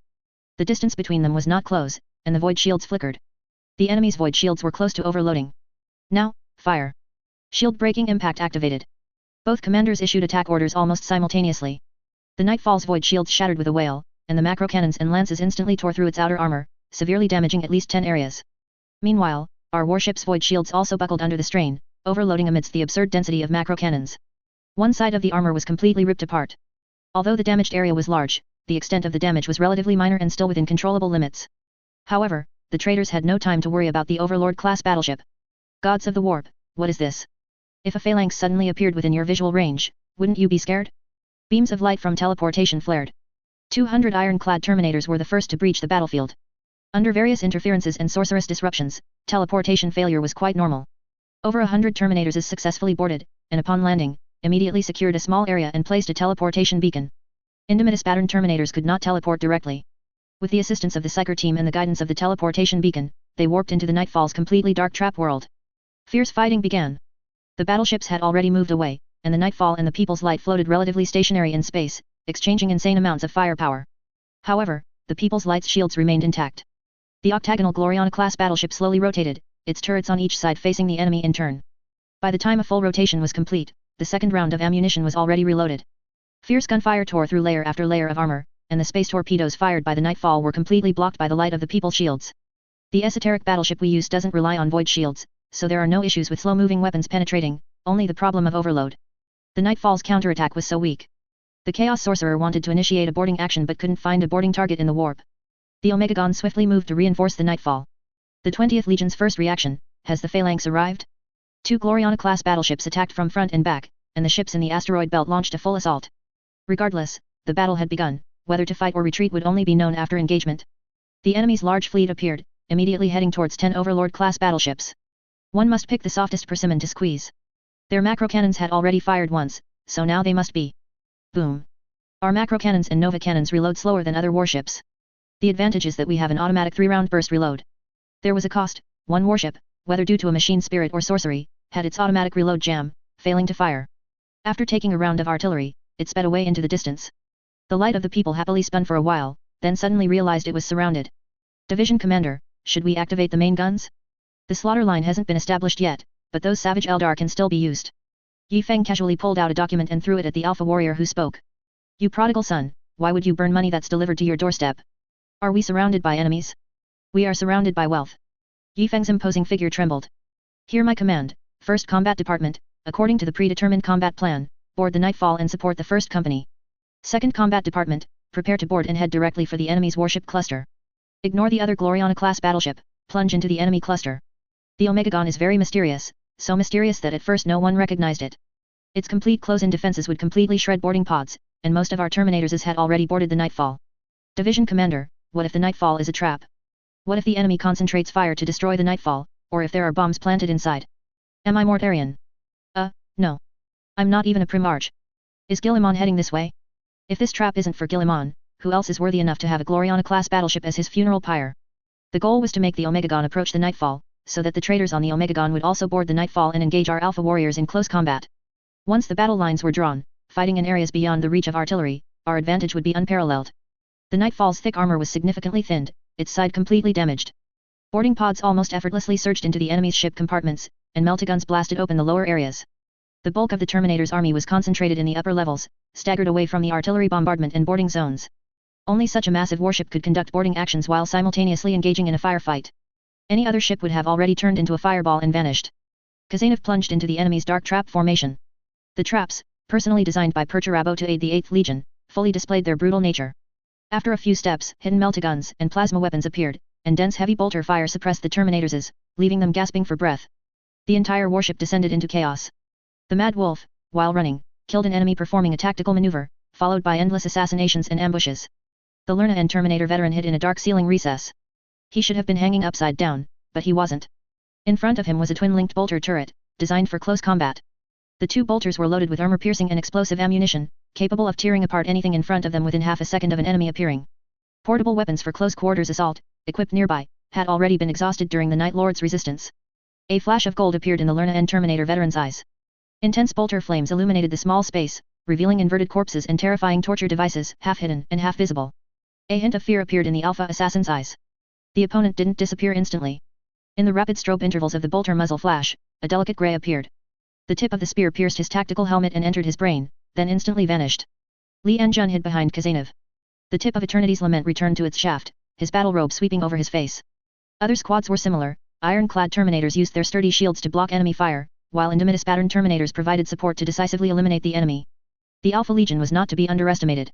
The Renegade faction not only preserved a considerable number of Terminators, they rarely had missions requiring their deployment, but had also just seized the former Blackguard armor of the Night Lords. For a time, a rare Terminator's melee unfolded within the nightfall. The Lerna and Terminators used more sophisticated weapons. They once had a meltagun for every warrior, and now still had large numbers equipped. Our Alpha warriors were at a significant disadvantage. Hail Hydra! The 20th Legion's Terminators, under the cover of internal defensive weapons, met the Red Tide head-on, meltagun in his left hand, power axe in his right, rushing towards Kazanov. Eternity's Lament killed one, another successfully jumped in front of the Mad Wolf. A single shot from his meltagun caused the adamantium armor to show signs of overheating. He was the Legion's frontal attacker and the core for covering his teammates.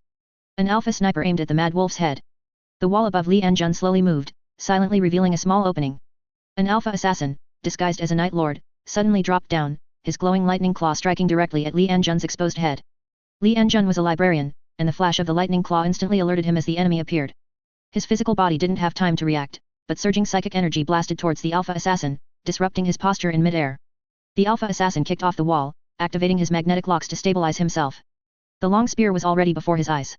With a move like a green dragon emerging from water, the spear tip, carrying a chilling light that pierced the soul, thrust directly into his chest. Several poisoned darts appeared from the shadows. Li Anjun didn't even glance at them. A psychic net suddenly appeared around him, subtle psychic light spreading into the distance, illuminating the entire section. The gloomy passages and malevolent spirits were all revealed. Precise psychic strikes accurately hit the poisoned darts. Li Anjun's swinging long spear grazed the side armor of the enemy.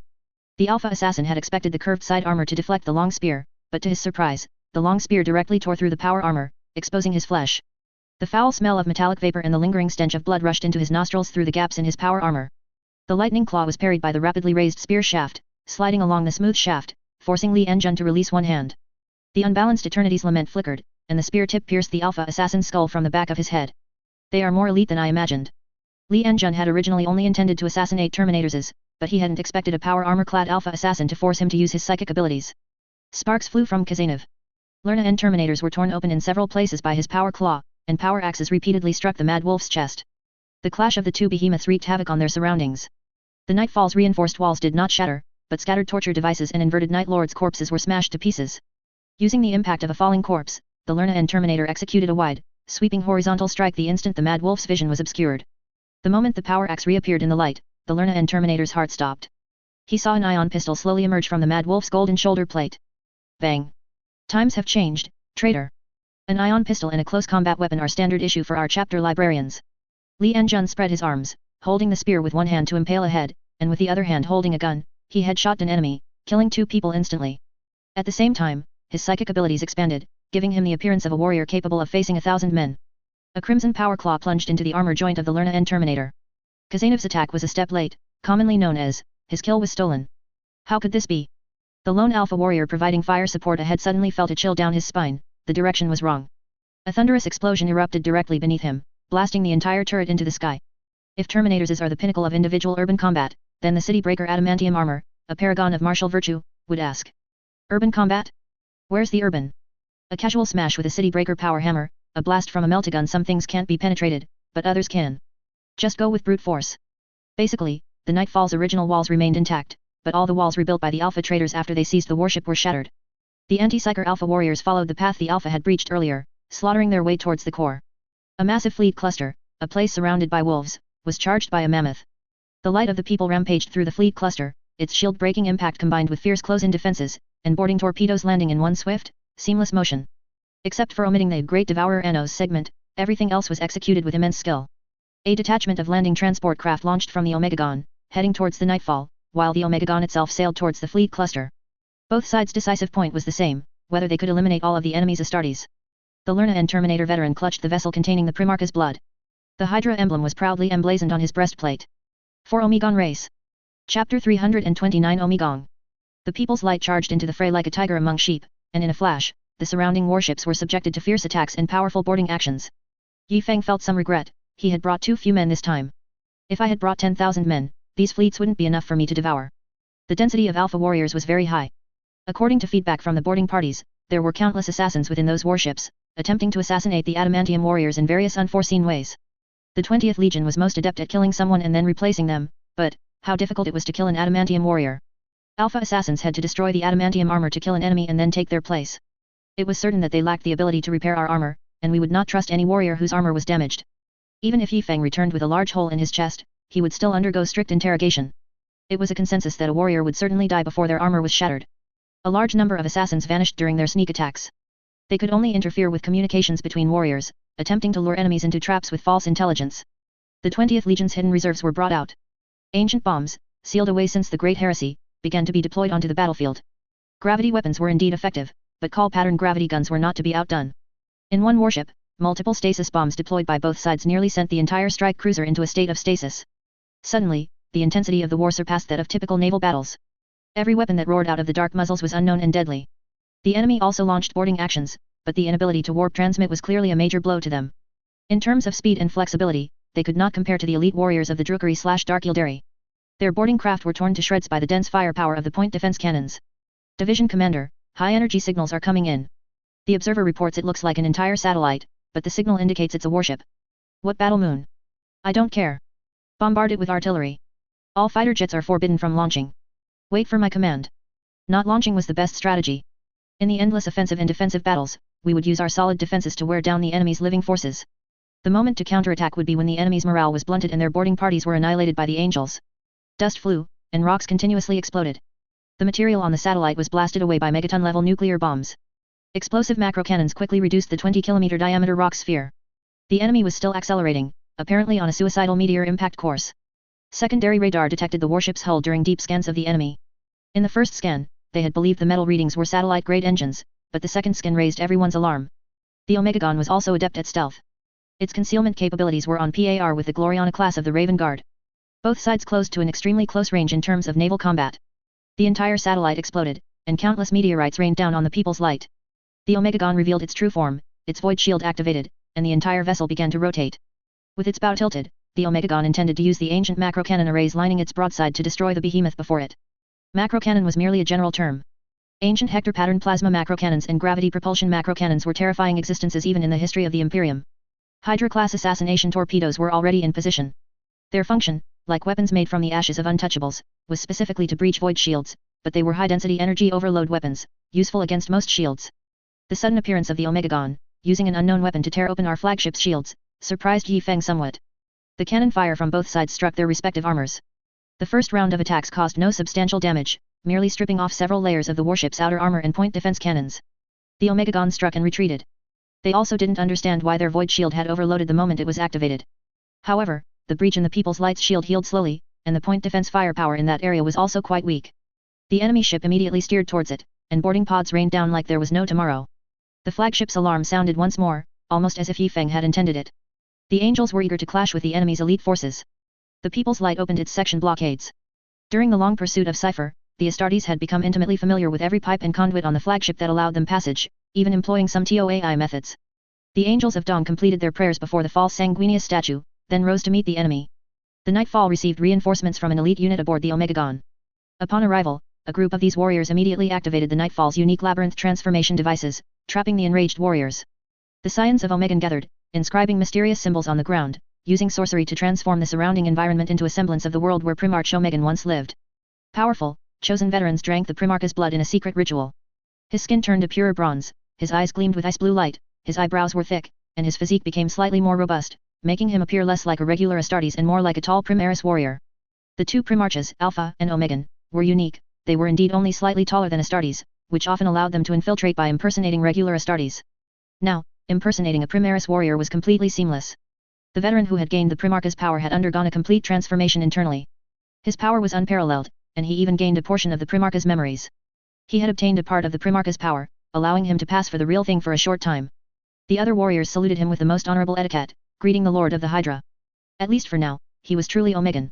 The Tech Marine respectfully applied the final blessing runes to a master-crafted power armor, helping the Primarch don the armor. His figure vanished from where he stood, and the surrounding elite guard then began their hunt.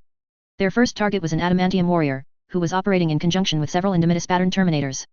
Omegan's speed was so great that no one could see him. In the dark environment of the Nightfall, an Indomitus pattern terminator suddenly disappeared from behind the squad.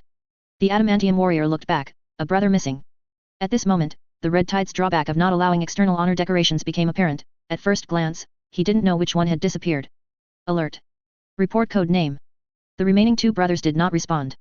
The adamantium warrior mistakenly believed his communication system had a problem. However, one of them fell straight down, with a mysterious, unseen blade embedded in his back. It didn't seem to possess a powerful disassembling field, rather, it appeared to have been driven directly into their backs with brute force and silent impact. The other brother also turned to look at the fallen warrior.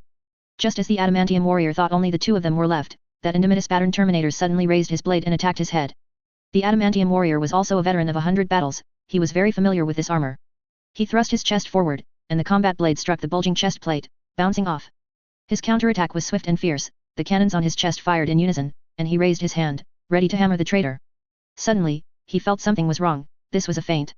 The veteran made an extraordinary move, actively tilting himself to press his back against the ground. In the darkness, only a blur flashed by. No single individual could shatter adamantium armor, this was his ingrained belief, and it killed him. Omegan's heavy blow shattered his shoulder. In this world, even the strongest Astartes could barely last a minute against a Primarch. It was clearly perceptible that the adamantium shoulder plate had caved in, a massive, irreversible deformation crushing the veteran's shoulder. But his combat effectiveness was not diminished, the veteran's consciousness was linked to the servo system. Though his arm couldn't move, by rotating his body, he could fire purely by thought. Intense gunfire illuminated the entire dark space, but he did not detect the presence of the powerful enemy, only seeing the traitor Terminator swing his blade at him. Traitor. The veteran only managed to shout 2 words before his pupils rapidly dilated at the approaching danger. Omegan stood in the Terminator's shadow, motionless, yet the veteran did not detect him. A glance from the corner of his eye showed that the mysterious blade embedded in the Terminator's warrior had disappeared. The next moment, this blade was plunged into his head. Even a degraded version of a Primarch could still tear through everything in front of them with the right weapon. Omegan tapped the adamantium armor, which to the elite veteran behind him was merely an incidental attack. But his Primarch had pondered for a moment in his memory, unable to recall the origin of this technology. He took a bite of flesh and blood, and the information he gained was still beyond imagination. In all history, he might be the first warrior to drink the Primarch's blood and then want to order a retreat. Omegan moved rapidly through the nightfall. Such excellent terrain was very suitable for the 20th Legion to launch an offensive. Bad news came one after another from the surrounding Terminators, and the adamantium warriors were not spared. The offensive organized by Qing suffered massive casualties. The remaining warriors had no choice but to retreat to the wall sections they had already breached, establishing defenses in the slightly more open areas, setting up crossfire, and turning on the lights, illuminating the purest darkness. Qing was brought back. This was Li Anjun's role, to return him to his rightful place at the correct time. A group of Lerna and Terminators appeared. The labyrinth shifted, and corridors changed position with mechanical rotation. Warriors could see an intricate passage completely disappear, and a large hall and spacious ground appeared before the battlefield. The Lerna and Terminators formed a shock formation. The most elite forces of the 20th Legion appeared only to die. The cluster firing of the Inferno guns mostly targeted the Terminators. Several volleys killed an Indomitus pattern Terminators, his entire organic body completely incinerated, with 2 wisps of black smoke drifting from his melted tactical optics. Strictly speaking, the melted gun is the Empire's only individual laser gun. The Astra Militarum's laser gun has a magazine and energy cells, and its shots are segmented, more like shortwave energy attacks. The anti-drukari/dark Yildari weapon designed by Ink can only destroy flesh, not penetrate armor. Only the melted gun, with a single shot, instantly strikes the opponent with a slender red beam, its super high thermal energy melting armor and incinerating flesh. All Lerna and Terminators were once ironclad Terminators. Over countless years of campaigns, they incorporated many other models, but they could still field a large number of ironclad Terminators in the front ranks. This was likely the largest ironclad Terminator battle since the Great Crusade, with the remnants of the 4th Legion and the elites of the 20th Legion clashing. Li Enjun remained vigilant. The enemy's behavior was particularly abnormal.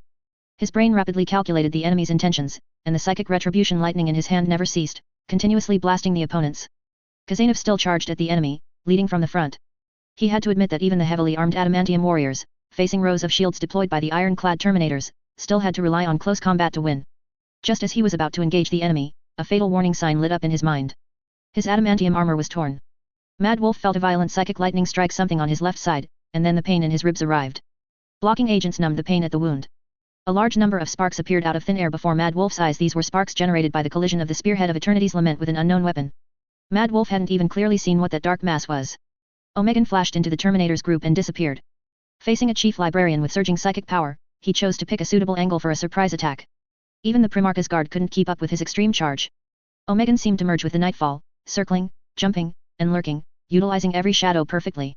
If he wished, he could completely disappear from the war-torn battlefield at any time. Li Enjun's dispersed psychic net was consuming a large amount of his psychic energy.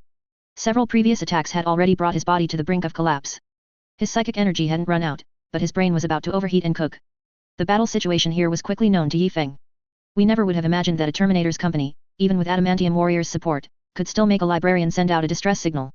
Division Commander, static, enemy fleet is obstructing our actions. A large number of warships blocked the surroundings.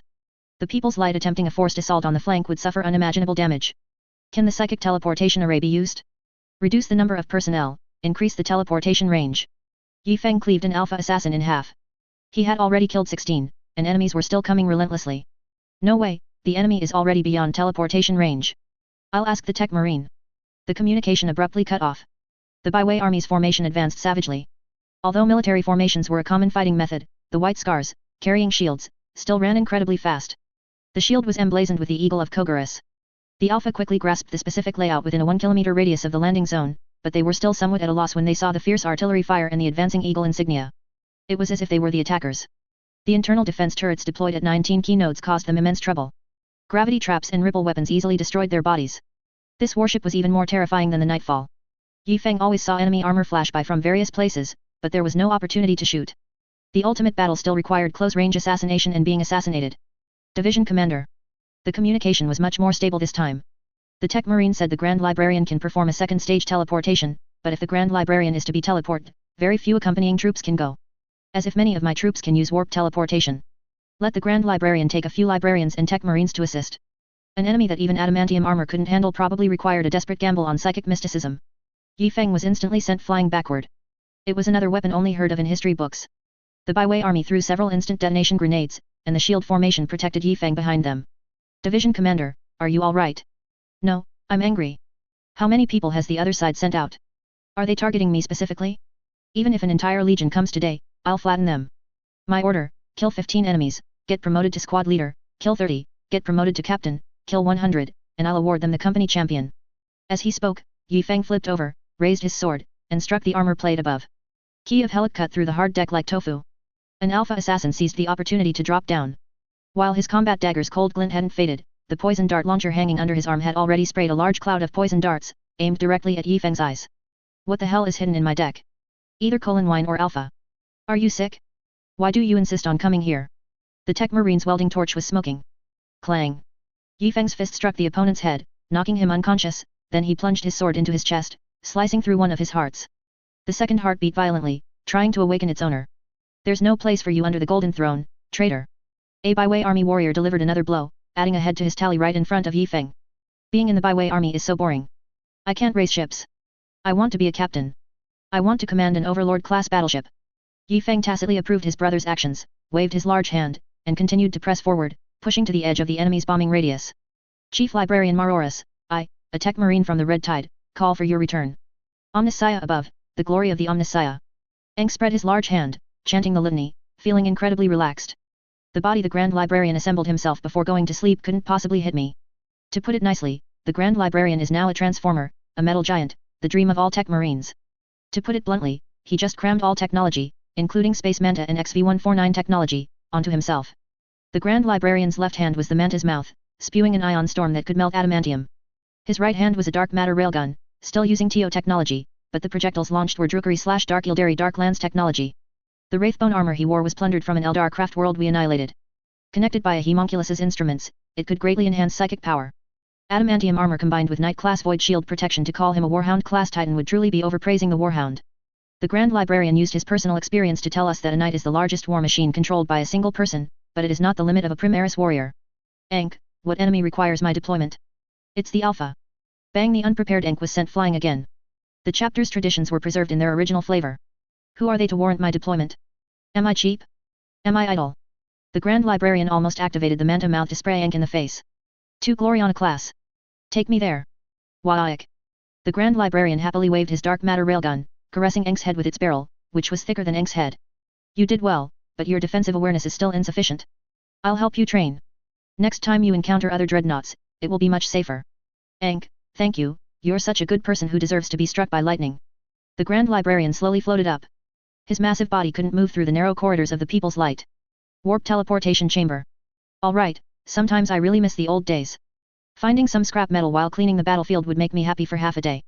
It's different now, everything I fancy is covered in ants, and I have to exterminate them. Before the Grand Librarian finished speaking, he had already teleported to the only place on the entire flagship that could access the warp. Ankh, is this a Gretchen that evolved into a warboss from an orc Gretchen? Several librarians sat on the Grand Librarian's shoulders, while the Tech Marines could only cling to the Warhound-class dreadnought's legs. Everyone sit tight, let's show the boys the world. The Grand Librarian roared, and a large lump of metal vanished into the warp teleportation device. Then, a Gretchen snuck into the boys. On the front line, Kazanev's power claw flickered, revealing torn, tiny energy conduits. This power claw, brought from Mars during the Blade Feast era, had reached the end of its life. Mad Wolf slammed his other power claw against his arm. The broken weapon clattered to the ground. He's everywhere. What exactly is that thing? Another Terminators was sent flying by brute force, changing direction 3 times in the air, landing only as a corpse. Under Li Anjun's strict protection, Mad Wolf exchanged a few blows with the opponent. Even he could only catch a glimpse of a fleeting face. That must be fake. Brother Heros has already fallen. It might be his face. Li Anjun suddenly yelled, "Inner circle, get down." A dazzling psychic glow filled the entire battlefield. Omegan also had nowhere to hide, appearing on an iron chain. The Grand Librarian teleported into the battlefield, guided by Li Anjun's psychic coordinates. Omegan frowned. 2 chief librarians? No matter, one has already been crippled. Li Anjun's body was on the verge of collapse, his fragile frame no longer able to withstand continuous psychic output. Eternity's Lament slowly slipped from his hands. He knelt on the ground, his final psychic net still spread around Kazanev. Grand Librarian, this weapon, it's crucial. Leave it to me. A mortal's hand grasped the spear. Chapter 330 Sacrifice Curse. Cancelo's flesh never spoke again. The mortal's bionic limb shattered the instant it touched the Eternity's Lament, and Cancelo merely smiled, then bit down on the gun barrel with his last natural organ, his mouth. From the moment he left Ina and stood beside the Grand Librarian, his physical body began to wither, and he no longer cared. Principal. On Morris's shoulder, several librarians' shouts were drowned out by the rising metallic resonance. A circular formation of anti-psyker warriors repelled attacks from melted guns and psychic sorcery. Outside the formation, chaos sorcery raged, the nightfall was eerie, and a ghostly aura permeated the air, with alpha assassins flickering like ghouls wandering in a midnight forest. Inside the formation, sword chi was pure, and space shattered, as if tearing open the sky. The veil of reality instantly fragmented, and a vast sword chi, as if descended from the heavens, poured out from the warp, spreading across the world. Omegan merely looked at that space, and his eyes felt a stinging pain. His psychic power was incomparably sharp, nurtured for countless years within his increasingly decaying body. How long had it been since Cancelo last acted? The young librarians present did not know, nor did Chief Librarian Maroris. He was the chapter's top combatant before the Grand Librarian's repairs, saving Yi Feng from peril with half a crippled body. He was also the elder who, after the chapter became increasingly wealthy, humbly served the younger generation, presiding over the academy and teaching many disciples. The storm around him grew fiercer, short swords materialized from thin air, dancing upwards like eagles striking the sky, and swirling downwards like dragons entering the sea, flying up and down as if extensions of his will. Enduring the pain, Omegan's gaze pierced through the endless storm and met Cancelo's eyes. The mortal psyker's eyes were so bright that the Primarch's memory momentarily wavered. The violent tremor from his hand instantly pulled Omegan's thoughts back to reality. Cancelo's powerful psychic energy attracted all the metal present, including the blades in the traitor's hands. The corrupted machine spirit shrieked. Omegan gripped his blade in a backhand, and his entire body suddenly exerted force, his bulging muscles driving the ancient relic combat blade, tearing through the air barrier. Along a dozens of meters charge path, flames erupted around Omegon race, a scorching inferno that only a falling meteor would generate. No more time to wait, he must be killed immediately. Omegan pushed his speed to the limit, and the smallest metal fragments embedded themselves in his power armor amidst the myriad sword shadows. A psychic energy as viscous as a river or sea clung to his body, making every inch he advanced as arduous as swimming through a swamp. Devastating sword chi exploded on the surface of his combat blade, and the sharp, turbulent sword chi clashed with the relentless new sword chi smashing from the storm, rolling ceaselessly over Omegan's combat blade, like a ground python turning over, vowing to shatter the earth. The Primarch gritted his teeth, squeezing past flying swords of varying sizes to penetrate the eye of the storm. One chief librarian has already been fought to exhaustion by me, and one has just been teleported to the battlefield. Although I don't know what big thing it is, he can't stand up and is now lying on the ground, his old strength gone and new strength not yet born. Just you, a grand psyker, if not killed now, then when? Omegon Race allowed a short sword to pierce his shoulder, raised his treacherous blade, and thrust it forward, directly at Cancelo's neck. The grand psyker's surrounding sword chi gathered at this moment, and the world seemed to pause for an instant. The Primarch was so close that Cancelo could see the faint bronze glow of the Hydra pattern on his opponent's blade. Primarch Omegan's reaction ability also sensed the psychic energy, condensed like a wall of 10,000 swords, poised to strike. Hoo! The sword chi surged like a breached dam, pouring down mightily, with an aura of sweeping away all enemies in the world. The Primarch's figure seemed to transcend physical laws, flowing upstream against the psychic torrent. No matter how overwhelming your power, your life is as thin as paper. The myriad sharp edges of the treacherous blade condensed into a single strike. An assassin would never waste any strength on meaningless bravado. After one strike, life and death are separated. Omegan extended his blade-wielding arm with full force, thrusting towards the neck of his opponent, who had little flesh left. Even though Cancelo had no arms, in a trance, everyone seemed to see him swing his arm down heavily, the tip of the Eternity's Lament heading straight for the Primarch's head. In a rapid flash, Omegan changed his posture to dodge the attack, but his blade had to change targets, from the neck to the vital abdominal area. The ancient relic combat blade would utterly kill its opponent the moment it touched flesh, a reversal even a psyker could not achieve. A dark shadow passed through, and the treacherous blade pierced Cancelo's abdomen. Principal. Two librarians raised their respective weapons and leaped from the Grand Librarian's shoulder, pouncing towards the impossible-to-catch black afterimage. Only Mororis saw through the trick. Cooperating with Cancelo, he slammed the barrel of his railgun downwards, and the uplifted fragments of the underground deck became part of Cancelo. The moment Omegan's toes lightly tapped the black gun barrel embedded in the ground, the surrounding fragments eerily froze in place. Omegan felt something was wrong, his toes did not exert force, and his body suddenly plummeted, flying knee striking the gun barrel, his entire body skimming the shattered ground and flying sideways. The static fragments abruptly contracted, forming a metal sphere at the Primarch's original location. If the opponent had not changed his path, he would have been riddled with holes. The metal sphere flew rapidly towards the Primarch, but after a distance, it realized it wasn't as fast as its target and disintegrated in midair, turning into a small firework. Each fragment reflected the intense light of the Grand Librarian's manta ray ion stream projection. The Primarch rolled once on the ground, disappearing into the wizard's ghostly night forest, vanishing without a trace. On the ceiling, Omegon Race looked at Cancelo with a puzzled expression, his opponent was not dead. In an instant, he reacted. Flesh, the flesh had vanished. The moment the blade pierced his vulnerable abdomen, Cancelo became emaciated, all his flesh and blood dissipating. Only Kazanov, at the beginning of the battle, had realized the Grand Psyker's intention. He cherished his life greatly. In previous battles, he would condense metal armor around himself, even more resilient than power armor. He had resolved to die. Mad Wolf realized this even earlier than Omegon Race, so he rose and leaped, stomping on the stubborn enemy's Terminator's helmet, and charging into the enemy lines. First Company, attack formation, kill. The First Company, all personnel, charged into the enemy lines, illuminating the darkness before him. Every charging warrior was a shining beacon in the chaotic mist. The Grand Librarian lay on the ground, not affecting the outpouring of ammunition. He raised his gun barrel, and the dark matter railgun unleashed unprecedented firepower, instantly tearing open a corner of the forest created by sorcery. All attack! The Grand Librarian stomped down heavily with one foot. In the cannon fire's glow, Omegan's figure reappeared in the shadow beneath Mororis. Even he had to evade the Warhound class war stomp. A Primarch can cleave Titan armor and slaughter its crew, yet still cannot withstand a Titan's main cannon. No matter who you are, before me, your life is as thin as paper. This strike forced Omegan to retreat, protecting the exhausted Li Anjun, but Cancelo would not stop there. I have nurtured this sword for half my life. Today, the time is right, the terrain is favorable, the people are with me, all the golden spirits of the heavens, heed my command. The Grand Librarian laughed loudly, and a rumbling tremor emanated from the Dreadnought's loudspeaker. Old man, I'll give you a hand. The destructive power of the Warhound-class Titan annihilated the surroundings in moments.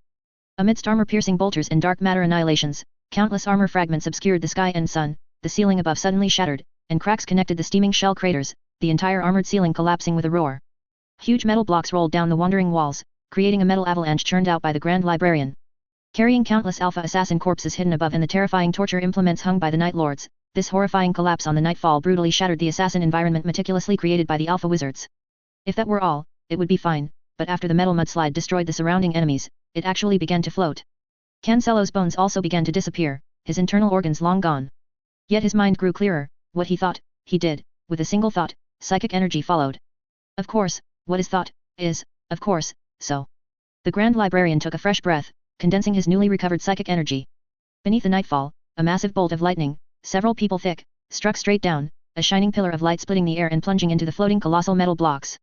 Between those metal blocks of varying sizes, lightning flashed and thunder roared in an instant. All the metal was illuminated by the lightning, and the world became brightly lit. The psychic energy in Cancelo's eyes gradually dissipated. This was not because he was about to meet death, but because this frail body was being abandoned by him step by step, delivered to the warp. Lerna and Terminators appeared one by one in the flickering lightning. The leaping psychic lightning surged into the bodies of the first company warriors, shattering the darkness surrounding their souls, and the Alpha Wizard spat out a mouthful of blood and fell to the ground, unconscious.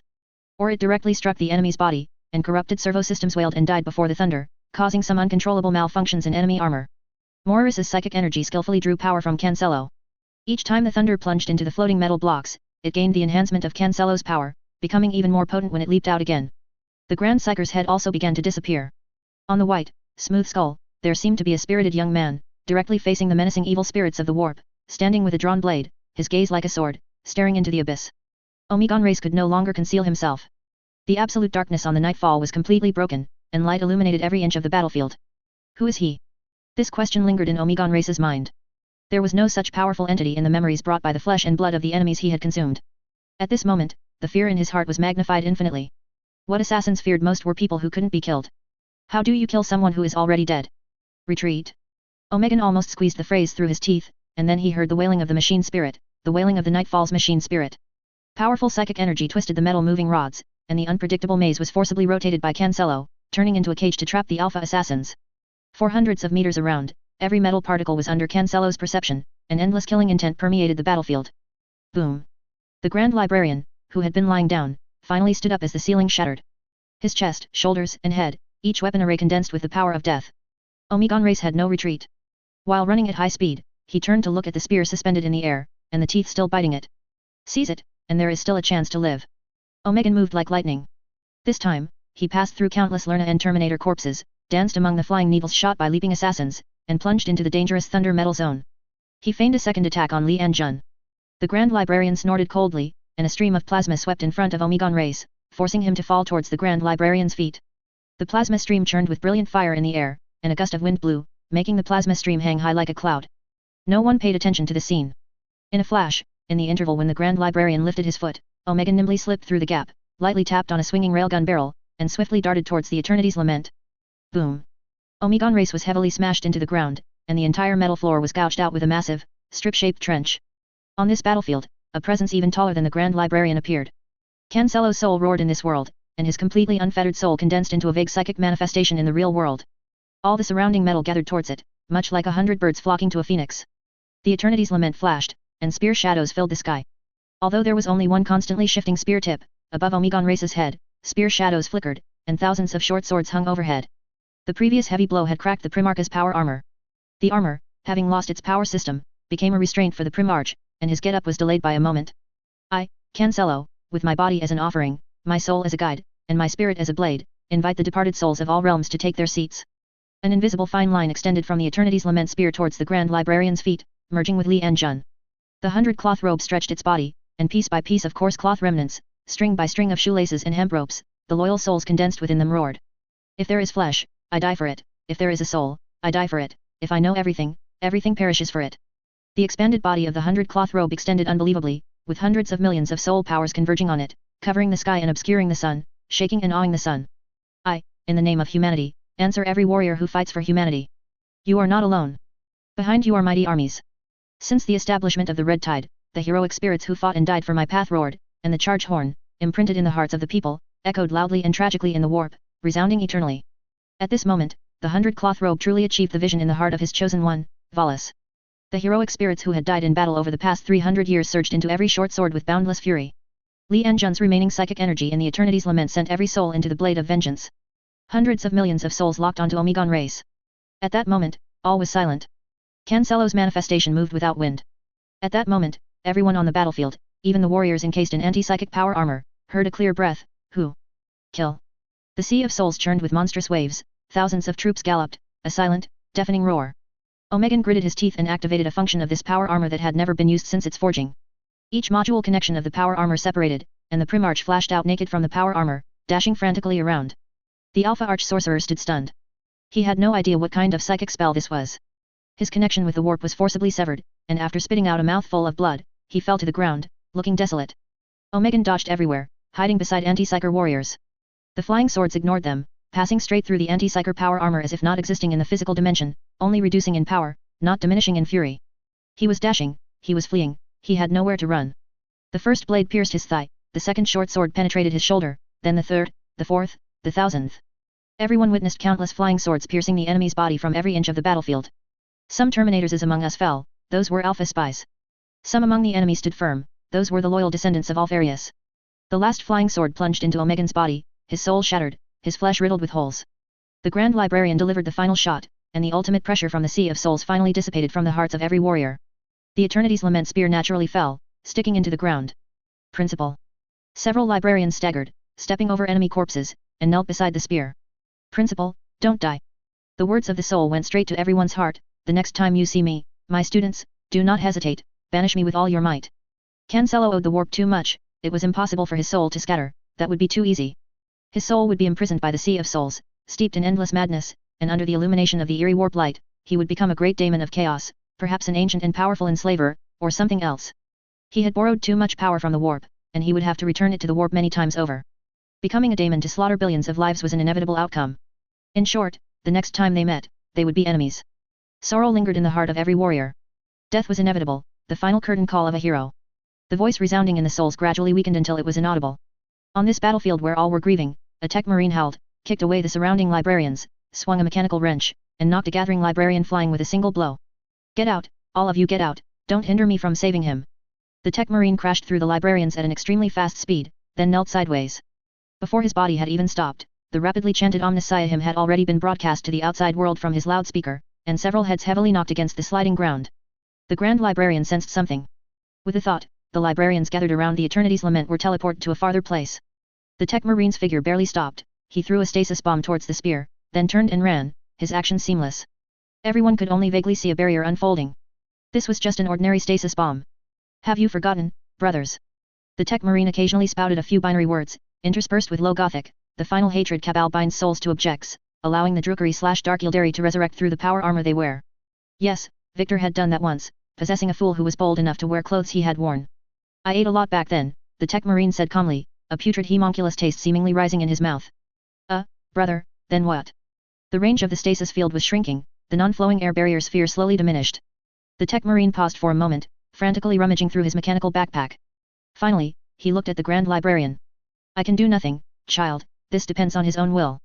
I choose death, but, forgive me, I do not wish to be your enemy. Cancelo's consciousness dissipated, those memories of fighting side by side, those earnest teachings to the new librarians, everything was gone like a surging river, never to return. An unknown fire of anger rose in their hearts. The tech marine pounded the ground heavily. If only he had brought one more bomb, just one more. Li Enjun supported himself and stood up. Healing potions flowed through his body. He watched the great psychers passing with his own eyes, yet he didn't even have the strength to move. He limped towards the Eternity's Lament spear stuck in the ground. Cancelo's students, who had been teleported far away, were now running back with all their might. We will inherit your will, Li Enjun grasped the Eternity's Lament. We will achieve it, our cause will surely be achieved, your spirit in heaven. Li Enjun suddenly stopped speaking and shouted loudly to the surroundings, don't come closer. The librarians stopped in their tracks, and then they saw Li Enjun's hand gripping the spear, along with the Terminator's power armor, begin to rot. Li Enjun burst into laughter, laughing so hard he swayed back and forth, unable to control himself. A curse? Old senior, you really are. The warp must have encountered Yifeng when it met you.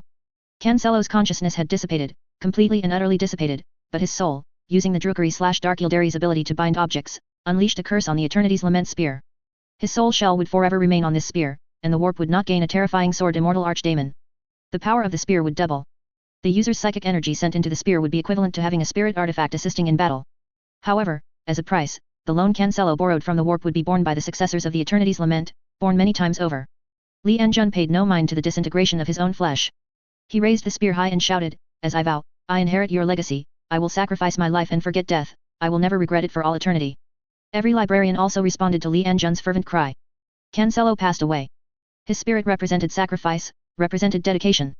Every user of the Eternity's Lament would endure the curse of flesh disintegration, yet the librarians still regarded it as a noble faith, pressing forward, one after another, until death. Chapter 331 Another. Cancelo's sacrifice, from a strategic perspective, helped the Red Tide capture the Nightfall. However, in terms of military strength for both sides, the impact was not significant. The changes to the Eternity's Lament had both pros and cons, which is still debatable, but he didn't truly expel Omegan, he killed an impostor. For the 20th Legion, it was merely the loss of a vial of Primarch's blood and an elite alpha. On another battlefield, this would have been a decisive victory, but the Omegagon was right next to them. This was their home turf. Their Primarch's blood reserves were definitely more than one vial, and they had more than one elite veteran. Their Gloriana-class battleship received news of the Nightfall's loss, with only a few skilled hiders remaining in concealment. Another vial of Omegan's blood was retrieved. Omegan could not exist simultaneously, but after being annihilated, the next awakening could commence immediately. When an Omegan appeared on the People's Light, the Byway army simply assumed it was a Chaos champion, slightly larger than the traitors and possessing exceptional combat prowess. When the first veteran was cut down, the Byway army merely admired the opponent's incredible speed and strength. When the second Byway army member was killed in fierce combat, Yi Feng ordered a tactical retreat. The ship's defensive weapons fiercely tore apart the attacking enemies, and the super-energy laser grid blocked their path. This Omegan indeed had exceptional combat power, but his power armor wasn't up to par. He was a Primarch, and while they had reserves of Primarch's blood, they didn't have as many Primarch-grade power armors. They only kept one suit of power armor for final use, the Scales of Circea.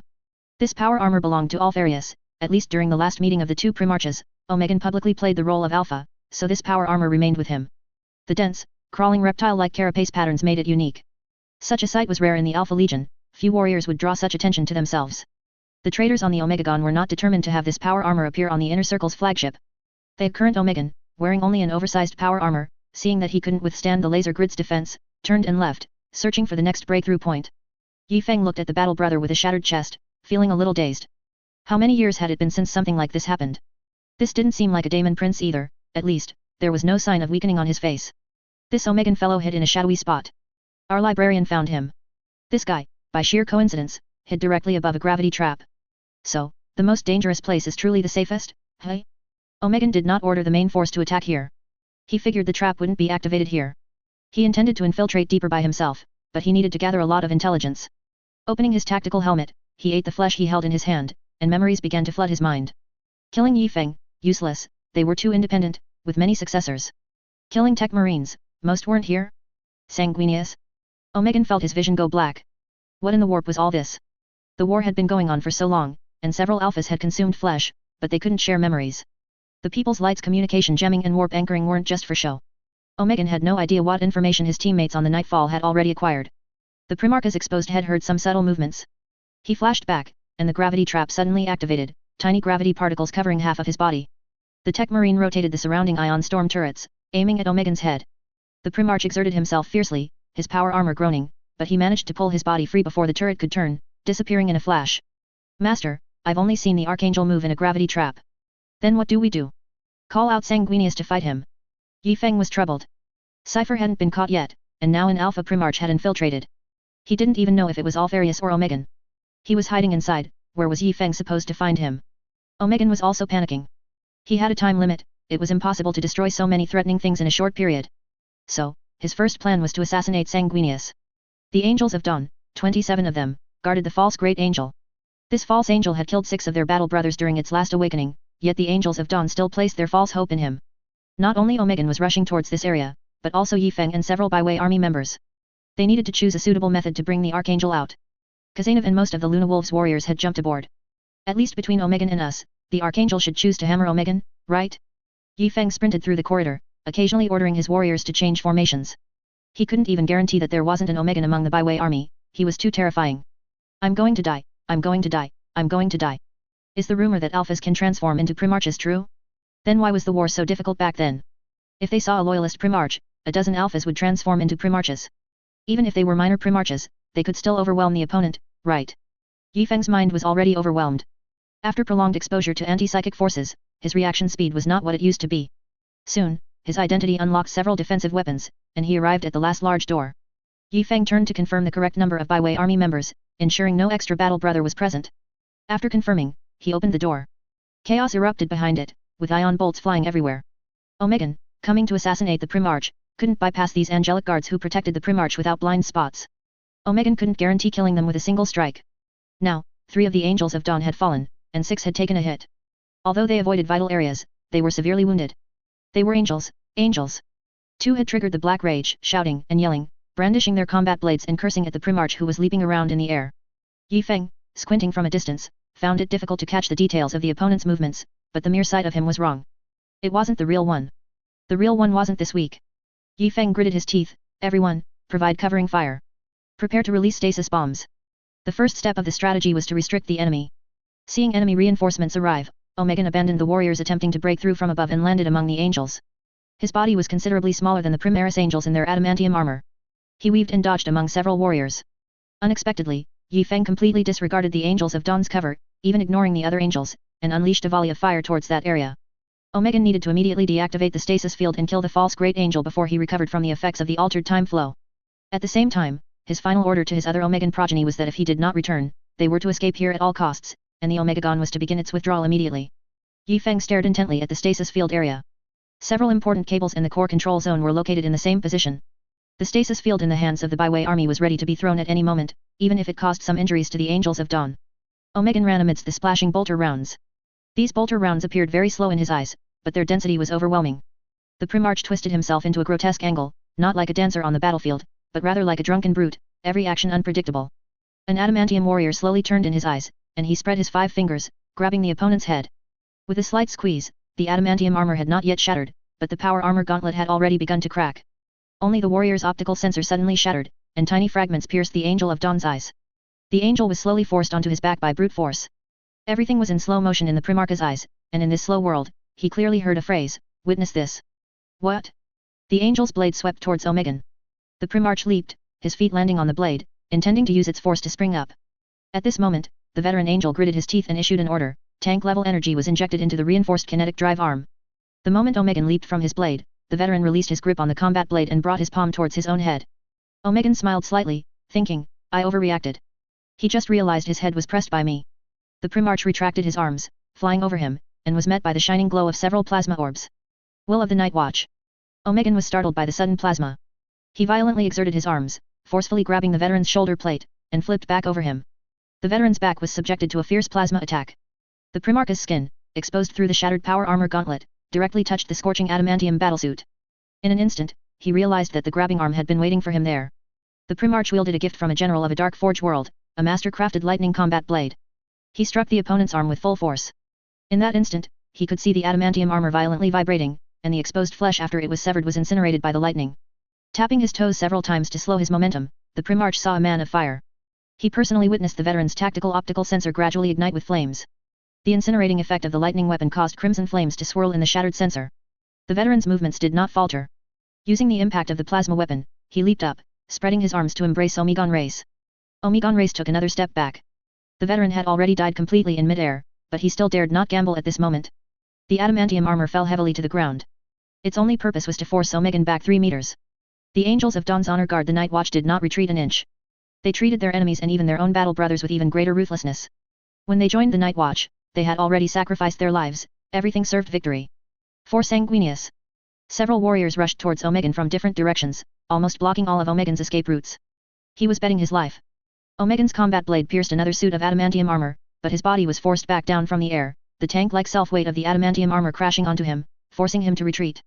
Through a gap, he saw a gaunt warrior charging towards the stasis field holding the false great angel, holding a strange cross-shaped weapon high above his head with both hands. His shoulder pads were smaller than the other enemies, and his arms were more flexible. The name Yi Feng surfaced in his memory, and then, the cross weapon was thrown like a shot put, spinning and embedding itself into the energy pipe of the stasis field device. A high energy fluctuation came from behind him, and Omegan's entire body stiffened for a moment, then he saw the false great angel lunge forward several steps with unimaginable speed, smashing a fist into his face. Omegan was at the edge of the stasis bomb, experiencing very little space-time distortion. This time was enough. The false great angel recovered from the change in the flow of time and immediately spotted one of the traitors from back then. Omegan's fatal flaw was, he was bald. The false great angel, rampaging in extreme fury, didn't care about any of that, cursing Horus while repeatedly smashing his fists at Omegan. Omegan took 2 punches, his bones deforming and blood flowing, but he managed to recover, bringing his lightning sword horizontally across his chest to block one of the opponent's punches. A massive force came from the sword, sending Omegan flying. He rolled twice on the ground, his tiger's mouth throbbing with pain, realizing that things were dire and he needed to retreat. He looked up, and his eyes were enveloped in darkness. The false Sanguinius lifted the corpse of an Angels of Dawn, which in his eyes was the corpse of a Sons of Horus Terminator's bodyguard, and with a powerful heave, he raised it above his head and slammed it downwards. Omegan was scared out of his wits, and in desperation, he gave a mighty kick with his legs, leaping into the air behind him. As soon as he jumped, he felt a sense of dread. The false Sanguinius had wings. The Archangel charged forward with immense momentum, delivering a knee strike to Omegan's chest. His power armor cracked like paper, and Sanguinius's rage sent a chill through Omegan's heart. Mortals could not imagine how terrifying the might of an Archangel was, but Omegan had personally witnessed Sanguinius's extraordinary combat prowess, a scene deeply seared into his heart and lingering in the Primarch's memory. Omegan coughed up a mouthful of blood, raising his sword to sever Sanguinius's wings, as the Archangel's combo attacks rained down like a storm. The pure white wings became stained with Omegan's blood. The Archangel savagely beat Omegan in midair, his simple robe fluttering as he tore Omegan's power armor to shreds with his bare hands. Blood flowed freely from Sanguinius's fists, and fragments of power armor were deeply embedded in his skin. The Archangel was oblivious, his arm muscles taut to their limit, as he hammered at Horus with all his might. The lightning sword seared the Primarch's skin. The false Sanguinius's purity was clearly higher, his powerful regenerative abilities constantly healing his wounds, charred skin continuously flaking off, and newly formed flesh turning into black smoke the next moment. If the enemy doesn't die, the battle doesn't stop. Even if only his head remained, he would relentlessly bite this utterly damnable traitor to death. In their battle, Omegan was 3 parts offense and 7 parts defense. The King of Assassins' attacks were sharp, each strike achieving some result, whether piercing a wing, leaving lightning on the Sanguinius's wing, or slicing open the opponent's chest, adding a discordant note to that perfect body. Wiping his sword, sidestepping, thrusting, parrying, each result only made the false Sanguinius's onslaught more ferocious. Amidst the strings of blood droplets in the sky, Omegan keenly perceived an opportunity, enduring the incredible pain in his arms, discerning a clue from the changing trajectories of the turbulent air currents stirred up by the fist wind, dodging a punch by tilting his head back, kicking the opponent's abdomen with one leg, and with the momentum, flying over 10 meters horizontally, crashing heavily into the wall with his back. His arms were covered in large indentations from the powerful punches, his flesh deformed with no time to recover. Without any hesitation, Omegan bent his left arm, gripped his sword in his right hand with a reverse grip, the end of the sword resting against the front of his left elbow, his entire body pressed against the wall, the tip of his sword pointing directly at Sanguinius. Yi Feng had already pulled out Key of Helic at his fastest speed and turned to look, but heard a loud boom.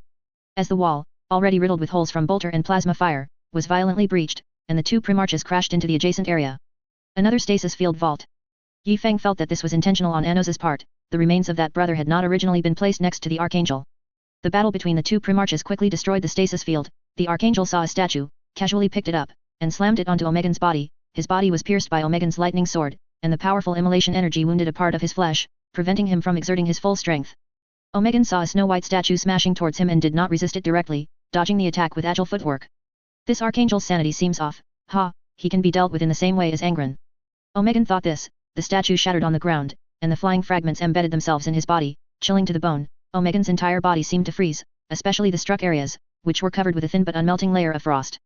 The Archangel's hand, which held the statue, was completely frozen, and the biting cold rushed straight to his crown. His fist was completely frozen and no longer bleeding.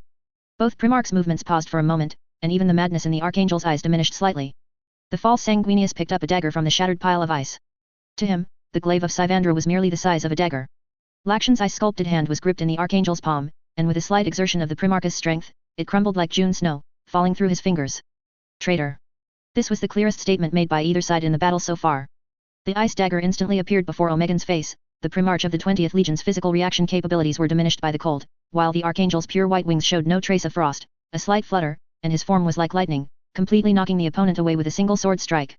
Omegan shivered. Their combat power was not on the same level. He wanted to find a low, complex area to win with cunning. More ice began to spread. Each swing of the glaive of Sivandra plunged Omegan into deeper despair. The cold of death began to envelop him. Yi Feng was already running at full speed. He rushed to the edge of the breach in the wall, took out a pale green ion pistol from his waist, but couldn't even aim at the enemy. A pale green ion bolt exploded in the opening, and the chaotic energy storm shattered Omegan's illusion. He shot Yi Feng a venomous glance, realizing that in such a super warehouse, there would never be any messy maintenance pipes, and Yi Feng's shot had blocked his last escape route. Both sides' movements were becoming increasingly slow. A string of blood droplets in the air were completely frozen, shattering on the ground, a vivid red illusion. The false Great Angel seized the opportunity and threw a punch directly at Omegan's sword blade. The frozen fist struck the lightning sword. The scattering lightning began to melt the ice and snow, but the left half of the Archangel's hand was still frozen, while the other half was charred black.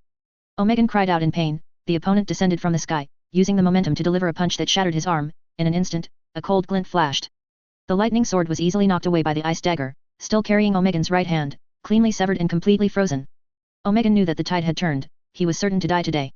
His greatest advantage, speed, was no longer an asset against the inexplicably reinforced walls and the Archangel's wings. How he wished he could retreat, but every attack from this crude, counterfeit product before him was so terrifying. He opened his mouth, and the poisoned needle hidden in the original veteran's mouth flew out. The opponent merely tilted his head slightly, a strand of hair falling, and captivating eyes once again filled Omegan's vision. These petty tricks, meant for Astartes, were still too slow before a Primarch. Sanguinius unceremoniously plunged the glaive of Sivandra into Omegan's neck. The cold began to spread. Omegan wanted to say something, his mouth slightly agape, but in the end, nothing came out.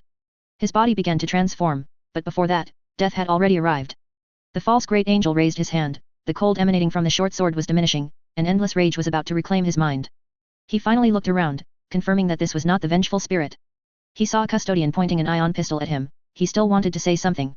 A White Scars tech marine had already retrieved the last stasis bomb from storage and was launching a desperate charge towards him. The false great angel ultimately only managed a few syllables, Han Si. Yi Feng silently watched everything unfolding before him. The angels of Dawn mural would have to be changed again. The tech marine's desperate lunge delivered the bomb before the Primarch, while the archangel looked down with a cold expression, the endless fury in his eyes sending a chill through everyone. He didn't look like an archangel, but rather like Horus, sitting on the highest throne of the vengeful spirit, coldly gazing down at the Emperor. The Alpha Legion forces began to retreat. Once their sorcerers discovered they could reawaken the Primarch's slumbering blood, they began to withdraw from the area in an orderly fashion. The 20th Legion traders jumped out from the breach in the People's Light at a distance, leaving the unboardable range, and were then teleported back to the Omegagon by their sorcerers. Those injured traders were not so lucky and were all cut down. Chapter 332 Boarding the Omegagon. Yi Feng looked at the Omegagon, uncertain and surprised. According to his usual personality, he would have boarded and looted, but Yi Feng was afraid they would produce another Primarch, and the boarding party would truly be lambs to the slaughter. To destroy the enemy's entire fleet with a single main cannon shot, it felt like a loss no matter how he thought about it. The flagship is to approach the nightfall, thoroughly clear it out, and the cleanup teams are to prepare to relieve the librarians. Yi Feng needed the librarians' advice. He couldn't give the order for hundreds of people to die for a warship that could be destroyed with a wave of a hand. However, when he learned of Cancelo's sacrifice, the situation changed. In Yi Feng's words, "Lord of the Hydra, you will definitely have a place in my Wolf Jugju exhibition hall." If Yi Feng were of the Alpha Legion, he would never prioritize protecting the Nightfall. Letting the Primarch infiltrate the People's Light would be the best option. Why did the boarding forces suffer at least 200 Astartes casualties before summoning Primarch Omegan? Combining this with what happened on the Nightfall, it was clear they couldn't allow two avatars of the same Primarch to coexist under normal circumstances. If we trap an enemy Primarch in a stasis field, will they be unable to summon another forever? Yi Feng didn't know, but he had to take a gamble. Even if they had two Primarches, sealing one first would make things much simpler later. All warriors who had participated in the Primarch containment operation were gathered. The tech marines on standby didn't have many stasis bombs left. It was fine on the Anno's Glory, but the People's Light had used up most of its recent stock when recontaining the false Great Angel. The grav gun teams were in position, but their numbers were lacking, a result of Yi Feng's long isolation from the Imperium. The Grand Librarian appeared with a whoosh in the warp transporter. While others had to dutifully take transport ships, he could simply teleport back with a few important personnel. Li Anjun, carrying the Eternity's Lament, walked into the conference hall. He stepped in, then, thinking it might not be safe, stepped back out. Unsure if Cancelo's soul medium could withstand the anti-psyker power surrounding Yi Feng, he retreated to the doorway and stood with the Grand Librarian. Yi Feng pressed a button, and a wall rose. If you dared to make the Grand Librarian stand outside for a meeting, you'd surely end up in a dreadnought to keep him company. The Grand Librarian was very irritable, his loudspeaker always on the loudest setting. Yi Feng, let's go reclaim that Gloriana class. Have you figured out which one it is? Only that it's either the Omegagon or the Alpha. There's too little data on it. Doesn't matter, they're all mine. The Grand Librarian was eager to jump in and wreak havoc immediately. We're going to seal a Primarch, even a false one. Their combat power is not to be underestimated. Grand Librarian, are you confident? Yi Feng, do you not understand the concept of my existence? The Grand Librarian stomped his feet. Although his defense might not be as good as the Imperium's Titans, whose void shields and machine spirits had been worshipped for millennia, his attack power was absolutely maxed out. Primarches dared not directly confront a Titan's onslaught.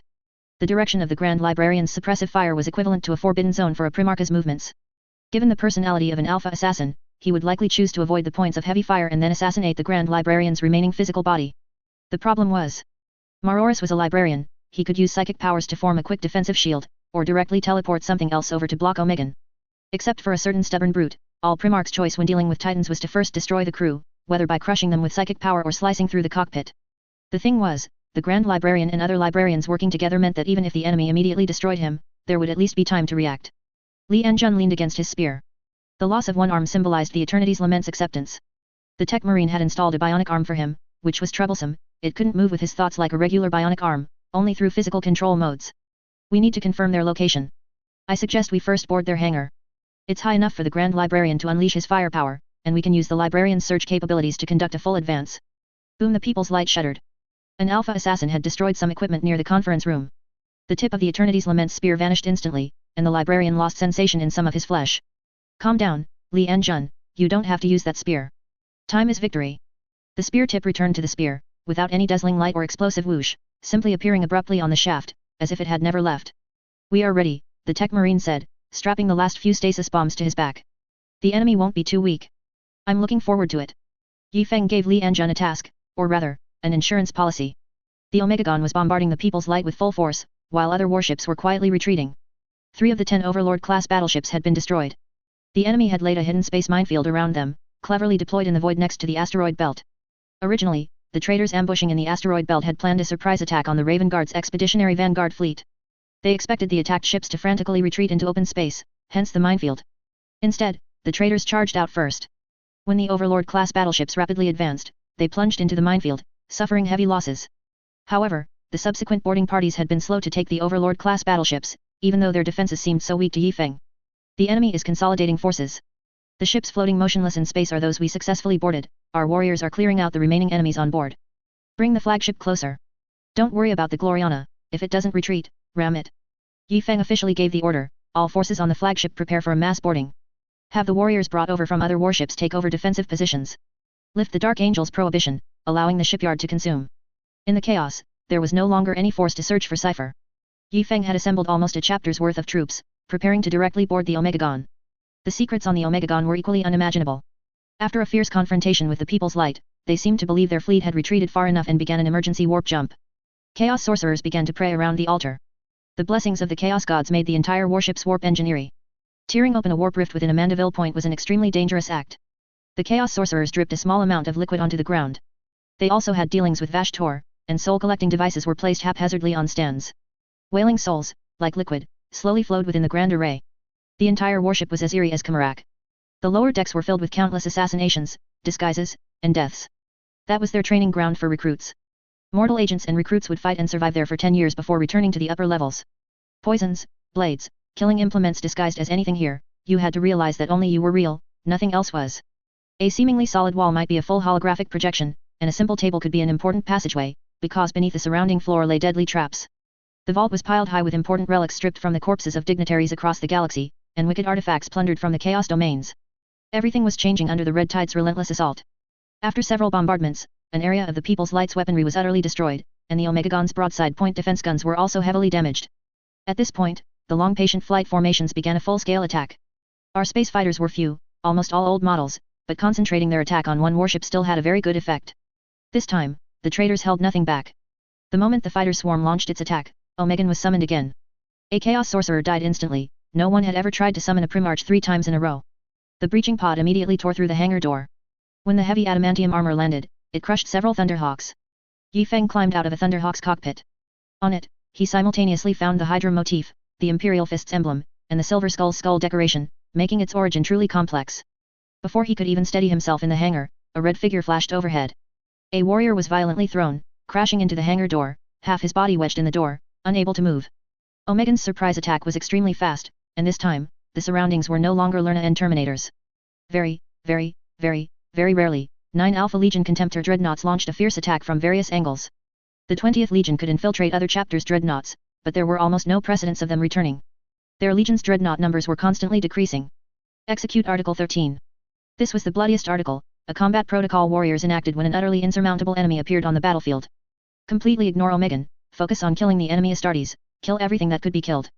Buy time with lives, betting that before you kill us all, we will destroy your forces. Yi Feng was the Primarch's primary target. When the first warrior was sent flying, passing over Yi Feng's head, Omegan leaped down from the rapidly flying warrior in midair.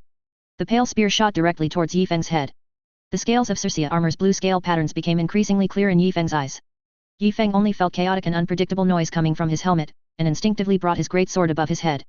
Clang! Yi Feng felt his servo systems wailing, and he himself was thrown sideways into the Thunderhawk wreckage. But he wasn't entirely powerless to resist.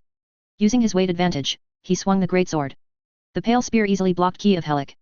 This divine relic, for the first time, did not cut through the opponent's weapon. Yi Feng could sense the opponent's strength rotating. The pale spear was pulled away from in front of him, then swung towards his waist. His entire body stiffened. Yi Feng felt he couldn't move at all. A Primarch could kill him in one move. Any Astartes claiming to last 1 or 2 minutes was lying. When Primarchs fought their own sons, they never used their full strength. A massive explosion saved Yi Feng's life. The wrecked Thunderhawk finally detonated, flinging Yi Feng away. The pale spear, after cutting through adamantium armor and the bones of untouchables, touched the black stone, causing an unknown change, and Yi Feng also escaped with his life. The Grand Librarian warped to this battlefield following the teleportation beacon. The moment he appeared, he felt a suffocating sensation, not from Yi Feng, but from the pale spear. This relic, taken from Xenos, completely countered warp demons, including Psychers. The instant the Grand Librarian and several librarians on his shoulders appeared, Omegan realized the core target of the assassination had changed. With a casual shake, the entire spearhead instantly shattered, forming a cloud of sharp, rotating fragments that enveloped the Grand Librarian. These fragments could easily tear through ceramite and then recoalesce into a spearhead. Omegan was extremely close. He knew that to deal with a titan, he had to find its blind spots. Sharp fragments cut into the parts not covered by adamantium armor, piercing into the joints along the steel seams. The Grand Librarian immediately lost his balance. Maroris hadn't expected the suppression of psychic powers to be so strong. For a moment, he could only swing his man-to-mouth at the Primarch. This move is so familiar. Everyone had never imagined a move so similar to Cancelo's appearing in an opponent's hands, because no one would study how a traitor Cancelo would destroy us. The librarians who had graduated from the Psychic University were the first to react. They had all fought against Cancelo, and in an instant, various psychic powers raged across the battlefield. Yi Feng performed a 720-degree spin in the air, landing on his backside, and plopped into a group of Contemptor dreadnoughts. The Byway army, charging at the front, was still more than 10 meters away from him. The nearest Contemptor dreadnought turned around, its flamer rotating with it. Yi Feng was startled, his waist was exposed. He did a lazy roll behind the dreadnought before barely getting up. It's one thing for a Primarch to bully me, but what are you? A swift and ruthless blow from his great sword pierced the center of the dreadnought. In an instant, Yi Feng was blown away by a missile again. There wasn't just one dreadnought, the battlefield was filled with flying shells. The Contemptor dreadnought's atomic energy shield modules would quickly overload, let alone Yi Feng. But the fallen dreadnoughts became a breakthrough point for everyone. The Byway army charged, successfully breaching the enemy's defensive line, melting open the cover with meltaguns, and smashing a power hammer into a dreadnought's head.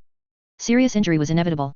Yi Feng felt a surge of power enter his body. The Belisarius call had already activated.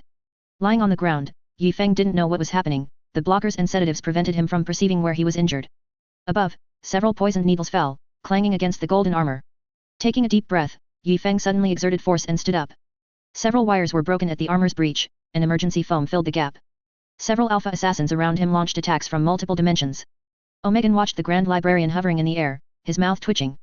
His attack started from the Grand Librarian's knees. He was only that tall, and the sharp, rotating fragments of the pale spear churned through his feet, moving upwards. He thought the Grand Librarian would lose balance and fall, leaving him at his mercy. Then, an explosion blew him away. If not for the scales of Circea blocking the attack, he would have been severely wounded. The giant metal robot in front of him had its legs blown apart, and powerful gravity waves appeared below. Due to its immense weight, it couldn't fully fly and could only achieve flight by destroying objects below. The Grand Librarian unleashed a psychic lightning bolt at him. Omegan leaped on one foot, but the lightning, just as it was about to hit the floor where he had been, suddenly veered towards him. Omegan could only, in an instant, have the scattered fragments of the pale spear, which had been blown everywhere, re-aggregate into his hand, transforming back into a spear. He held the pale spear across his arms, blocking the psychic attack. The tip of the Eternity's Lament reappeared behind him like a phantom, demonstrating the Primarch's incredibly skillful movements. The scales of Circea, clinging to his body, glowed with an unknown energy and truly adhered to the Primarch like reptilian scales, helping him perform difficult maneuvers that no armor could achieve. The metal armor fit him like cloth. The combined attacks of several librarians missed. The psychic power to directly control the opponent completely lost its effect.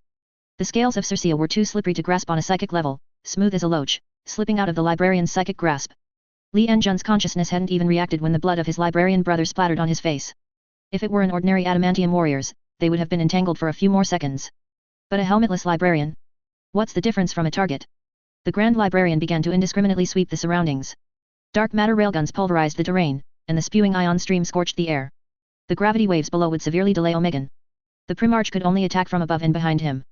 A Tech Marine seized the opportunity to throw a stasis bomb. The bomb exploded directly behind him. Omegan slashed down from above, his attack path perfectly chosen to both sever Li Enjun's gun-wielding arm and allow the pale spear to deeply penetrate the Grand Librarian's body, destroying the incomplete flesh. Unite and liberate the entire galaxy. Suddenly, Li Enjun let out a battle cry. His entire arm, along with his armor, disappeared, and the Eternity's Lament stood silently in place. The pale spear passed through the vanished flesh, and another librarian's hand grasped the Eternity's Lament. Before grasping this spear, the librarian had no concept of Cancelo's power, nor of Li Enjun's power. Yet, without a trace of hesitation, all his flesh and blood vanished, and the entire librarian disappeared from his spot. The spear tip appeared at the opponent's chest with lightning speed, plunging into the scales of Circea. Omegan's momentum sharply decreased, his body enduring acceleration strong enough to flatten a mortal, and he twisted away from the attack. The spear tip penetrated 3 inches into his body, his momentum sharply reduced, and then it disappeared. A bloody hole appeared on Omegan's chest. On the scales of Circea, the scale patterns wriggled eerily, rapidly repairing the wound, and the Primarch's self-healing ability also stopped the bleeding. Now, a librarian vanished from his spot. The Grand Librarian's teleportation psychic power had sent him behind the opponent. The librarian swung his great hammer down with a heavy smash. Omegan dodged with lightning speed and unparalleled strength, returning a punch to the librarian. This prophetic librarian's head snapped sideways, the Terminator's hardest shoulder plate was shattered, and his entire body became a meteor, crashing into a pile of hangar parts. Seeing the attack fail, the Grand Librarian rotated his body, and ion flames swept through the area. But after the bright ion glow disappeared, Omegan was gone. This was the most terrifying part. The Primarch had started acting as an assassin. Now, every traitor rushing out of a room to engage in battle could be Omegan. The number of people in the hangar was increasing, and they had no choice but to push forward. And they were eager to push forward. A chapter of us charges in, and without a word, we just blow things up. Half of the boarding pod was warriors, half was ammunition, all to blow your Gloriana-class battleship back to a bare shell. Yi Feng stood on a pile of enemy corpses, cautiously looking around. He didn't know what kind of field bomb it was, but it almost killed him. The key was that as they fought, a group of 20th Legion traitors started fighting among themselves. No one knew who was loyal and who was a traitor. The Byway army arrived late at the scene. Several of the enemy's Contemptor dreadnoughts were incredibly tough, their shields blocking many shells. The Byway army, dragging their heavy armor, took a long time to overcome various obstacles and reach the enemy, dealing with them in close combat. Commander, the second wave of attack troops has arrived. Dense formation, full press, clear this area. Yi Feng was about to charge forward again when his arm was grabbed. Commander, your armor is damaged. Stay here and command, we will advance. Yi Feng wanted to break free, but these were Kazanev's hands. I will avenge the Great Psyker. Last time, there was no opportunity. The Emperor's mercy allowed the enemy to stand before him a second time, so quickly and so powerfully. The grief for the departed had not faded, and the fire of hatred had not extinguished. He is a Primarch, and his weapon counters psychic powers. I am the Emperor's blade. As he spoke, the Omegagon shuddered violently. Its warp engine, aided by the Chaos Sorcerer's dark power, instantly warped into the warp. The surrounding storm was incredibly strong, and the Geller field was tottering. Yi Feng swayed, already hearing the cackling voices of demons and the distant, flickering imps. Although the traitors tried their best to maintain their defection without fully succumbing to chaos, they still needed the power of the warp at critical moments. From the deepest cells, they released their former brothers. Those enchanted warriors, those brothers corrupted by chaos, were treated by them just as chaos warriors treated hell brutes. They were only released at the most critical moment. The Omegagon was flying at high speed. They needed to quickly move away from the People's Light and then enter real space as soon as possible to avoid excessive warp corruption of the warship. Omegan hid behind a pile of ruins. He watched the Adamantium warriors charge in, then the warship entered the warp, with no subsequent troops entering. He watched the warriors gradually leave, until only the massive Warhound-class dreadnought remained, too large to enter the passage. Only a few librarians and tech marines were here. The pale spear twirled and struck suddenly. A flash of cold light. The moment Li Anjun saw the attack, he strictly followed Yi Feng's instructions. Loudest. Shout. Caldor Drago. Chapter 333 No, the foreign aid is not over yet, right? 10,000 bolts of lightning struck down, and the dark hangar instantly transformed into a forest of electricity. This entire section of the warp became Caldor Drago's evil god's domain. Arm-thick, dense lightning instantly cleared everything around, purifying all metal in the hangar. The powerful descent of the lightning made the pale spear appear dim. Directly in front of Omegan, a super bolt of lightning, as thick as several men embracing, slowly dissipated. The outer layer of the lightning gradually peeled away, and Caldor stood there, between Li Anjun and the Primarch. Traitor, Caldor condensed a bolt of lightning in his hand. I will win this battle. Caldor's voice was extraordinarily sacred and resonant.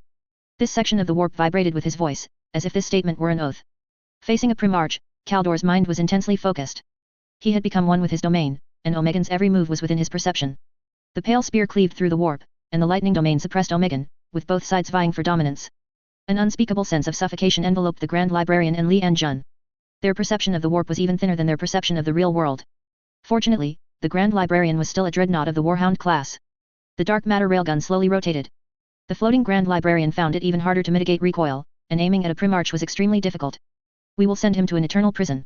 Please help us. The old librarian had heard of Caldor's name, but still felt a sense of unreality.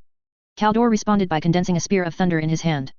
Omegan wielded the pale spear, and the Primarch's weapon suddenly shattered, scattering into thousands of fragments that rotated around him. Across from him, the Astartes in silver-grey adamantium armor casually raised his hand. In an instant, thousands of bolts of thunder accurately struck each fragment, and the pale spear's offensive abruptly stalled. Kaldor began his charge.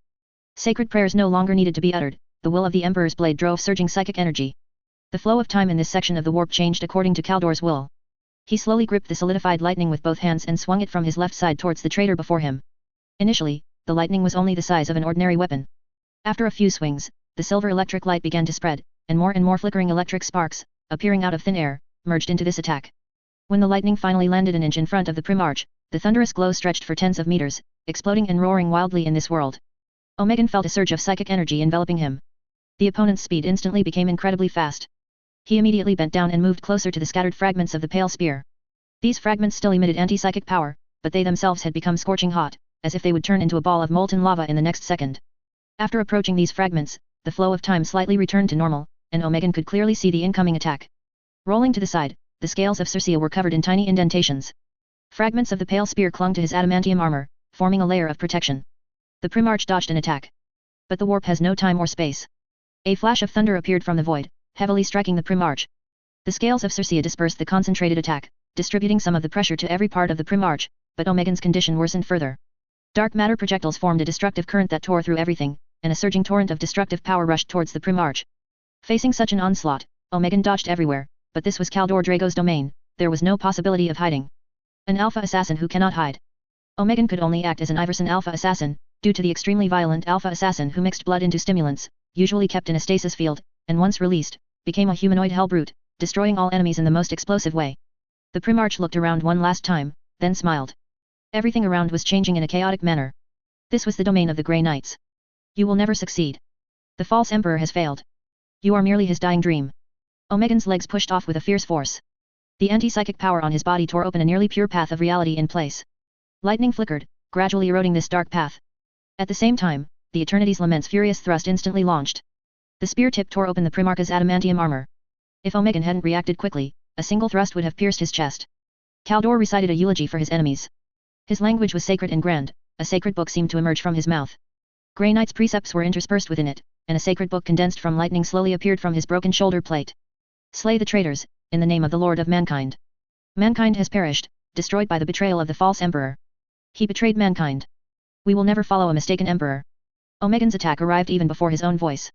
I am the Lord of the Hydra. We are always far-sighted. Omegan unleashed a full power punch, striking the sacred book blocking him.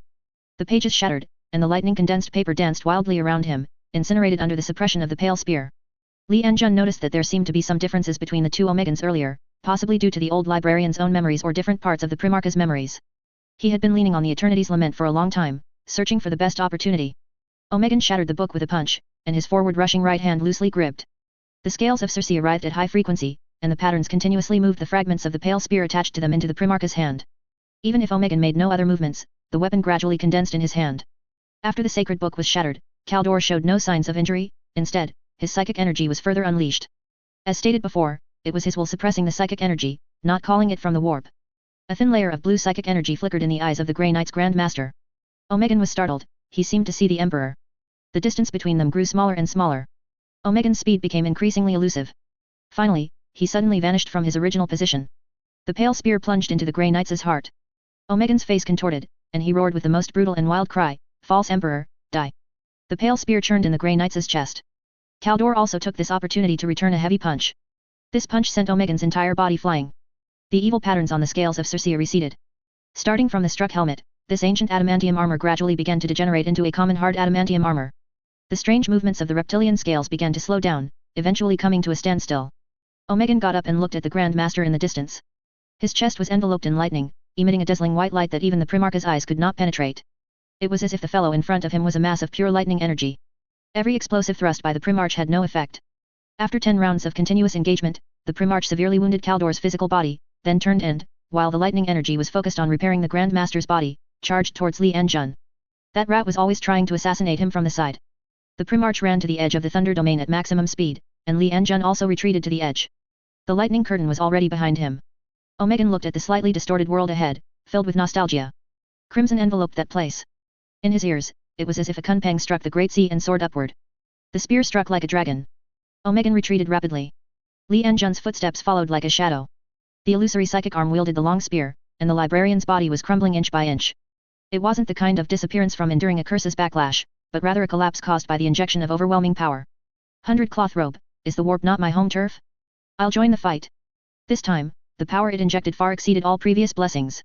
After the power of humanity from the Calixus sector flowed into its body, it was now incomparable.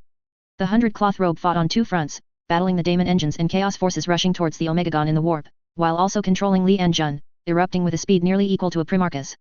Li Anjun could not control his body. He could feel each of his superhuman organs being crushed and ruptured by the strange forces in the warp, his muscles twitching unnaturally, though there was nothing natural about it. The warp had no physical rules to speak of. The spear in his hand continuously unleashed an endless array of staff techniques, because the spear tip was always in the opponent's face. Omegan didn't know what to do for a moment. Kaldor Drago was like the undead body of a daemon, a flash of light from the warp would restore him to normal. And the fellow in front of him was actually as fast as him, with the warp's enhancement. The pale spear shattered, and the largest fragment blocked the spear tip, while the other fragments struggled to resist the lightning descending from all around. Omegan was sprinting, trying to get away from the Grey Knights and then kill Li Anjun first. However, as he moved further away, Li Anjun was becoming stronger and stronger. Away from Kaldor's domain, my 100 cloth robe's power will be even greater. Whoosh! Large swaths of ion clouds enveloped him, forcing him to stop. Death approaches, surrender to your fate, Waik. Omegan, boom! The hangar door, unable to bear the strain, finally shattered completely. A greater daemon was the first to plunge its head into this massive warship. Delicious souls awaited him. Unstable Geller fields won't protect you. Grand Librarian, no, actually, they're protecting you. This greater daemon reacted even faster than the Grand Librarian. Upon seeing the familiar yet terrifying lightning, he turned and left, searching for other breaches. While the greater daemon was distracted, the battle of the three heroes against the Primarch turned into the three heroes chasing the Primarch. Omegan hopped and leaped, jumping onto the second-level fighter control area, then used brute force to tear open the metal door, hastily. Retreating. No, changing the direction of attack. How can a Primarch's actions be called a retreat? Omegan had just opened a door when he saw several adamantium warriors standing sideways, 1 foot on the corpse of an alpha assassin, holding up gravity guns with single arms, aiming at him. Fun fact, a librarian's general duty in battle is to maintain clear communications. The gravity particles floated slowly and lethally, blocking off this area, with 3 librarians in pursuit from behind. Omegan leaped upwards, tearing open a passage, and clung to the dark maintenance pipes. The Grand Librarian fired a volley upwards, and the dark matter stream quickly tore everything in front of him to shreds, but the enemy had vanished without a trace. Li Anjun felt a dizzying sensation, as if he were soaring through clouds. Images flashed before his eyes. Yi Feng was entangled with an enchanted warrior, Kazanov tore open a running stone statue with a claw, an assassin jumped onto the heads of the Byway army, and further above, a plasma gun's muzzle was already sparking. Li Anjun took a deep breath, feeling as if his lungs had exploded and he couldn't exhale. The kaleidoscopic montage ended, and the scene shifted as Omegan stood before him. The Geller field flickered again, and Li Anjun's power came and went. In the Emperor's name. Omegan assumed a combat stance and thrust a spear towards Li Anjun's head, intending to kill him before he could finish his sentence. Li Anjun's speaking speed suddenly accelerated. Kaldor Drago. That annoying lightning returned. Omegan felt a surge of frustration in his chest. Are you never going to stop?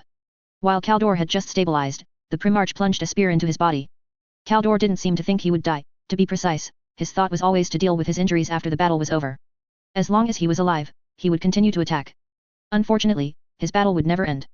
Kaldor, having re-entered the battlefield, stood firm. Facing a Primarch, he did something no one had expected. He muttered something, but this time, even Li Anjun, who was so close, couldn't hear it clearly. Kaldor Drago traversed the warp, but he wasn't the first to do so, he had a predecessor. Golden light tore through the veil. Snow-white wings gracefully unfurled, the golden adamantium armor and mask captivating, blood-drop decorations inscribed on his chest, radiating brilliant light that illuminated the space. Sacred, powerful, inviolable. No one present recognized him. If Yi Feng were here, he might exclaim in surprise, oh no, Saint Celestine is here. Legend has it that Saint Celestine was a stand-in for the Archangel, disguised as him to help him deliver messages, handle state affairs, and fend off assassinations. At that time, Azkalan of the Blood Angels became Saint Celestine. Now, it's unclear. This individual was not well known, at least, few in the real world knew of his existence. But from Kaldor's performance, he was more capable in a fight. The previous Omegan was dealt with by the false Sanguinius, and now another false Sanguinius had appeared.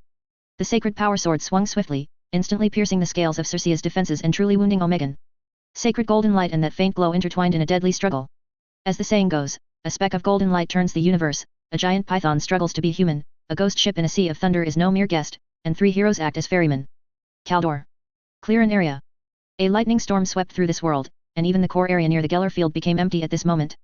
The Grand Librarian tore open a rift and threw the Tech Marine through. In such a short time, the Primarch and the 3 powerhouses had already clashed dozens of times. The spear showed faint signs of being completely destroyed. Yet, Kaldor's aura remained undiminished. Li Anjun fought with increasing ferocity, and Saint Celestine was in peak condition. The Tech Marine couldn't even see the movements on the battlefield, all his installed auxiliary equipment failed to track the enemy. The rift slowly closed. The Grand Librarian wanted to come through, but he was too exhausted to squeeze his massive body in. Ultimately, only some scattered particles from the Grand Librarian's gravity device drifted in. The Tech Marine steeled himself, his tech backpack instantly deconstructed, and he embraced the stasis bomb. All his other weapons were the same, gravity guns.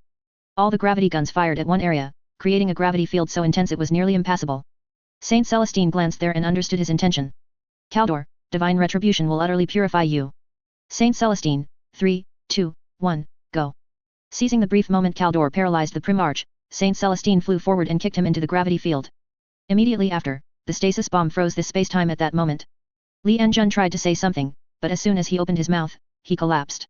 His Belisarius call was broken, his crumbling body fell limply. Saint Celestine glanced around, tore open a warp rift, and vanished. Kaldor's form, with a casual bolt of lightning, struck down an assassin playing dead on the ground, then pondered. That weapon should not exist in this world. Kaldor was actually guiding the Tech Marine. His psychic power destroyed a weapon located within a stasis field deep inside the Omegagon. He then signaled the Tech Marine to temporarily seal Omegan there. The Grand Librarian took a few breaths, then, expending all his strength, teleport this completely static spacetime into the stasis field device. After all, a stasis field cannot fully resist the power of the warp. The bell of St. Gestalt was still ringing wildly within Trajan's stasis field. Things suddenly became easier. Chaos traders, enchanted warriors, and a demonic army pouring from the warp were assaulting the Adamantium warriors' lines. Renegades hid in the shadows, having discovered the eye weakness in the Adamantium armor and preparing to assassinate boarding warriors, but there was no pressure at all. The Grand Librarian, exhausted of strength, out of railgun ammunition, and missing his legs, sat at the entrance of the stasis field, waving his manta ray mouth to pat people and spew a couple of fireworks. The Tech Marine scratched his head around Li Anjun, unsure how to help him. Kaldor charged out and engaged the demonic army. Just like that, the Omegagon wobbled out of the warp and arrived in a star system without the people's light. Kaldor's form vanished with the demons, continuing his endless battle in the warp. Shove him into a dreadnought. Shove him into a dreadnought. The Grand Librarian egged him on from the side. Li Anjun, a librarian, was so badly injured he definitely had to go into a dreadnought. Definitely. Marora said so. I shouldn't be the only one suffering. Tech Marine, I think he can still be saved. Grand Librarian, get rich with a coffin. At this moment, a certain librarian felt forgotten. Only after receiving a routine call for an apothecary did he rush over with all his might. Hey! Don't you remember you still have a flesh-healing librarian here? The People's Light happily devoured little flying sticks one after another. The static warships ahead were all swallowed, and even the remnants of the Overlord-class battleship were not spared. Suddenly, the Omegagon disappeared from its original position. The 20th Legion traders were terrified and scattered, warbands fleeing for their lives. The People's Light rushed to where the Omegagon disappeared, and Anos paced anxiously. Then, he calmly ate another meal. What's the use of being anxious? Better to fill one's stomach first. After clearing the battlefield for a while, they finally received a psychic signal from their librarian. Only then did the flagship begin its warp jump, chasing after the Omegagon. This star system was quiet, with occasional floating warship debris colliding with deployed space mines, triggering a series of explosions. In outer space, within the completely dead warship, several Raven Guard looked at each other. This spectating experience was truly world-shattering. That incredibly fast warship, it had an Aquila emblem, right?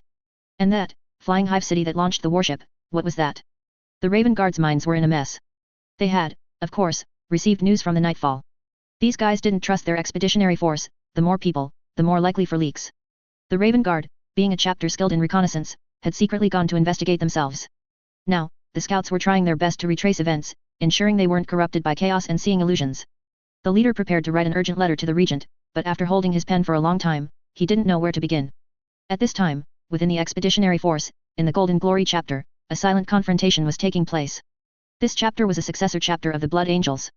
They took this name because of their admiration for Dante's golden adamantium armor, which symbolized Sanguinius. They also claimed to be a model chapter of Primaris warrior created by Kaul, who had overcome the Black Rage and Bloodthirst. Of course they had overcome them, there were hardly any true Blood Angels descendants among them. More than half were Alpha descendants secretly placed by Guilliman to control the movements of this expeditionary force. Intelligence was always what Alfarius valued most. At the same time, Omegan's descendants had also infiltrated this chapter, becoming an important group controlling the expeditionary force's intelligence. These imposters were huddled together in a meeting. Why wasn't it working? According to the timeline, the army should be mobilizing to attack the Nightfall by now. Why couldn't they contact their mothership anymore? Alfarius's progeny fired a shot at the sacred meeting chapel. The repairing Tech Marine drove a land raider into the warship, heading directly for the chapel from the main corridor. Although Imperial warships always looked like chapels with engines attached underneath, in reality, these chapels contained important devices like void shields and Geller fields. The rituals to appease the machine spirit within the chapels were quite effective. The attackers didn't dare to truly bombard indiscriminately. After shattering the cover, they entered a contest of assassination and counter-assassination. Chapter 334, Alien Killing Plan 2.0. The Omegagon floated in the Savage Star system, deadly radiation surrounding it. Taking down this warship was unexpectedly difficult. The Grand Librarian had waited in the sealed land for a long time, but no warriors had reached this point. The Alpha's resistance was quite resolute, and mysterious weapons constantly appeared. The Nightfall was a decoy. All the supplies on it had been moved to the Omegagon, which contained an unimaginable variety of relics. They hid in small passages that adamantium armor could not penetrate, waiting for an opportunity to assassinate. Some were willing to sacrifice themselves and their relics in a violent explosion to take down their opponents, refusing to surrender. Some were silent hunters, crouching in narrow alleys and dilapidated walls, armed with a single deadly strike, only to trade their lives for another. Some were whisperers, coordinating from the center, using superior numbers against fewer, maneuvering among various alpha warbands. Wizards sacrificed their lives, and priests died for their cause. Every alpha traitor was a wall gazer. They would only do what they believed was right, unwavering.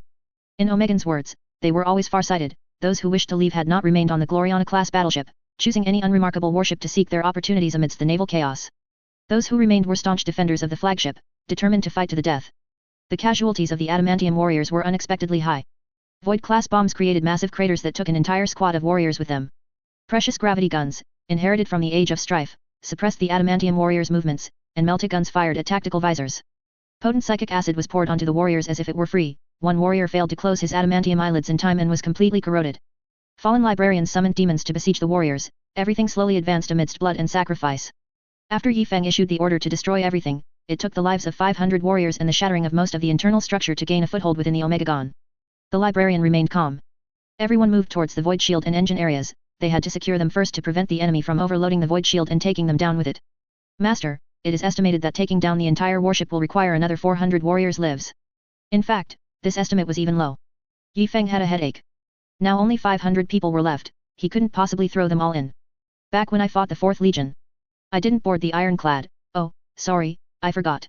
Where is Li Anjun? Has his injury recovered a bit? The medical librarian is treating them. Both of them are currently offline. Calculate the probability of using this warship as a decoy to draw out reinforcements. Yifeng thought that since the enemy couldn't be cleared out quickly, perhaps they could use the 20th Legion's Gloriana battleship as a decoy to trick other Alpha warbands into coming.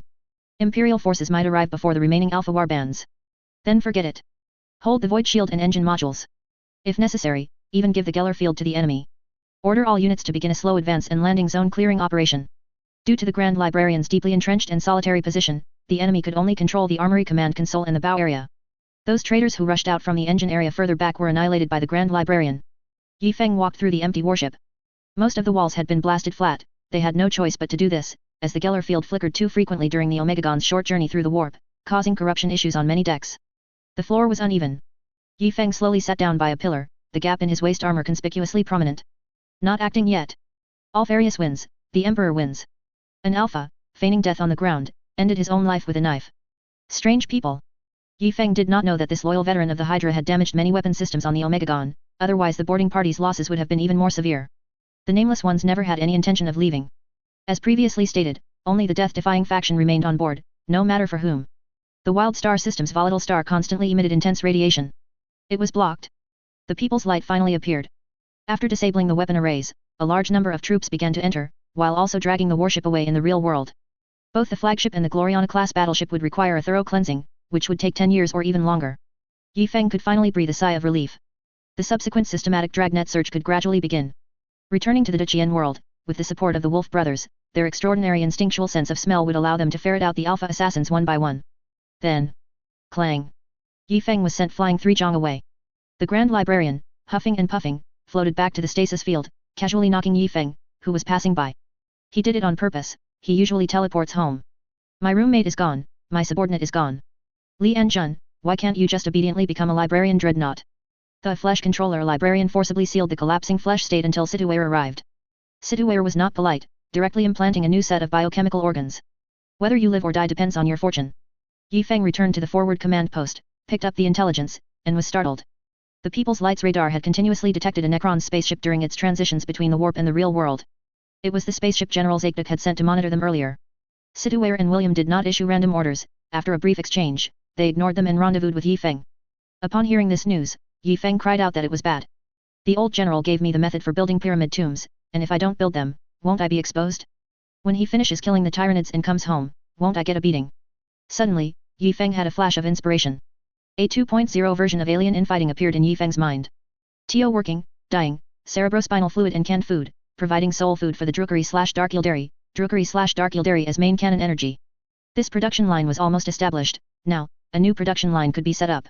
So Yi Feng called the scout ship, which then connected him to General Zaitduk, who was currently clashing with the Tyranids outside the galaxy/Milky Way. Hello? General Zaitduk? Yes, it's me, little Yi, crazy, no, Fengzi. Oh my, we have very seriously studied the architectural model you gave me, very solemnly, very seriously. Ultimately, we decided to build a huge, pyramid tomb. This will be our first Necron building, and I think it's very commemorative. It should be built large and numerous, covering the entire planet. Give you the world coordinates. Aren't I discussing this with you? We believe that for the first construction, we must show our determination to join the Sodic dynasty. I request that it be built next to your home world, to show all factions my determination to join your forces. General Zaitduk was stunned. I was already afraid that you were disloyal, lurking under my command to stab me in the back, but then you say something like this? Isn't this clearly building your home right in front of my cannons? You are very, very good. The old general immediately chose a good location, surrounded by his very strong defensive forces, and relatively far from the core treasure vault, allowing him to monitor Yi Feng well. If there was any trouble, he could exterminate the entire race on the spot. Yi Feng calculated that upon reaching the target planet, he would build multiple pyramid tombs. This world would definitely not build spaceports or shipyards. It had a unique feature, it was surrounded by Necron's territory. Without their beacons or the stealth capabilities of esoteric battleships, it would be impossible to navigate. This ensured that those living there could not escape and harm others. At the same time, the Sodic dynasty had not built extremely large hypercubes, which were expensive and resource-intensive, relying mainly on the anti-psychic properties of black stone within the pyramid tombs. Do we have living metal and black stone? No, build a fake one, as long as it looks like it. What can this do? Let's think, what is our goal?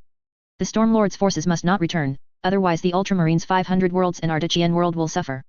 Why don't the Necrons return? Because they are fighting the Tyranids. Tyranids have a characteristic, once casualties exceed the biomass energy obtainable from the invasion, they will abandon the fight and leave. The Stormlord would return once he had beaten the Tyranids to the point of diminishing returns. How to keep them from returning? This brings us to the second characteristic of the Tyranids, different tendrils do not share information, and one tendril might even fight another. If the gene stealer under one tendril call them, they will come, if another calls, that one will also come.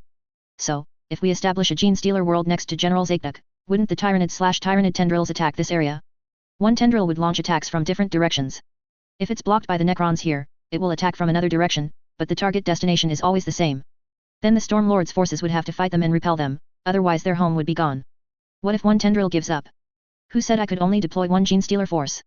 The four-armed Emperor faction, the three-headed Emperor cult, the six-winged Emperor faction. Isn't that why I said to build large and numerous, covering the planet pyramid tombs? Fake blackstone pyramids do not block psychic powers. One pyramid for each faction, so every gene stealer cult can connect with the Tyranid/Tyranid hive tendrils. Different gene stealer competing with each other, calling different tendrils, just thinking about it is exciting. Gene stealer also have another characteristic, during their latent period, they work incredibly diligently, with the efficiency that could earn them the title of Imperial Model Planet. We regularly deliver metal and can collect processed goods of extremely high quality, watch out for pure strain gene stealers lurking in the cargo. So, when do gene stealer emerge from their latent period? There are two situations, the first is when they call the Tyranid swarm, there's good food here. The swarm approaches and responds to them, this is impossible, the old general would wipe them out outside the galaxy/Milky Way. After contacting the swarm, the gene stealer end their latent period and begin to act, seizing power, destroying planetary defenses. The second scenario is that they have completely controlled the planet, and they will build grand ascension altars to summon the Tyranid swarm, and persist in resisting any forces that come to reclaim the planet. This has a condition, gene stealer belonging to the same cult, Tyranid/Tyranid tendrils, control the entire world. We will release several, let them fight amongst themselves, create a gene stealer warlord era scenario, and then intervene when necessary, such as dropping a small asteroid, to maintain their fragmented state. Each gene stealer cult, living in different pyramid tombs, needs to maintain good relations with the only resource ships that can interact with the outside world.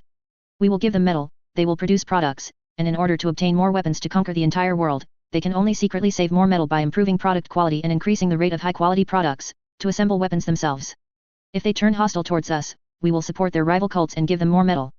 In endless competition, they must constantly increase their numbers and metal product output to gain weapon support. As for whether they will unite, I ask you, will the Imperium and Chaos cultists reconcile without an alien invasion? At least 11 millennia have passed without it. Those who believe in different Tyranid/Tyranid tendrils, evil gods, will not unite. What if it goes wrong? It's none of my business, it's happening in the Necrons' territory anyway. Let them help me purge the rebels and that's that. Thus, the Alien Slaughter 2.0 version is complete. Necrons surveillance various Genestealer factions working for us Genestealer cults obtaining weapons to fight each other, attempting to unify the planet Genestealer always in a working and lurking phase summoning different Tyrannid/Tyrannid tendrils, there's good food here, Tyrannid/Tyrannid tendrils coming to fight the Necrons unable to return home. Yi Feng and General Zaikduk's agreement was that if the old general completed the Silent King's mission, repelling the Tyrannids, Yi Feng would join them. The Necrons' perception of time became dulled after mechanical ascension, so even a conspiracy would span over a millennium, let alone making the old general abandon the agreement. If operated properly, we will obtain a processing world with productivity exceeding the average of the 500 worlds, and maintain it for at least several centuries. Okay, one last question. Brothers, it's time to catch Genestealer from different cults. The flagship slowly flew back towards that 1/6 hollowed-out world, building planets and clearing out traitors along the way. A month later, Rogier rendezvoused with Yi Feng. Angry, very angry. You went to war without me, tricked me into staying behind in the Duchian world, you deserve to die. Kazanov had a blast, rampaging through the Gloriana-class battleship for a long time, while I, Rogier, was actually indulging in the fake Fenris of ice and snow. Wounded by the campfire and wine, I lost all fighting spirit.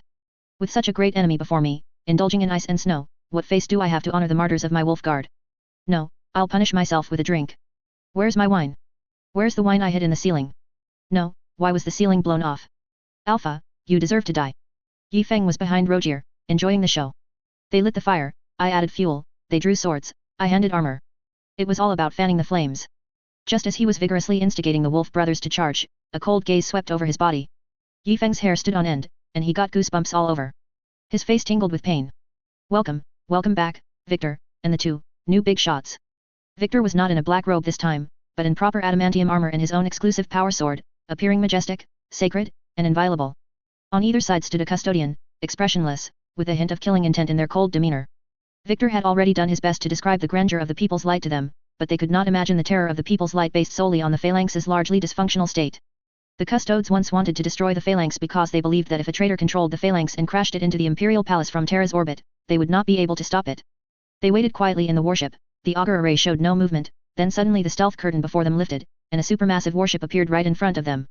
The key was that it could even eject 2 Gloriana-class battleships. Isn't that terrifying?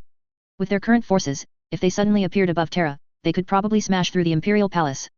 Seconds earlier, they were discussing whether 3 Custodes intervening was too many, now they were wondering if they should call for the Custodes squad from Pharos for support. Big shot Victor. As expected of the Emperor's personal guard, such severe injuries were healed. The Custodes are truly miraculous, indeed the Emperor's most beloved warriors. Yi Feng, when I came in, I found some heretics. What's going on? We fought a battle with the Alpha Legion. You know, they are always so troublesome, skilled at hiding and extremely patient. Your performance cannot guarantee the safety of this warship. You should know that this warship must be in the Emperor's hands, and any oversight is unacceptable. If you have enemies in your warship today that you can't deal with, tomorrow you could lose control of the warship, and the day after you could crash the warship into Terra. There's no helping it, the Custodes' thought process is exactly like this, everything they do is for the Emperor's safety. Praise the Emperor, who sent the most powerful Custodes to slay the rebels. With 3 envoys of the Emperor, our warship is impregnable. What are you waiting for? Get to work. Victor snorted coldly, silently staring at Yi Feng. In fact, the comms channel was already in an uproar, with both Custodes supporting taking control of the warship immediately. Victor strongly objected. He knew all too well that giving it to the Custodes meant it would gather dust in the vault. The Custodes' principle is to be safe. They don't use it until a crisis threatens Terra, then their regular army emerges from the Imperial Palace in droves. Clearly, this warship belongs to the regular forces, vastly different from the field agents the eyes of the Emperor can summon. I, by the Emperor's will conveyed by the great envoy of the Emperor Lord Regent Robert Guillemon, have come to assist in your operation. It sounds so awkward. Before, whenever a chosen one was discovered, they were immediately bound, protected, surrounded by a group of Custodes, awaiting the completion of the Emperor's assigned task. For humanity, for the Emperor, for victory. Yi Feng shouted very loudly. And then, the Alpha assassins were all annihilated. Specifically, Victor had already thoroughly familiarized himself with the entire People's Light while he was there. Like giving a tour to the 2 new Custodes, he wove through a maze of secret pipes and conduits. He also took the opportunity to clear out all the Alphas trapped inside. Victor strolled for a long time to calm the intense shock caused by the appearance of the 2 Gloriana battleships nearby. Then his swordsmanship became even more ferocious. I killed 4 Harlequins, went back to heal for a while, came back, and 2 Gloriana battleships. No matter how I calculate, my merits are not as great as his. No, I am a custodian, I am the Emperor's guard. My mission is to protect the Golden Throne and execute the commands of the great Emperor. He seems to be injured, and my order seems to be to protect him. Alpha assassin, can you kill me faster? You've been choking me for ages. News of the custodes' return spread quickly. They would kill the alpha assassins in various show-off ways. They would walk to the nearest area, throw the assassin's body onto the heads of the adamantium warriors searching for enemies, startling them, and then float away. This was still under Victor's instruction, otherwise, if the custodes acted, these alpha bodies would not be discovered until they rotted. He had already begun to establish his prestige among the Astartes, the deterrents of the custodes, so that if a rebellion occurred, at least a portion of the pro-custodes faction could remain loyal. Everything began to change for the better. After the custodes cleared the People's Light, they began to appear on the front lines, clearing the 2 Gloriana-class battleships. At this moment, Yi Feng was about to sneak away. He needed to return to Langjugshi to repair his damaged adamantium armor. Rogier had learned his lesson and had the Wolf brothers keep a close eye on Yi Feng. Don't let that guy hog all the glory, keep a close watch on him. The Wolf brothers, being boisterous, followed Yi Feng as soon as he left the command room, practically sticking to his back. Brother, is something the matter? Captain Rogier told me to follow you, saying you were going out to eat alone, and I must inform him. Brother, you really are, honest. That's right. Are you going out to eat alone? I'm very bored. Yi Feng suddenly understood Dorn's feelings. During the Great Heresy, several veterans of the Wolf Guard were sent to monitor the Primarch. They complained about being bored behind the Primarch, asking why Dorn hadn't betrayed them yet so they could slay him and go back to drinking. If you're bored, go fight. The warship probably hasn't been cleared yet. I listened to the captain. What if they've finished fighting and are celebrating with drinks? A conflicted expression clearly appeared on the Wolf brother's face, but he ultimately chose to obey the old wolf's command. Incitement test failed. You are a qualified warrior, not swayed by incitement. Go, tell Rogier that I need to go to Langjugshi to change my armor cannot be repaired here. Are you leaving? Yes. The Wolf brother let out a howl and embraced Yi Feng, giving him a 7-day lock of unbreakable affection, and held Yi Feng without moving. Captain Rogier said you are very cunning. If you are leaving, no matter the reason, hug first. Yi Feng. Is there a possibility that I am a division commander? Wolf brother, hello, division commander. Let go, that's an order. I won't. Chapter 335 Alien Inquisitor, how about Death Watch be considered your subgroup? My love. You're back.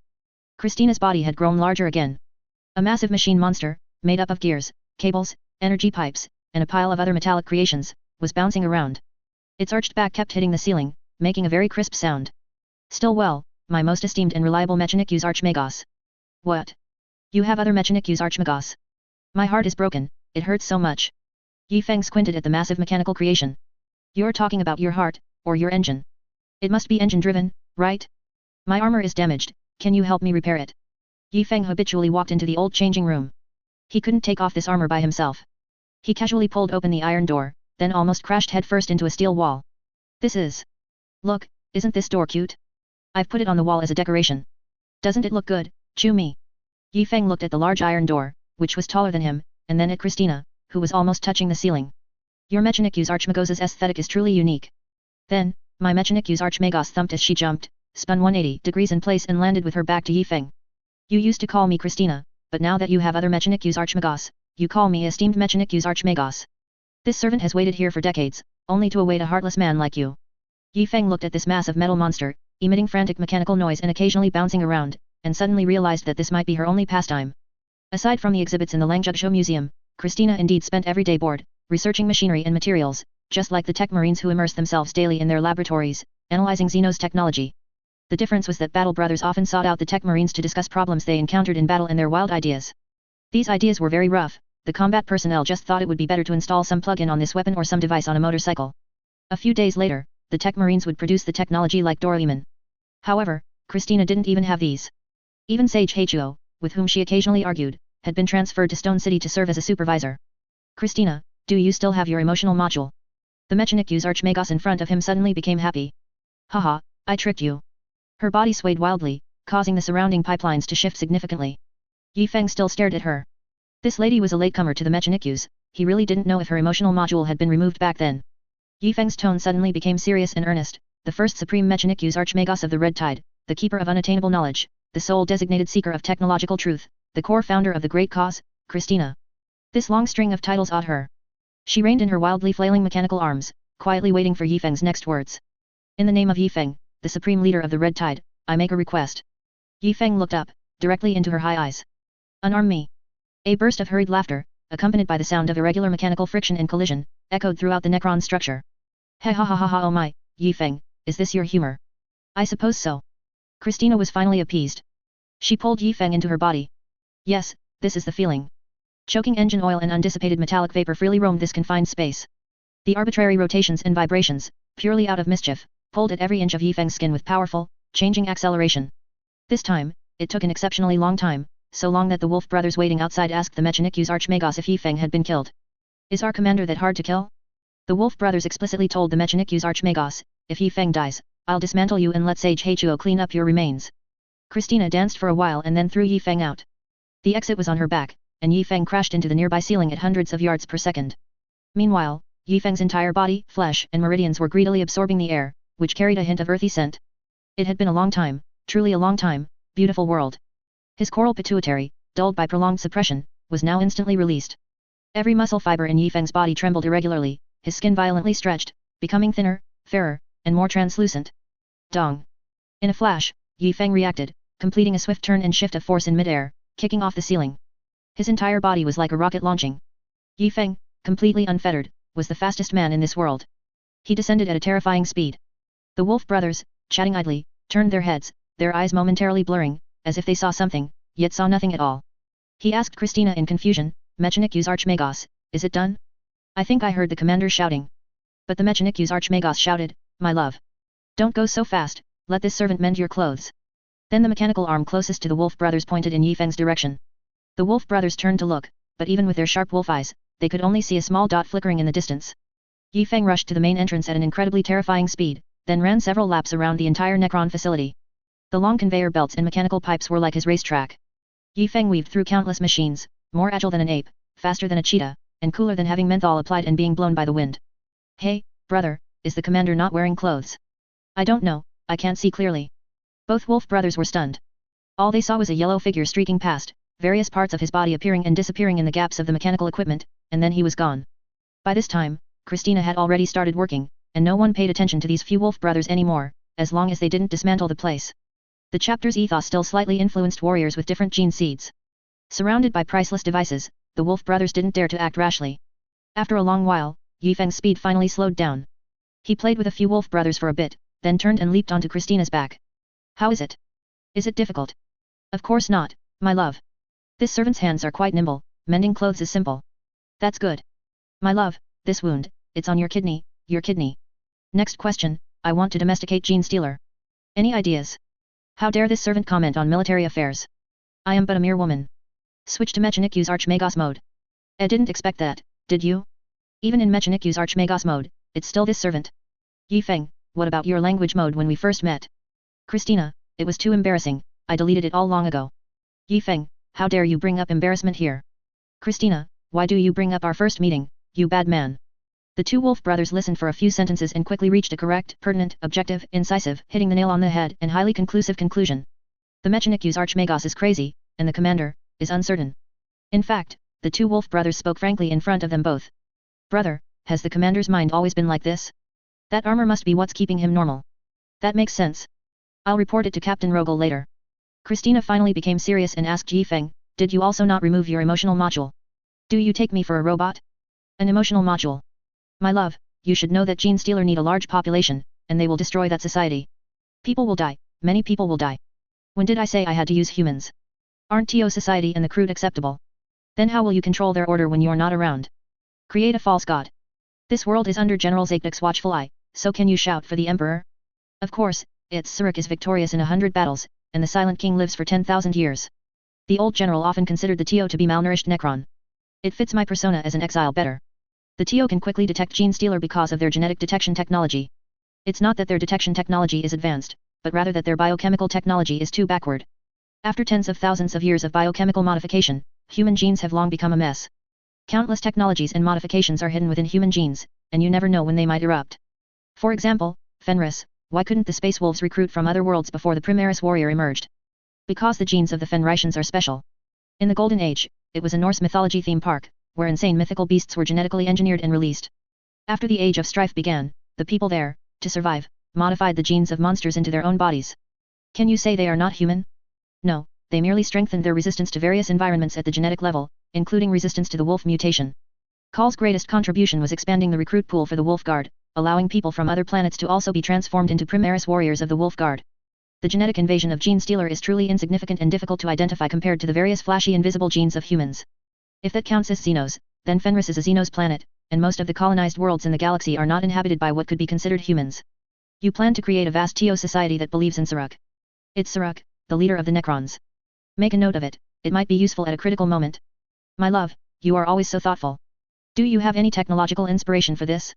The plan hasn't started yet, and we're not in a hurry. Also, can you find me a pair of pants first? Christina slowly sipped a cup of oil-based coffee, the ingredients of which remained a mystery to her. Technological inspiration? Nope. Underwear? Nope either. What do you have? A heart that loves you. A month later, the explosive wave of flesh strengthening from the coral pituitary finally subsided, and Yi Feng was ready to embark on a quest for different types of gene stealer. The Wolf brothers had been bored for several months, either racing Yi Feng or sparring with him. Yi Feng, a 300-year veteran, would throw punches that left these decades-old newcomers disoriented. Soon, upon returning to the People's Light, the custodes had already conducted a second inspection of all areas, an efficiency that was terrifying. The 20th Legion assassins were cleared out faster than any librarian had anticipated, and after completing the skeletal structure of the world below, the People's Light left this star system to resume its long voyage. This Hive City-sized flagship, no matter what damage it sustained, could have parts produced by the billions of people in its internal factories and repaired by Space Manta. As long as the engines were not damaged, the faster it ran, the faster it repaired itself. The only limit to repair time was resources. The best way was to visit more worlds in a short time to collect more resources. Red Tide issued an order, to the Teo worlds, for your noble dedication, the Greater Good War Department has secured a new colony world for you, capable of accommodating tens of billions of people, or rather, Teo. Rejoice. Our warship will come to pick you up. The Teo had advanced under the most aggressive policies for 150 years, their numbers almost reaching 30 billion, but even so, taking out 10 billion at once was no small feat. Ultimately, the People's Light only received about 5 billion Teo, delivering them to the new world. It was a vast, barren world, with only piles of metal in our first fields planted for food. The first step for these populations was to continue farming, and then to build massive pyramid living areas according to the instructions. Although many Teo architects pointed out the unreasonableness of such architecture, as the usable area was not maximized, an order was an order and had to be strictly followed. The caste system still permeated Teo society, the Ethereals firmly held leadership positions, and they knew that too many Teo in one area would weaken their control over the lower strata. They discussed this issue with Yi Feng many times, and Yi Feng's reply was always to build multiple giant pyramids, and for them to create conflicts, preferably competition, among the construction teams of the various pyramids. Even if it evolved into warlords carving out their own territories, it was acceptable. In short, there must be so many people here. Remember, just one sentence, tell them that they are now building their own homes, and the bigger they build them, the bigger they will be able to live in later. Even the lowest clan in Teo society were now working hard to build massive structures, and the initial phase was always one of concerted effort. Yi Feng watched from above. Division Commander, a world construction of this scale won't break even for 500 years. No need. If planned properly, it can break even within 200 years. Let's go, to find the Death Watch. Where are the most Xenos? The Xenos Inquisitor. They have everything. According to our retired Death Watch warrior, they often acquire live Xenos when not on combat missions, fighting them to improve their anti-Xenos skills. The variety in their museum is far greater than that in our Langjugsho museum. The Inquisitor of the Death Watch was ordered to investigate the previous incident, and he was very annoyed. The attack on Kumarak, where even the Xenos Inquisitor was taken away. It seemed he had received an urgent mission and departed, but the procedure was incorrect. The Inquisitor left no records and disappeared from the outpost with the entire Space Marine squad, and these Space Marines were from different chapters. The Inquisition had already conveyed the news of these warriors' sacrifice to their respective chapters, and the chapters were very dissatisfied, mainly because the bodies of their battle brothers had not returned to the chapter, which meant their honor would remain unknown. Red Tide expressed regret and, after several years of recuperation, dispatched another squad of warriors. Other chapters were not so quick, as many had refused the Inquisition's invitation to answer Guilliman's call for the expeditionary force, with entire chapters supporting the Regent's expeditionary force. It could be said that the few outposts near here were almost entirely supported by Red Tide. What was this called? This was called holding the Emperor hostage to command the feudal lords. The Xenos Inquisitor stood alone on the side, while the Red Tide team leader was the true decision-maker. The Katachan Regiment, Imperial Navy, and Tempestus Scions he had called for support all followed his command. The Inquisitor was seething with suppressed anger but had to admit that the Primaris warrior's multi-threaded thinking ability had exceeded the limits of a mortal. The plans of 3 Primaris warriors were far better than his as a psyker, not to mention there were now 10. We will organize an elite force to directly assault the enemy's lair. At that time, we will need sufficient aerial fire support. These Xenos are very strange, we have never seen them before. The intelligence unit only provided information that they have suspected psychic anti-air capabilities, and then the intelligence officer lost contact. We cannot rule out the possibility that the enemy already knows our strength and tactics. The Primaris warrior spoke on the platform, while the Inquisitor and other high-ranking officials listened, lost in their own thoughts. Outside, a messenger rushed in. New situation. A chapter has responded to our distress call. They will arrive in 3 Terra hours. Excellent. The Xenos Inquisitor breathed a sigh of relief. Finally, External forces were intervening. The more chaotic, the better, bring more. Which chapter is it? The astropath says it's the Red River Warband. Good. Excellent timing. Our chances of victory are greater, the enemy will surely, the Inquisitor's words suddenly stopped as an unsettling thought emerged in his mind. This didn't seem like another chapter responding to the Xenos Inquisition's distress call, it seemed like they were coming to help their own warriors. His plan to regain leadership amidst this squabbling of multiple chapters was shattered so quickly that hope and despair coexisted. One strike cruiser after another warped into this star system. Communications were quickly established, and Red Tide's only demand was, we will handle this strange Xenos invasion. After we decapitate the enemy's main forces, you can deploy as you wish to clean up the remaining enemies. Before the few high-ranking officials who had come to vie for military honors could speak, the fleet of strike cruisers positioned themselves directly between the war fleet and the planet, entering the planet's orbit and beginning to deploy drop pods. I think our meeting can be temporarily adjourned. We all need some time to think. I propose a temporary recess to observe the outcome. Agreed. The Admiral hurriedly discussed countermeasures with other generals, the Katachan Regiment commander angrily slammed the table, and the Xenos Inquisitor was immediately pulled away. Our chief librarian wants to see you. The newcomer was Li Anjun, his arms replaced with mechanical prosthetics. He did not carry the Eternity's Lament, but rather a staff, a dark, black long pole from which hung a book, the Codex Astartes. He didn't look like a chief librarian, but rather a priest. A pleasure, Inquisitor. The Inquisitor was escorted by several warriors and released as he approached. A pleasure. Thank you for your support, which has played an important role in maintaining the Sacred Imperium's territory. On behalf of the suffering Imperial citizens below, I express my gratitude. It is our duty. Honor makes us stand firm, and hatred makes our combat power exceptional. Inquisitor, I have a revenge operation in mind and hope to cooperate with you to obtain more intelligence. In short, Li Anjun fabricated a story, we were ambushed by Gene Stealer, and we want revenge. The next time you receive a similar distress signal, call us directly, and I will handle it for you. It is a great honor to cooperate with you. If I may ask a somewhat inappropriate question, did your chapter not respond to the Great Regent's call for the expeditionary force? Someone must always guard the Imperial territory, stepping forward when defenses are weak and fighting to the end against enemies who dare to invade our human borders. We will persevere until the expeditionary force arrives. Unity, loyal Inquisitor, we must be united. All right, I've noted that. We'll settle accounts later. Facing a powerful chapter, the Inquisitor's usual practice was to call for reinforcements, but in this situation, it was clear that no one was available to assist. He had to find a way to enter the core decision-making body himself. His mission was not only to kill Xenos but also to record war information and Xenos data, and the more detailed battlefield intelligence he obtained, the better. Inquisitor, if possible, I need a few pure strain Gene Stealer. The Forge world has improved new types of weapons and needs some test subjects. Li Anjun hinted that if he helped, he could get priority access to the equipment and the source of its provision.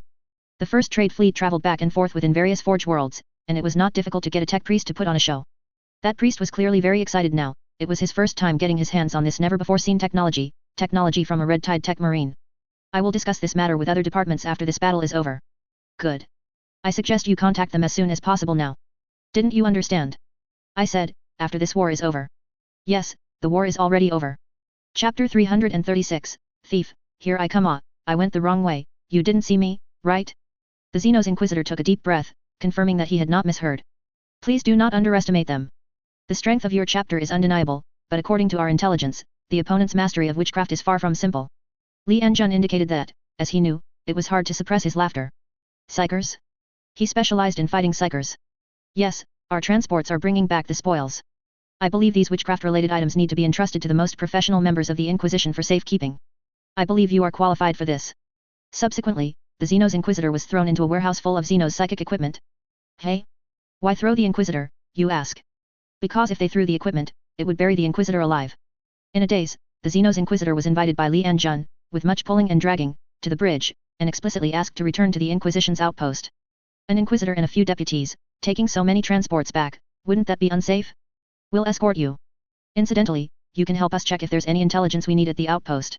Just a little bit will do. The Inquisitor looked around. Those Deathwatch warriors were stealthily hiding Xenos weapons approved for use by the Xenos Inquisition, and a few tech sergeants' heads peeked out furtively from the side. He was furious. I need a detailed report of this battle, preferably with video footage. Also, although this squad of Deathwatch warriors are all from your chapter, I still want to remind you that honor and duty drive us. They still belong to the Deathwatch forces, and they still need to fulfill those responsibilities. You can't have the Xenos weapons. Of course, no problem. Li Anjun didn't care about giving him more videos of Terminator's librarians rampaging. Honor guides us. For humanity, we shall slay all Gene Stealer. Soon, those Deathwatch warriors, carrying Xenos weapons, marched in neat formation towards the waiting room. The Inquisitor was very satisfied, this chapter still followed the rules. Tech Marine number 1, we have this technology, and we have that equipment. Forget it, you can take them back. Tech Marine number 2, the enemy is too backward. We disdain to take such inferior weapons. Return them quickly, don't occupy my warehouse space. I still need to research that nightmare combat blade. Soon, everyone arrived at the Inquisition's outpost. This area had been forcibly swept by other Red Tide forces, and the Inquisitor hadn't received any signal. The Inquisitor did not want to give information to his chapter. It was true that they had helped, but the information here was top secret, involving many operations and plans. What if they messed things up? Li Anjun, putting everything else aside, our warriors came all this way, won a great victory for you, saving countless hours and military resources. Now that we're at your outpost, wouldn't it be fair for you to invite our warriors to a meal? It was perfectly fair. Then, several hundred Primaris warriors ate and took, almost emptying all the food in the outpost. The Inquisitor woke up the next day, completely dumbfounded. I remember there used to be warehouses here, why are there only load-bearing walls left? Li Anjun slowly went to find the Inquisitor, who was enjoying a purple canned good he had barely managed to retrieve from the chef's secret stash. Oh, esteemed Inquisitor, what day is it today? To be enjoying such a rare Emperor's Ascension Day special canned good. The Inquisitor looked at Li Anjun with fury. What exactly do you want? Our food supplies are critical. The emergency warehouse won't last much longer and cannot continue to host you. If there's a problem, you can contact the logistics department responsible for delivering supplies. I am powerless here. Ah, we've fought together, you and I, to call ourselves brothers in life and death, wouldn't that be too much? Since some tasks are difficult for you, brother, to help with, some hard to decide, then give us some imperial intelligence, that should be fine, right?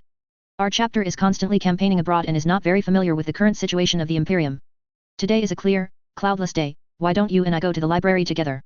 I also want to know about the Imperium's recent great victories and its outstanding imperial citizens. Cloudless sky, my foot. This is space, space. The Inquisitor's heart was in turmoil, but he was still forced to agree to Li Anjun's suggestion. To his surprise, Li Anjun really only looked at some intelligence broadcast to the entire Imperium, and then the entire Red Tide fleet quickly departed. How strange, are these people insane? Li Anjun was a librarian, the chapter's library administrator, with a photographic memory. Find me, one by one, according to the planets awarded by the Imperium. Quickly. First, Krieg, skipped. Second, Holy Terra. Guilliman, do you have no shame? Third, Macrage. I admit, Regent, I overestimated the thickness of your skin. Fourth. There really are gene stealer on Holy Terra. Finally, Li Anjun found a relatively isolated processing world and sped towards it. The situation was much more serious.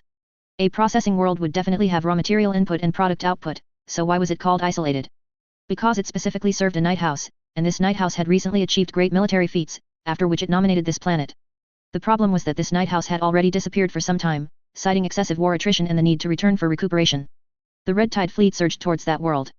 The Imperial Expeditionary Force was about to arrive at that planet, we must act quickly. Regent, this is the intelligence sent back by the Expeditionary Force led by the Raven Guard. Guilliman rubbed his temples. His hair was receding faster than ever before, his hairline had successfully moved back an inch. The Primarch casually took the intelligence, glanced at it, and tossed it into a red box. He continued with his tedious policy decisions. An hour later, Guilliman appeared in the bathhouse. In the newly renovated bathroom on the Macrage's honor, which fit the Primarch's physique, that red intelligence box was prominently placed. For Robert Guilliman, discussing state affairs with other high-ranking officials while bathing was a very common occurrence. Alfarius disliked this, but he had to play his part. So, when Ivrane and Guilliman decided on important alliance matters, would they? Alright, now Guilliman was alone in the entire bathhouse. He carefully opened many important intelligence reports, holding one in each hand. Victor's report and the Raven Guard's report.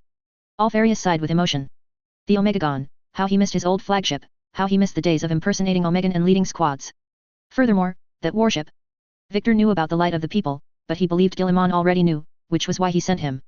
Guilliman did not know of the existence of this giant ship. He initially only knew about the anti-psychic adamantium armor and the Red Tide's chapter strength, which exceeded the Codex requirements. Then, Guilliman pulled out an ancient hand-drawn map.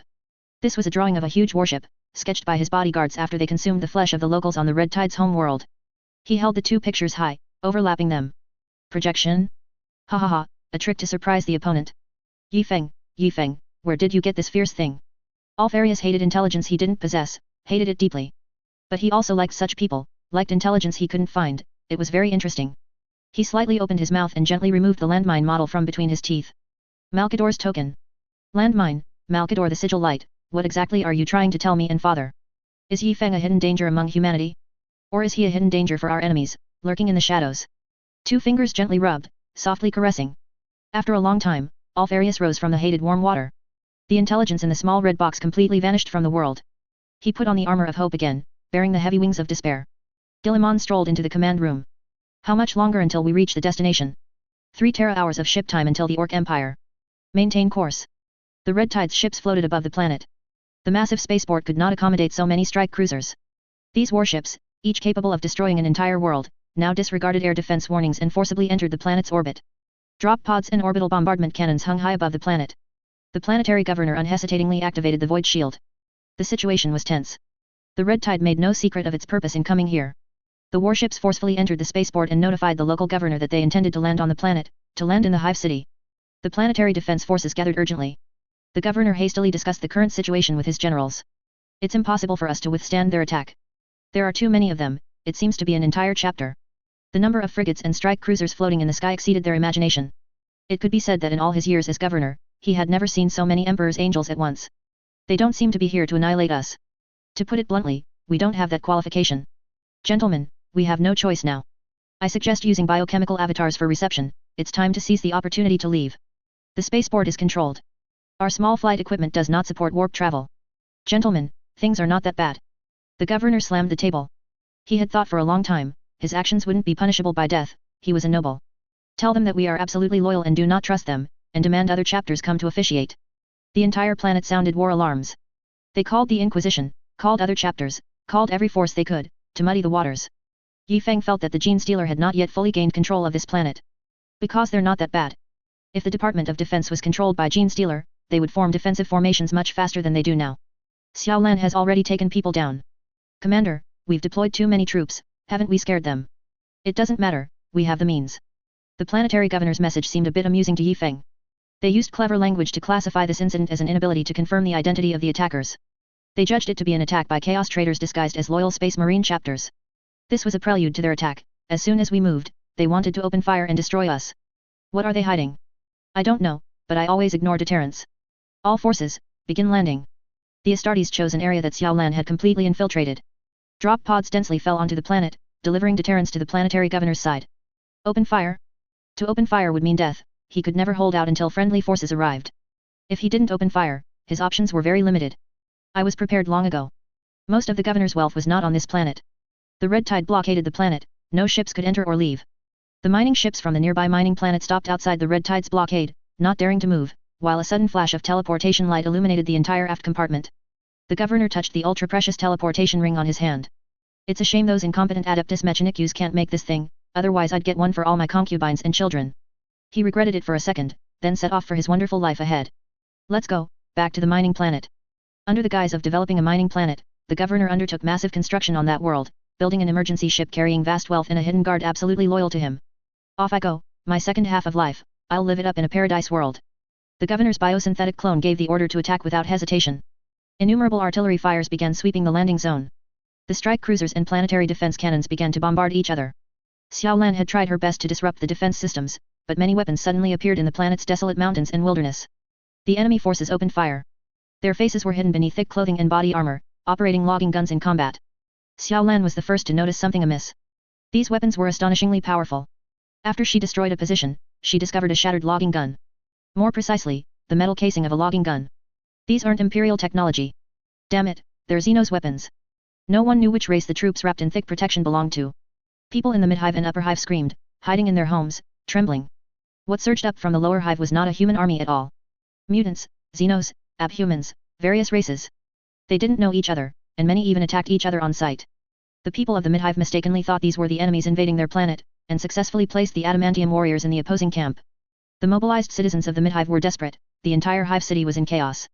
Commander, there doesn't seem to be our target organism here, but there are a large number of Xenos and Xenos technology. Are you kidding? A TO railgun is pointed at my head, do you need to tell me that? The technology here is so diverse, it's almost comparable to the Anno's glory. Since we're already here, clear out the enemies. As he spoke, a group of mutants rushed towards them with strange weapons. The weapons, resembling fly swatters, emitted energy waves that could even interfere with the servo systems of the adamantium armor. Yi Feng kicked a mutant to pieces. This is clearly a Xenos creation. The governor here has quite a lot of leisure. Li Anjun also looked puzzled. There were many rare, even extinct, Xenos here. So, the reason this place received the Imperial Model Worker Award is because they used a large number of Xenos and mutants as labor. If I use Xenos, do I still need labor? I can just use AI-controlled robots for production and report it under a fictitious factory.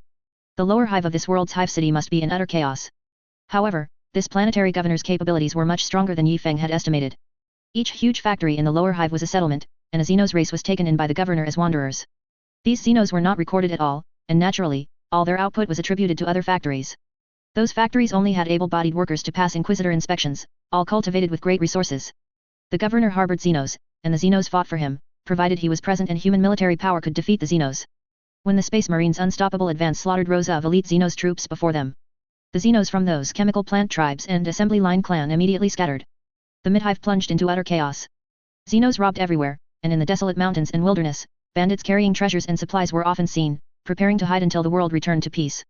Xiao Lan's forces explored diligently downwards but still found no gene stealer, only wave after wave of Xenos. We don't seem to need to search anymore. This is the location of the model worker planet that extensively used Xenos and mutants. Then why did the Night House disappear? The Shadowhawk reconnaissance team still hadn't received news from the Night House world. Yi Feng ran incredibly fast, key of helic dancing in the air, forming circle after circle of deadly rings. Yi Feng ran faster than most Xenos. In their eyes, he was a ruthless killing machine. The entire chapter plunged into the lower hive, then immediately attacked towards the midhive to protect the people there. The people of the upper hive were also attacked, by us. The fire squad unceremoniously destroyed most of the upper hive's defenses, plundering wealth that ordinary people couldn't accumulate in tens of thousands of years, killing the nobles who had ruled this planet for countless years, and invading those non-human laboratories.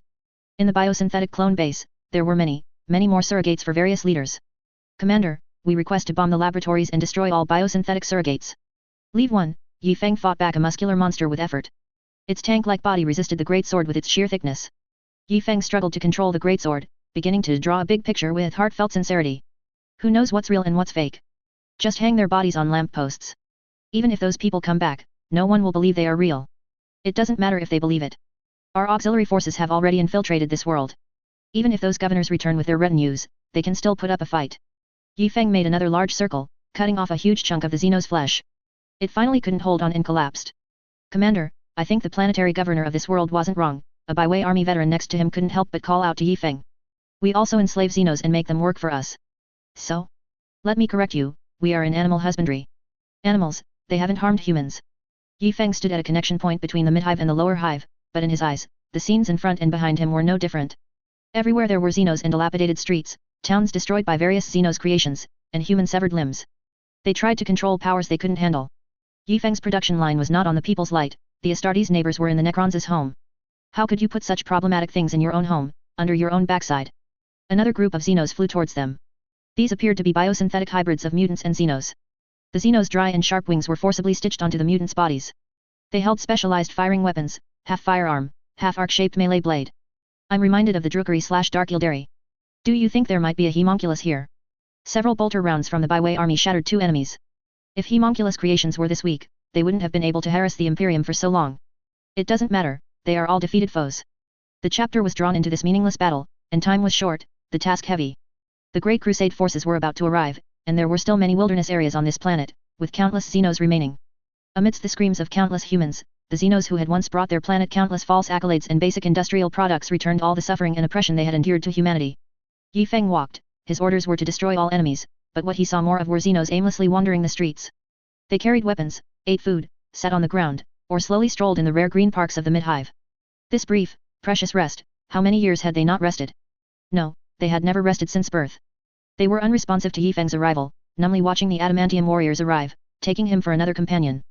Only when the combat blade swiftly cut through their skin and bone armor, and the strange biomass was sliced in half, did they begin to fight back. Yi Feng stomped on a Xenos torso, crushing its frail body and the human flesh within its belly, green blood and human flesh merging together, indistinguishable. Between races, there is no right or wrong, only strength or weakness. We are only responsible for protecting humanity, everything else shall blow away with the wind. The roar of the Astartes echoed through the streets of the midhive. People finally realized that these giant metal men were the Emperor's angels, the Astartes, their guardians. Unite and liberate all humanity. Chapter 337 The Dying Knight Family. The midhive conscripts suddenly realized they didn't need to panic at all, the current military strength was completely sufficient to deal with the lower hive rebellion. When political commissars from various places began to assemble troops and rally fleeing soldiers, when a librarian in ironclad Terminator armor stood at the command post, and when everyone realized that these powerful, giant killing machines were the Astartes they hadn't seen in centuries, the morale of all troops reached its peak. The planetary governor had fled, but he was merely bad, not stupid, nor useless. A useless fool could not have held the position of planetary governor, the army he had assembled was well equipped, and thanks to resources produced by Xenos and the inherent advantage of being adjacent to a night house, the weapons of the planetary defense forces were not much worse than some impoverished Astra Militarum units. These troops could not defeat a Space Marine chapter, but they were more than capable of suppressing the Xenos rebellion below. The Xenos workers, armed with freshly manufactured weapons from the factories, and the well-trained defense forces, also using Xenos weapons, began to gather. The colossal war machine started to move. As expected of a star system on the model worker list, truly wealthy, Yi Feng walked through the shattered mid-hive, looking at the armored vehicles passing by, and couldn't help but exclaim. This wasn't an armored regiment, these were armored vehicles assigned to infantry regiments. Even we haven't achieved such extravagance. Yi Feng made a comparison in his mind, wondering if, with the same troop strength, their Kriegsbeast could withstand these armored vehicles and light tanks. Librarian Li Anjun, how is the combined arms division plan we established earlier progressing? Several experimental armies have been formed, but they've encountered almost no enemies, so it's hard to say what their combat effectiveness is. The geographical location of the Dichian world was too safe, with 3 chapters guarding such a small and poor place, there were truly not many enemies to encounter. According to strategy, the expansion of the Dichian world has encountered obstacles, the surrounding areas are all Necron's territory, so we cannot advance further. Yi Feng saw a group of people gathered together, he slowly walked over, and when the humans saw Yi Feng's arrival, they scattered, hiding dozens of meters away behind what they considered safe cover, secretly observing the Primaris warrior before them. Yi Feng's footsteps stopped. Ah, sunlight. A breach had appeared in the hive city, allowing sunlight to stream in. Those mid-hive elites who had never seen sunlight, rain, or air with the scent of fresh earth in their lives were curiously peering outside. The galaxy is vast, we cannot cower in the Dichian world. Yi Feng slowly turned around, sunlight pouring into this world, shining on him, golden, sacred, and dazzling. His plasma pistol fired, melting the Xenos that emerged from around the corner. Transmit my military order, command the Dichian World Naval Reserve Army, the Auxiliary Army, all combined arms divisions, and readiness camps to screen for units with complete organization and full combat effectiveness. Under conditions of sufficient defensive strength, attack the Dark Imperium in the Segmentum Obscurus, attack the far marches in the Taiping Star region, attack the base in the Storm sector, and launch the fiercest offensive against enemies outside our territory. Though he was present here, the order was indeed for distant troops to do something completely unrelated to the current war. Soon, that golden figure disappeared from here. People tiptoed out of cover, staring blankly at the streets full of corpses. Freshly dead bodies, burned through, split open, crushed, black horns, green scales, blue claws, the starch paste they had for lunch churned in their throats. Just as they were about to vomit, the battle cry of an Astartes came from afar, for humanity, advance. The loudspeakers made the ruins rumble, and the mortals, on the verge of vomiting, swallowed their lunch back down. What can we do? The people hiding in the ruins silently wondered. What should we do? The political commissars standing before the librarian stood at attention, asking the acting supreme commander. Advance the front line, follow behind us. This was the librarian's answer. At first, people hesitated, the army ran, keeping a significant distance behind the heavy adamantium warriors. But then they saw a seemingly endless tide of Xenos surging towards that solitary warrior. They were terrified, the heavy bolter on the Chimera armored vehicle fired hesitantly, the gunner afraid of accidentally hitting the Astartes. The human soldiers dared not step beyond the armored vehicle, as if one step forward would lead to them being torn apart by the surging tide of Xenos. Time passed minute by minute, and scattered gunshots lit up the position. You could clearly hear the sound of swallowing in the chaotic battlefield. This is an Emperor's angel. Political commissar, does he really need us? The adamantium warrior slaughtered in the most brutal and efficient way from years of practice, every body part could deliver a fatal blow. His foot crushed 46 enemies, and the 6 main weapons of his destructive armor fired continuously. He alone massacred all the monsters on the main street. The human army stopped firing, watching the warrior flatten the last Xeno. The adamantium helmet turned towards the conscripts. Ah! Several soldiers were so scared their legs gave out, collapsing to the ground.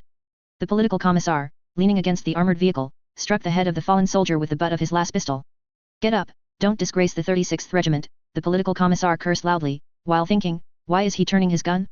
He's not going to kill us for not providing enough support, is he? The political commissar cursed loudly, covering his fear. The adamantium warrior raised an arm, and the mortals instinctively raised their weapons. Follow behind me, make sure to kill any enemies I miss, and protect yourselves. The heavy arm, with the plasma gun hanging from it, swung with its maximum range, signaling for those behind to follow. The adamantium warrior continued to walk forward on his own. The conscripts of the Hive City, however, all took a step back. You coward, all the enemies were killed by the Emperors. Angel. What are you afraid of? Hold your gun steady, I told you to hold your gun steady. The Chimera armored vehicle suddenly stomped on the accelerator, charging towards the adamantium warrior. The driver quickly realized the error and immediately slammed on the brakes. The armored vehicle drifted across the slippery ground, carving a crimson path through the piles of flesh and corpses. The driver's heart was in his throat, just a tiny bit more, and the armored vehicle would have crashed into the blood-red figure before him. Several Xenos corpses were pushed by the armored vehicle, and after its sudden stop, the bodies continued to slide forward due to inertia, hitting the warrior. The warrior said nothing, only charging more ferociously towards the next street. Keep up, quickly keep up. The political commissar kicked a soldier, making the conscripts charge forward along the blood-stained path, but he himself stood still. Yi Feng saw all this from above, and incidentally killed the Xenos snipers deployed there. My political commissar shouldn't be this cowardly. The battle quickly pushed into the lower hive. The oppressive force of an Astartes appearing on the front lines was immense, especially when even melta weapons couldn't kill him. We did want to carry out a decapitation strike, but the key was that the enemy had no commander. Did the factory manager count? A few days later, Xiao Lan was the first to lead her team in retreat, followed by the fire department and the main force. After the red tide swept away most of the gathered Xenos armies with the fiercest offensive, they quickly handed over the battlefield to the locals and immediately returned to their ships to depart. Division Commander.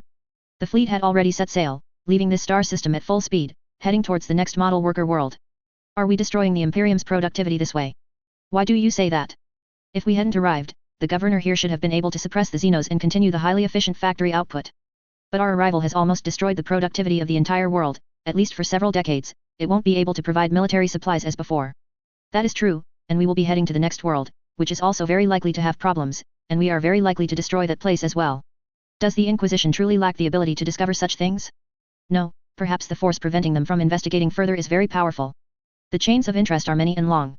Do not imagine that those gorged on profits will stop in time, their greed will only grow, bringing in more Xenos, ultimately taking desperate risks, and uncontrollable forces will completely erupt here. The collapse here is only a matter of time. The Imperium is always like this, merely letting small problems fester until they escalate into disasters that take millennia to recover from. Proceed towards that Night House world, and investigate their recent situation. It is true that the Night House suffered heavy losses, but this was not due to continuously participating in Imperial conscripted battles. The House Lord has changed 3 times in these past decades. The current one is the most cowardly of the cowards. House Lord, our front line has been pushed to an area less than 30 kilometers from the Gate of Glory. I understand. Have the Great Elder coordinate the specific planning of the defensive positions. Has the support ship from the Forge world not arrived yet? No news yet.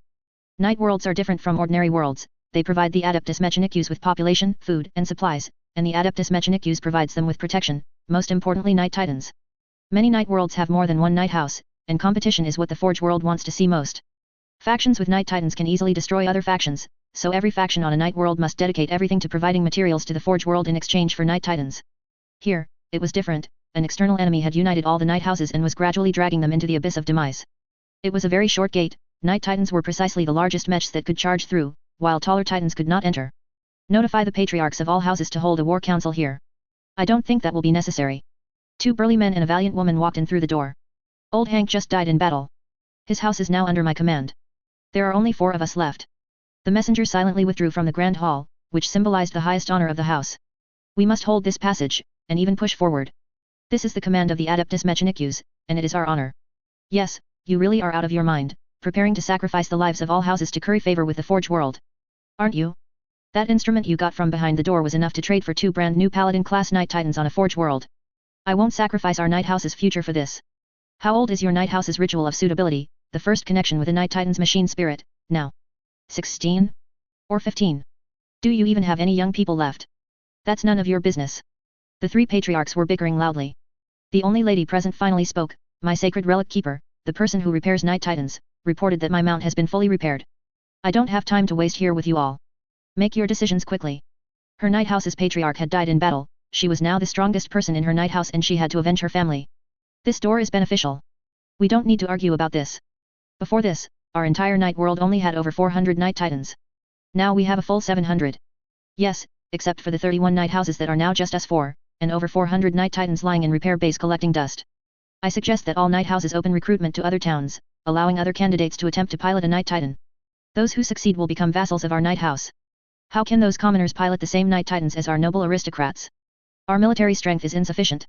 The speaker practically roared the words, do you want forces from other worlds to join, letting those Astra Militarum drive their damned lemon rust tanks in? Are you willing to share the delicacies inside with those rogue bandits? The patriarchs argued incessantly, while the frontline situation grew increasingly urgent. This was a stable webway gate, stable and ancient. It had no intersections. The webway led directly into another spherical structure, 100 kilometers in diameter, containing a group of Eldar whose technology had severely regressed. Entering the portal, one could see heavily defended night garrisons. Various ammunition and food were being urgently transported forward, and large transport vehicles were dragging damaged Night Titans back to the Night world. The frontline battlefield was extremely harsh. The various Eldar infantry were very rare. They only had rudimentary shuriken catapults, which were insufficient to break the defenses of a Night Titan. In stark contrast to their infantry, the enemy had very few armored units, no tanks or similar units, but they possessed 8 Eldar Titans and countless Wraith Knights. These Titans slaughtered the Night House's Night Titans with extreme efficiency. The majority of those 400 plus Night Titans were destroyed by them. However, the Night Titans also destroyed 3 of the enemy's smaller Titans. But after the enemy retrieved them to their base, it was confirmed that one had already returned to the battlefield. An exalted class Night Titan stood not far away. It was very precious. The Forge World allied with the Night World could no longer produce it. Fortunately, it was a long-range fire support Night Titan, relatively safe on the battlefield. The battlefield commander looked sternly at everything before him. Heavily blasted cover barely protected the vanguard, but the enemy's counterattack was too fierce. They danced gracefully on the battlefield, seemingly unconstrained by machinery. Every inch of flesh-like reaction was expressed by the Eldar Titan's wraithbone body. Commander, enemy detected at position 283-123-423. Which Night House is in that direction? Have all of the Hank Night House push forward. Ancient Trainer class Night Titans also stepped onto the battlefield with tragic strides. The enemy before them still could not be defeated. If we can kill the opponent and drag it back to our world, it will secure a large amount of support from the Forge World. Can you withstand the concentrated power of the enemy? Every time an Eldar Titan or Wraith Knight fell, the enemy would rush to its rescue like mad. In the distance, the Eldar Grand Seer also frowned deeply. Below were the last twins of the entire race. Eldar Titan pilots were precious twins or triplets. The Eldar's extremely stringent pregnancy conditions made these children the most valuable individuals. Spirit Seers found it difficult to repair severely damaged Titans, only able to try dismantling one to repair another. Suddenly, blood overflowed from the Grand Seer's mouth. As her guards stepped forward, she grabbed one of their arms. Go, tell them to watch out for a slender, pale yellow enemy Night Titan. Do not let it get close. Destroy it with ranged weapons. A Night Titan much slimmer than a regular Paladin-class Night Titan entered the webway gate. Its pale yellow livery resembled scales, and a clearly visible mended patch of ancient grey was on one side, with only a temporarily painted Night House crest. The Viper-class Night Titan, that valiant lady, had returned to the battlefield. The once relatively spacious cockpit was now cramped. It had been modified, and they had forcibly squeezed a void reactor inside. After I die, you will take over as Patriarch. The Omnissiah watches over you. Laser cutters and grav chains could destroy anything they touched in close combat. She passed by the exalted class Night Titan that had stood there since the beginning of the war. Your method is wrong, old senior. We certainly can't beat them in close combat, but ranged bombardment is more like a joke. Our advantage is that we outnumber them. Before the old senior could reply, the comms channel was again filled with hymns to the Omnissiah. She returned to the battlefield at a speed unattainable by ordinary Night Titans. Half of her Night House's Night Titans began to cover her. The last valiant class Night Titan of the entire Night House charged in front of her, crashing into the enemy's fire network like a wild ox. Our loyalty is purified after being forged in fire. An Eldar Titan leaped high. At the moment the valiant class Night Titan's Melta stream collided with the mysterious psychic shield, it discovered the special Night Titan the Grand Seer had mentioned. Gravity engines and particle jets helped it easily jump behind the valiant class Night Titan. The unidirectional shield could not protect the Night Titan's fragile back, and the pulsar laser array instantly penetrated the cockpit. The Eldar Titan did not look at the Viper-class Night Titan, performing a backflip to retreat from the battlefield. She piloted the Night Titan, blood oozing from her mouth and drying after she opened it to breathe.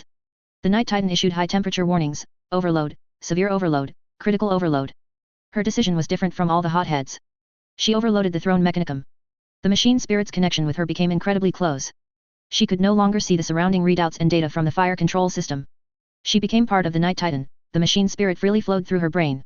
By pure instinct, she shifted the shield's direction, blocking a fatal psychic attack. The Viper-class Night Titan was faster than other Night Titans, but not by much. She charged towards a Wraith Knight engaged in battle with an allied force, but her comrades did not hold out until her arrival. The enemy also retreated and fired at her. Honor guard, gather around me. A Night Titan's shield could only defend against attacks from one direction, but when they acted in a cluster, they would form an overall, all-around defense. They are moving away from me. Charge forward with the momentum. Several Night Titans used their bodies to shield their Patriarch, even as their shields were broken and they fell, smoking, they still continued to charge. Lunatics, come back. The other Patriarchs were anxious. Such a greenhorn girl, charging to that position, our recovery unit wouldn't even be able to penetrate enemy territory to retrieve damaged Night Titans. When the storm of destruction descends, steel protects my soul. We strengthen our faith in the rotation of gears, and cables release the shackles of my flesh. The Viper-class Night Titan led its squad tens of kilometers, closing in on the enemy's core area. The Grand Seer's order, far from helping the Eldar forces, had become a hindrance. Finally, an even more ancient Wraith Knight charged forward. Strictly speaking, he did not have to obey the Grand Seer's orders. The soul of the previous Grand Seer controlled this terrifying war machine. Sacred silicon purifies my mind, loyal axles never rust. The Warlock's psychic roar slowed the surrounding Night Titans, but her and her machine spirit's speed remained undiminished. The Ghost Glaive began to charge, psychic power gathering. Everything before them would end after one strike. Sing in unison to praise the Omnissiah grants me ultimate freedom. The glaive pierced through the Viper-class Night Titan's body, but it did not stop. Just as the Wraith Knight was about to pull back, her graph chains bound the opponent. As if by a miracle, a Knight Titan from the side collided with the opponent, firmly impaling the two Titans together. In the name of the Omnissiah. Fire baptizes us. She rotated, using her greater mass to swing the opponent behind her. Innumerable barrages of fire rained down. The exalted class Knight Titan coldly unleashed its fiercest firepower towards this area. All of her Night House's long-range firepower poured down on this spot. This Eldar Titan was destroyed. The two Titans, intertwined, weapons inserted into each other's bodies, fell to the ground. Damn it, half a Night House sacrificed just to destroy one enemy war machine, it's simply incomprehensible. The other patriarchs roared, while her Night House's people steadfastly covered the area with firepower. The enemy raised a psychic shield, deflecting the incoming bombardment. 6 Eldar Titans rushed to support at extreme speed, surrounding her. I have not shamed the honor of my Night House. Her entire body turned into charcoal. All energy, everything, was injected into the void generator behind her. A warp anomaly opened, pitifully small. Pity the Night Houses. Ridiculous humans. This is a webway world. The barrier between here and the warp is dozens of times stronger than in the real world. Ignorance. A melta explosion causing warp fluctuations to consume everything around? Dream on. Chapter 338 The Big Psychic Guy in Disguise. This time, the Eldar did not get their wish. The entire Night House's front line pushed forward frantically with her sacrifice. The Eldar had to concentrate their forces to recover the destroyed Titans, so the defenses in other areas would inevitably be weak. The remaining 3 Night Houses attacked with full force, even if they could seize a new instrument, it would be of immeasurable value. Her Night House launched an all-out assault, rallying their broken and scattered remnants to push forward, vowing to retrieve their patriarch's body. A formation composed of various models of Night Titans charged forward recklessly, forcing the enemy to retreat. The Eldar Titan, enduring dense firepower, carried away the remains of the Wraith Knight, and incidentally sliced the damned Night Titan in half with a single blow. They retreated calmly under the concentrated fire of dozens of knights, all the others could obtain was a body split in two. The Adeptus Mechanicus was going crazy, this was the webway, and there were Eldar behind the webway. However, they absolutely could not expose themselves. Making a fortune in silence was the way to go, they must not let other Forge worlds know the truth. Absolutely not. They worked very hard to respond to the Regent's call for the Great Crusade, not only fully producing military supplies but also dispatching tech priests, just like other Forge worlds. Everything seemed normal. In fact, when the Regent considered commending Forge worlds, their world was nominated and entered the list of candidates. In reality, the entire Forge world was almost smoking from exertion. They had been arguing for a long time about whether to send out the last Skitarii guarding the core area of the world, to be thrown into the unknown battlefield of the webway. The key was that they didn't even know if they could win if they committed to it. Several high-ranking officials argued incessantly, Archbishop, we must recall the troops supporting the Imperium. That place must be taken, no matter the cost. Arrogance. Do you know how much pressure the Regent is putting on us? He is integrating important military technologies, he demands that we share those precious tank construction templates. If we show even the slightest slack, it won't just be a matter for an Inquisitor. You are giving him a reason. We are very likely to become the first world he makes an example of. We are already operating at full capacity. At this rate, our production line output will decline in 3 months and collapse to 30% of its original output within a year. Do you know what it means for a servitor's body to collapse due to overwork? The Night House's win rate has dropped to a critical point. We must take additional action, otherwise, this will be a highly costly war of attrition. Firstly, this is already a war of attrition. Secondly, we have an advantage in a war of attrition, we can obtain external resources, and they cannot. We obtain external resources. It's good enough if we don't send more resources to the Imperial Expeditionary Force. A group of high-ranking officials argued endlessly, and then an electronic signal input caused them all to fall silent. A complete chapter has appeared above the Night World, requesting to dock with the world below. We are absolutely loyal knights, spilling all our blood on all battlefields. In the name of the Omnissiah, I refuse your demands. The formerly timid patriarch now acted very tough, refusing to allow Yifeng's main forces to descend onto this world. He would provide food, supplies, repairs, and even reinforcements, but he would not let them enter the cities on the planet. You say no entry, and we don't enter?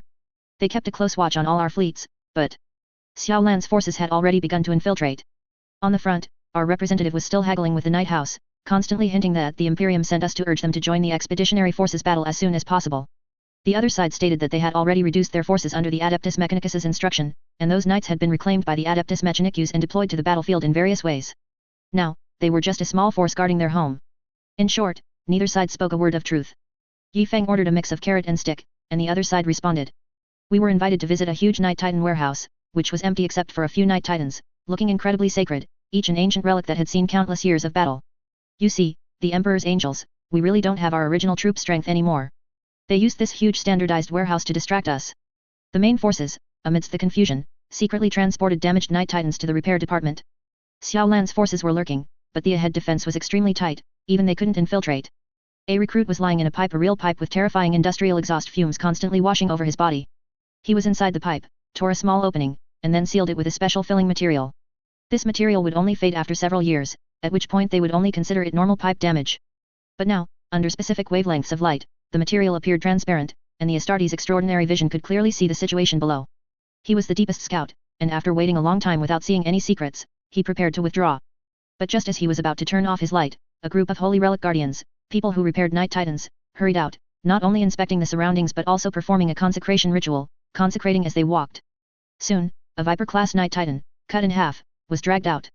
The void module overload had completely burned its back, but the front was relatively well preserved. The recruit saw it clearly, the light yellow Night Titan was very conspicuous. The recorder reported all the details to the mothership. The Tech Marine recognized at a glance that this was damage caused by Eldar weapons, but they were unfamiliar with the Viper-class Night Titan. We need more intelligence, preferably to infiltrate their core. This world definitely has a problem. After a unanimous discussion among the Tech Marines, a certain fearless Marine proposed an astonishing idea. The Tech Marines didn't understand Night Titans, but judging by the consecration specifications, that light yellow Night Titan was clearly a very important figure.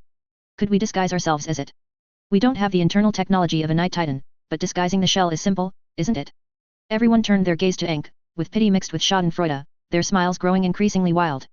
We need the wisest, calmest, and most experienced member to participate in this operation.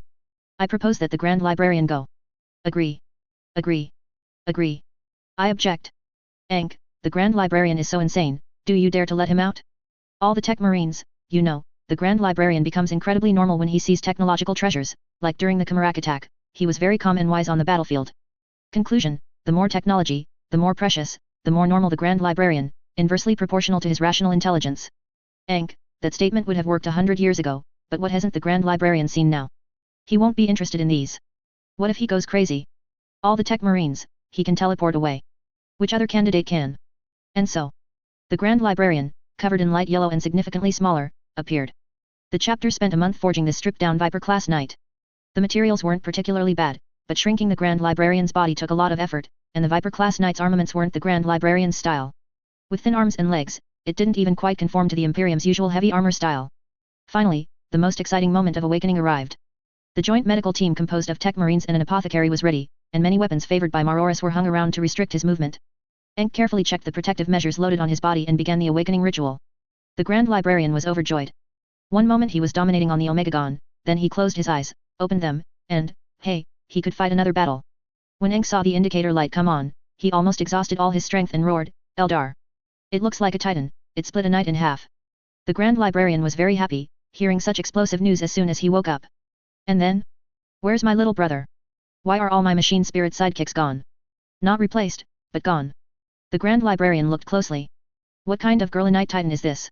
Enk, get over here. Enk immediately deployed a large number of automatic defense systems, bouncing around like a ball, explaining the current situation at the fastest possible speed.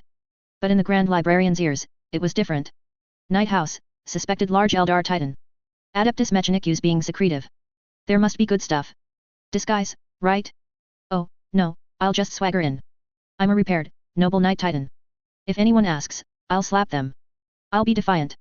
Xiao Lan's forces couldn't go any deeper, only roughly confirming that Night Titan wreckage was constantly being transported out of one area, and Night Titans and ammunition supply vehicles were going in. In short, it looked like a battlefield. The Night World was not unaware. This month, Adeptus Mechanicus support also arrived. Several warships were also docked in the port, facing the Astartes warships from a distance, and both sides engaged in extensive friendly negotiations. They would consider this area a forbidden zone, while we brazenly refused to leave. The Adeptus Mechanicus was caught in a paradox. If they opened fire, their forces couldn't win. If they called for reinforcements, during the Great Crusade's call, you clearly received the call order, yet you didn't send out most of your warships. What are you trying to do? I suspect you have ulterior motives. The Adeptus Mechanicus had no choice.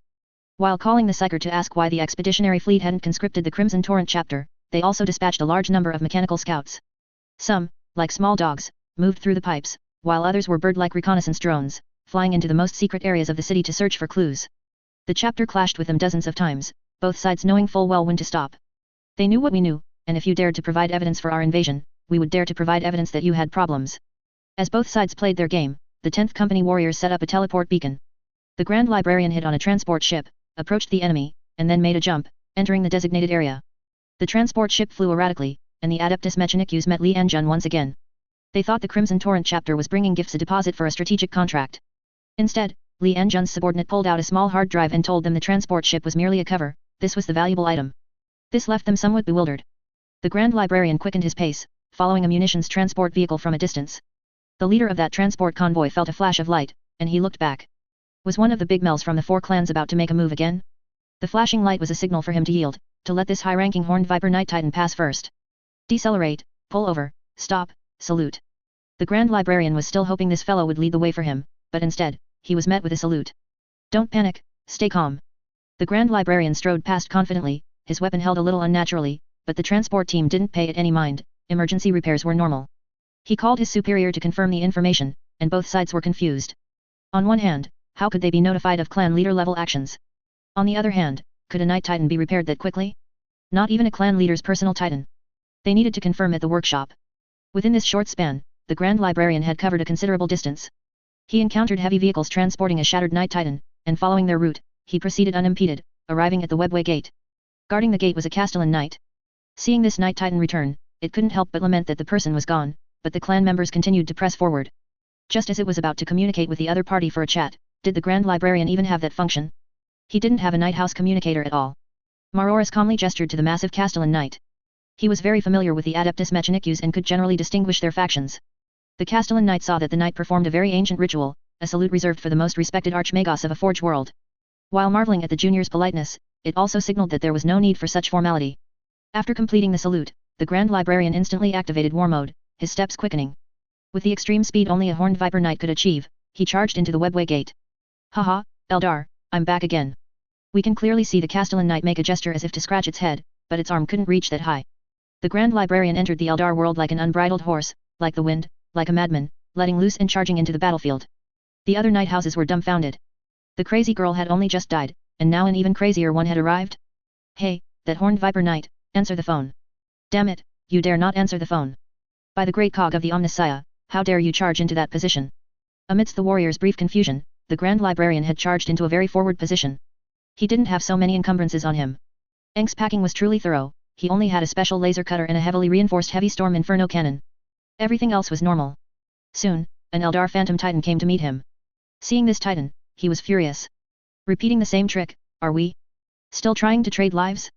This time, I'll cut through your cockpit with one strike.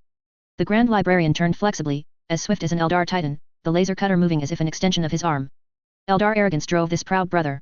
In their long battles, they had destroyed too many enemies.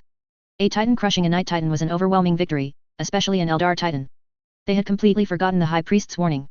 Of course, after this Titan fell a month ago, few remembered it. Beware of a gaunt, pale yellow-painted enemy Titan. Do not let it get close. The Grand Librarian used the most explosive psychic energy, simultaneously forming a shield and a smite, colliding with the opponent's blade. After delaying the blade, the material-reinforced barrel met the blade. Eng had long anticipated that the Grand Librarian would use the barrel as a giant iron club. The heavy reinforcing material attached to it caused the opponent's blade to embed deeply into the barrel instead of cutting directly through. The Grand Librarian's laser blade instantly shredded the Wraithbone armor. Their bodies pressed together, the laser cutter continuously firing. The strange psychic energy panicked the Eldar Titan, and both pulled back.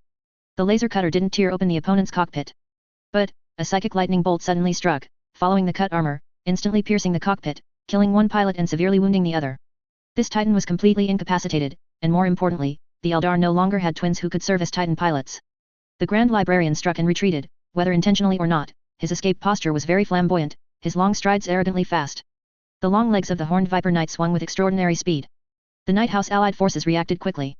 Although such a situation was rare, they had experienced it several times, launching attacks one after another. The expeditionary knight guarding the gate watched as the Grand Librarian ran back with great speed, thinking he was returning to the camp for emergency replacement of a damaged cannon barrel. Then, whoosh! Very fast, extremely fast. The Grand Librarian made a sudden evasive maneuver and darted into the webway gate. At this moment, the Night House's verification unit finally confirmed that the Horned Viper Knight was still lying in the repair bay. Who had entered the webway? Grand Elder. Quickly stop that Horned Viper Knight, that's not our Titan. The Grand Librarian came out face to face with the Castellan Knight. Who are you? The Grand Elder had been tricked, and anger surged within him. He immediately pointed his plasma annihilator at the other party's head. Then, the Grand Librarian disappeared. Li Enjun and the Adeptus Mechanicus negotiation expert received the news simultaneously, and the situation instantly became tense. The Grand Librarian returned to the transport ship, Li Enjun flashed into the vessel, and the ship immediately slipped away, a seamless sequence of actions. The Adeptus Mechanicus's response was also decisive, they immediately opened fire. The strike cruiser, already prepared, immediately opened fire on the Adeptus Mechanicus's warships. Both sides began a grand firefight. Internal physical exchanges within the Imperium were not uncommon, but a firefight of such massive scale at this juncture was somewhat outrageous. Seeing that they were exposed, the Adeptus Mechanicus's waiting warships immediately plunged into the warp, heading for reinforcement. Boarding pods were quickly launched. Strike the snake at its vital point. Punish the owner to show the dog. The Night Houses were vassals of the Forge World. Only by subduing the Adeptus Mechanicus first could they deal with the subsequent matters. The Primaris warriors chose to use decapitation tactics, focusing on the core and bridge of the boarding warships. The already prepared task force departed, heading directly for the Forge World. A small-scale skirmish escalated into a large-scale war at this moment. And our mission is extremely difficult, we must capture the Forge World and restore its production capacity before the Imperium reacts. This means the Iron Warriors' tactic of flattening everything is not viable. Infiltration, sabotage, destruction, these are the Alpha Legion's strengths. We don't have the Alpha Legion, so there's only one decision. Speed is paramount. The People's Light, drifting in deep space for self-repair, also began to approach the Forge World, releasing a large number of Overlord-class battleships. Like arrows, they pierced through the enemy's blockade at extreme speed while the enemy fleet was supporting the Night World. They appeared out of nowhere. By the time the Augur Array detected the battleship fleet, they were already at close range. Using the battleship's sturdy hulls, they forcibly broke through to the Forge World's home world without the outer defenses being breached. This was a war without reason, and it also represented the Crimson Torrent chapter's strategic development transitioning from the stars surrounding the warp phase to the strategic assault phase. The warriors who landed let out their loudest war cry, blood for the blood god, skulls for the skull throne. So, can we take the blame for the bad things? On the other side, our stalemate with the Adeptus Mechanicus was quickly broken. The solid ground defenses of the Night World were too much for the strike cruiser, which slowly moved away from this world. In the eyes of the Night Houses, these fellows' actions were peculiar. They first charged to our planet's orbit, then fled in disarray, yet they didn't release drop pods onto the Night World. What exactly was their purpose? The Adeptus Mechanicus warships guarded this world, bearing the brunt of the firepower. The engagement between the two sides was bloody and brutal. Only the most elite Skitarii and the highest grade Auto Sentinels could contend with the Adamantium warriors. But how many of them were there? 9? 27? We have 1,000. Macro cannons roared, lances illuminated everything. Once the war began, neither side showed any intention of stopping. The Archmagos of the Adeptus Mechanicus continuously called us, the message is unbearable to hear. Yi Feng had only one order, the bombardment must not stop for a moment, until they actively surrendered. The Archmagos led the fleet, struggling to hold on. One weapon array after another was destroyed from within, the enemy warriors were simply too fierce. Iron Wing 321 formation destroyed, Fire Dragon 2354 team lost contact, Skitarii 0019 confirmed dead. Bad news came one after another. He still had hope, the reinforcement fleet would arrive soon. They had already jumped into the warp and would arrive in a few hours. Archmagos, our reinforcement fleet has turned back. Our Forge World is under attack by a Gurnoir band. The enemy is assaulting our Forge World Alpha with ferocious attacks. Ah!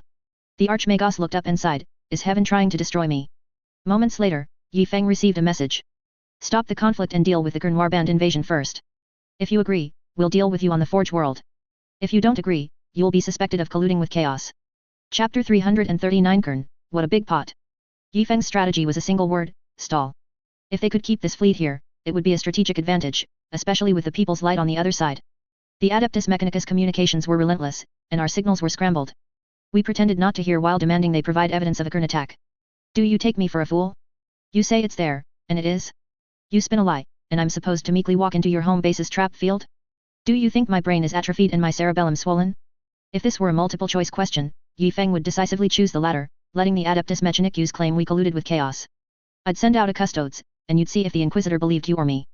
However, this was not a multiple-choice question. Out of 10 Adeptus Mechanicus communications, we barely replied to one, mostly making innocuous demands for evidence. On the battlefield, communication jamming was in full effect, electronic warfare was fully escalated, and psychic signals were shielded, we were utterly unyielding. We will subdue your fleet. After calculating all the data at an extremely fast pace, the Archmagos of the Adeptus Mechanicus initiated a drastic measure. All frontline and boarded warships were abandoned. All ships capable of retreating were recalled to the Forge World. He knew the difference between wealth and home. My lab and all my assets are at home. Even if the Eldar were defeated, how much would a Archmagos gain? If his home was gone, most of his assets would be gone too. Except for one ship. That ship carried special equipment, trapping a squad of Adamantium warriors, irrefutable proof that the Crimson Torrent chapter was heretical. Whose family has these Centurion suits? The Archmagos also considered that the Night World could hold out for a long time. Well-equipped ground-based artillery could hold off strike cruisers for a short period. Those ships couldn't withstand prolonged bombardment from the artillery, their void shields would overload, forcing them to retreat.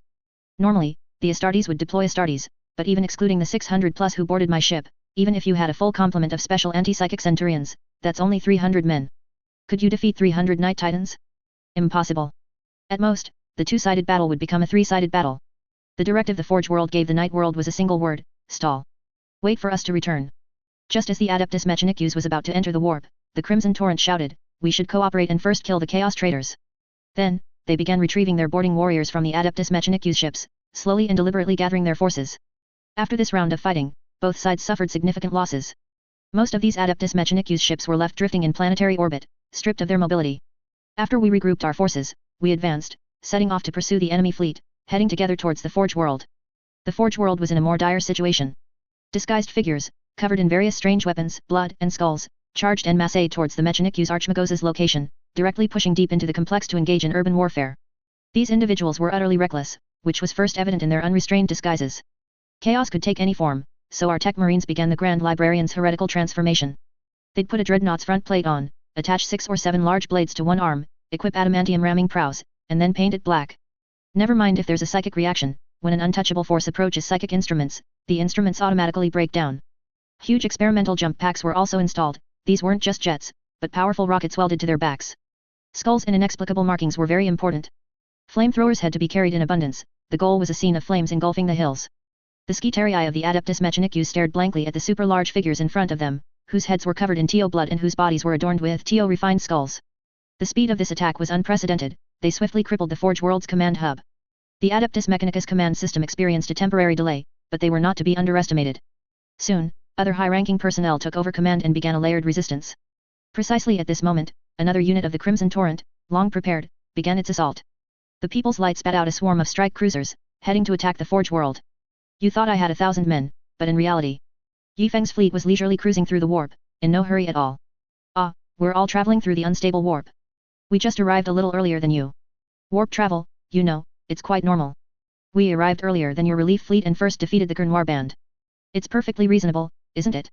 A large number of half-repaired warships surged out and fought fiercely with the Overlord-class battleship, expelling the enemy ships from our world. Numerous Astartes began to drop onto this world, plunging the Forge World into even greater chaos. As for how we killed the Gurn warriors, I can only tell you that a group of people surrounded the enemies, pulled out flamethrowers and meltaguns, and just burned them.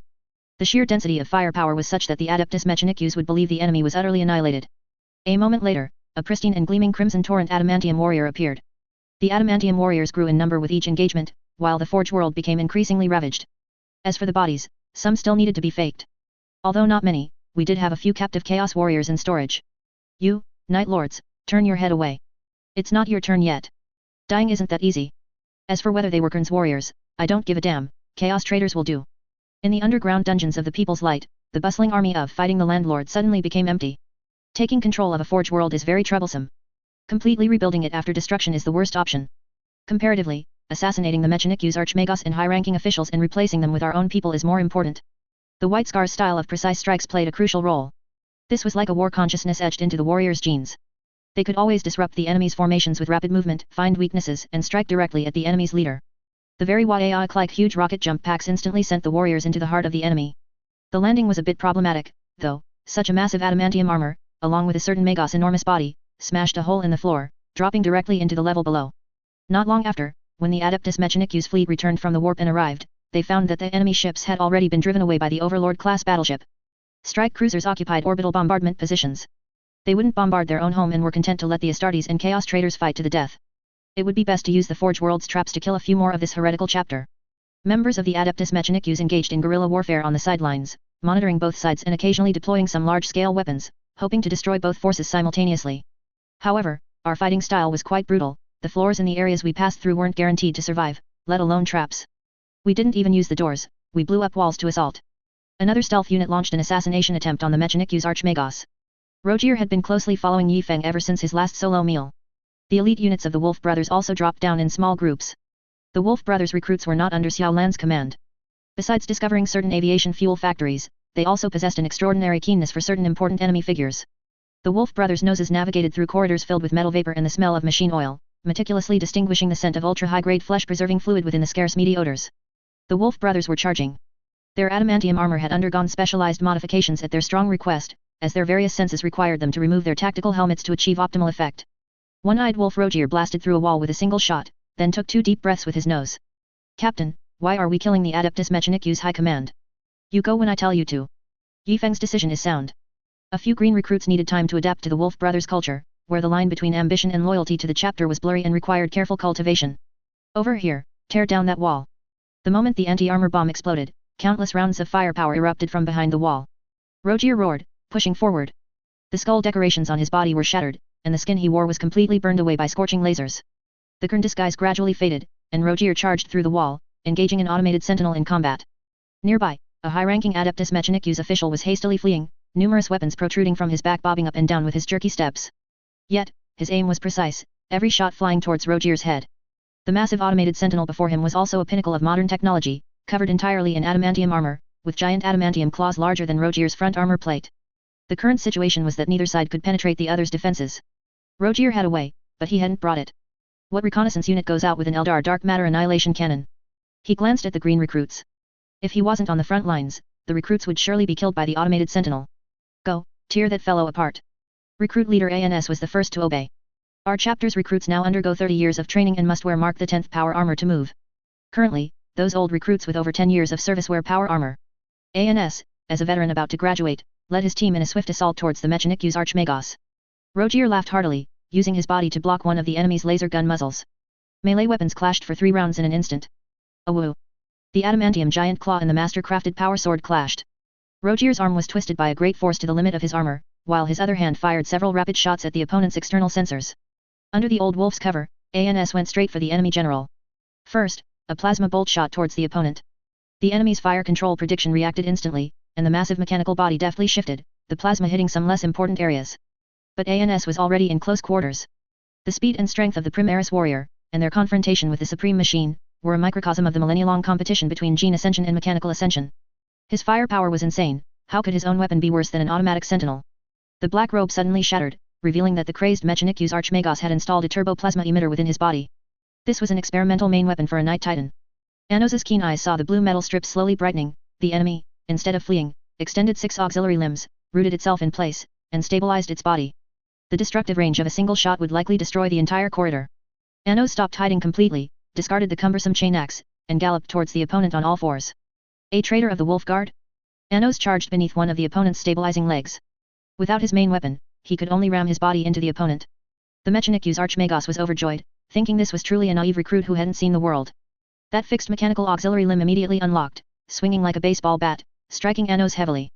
The recruit was thrown from the ground, and Anos cried out in his heart that something was wrong. The turbo-plasma weapon emitter had already finished charging. Just at this critical moment, a precise dark matter projectile struck the enemy from the other side. The accumulated energy of the turbo-plasma weapon instantly detonated, sweeping away all the recruits who were too close. Kurosel stood on the other side, his large gun still slightly smoking. He was part of the frontal assault team, leading the already serving Wolf Brothers, disguised as Chaos Warriors, as the main force of the assault. In the comms channel, Rogier's howl had summoned him, but it seemed a little late. Anos was swept by the detonation's shockwave all the way to the distance, slamming heavily into the automatic sentinel's body. Rogier initially thought it was some powerful artillery shell and was about to dodge, but then he saw a recruit hanging onto the head of the automatic sentinel.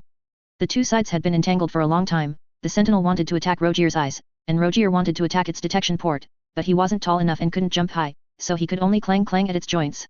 Now Anos's position was excellent, and the old wolf kept calling out in the comms channel. Anos! Wake up, for Russ and the Alfather. He saw Anos's fingers twitch. The sentinel's adamantium claw clicked and rotated, turning at an angle, and swiping towards Anos. In an instant, Anos's body sprang up, and the opponent's adamantium claw slapped him in the face. The machine's rotation locked, stopping its momentum, but the slightly curved giant claw blocked its upward detection. A master-crafted power sword spun, flying precisely and elegantly into the sky, and was firmly grasped by Anos. Anos gripped the long sword with both hands reversed, lowered his head slightly, and saw the trusting gaze of the old wolf. The long sword plunged straight down, a flash of light piercing through the rising black smoke. The power of that sword light was so astonishing that after one strike, the automatic sentinel was instantly killed. Rogier raised his arms high, catching the unconscious Anos. Belisarius' call was indeed so crucial. All warriors of the Crimson Torrent chapter, I hereby declare that the enemy has been completely annihilated. We are victorious. Upon hearing this, the warriors thought, brothers, take a shower, and go home. When the Archmagos led his shattered forces back here, everyone was enthusiastically celebrating this important victory. Archmagos. Good news, the enemy has been repelled, and the Crimson Torrent chapter helped a lot. Ah? They were actually faster than me? Something's not right. Calibrate the time. How long have we been traveling in the warp? Archmagos, there's also good, bad news. Many of our high lords suffered heavy losses in this battle. The Mechanicu's Archmagos has already fallen, and we are on our way to retrieve his backup memories. Oh, wait, for such an important matter, I must be present. Omnisci 0111000101011010. The Archmagos was overjoyed. Now, who cared about the Crimson Torrent chapter? He rushed over to snatch the Mechanicu's Archmagos's memory backup. He absolutely had to get those precious knowledge fragments. He left as a Archmagos, but when he returned, he was already a candidate for Mechanicu's Archmagos. If things were handled well, he would be second only to one god and above 10,000 others. On the other side, several units of the Crimson Torrent chapter checked their records for a long time, but couldn't find out who killed the Mechanicu's Archmagos.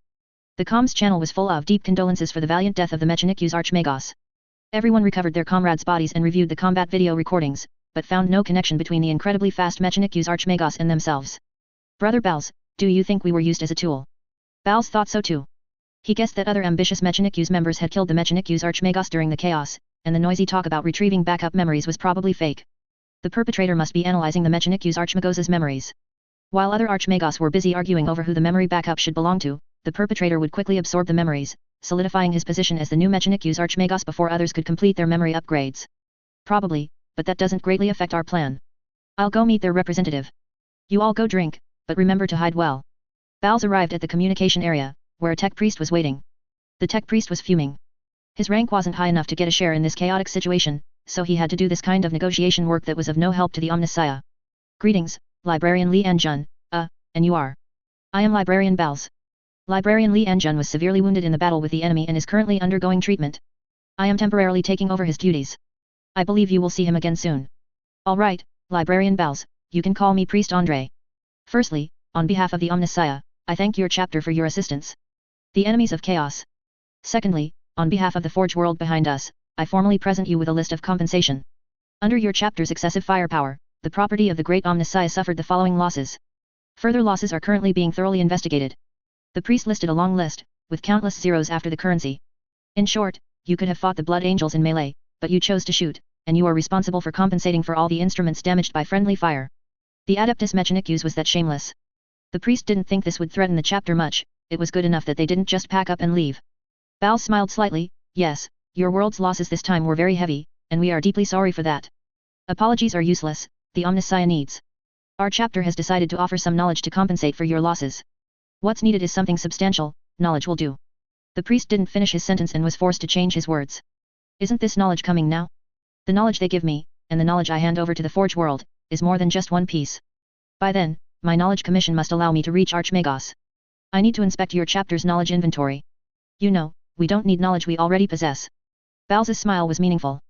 After the stick, it was time for some carrots, a combination of threats and favors was necessary. According to professional Adeptus Mechanicus statistics, the Forge world lost one-third of its senior members in this incident. Actually, not that many Archmagos were killed, those who fought us were the lower-ranking priests and Skitarii who came out first. They assassinated many senior members internally and blamed it all on Kern. This wasn't the point, the key was that the power and authority of the high-ranking officials needed to be rearranged. To infiltrate and corrupt them, the most important thing was knowledge. In this aspect, soon, most of the high-ranking officials were under our control. We clearly demonstrated forbidden knowledge that they did not possess, and their thirst for knowledge forced them to meet our demands. The next step was infiltration, gradually inserting our people, beginning a covert power struggle, and slowly taking control of the entire Forge world. Yi Feng leisurely sailed with the damaged fleet. Anno suddenly appeared and swallowed us, and then Li Anjun quickly arrived at the Forge world. He pretended to be recovering from serious injuries and began the next round of haggling with them. In fact, the Forge world had done nothing wrong and was beaten for no reason. This was a lingering problem from the Emperor's time. Technology not being in the hands of the Imperium meant that for 10 millennia after the Great Heresy, every army's supplies were not fast enough or abundant enough. Many battles were lost because of this. After Guillemon awoke, he adopted a boiling frog approach, gradually integrating the Adeptus Mechanicus, such as ordering them to share tank production technology and allowing Call to divert and acquire more technology. He had long wanted to unify technology under his control, but his methods were still too gentle. Guillemon believed there was still time, we did not. When the illness is severe, strong medicine is needed, what's wrong with violence? All forces must unite as quickly as possible to defend the Imperium's territory in the Emperor's resurrection, which should happen as soon as possible. Yi Feng didn't appear at all, taking the people's light back. The Ildari webway on the night world was the main focus, alright? Even if it wasn't a gene stealer, I saw it, so how could I let it escape? This time, after the Adeptus Mechanicus saw the Ildari technology we provided, they tacitly approved our actions to deal with the enemy in the webway. Anyway, we couldn't take it down. After the Astartes took it down, wouldn't they have to hand it over to us for research? Where would they get so many tech marines to provide research power?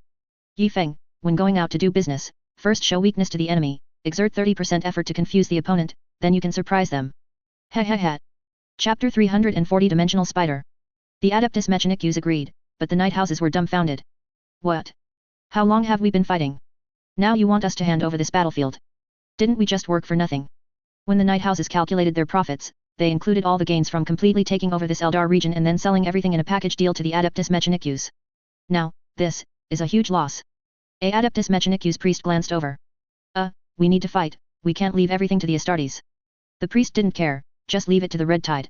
They would guard the Webway Gate.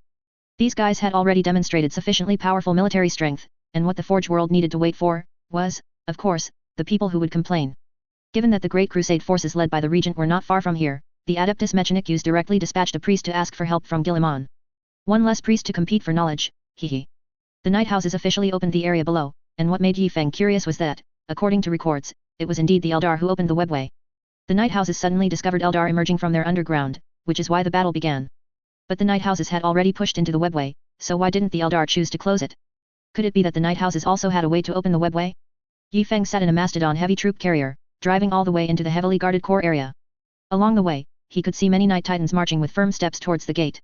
They are war fanatics. At least they are fighting for the Emperor. The pilot's consciousness, after countless connections to the machine spirit and dominating the battlefield, began to get addicted to this feeling of invincibility. Every knight was a high-spirited warrior.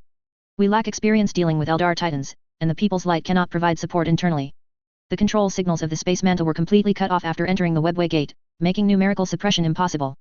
Observe first. The rumbling noise inside the vehicle was blocked by the Astartes' ears. Everything around became increasingly chaotic, with wounded soldiers everywhere, piles of empty ammunition boxes, and sacred artifact guardians consecrating the departing knights. The Mastodon slowly drove into the Webway Gate. This was Yi Feng's first time seeing webways so close together, as if the enemy had established a stronghold within the webway. As soon as they exited, everyone saw that the surrounding world was wild and filled with the smell of gunpowder. Looking up, black smoke billowed, but the Primaris warrior's extraordinary vision helped them see the perfectly circular sky. It was a perfect sphere. Yi Feng wondered if this was truly the webway, or if two webway gates had aligned, with only a few millimeters of webway in between. Soon, the librarian's response came: this was undoubtedly a webway. A heavy starlight cannon ambushed a knight from the side. The violent explosion blew off a massive outer armor plate, which spun rapidly in the air, heading straight for the Mastodon troop carrier. The White Scar's driver sharply turned the steering wheel, leaving a clear drift mark on the ground, narrowly dodging it. Another energy sphere smashed into the back of the vehicle. The void shield rippled, and everyone breathed a sigh of relief. Didn't expect that, did you? The Mastodon uses a void shield, not a knight's single-sided shield. Boom. The second hit quickly followed. The tech marine immediately began blessing the machine spirit, though it was unclear if his blessings had any effect with Yi Feng nearby. Pull back some distance. Through the observation window, Yi Feng made a simple judgment: the Eldar had genuine titans, whose weapons could easily penetrate adamantium armor, making a large-scale infantry deployment impossible. The first batch of Roscoe ground sweepers entered this battlefield. On the People's Light, there weren't enough mortal troops. It's been a while since I commanded mortal troops. To be honest, I'm not good at it. As soon as Yi Feng finished speaking, the Mastodon took another hit. The cannons began to roar. A spherical area with a diameter of 100 kilometers? That was too small. The artillery would cover the entire area. After a small number of tanks entered, the tanks with their own shield systems and the Night Titans cooperated to form a simple shield wall. Krieg's beasts and mortal artillery began to enter the field. Although the Krieg artillery commander was merely a grey scratch on the long historical scroll of the chapter, the exquisite artillery techniques were still passed down. The Krieg's beasts moved swiftly, their sprinting speed no less than that of a Chimera armored vehicle, similar to the TO's heavy assault tanks. On their backs, the heavy mortars or small howitzers began to operate, providing dense artillery coverage to the enemy's territory. This won't do much against the enemy's Titans. Yes, but it can threaten what the Titans are protecting. Ancient Basilisk artillery tanks began to enter the field. Over 300 years of looting, support and dedication, the Red Tide had received gifts from allied forces across the galaxy, able to scavenge a bit of everything. With the Basilisk's fire support, that expeditionary knight could finally temporarily withdraw from the battlefield to maintain its main weapon array. Under the dense artillery bombardment, truly important things became indistinct, and the Eldar had no choice but to activate their mysterious shield systems. The psychic power of the warlocks alone could not block the concentrated stray shells. We have mastered fire reconnaissance to perfection. The Mastodon hovered, finding a small hill made of discarded supplies, using it as cover to conduct all-terrain detection. The warriors of the recruit company were eager to try. Their minds were full of wild ideas, and countless artillery formations and attack methods were simulated in their minds. Their multi-threaded thinking ability was used to simulate the combat decisions of several factions individually. The absurdly high compatibility of the Iron Warrior's gene seed was fully demonstrated over a long period. Although their numbers were still negligible among our chapter's active forces, they already occupied a significant position in the recruit camp. With Yifeng's permission, the addition of their command group made the entire circular defense system impregnable. The battlefield was gradually divided into two halves. The Eldar Titans found it difficult to launch a counterattack, and we also found it difficult to charge through their artillery fire. A stalemate was not good for the Eldar.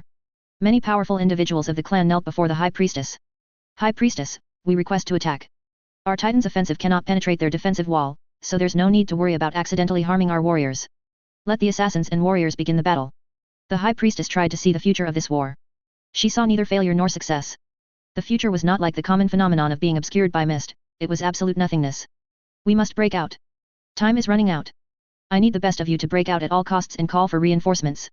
This is a suicide mission, but also a release. The High Priestess looked at the dire Avengers, assassins, kneeling around her. No Eldar spoke. Of course, they don't have to return. The great warriors who break out will hide in place, destroy enemy production lines, or even leave this area, just waiting for reinforcements to arrive and guide them. The High Priestess didn't know what kind of reinforcements could arrive. They had been hiding for too long and didn't know who they could contact. The Siam Handcraft world would be the fastest to respond, they were always quick, but difficult to contact. The Aleto Craft world should be the easiest to contact, their reconnaissance network covered the galaxy. The High Priestess could only think of a few friends, but she couldn't think of what resources her home world could offer to pay for their assistance. There was some commotion below. Dire Avengers were ruthless killing warriors, but they weren't suicidal fools. One person charging into an infantry camp, even near those giant beasts that looked like space Tyrannosaurus rexes, they could rampage. But charging into a pile of shielded assault tanks. The High Priestess clasped her hands, and her withered fingers slowly removed a silver ring from her left middle finger. The mysterious patterns carved on it glowed under the High Priestess's psychic power. The ring lay docilely in the High Priestess's palm. This ring can withstand fatal attacks. The psychic energy I provide is enough for it to be used 3 times. To ensure the success of the distress call, I will give this ring to the brave warrior willing to break through the encirclement. Everyone exchanged glances. The loyal bodyguard gritted his teeth and still spoke his mind. High Priestess, this is too dangerous. You are the key. This ring is more important for protecting you. It's fine, everyone. I have already removed the genetic lock from this ring. Feel free to use it. If this crisis can be resolved, what does it matter if this broken body of mine dissipates here? The bishop of the Dire Avenger squad hesitated for a moment, then slowly stood up, took the ring, and then patted the shoulder of the Eldar next to him. If I die, you will take over the bishop position. You are worthy. Very good, the High Priestess retracted her empty, withered hand into her ceremonial robe. Go tell them that if they don't come to our aid, demons will run rampant here. If they discover our secret, the entire webway will be exposed to the demons' iron hooves. Additionally, we need pure-grade soul stones, at least 6, otherwise the outcome will be the same. Go, and may your martial fortune be prosperous. The Eldar Titans suddenly launched a fierce attack on our front line. The light and agile Titans threw a large amount of molecular mist towards us. These dense mists, capable of covering hundreds of meters of battle line, severely interfered with the data from the auger array and fire control range finding equipment. The political commissar stood on high ground, squinting into the distance. Firelight shone through the black smoke, but a snow-white wall of mist pressed forward. The firelight was completely absorbed by the mist, like a pure white wall mercilessly crushing down. Can we survive in that mist? Everyone, immediately put on your respirators. The political commissar turned back, shouted to the messenger behind him, then lowered his head to put on the mask hanging at his waist. Hiss! A thick white beam of light sliced over the political commissar's head, hitting a Kriegsbeast. The cannon and shells on its back were instantly decomposed into an atomic state, not even allowing for ammunition detonation. The column of light heated the surrounding air, and a scorching wave of heat swept through, sending the political commissar's cap flying high. Enemy attack! Enemy attack! The political commissar shouted, trying to raise his arm and bring his whistle to his lips, but he couldn't find it. He leaped downwards, and suddenly, a mechanical monster appeared out of thin air in the trench below him, its body encased in smooth, silver-grey metal, with an olive-shaped helmet. No sooner said than done, the political commissar landed squarely on the head of the Dire Avenger that had just warped in. The enemy reacted quickly, its forearm-mounted power blades immediately slicing through the falling, unknown foe. The political commissar's legs were severed, but the excruciating pain was blocked by adrenaline. He only felt a chill in his lower limbs and a sense of dread. His hand brushed against his gas mask, but didn't stop, sliding along the smooth casing until his fingertips touched the familiar grip of his last pistol. The familiar metallic texture was so reassuring. Enemy attack! The Dire Avenger vanished instantly, and the political commissar's lower body was extensively burned by the powerful energy of the tearing space. The sensation of weightlessness returned. His eyes blurred, unable to see anything nearby, only faintly making out the metallic mass appearing in the distance. He pulled the trigger of his last pistol, but his arm was shaking too much, the laser beam hit who knows where. The political commissar collapsed weakly. At this moment, his mind was incredibly clear, but he couldn't utter a single word. Death and darkness descended together. At this time, a certain iron warrior was zapped in the rear by a las pistol. Everyone's attention had been on the mist and the powerful attacks emanating from it, but this laser shot brought his attention back. He turned his head and saw the dire Avenger instantly vanish from its spot, only to reappear in the distance. Alert! Teleporting assassin detected. Warping from Sector A04 towards the webway gate. This Iron Warrior recruit immediately raised his bolter and fired at the enemy. The recoil of the call pattern bolter was considerable. A single bolter round shot towards the dire Avenger's back. The assassin vanished instantly once more. The bolter round hit a Krieg's beast further ahead, and the thick-skinned creature let out a wail, shaking the gunner riding on its back. The gunner squeezed his legs, regaining his balance, and frantically reached for the cannon he was responsible for. Not this color. The gunner looked up and saw a terrifyingly huge Night Titan, standing on tiptoe on the cannon barrel, completely unaffected by the Krieg's beast's shaking. The power blade on its forearm flashed and was gone, and the dire Avenger vanished from its spot again. The reason he didn't use a handheld blade was because he carried 2 spindle rifles. Facing a large number of armored units, he had no choice but to resort to this. Before the Krieg's beast could react, the dire Avenger had already vanished. The spindle rifle fired, its tearing web easily cutting through the tough hide that could resist bolter rounds, slicing the beast and its cannon into chunks of flesh. Division Commander, it's a teleporting assassin. The dire Avengers have made their move? Good. They are troublesome things. Increase Astartes density. Yi Feng dismounted from the Mastodon transport and rushed towards the webway gate. His speed had noticeably increased. More dire Avengers warped in. The Iron Warrior who reacted first drew his combat knife, mounted it on his bolter, and cautiously surveyed his surroundings. The rolling mists in the distance began to dissipate. Heavy artillery roared, and powerful bombardments dispersed the fog. Eldar Titans and Night Titans engaged in close combat. The powerful plasma cannons on the Roscoe ground sweeper began to bombard, but the enemy always nimbly dodged them. The Iron Warrior turned his head to look at the artillery positions on his flank. Occasionally, a Titan attack would smash into the positions, kicking up large clouds of dust. The dire Avenger hadn't attacked anywhere. The Iron Warrior turned his head back. An enemy was already close by. His tactical knife thrust forward madly, its tip almost touching the enemy's head. The enemy vanished again. The Iron Warrior spun his body, the call pattern bolter muzzle twirling in the air, then splitting into two. The recruit could hear the wailing of the servo systems as his power armor shattered inch by inch, and the ceramite armor tore like paper, but he still didn't know where the enemy was. But he knew where he was. 013-213-743 artillery cover. In an instant, overwhelming flames rose out of thin air. The Iron Warriors were ruthless enough, one recruit exchanged for one dire Avenger was a huge profit. Everyone was just combat data in their eyes. Yi Feng wouldn't throw them into meat grinder sieges like Perturabo, but some of their inherent genetic traits still showed through. In the distance, the supporting White Scars warriors quickly took his place, and the density of the superhuman warriors became even higher and more terrifying. The Iron Hands were commanding the machines, the Imperial Fists were reinforcing defenses, and the Brothers of the Luna Wolves were hunting down the incoming assassins in groups. Yi Feng arrived at the gate first.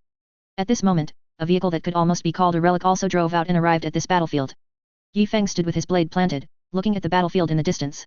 The dire Avenger, with its peerless combat power, warped unpredictably, walking on blade tips, dancing on shells, and strolling leisurely through the canvas of blood and fire. The attack from a meltagun was sudden and erratic. A pristine white orb flashed, and a nuclear stream vanished against a psychic barrier. This light caught Yi Feng's attention. Division Commander, should we open fire? Quad las cannons, fire at will, suppress their advance route. The secondary cannons of the Swift Blade Super Heavy tank suddenly opened fire. The dense laser beams instantly turned an area into a forbidden zone for the dire Avengers to warp into, even a momentary appearance would result in their destruction. The Warlock charged forward bravely. He saw the huge webway gate. As long as he wanted to leave, no one could stop him. He sprinted across the ground. Along the way, he saw several warriors in Mark the 10th power armor, 2 of whom he cut down. Some huge adamantium monsters he bypassed, but this one, he couldn't bypass. A direct charge. As long as he got past him, he could enter the webway. A monomolecular filament, shot from a spindle rifle, continuously coiled and spun under the control of a magnetic field, flying towards Yi Feng. Yi Feng made no movement, holding his great sword in one hand, utterly still. The monomolecular line whipped against him, then was easily torn apart. The Swift Blade tank was also completely unharmed. The Warlock was startled. This huge tank looked like it could pose a threat to a Titan. After the next flash, he made up his mind, he would break through directly, regardless of the consequences. He was close, very close. Yi Feng drew his plasma pistol from his back. He hadn't been holding it before because the monomolecular web could damage it. Now was the time. A plasma bolt exploded on the ground. The intense plasma turbulence disrupted the area, and combined with the quad las cannon's blockade, the dire Avenger landed less than 3 meters from Yi Feng's estimated position. Die. Before the sound, the blade fell. The strike of Key of Helic completely severed the power blade. The Warlock was about to warp, but his heart suddenly seized. He couldn't teleport. The Eldar have countless ways to teleport, but the dire Avengers use warp-based teleportation. How difficult it was to tear open a miniature warp rift where Yi Feng was standing. Yi Feng took another step forward. The power of the untouchable completely suppressed the Eldar. The warlock was no ordinary foe either, a psychic shield suddenly erected, briefly blocking the great sword. The power blade crackled with electricity, and the light of the disintegration field became chaotic. The warlock charged forward with all his might. As long as he burst out of the webway and released a psychic signal, he could hide. He flashed past Yi Feng's waist. The power blade tried once more to cut through the armor, but only sparked against the adamantium armor. This guy doesn't seem to have reacted. The warlock of the Dire Avengers thought this, as the opponent was spinning, but unfortunately, he guessed the wrong direction. However, the great sword slashed from in front of his face with terrifying speed. Yi Feng's horizontal slash covered almost all directions around him. Did you bring your soul stone? The warlock felt a chill throughout his body, ducked to avoid the blade, and then activated his final psychic barrier. Terrifying flames erupted from the ground, column after column, like beautiful colored fountains. I knew you'd come through here. What's the best way? Landmines, of course. And controlling when they explode is simple. The psychic energy of the barrier sphere was depleted. Continuous landmine explosions blasted the area into a large crater. The warlock leaped with all his might. The jumping ability of this battlesuit was unparalleled. He was far enough from Yi Feng. If he jumped a little higher, he could initiate a warp. Jump a little higher. Boom. The impact sound was clear and prolonged. The warlock looked at the vast metal wall pressing down in front of him, his heart filled with despair. What blocked the entire webway gate? I curse you $%. The Grand Librarian had donned his favorite old equipment. The Warhound class dreadnought was back online. He didn't even feel anything hit him, he just walked in. Key of Helic lightly swung, and the warlock died on the spot. Advance, let the Xenos feel how much oppressive power the peak human machinery of the 30K era truly possesses. The Swift Blade Super Heavy Tank, Brutal Blade variant, with the Incinerator Mortar main cannon, purchased from the Carcharodon's chapter, accelerated to full power. The Iron Hands scion driving it had a solemn expression. Driving this vehicle was a tribute to that magnificent history, a pilgrimage to the Great Crusade. Omniscia, please display your power once more. Yaaiaiaic. Chapter 341 Previous Plan. The Grand Librarian, very uncharacteristically, advanced alongside a super heavy tank. He had not removed the incinerator mortar turret and mounted it on his arm, which was already the greatest respect he could show to the combat blade tank. Of course, the combat blade tank's driver was still quite flustered, thinking, Grand Librarian, please don't float above my head, I can't be used as a personal transport. The Grand Librarian retorted, nonsense, wait until my proper legs are brought in. Last time, the Grand Librarian's legs self-destructed. Considering that this webway gate was relatively short, the Grand Librarian had chosen shorter replacement legs. How could that be? Me, the Chief Librarian, going out like this, with no prestige. Enk, bring out all my legs for me, I want to pick carefully. And so, after the Grand Librarian entered the webway gate, he spread his legs, blasted some propulsion, and hovered in the air. Behind him, transport vehicles began to deliver various unorthodox and creative mechanical legs, lining up in 2 full rows. The nearby Night Titans visibly grew agitated, even the oldest Night Pilot felt that what was appearing before him was absolutely heretical. The Grand Librarian paid no mind, even becoming picky. This leg is too ugly, I don't want it. The Tech Marine replied, Grand Librarian, that's a backup of your original leg. The Grand Librarian questioned, are you questioning me? The Tech Marine yelled, for the Emperor, die, Xenos. He stomped on the accelerator. The Combat Blade Super Heavy Tank immediately charged forward. Even the White Scars were momentarily puzzled. The Grand Librarian continued to pick and choose, and no one dared to rush him. The density of enemy fire ahead began to noticeably thin. Eldar Titans had charged into the night lines, still unaware that the Dire Avenger Bishop's operation had failed. Many Dire Avengers were still flickering on the battlefield. A Phantom Titan suddenly leaped behind our lines, crushing a light tank with 1 foot. Just then, the Grand Librarian's new legs were installed. The moment they connected, the Grand Librarian's volatile psychic energy immediately enveloped him. The Phantom Titan stared intently at the combat blade tank advancing toward it. It felt a deadly threat emanating from that terrifying adamantium behemoth. And it was precisely when he focused most of his attention on the front that the warp behind him was mercilessly torn open. What's your worth, standing here? The irregular trembling of Wraithbone warned the enemy. The Phantom Titan reacted with its fastest reflexes, dodging away, but the Space Mantis plasma breath attack had an enormous range. Visibly, the Eldar Titan burst out of a scorching plasma ball, half its body incinerated, like a rare Longchuan Celadone with ice crack patterns. The smooth Wraithbone was covered with faint, ethereal cracks. Before it could turn around, dark matter railgun rounds shot out from the plasma ball, and a dense volley of destructive force slammed into it. Upon detecting the dark matter strike, the Eldar Titan even shouted into the comms channel, I'm an ally. Cease fire. It scrambled and tumbled, leaping behind a patrolling Night Titan. That patrolling Night Titan reacted very quickly. When he saw a Titan fly overhead, he immediately turned, his movement almost half completed. This saved its life, the side weapon rack blocked the Eldar Titan's slash, or more accurately, it detonated. The awe-inspiring power glaive plunged into the energy core of a plasma annihilator, blessed over countless years, triggering a massive plasma explosion. The enemy, who originally intended to use this Night Titan as a shield, now had no choice but to retreat. It swapped positions with a Wraith Knight and began to return to its own lines. Charging into our lines comes with a price.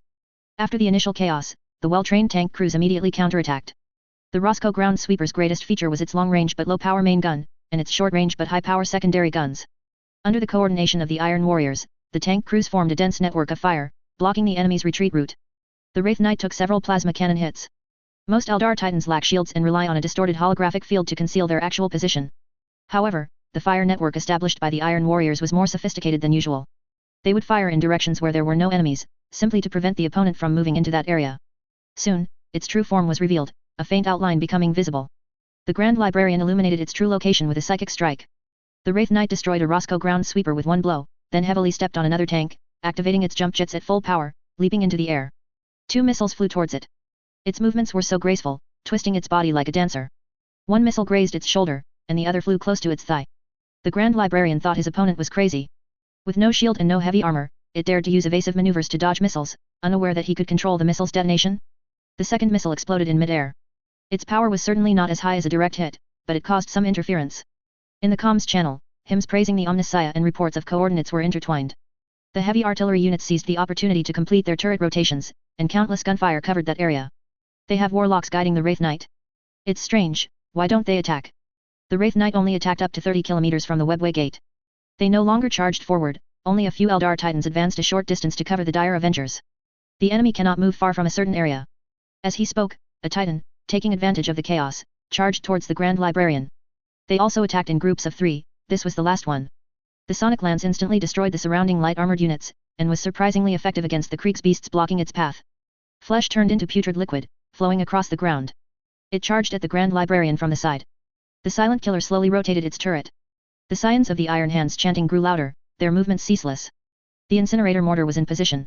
A red light. To those around, it was just an ordinary red light, seemingly without much destructive power. To outsiders, it appeared as a bright red line. It wasn't even dazzling. Because all the energy was focused. The incinerator mortar was in unexpectedly good condition. The machine spirit, blessed for 10,000 years, was now fully awake, and the combat blade roared. The awakened beast opened its eyes. During the Great Crusade, only the most powerful Super Xenos factions would have encountered this tank. Kneel. The targeted Titan vanished, completely gone.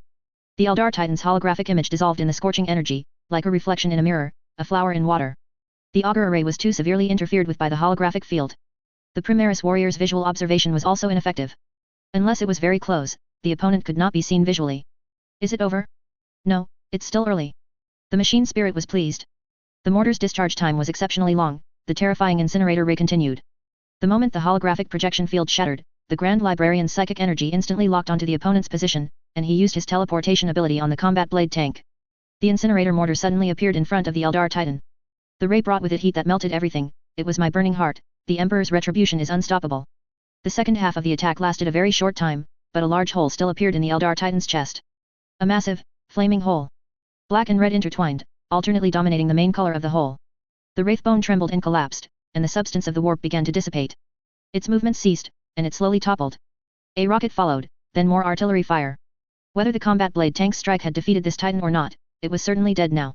The Grand Librarian's psychic energy was depleted, unable to use any more psychic spells, but a row of enemy Titans stood before him. Those were fakes. They observed for a while, then retreated. The heavy mortar on the Grand Librarian's back fired many types of shells. As long as I'm primitive enough, you can't interfere with my flight path. Gravity particles were blown away by energy waves, and annihilation bombs and singularity generators collided and annihilated each other, like two Eldar in a firefight. The knights were stunned. The defensive line was held. Yi Feng compiled the information, preparing to launch the next full-scale attack. The Eldar warlocks were barely holding on, they had exhausted their strength, simultaneously suppressing the riots below and guiding the Wraith Knight. Their psychic energy was about to run out. High Priest, we have no choice. Let's make peace with the humans. Nonsense. What is the glory of the Ildari in your eyes? Is our ancestral resting place a place for those vile, lower animals to enter? We might not have a choice. A fierce argument finally broke out. This Eldar tribe could no longer endure the continuous warfare and the ever-present threat of an uprising. Let's charge one more time, go and close the webway gate. We can't rely on that passage anymore. Let's blow open the walls. No, the High Priest finally spoke, blowing open the walls is absolutely impossible. I'd rather negotiate with the humans. I'll emphasize again, the enemy of all races is the warp, and only then comes the distinction between races. If only those idiots could understand that point. The tense atmosphere in the meeting room was completely shattered by a shout, High Priest. The chief warlock says he won't last 3 more days. The Eldar remained silent. 1,000 words, ultimately, could only turn into a sigh. I have not received any prophecies. All the Eldar dispersed. Some were determined to fully protect the ancestral resting place, some were determined to break through and become pirates, wandering the stars, some prepared to blow open the walls, and some began their forbidden plans.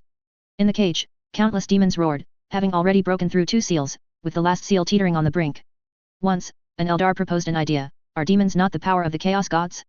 Would permanently sealing demons be equivalent to the Chaos Gods forever losing a part of their power? The Eldar had enough technology to attempt this, but unfortunately, they no longer had enough power. This Eldar tribe captured many demons. This was very dangerous. Eldar warriors suffered heavy casualties in the warp but successfully captured many powerful demons. Weakened, they found a webway gate and established a stronghold behind it to imprison these demons. This was a world within the webway. Beyond this perfectly spherical stronghold was not the warp, but the larger webway itself. This was a cage, and thus it was built very sturdily. They decided to rest and recuperate in the stronghold, waiting until the number of warriors returned to its peak, then venture out again to capture demons. As long as they continued to capture them, one day, the power of the Chaos Gods would fall into complete weakness, and even the surviving Ildari gods would be able to defeat them. Not many Ildari supported this plan, but there were ultimately brave ones who tried. This was a long plan, but accidents always happen. Given a long enough timescale, an accident is bound to occur, no matter how small its probability. For example, now, at some unknown point, the seal loosened. Yes, after so many years, it was bound to loosen, and the demons were waiting for an opportunity. When a new era of hunting arrived, and the warriors' numbers had recovered, preparing to once again rush out of the webway to capture demons, they opened the gate and found that the once barren world had become a night world. The demons seized this opportunity to riot, and the warlocks were forced to guard their positions. Damn it, if only the warlocks could sally forth, which of these mere knights would be qualified to withstand the attack of a warlock titan? Now, every decision the High Priestess made was a tightrope walk, and one misstep would lead to eternal abyss. We need to guide the direction of the demonic onslaught, letting the humans engage them. The High Priestess looked around. Loyalists were few and far between. I need a strong force to defend our home to the death, and another force to infiltrate the webway gate. You must close the webway gate when the demonic forces and the incoming human forces are evenly matched and can destroy each other. The High Priestess paused, thinking this was impossible. She hoped prophecy could help her. Even if one more human gets in, we will suffer one more loss. Do you understand? But, High Priestess, what about our comrades who left? The moment they left, they ceased to be our comrades, or rather, they had wanted to leave for a long time. Not every Ildari had the courage to rush into the warp to capture demons, but they only had 2 ways to refuse: defeat the High Priestess, or leave. The current situation merely gave them a new reason for a desire to leave they had long harbored. May the Ildari gods bless us. The Adeptus Mechanicus envoy hurriedly arrived at the Makrach's honor. After a series of identity verifications, he finally met his great regent. This matter should have been brought to the Inquisition, but after Guilliman's return, consulting the Inquisition was useless. The question of whether a fully staffed chapter was loyal would ultimately be decided by Guilliman. He carried the strange Centurion suit data and the Adeptus Mechanicus's list of heavy losses, about to meet the great regent. An excited heart, trembling hands, the only living scion of the Omnissiah walking the earth. What an honor. A warrior of the honor guard led him forward. The veteran's hand remained on his sword hilt, ready to react swiftly to any sudden movement. Passing through the busy warship corridors, the hurrying mortal political commissars gradually became senior secretaries in Astartes. As he proceeded, the number of people decreased, and their ranks became higher. The Adeptus Mechanicus priest was terrified, not daring to look around too much. Some people do not exist, understand? It wasn't until he was about to approach the regent's office area that the surroundings finally quieted down. Because if an Astartes willed it, his movements were silent. I must repeat the regulations, it is my duty. The priest's steps slowed, and he stood still, staring blankly at the grand door ahead. That door was so magnificent, the Ultramarines' most favored glorious decorations could not compare. Glorious, sacred, inviolable. Most importantly, standing at the door was an anti-psyker adamantium warrior. Its blue livery spoke of duty, and the unique Ultramarines insignia shone brightly. He stood there, like a guardian god, unmoving through the ages. Clang. A combat blade was drawn. Priest, you have violated the regulations. I have already emphasized that nothing here is to be recorded. The honor guard veteran's blade was faster, and before the priest's auto-defense shield could fully deploy, the blade was already at his throat. Calm down, I meant no offense. It's just that what I need to report is information about this type of Centurion suit. This is one of the pieces of evidence. If your reason for a chapter's rebellion is possessing this suit, then you may return. Regent has issued orders to distribute the suits to certain chapters. What if the entire chapter is wearing them? Enter. Guilliman's booming voice came from behind the door, his tone calm, but from his slightly faster speech, the veteran still sensed something. Delete the record, and go in. The veteran did not sheath his combat blade but held it in his hand, ready for combat at any moment. The priest took a very short time, in the few steps he took forward, to forcibly engage a calming procedure, clearing the incredibly chaotic emotional glitches. Guilliman listened carefully to the priest's account, watching on the holographic screen as squads of anti-psyker adamantium warriors easily routed the Skitarii, rampaging through the warship. The Forge world was very wronged. They truly did nothing, just visited a night world under their command, got beaten black and blue, suffered heavy losses. It was only when chaos invaded that both sides cooperated to stop fighting. However, they also deliberately used the war as an excuse to destroy many of our facilities. They must have defected, absolutely, Lord. We have committed no disloyal acts, and they haven't even provided any evidence, they just inexplicably boarded our ships. The priest then began to cite scriptures, listing a series of horrifying punitive measures based on the Inquisition's judgments when imperial forces had previously committed such acts. The regent listened intently. Guilliman's expression was serious, as if he were truly listening to news of a chapter's rebellion. Alfarius was inwardly delighted. Good boy, all your warriors are fully armored, which means what? It means your productivity is more than sufficient. You think a few hundred adamantium armors will satisfy me? Not this time. When the priest's tearful performance ended, Guilliman listened carefully, then publicly called for a Victrix Guard veteran to contact his intelligence system to verify the information, comforted the priest, and sent him back to rest, promising a reply soon. The next day, the priest received a notification telling him not to panic, as the custodes had already gone to investigate the situation. The priest was quite excited and begged to accompany them back, but the message from Guilliman's side was to remain calm and wait until the truth was uncovered, then he would lead the suppression force to kill the traitors, which would be even more impressive. A few days later, Guilliman informed the priest that this time, there was a reason. The custodes had investigated the full story, and it was indeed a misunderstanding. Your Forge world truly suffered an unprovoked disaster. For this, the Imperium has decided to reduce your projected output and increase material support to you for 100 years to help you restore production capacity. After this was said, the priest was asked to return with a Victrix Guard veteran, accompanied by many transport ships. The priest was somewhat disappointed that the Red Tide had not been punished, but he dared not say much about the custodes and the Primarch's decisions. Fortunately, there were so many transport ships, which he presumed were filled with compensatory materials. Don't ask, it's classified. The priest, with a head full of questions, set off back to the Forge world. As for the Primarch, he simply contacted Victor, and if Victor said it was fine, then it was fine. Why would Yi Feng attack the Adeptus Mechanicus? Guilliman couldn't understand, but Alfarius quickly did. Wasn't this an infiltration amidst chaos, seizing power at an opportune moment? I do this all the time. Why would this guy want to seize the Adeptus Mechanicus? He definitely wants to expand production. When he ordered the Imperium to provide materials to the Forge world, was it for the Adeptus Mechanicus? No, it was production resources for Yi Feng. The accompanying transport ships he dispatched were all empty, they were going to ask Yi Feng for resources. A fully armored chapter? When he is fully armored, he must have stock. Is it plausible not to have thousands more adamantium armors? I'll empty your warehouse. Attacking the Forge world at this time caused such a drop in productivity. I don't care, the expeditionary force is going to lose. We have no supplies. Thousands of adamantium armors won't soothe my wounded heart. Guilliman couldn't quite grasp whether this secret infiltration by Yi Feng had failed, or if he was being openly notified. He didn't think the Red Tide truly wanted to blockade a world, and the priest had a chance to break out and see him. At the same time, another message was also conveyed to Yi Feng. When the Tyranids were defeated, the 10th chapter received their home world. Guilliman ordered a 100-year exemption from gene seed tax for the 10th chapter to quickly replenish their numbers. Calculating it, the time was about right now. To commend the 10th chapter for their heroic sacrifices and unyielding defensive spirit during the 4th Legion's invasion of the Segmentum Obscurus, we announce another 100-year exemption from their gene seed tax, effective from the date of this order. It took about 40 years to give the commendation. This timing was neither fast nor slow, much faster than issuing an order 100 years before the Primarch's return, but a bit less efficient than after Guilliman's return. After his conversation with Yi Feng back then, Guilliman would not let the Imperium interfere too much with the other party, so the most crucial part was the latter sentence, effective from the date of this order. This effectively extended the tax exemption period to 200 years. Now, it's up to your sincerity, Yi Feng. Chapter 342 Demon, I'm out. Put me back in the cell, quick. Red Tide has determined its attack route. Facing the Eldar, Yi Feng decides to awaken an old friend. Doflet when Dreadnought awoke from his slumber and faced the good-tempered 8th Company commander of the Emperor's Scythes, Aang felt an inexplicable sense of relief. I'm sorry, Senior Doflet, we may not encounter Drukari/Dark Ildari now or even in the future, but this time we are facing the Eldar. I am the Emperor's Scythe, reaping the lives of aliens. Doflet ignored Tech Marine and continued on his way, searching for his prey. His only concern is his prey, which is undoubtedly the most worry-free thing for Tech Marine. Furthermore, he possessed extraordinary patience before confronting the aliens, whether on the transport plane or while waiting for the enemy to arrive. It's practically our dream. We don't dream. Aang felt something was amiss, it was just an intuition, he had a feeling that Doflet would run into trouble if things continued like this. Situare, please respond if you hear me. Yes, go ahead and say it. Can warriors in Dreadnought be transferred to other Dreadnoughts? Is surgical transfer from Doflet to Contemptor Dreadnought possible? At the moment, it's not possible. Being buried in the coffin means fighting to the death. You should know that better than I do. May the Emperor protect you. When Doflet arrived on the battlefield, the Eldar offensive had already retreated. After such a long war, we finally achieved great results, and Eldar Titan fell on our battlefield. Night House was both excited and distressed.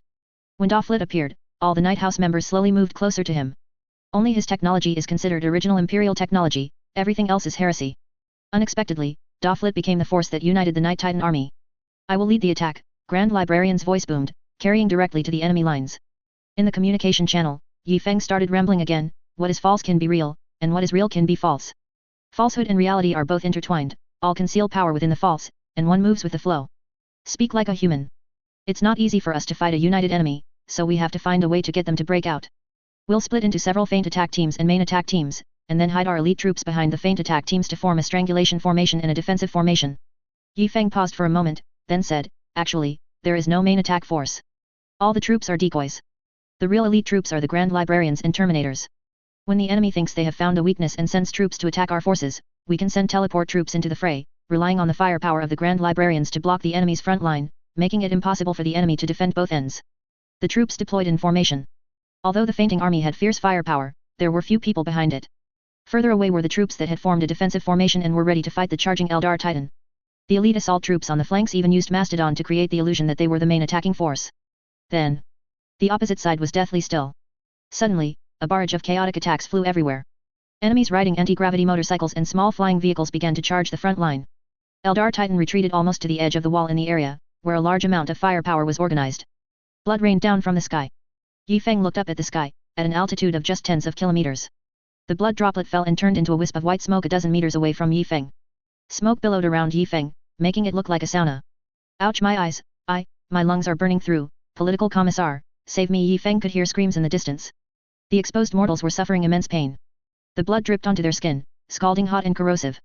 The steam swirled in their lungs, carving the entire lungs into the shape of exquisite Slaanesh icons. The earth exploded, and from below emerged a vast army of demons, stretching as far as the eye could see, including all sorts of demons, the ancient ones, the mind flayers, the apostles of desire, the pleasure walkers. Those who could be named and those who couldn't, baring their teeth and brandishing their claws, spurred their horses and whipped them on, surging in all directions. Fire! Open fire at all costs! The heavy cannon, its barrel having just cooled, roared once more, spewing out exhaust fumes. The ground beneath their feet was blackened by the soot, and even the tremors from each roar of the cannon could not shake the black particles clinging to the pristine ground. The front lines transformed into a metallic storm. Shrapnel from previous artillery shells, equipment of fallen soldiers, tanks, and the unrecaptured Night Titan, everything churned in flames. Metal fragments deeply embedded in the earth were unearthed by the shockwave, spinning and colliding in the air, creating smaller metal particles and inflicting even more devastating damage. Vast hordes of vanguard demons rolled back into warp during the first wave of attacks, but as the war continued, warp's eerie power seeped in through the tiny openings made when the demons were driven back. This time it was completely transparent. Yi Feng could clearly see the falling shells oozing flesh and blood from inside, with sharp claws protruding from the warheads, and the faint whispers of warp coming from the black smoke. The demons laughed and played around, and every now and then several demons would suddenly merge together and charge towards the vanguard line. Lust Warhorse darted around everywhere, sometimes carrying a mammoth demon several times its size on its back, and sometimes a strange cloud of black smoke that had just been born. Vanguard, retreat, rearguard, maintain firepower density. Just as Yi Feng sent out the order, a melodious flute tune drifted from the sky, light, pleasant, and captivating. The beautiful music was so moving that it penetrated the filter and struck the hearts of the army. Coral Pituitary frantically secreted stabilizing hormones, pulling Primaris Warrior back from the corruption of warp. Our overflowing anti-psychic power was not enough to completely block this force. All the demons prostrated themselves on the ground, and a Slaanesh Greater Daemon slowly emerged from the depths of the dungeon. Her skin was truly like jade, her movements graceful and elegant. With each step she took, she was as delicate and swaying as a willow branch, trembling slightly. Even Ildari, standing in the distance, blushed with embarrassment. She had so few traces of chaos on her that she didn't seem like a demon at all, but rather like a daemon prince. But wherever the whistle passed, the mortals collapsed to the ground, powerless, their flesh twitching uncontrollably. The vanguard lost its ability to resist immediately, and the tank scouts also fell down with cries of agony. Only those mortals who were far away and had not seen the enemy were able to maintain their mobility. Iron Warrior's recruit played a crucial role. They immediately ordered all mortals to stop observing distant targets and instead broadcast enemy coordinates. In communications, all channels except his were shut down. Any sound you hear is false, only my orders are real. Now, begin loading. The Emperor's statue swayed with the vibrations of the tank. The situation on the front lines was less fortunate. The entire crew of the light tanks was killed in action, the Emperor's statue was shattered, and the Aquila emblem was broken, turning the tanks into broken eagles. Slaanesh Greater Daemon swayed her hips, and the flute music emanating from her arms began to rise higher. Every part of her body could produce the sound of a musical instrument. The countless musical instruments created by so many intelligent races throughout history resonated within her, and a grand symphony swept across the entire battlefield. The sonic attack overturned all the vanguard's vehicles, sending them tumbling through the air before crashing into the central army. Night Titan's machine spirit suddenly strengthened its connection with the pilots, and intense pain surged into their brains, forcibly waking these fanatic warriors as a barrage of artillery fire descended once more. This time, it was as if there was an invisible barrier on the field, blocking most of the low-powered attacks. The great demon moved slowly, but the surrounding demons began to become agitated. The souls of the vanguard were devoured by the enemy, and this warp became more and more stable. The closer one got to this great demon, the stronger the demon's power became. After a series of intense tremors, hordes of demons began to charge our lines. Yi Feng was somewhat angry. Everything that appeared before him made him very unhappy. Whether it's the demon or Victor holding Aina. You shouldn't have brought her here, it's too dangerous here. Victor's gaze was as if he were looking at an Ogren, who was a formal Sisters of Silence, the two of us known as the Emperor's right and left hands. I trust Aina even more than you. Ina's body swayed very little, her hands gripping the execution sword tightly. The Sisters of Silence's wartime body language conveyed 3 words, trust me. I don't believe you, you big dummy. You 200-year-old woman, are you strolling around the face of the demon? Yi Feng's only action was to raise his cross-shaped longsword. Everything around him began to change inexplicably. The Roscoe ground sweeper formation, like a wall of steel, retreated in unison, and adamantium warriors emerged from the gaps, their crimson lines appearing in an instant. Before the massive grey strangulation formation of the central army, a layer of crimson blades appeared. Call for backup, bring Rogier back. After Yi Feng said this, only his sinister laughter echoed in the communication channel. You're really brave, even braver than the Blood Angels. Even the red-skinned demons wouldn't dare to confront me like this. Drink. The roar of hundreds and thousands of Primaris warriors soared straight to the top of the sky. The great demon's yin music was severed out of thin air, and the pressure mortal was under behind him vanished in an instant. 1,000 anti-Psi armors simultaneously withstood the Psi energy assault from the demon army. This was a Psi no-go zone, and Red Tide was more like a guardian of Webway than the Eldar. All troops, listen to my command. On the front line, all the soldiers activated their melee weapons in unison, and the light from the disintegrating field illuminated one destructive weapon after another. Charge! Thump! Thousands of giant metal beasts took a step, and metal particles scattered on the ground flew up 3 inches high. Thump! Thump! Thump! The footsteps grew faster and faster, each one like a thunderclap. One moment, it was the force of rolling thunder, the next, it was like a stampede of 10,000 horses. Red Tide confronted the demon army head-on. Victor and Aina were strolling behind the front line, and the Imperial Guard's eyes pierced through countless white limbs and unspeakable weapons, locking onto the Slaanesh Greater Daemon. It can amplify the power of demons. Aina responded with subtle movements as she moved, let's go kill it. Wait, Victor stopped her, Red Tide is in the way. The pure dark sphere swept past Victor's head and fell into the enemy ranks, annihilating the demon along with the ground beneath its feet, leaving only a large spherical crater. Grand Librarian charged forward, stepping over the heads of both enemies to reach the front line. His plasma flames raged before the shining Grand Librarian, and swathes of enemies vanished before they could even utter a cry of pain. The explosive mortar came from another support, its red beam sweeping across the land, and the demons all collapsed. Night Titan caught the massive demon, and in that moment, all of humanity was united. Valiant knights risked their lives to collide with the demon, determined to protect the adamantium warriors beneath them. After adamantium warriors finished sending out a bolter with a drum, they calmly moved their trump card, the anti-Shinik bolter, to the top. Unite as one, liberate the entire galaxy. Beyond the crimson front line, demons could be seen being continuously blasted into the air, their torn bodies returning to the warp. Drops of demon blood fell onto the earth, causing the land to writhe as if it had gained self-awareness. Thump. The soldiers' synchronized footsteps crushed its nascent intelligence, while tornado-like arrows and fragmentation missiles reaped the enemy's lives. The demon tide was immediately pushed back. Scattered demons breached the warriors' lines of defense and launched an attack from behind. The recruit remained calm and composed, directing their tank crews and using creeping barrages to cover their predecessors. It's Sujin's commentary behind the soldier.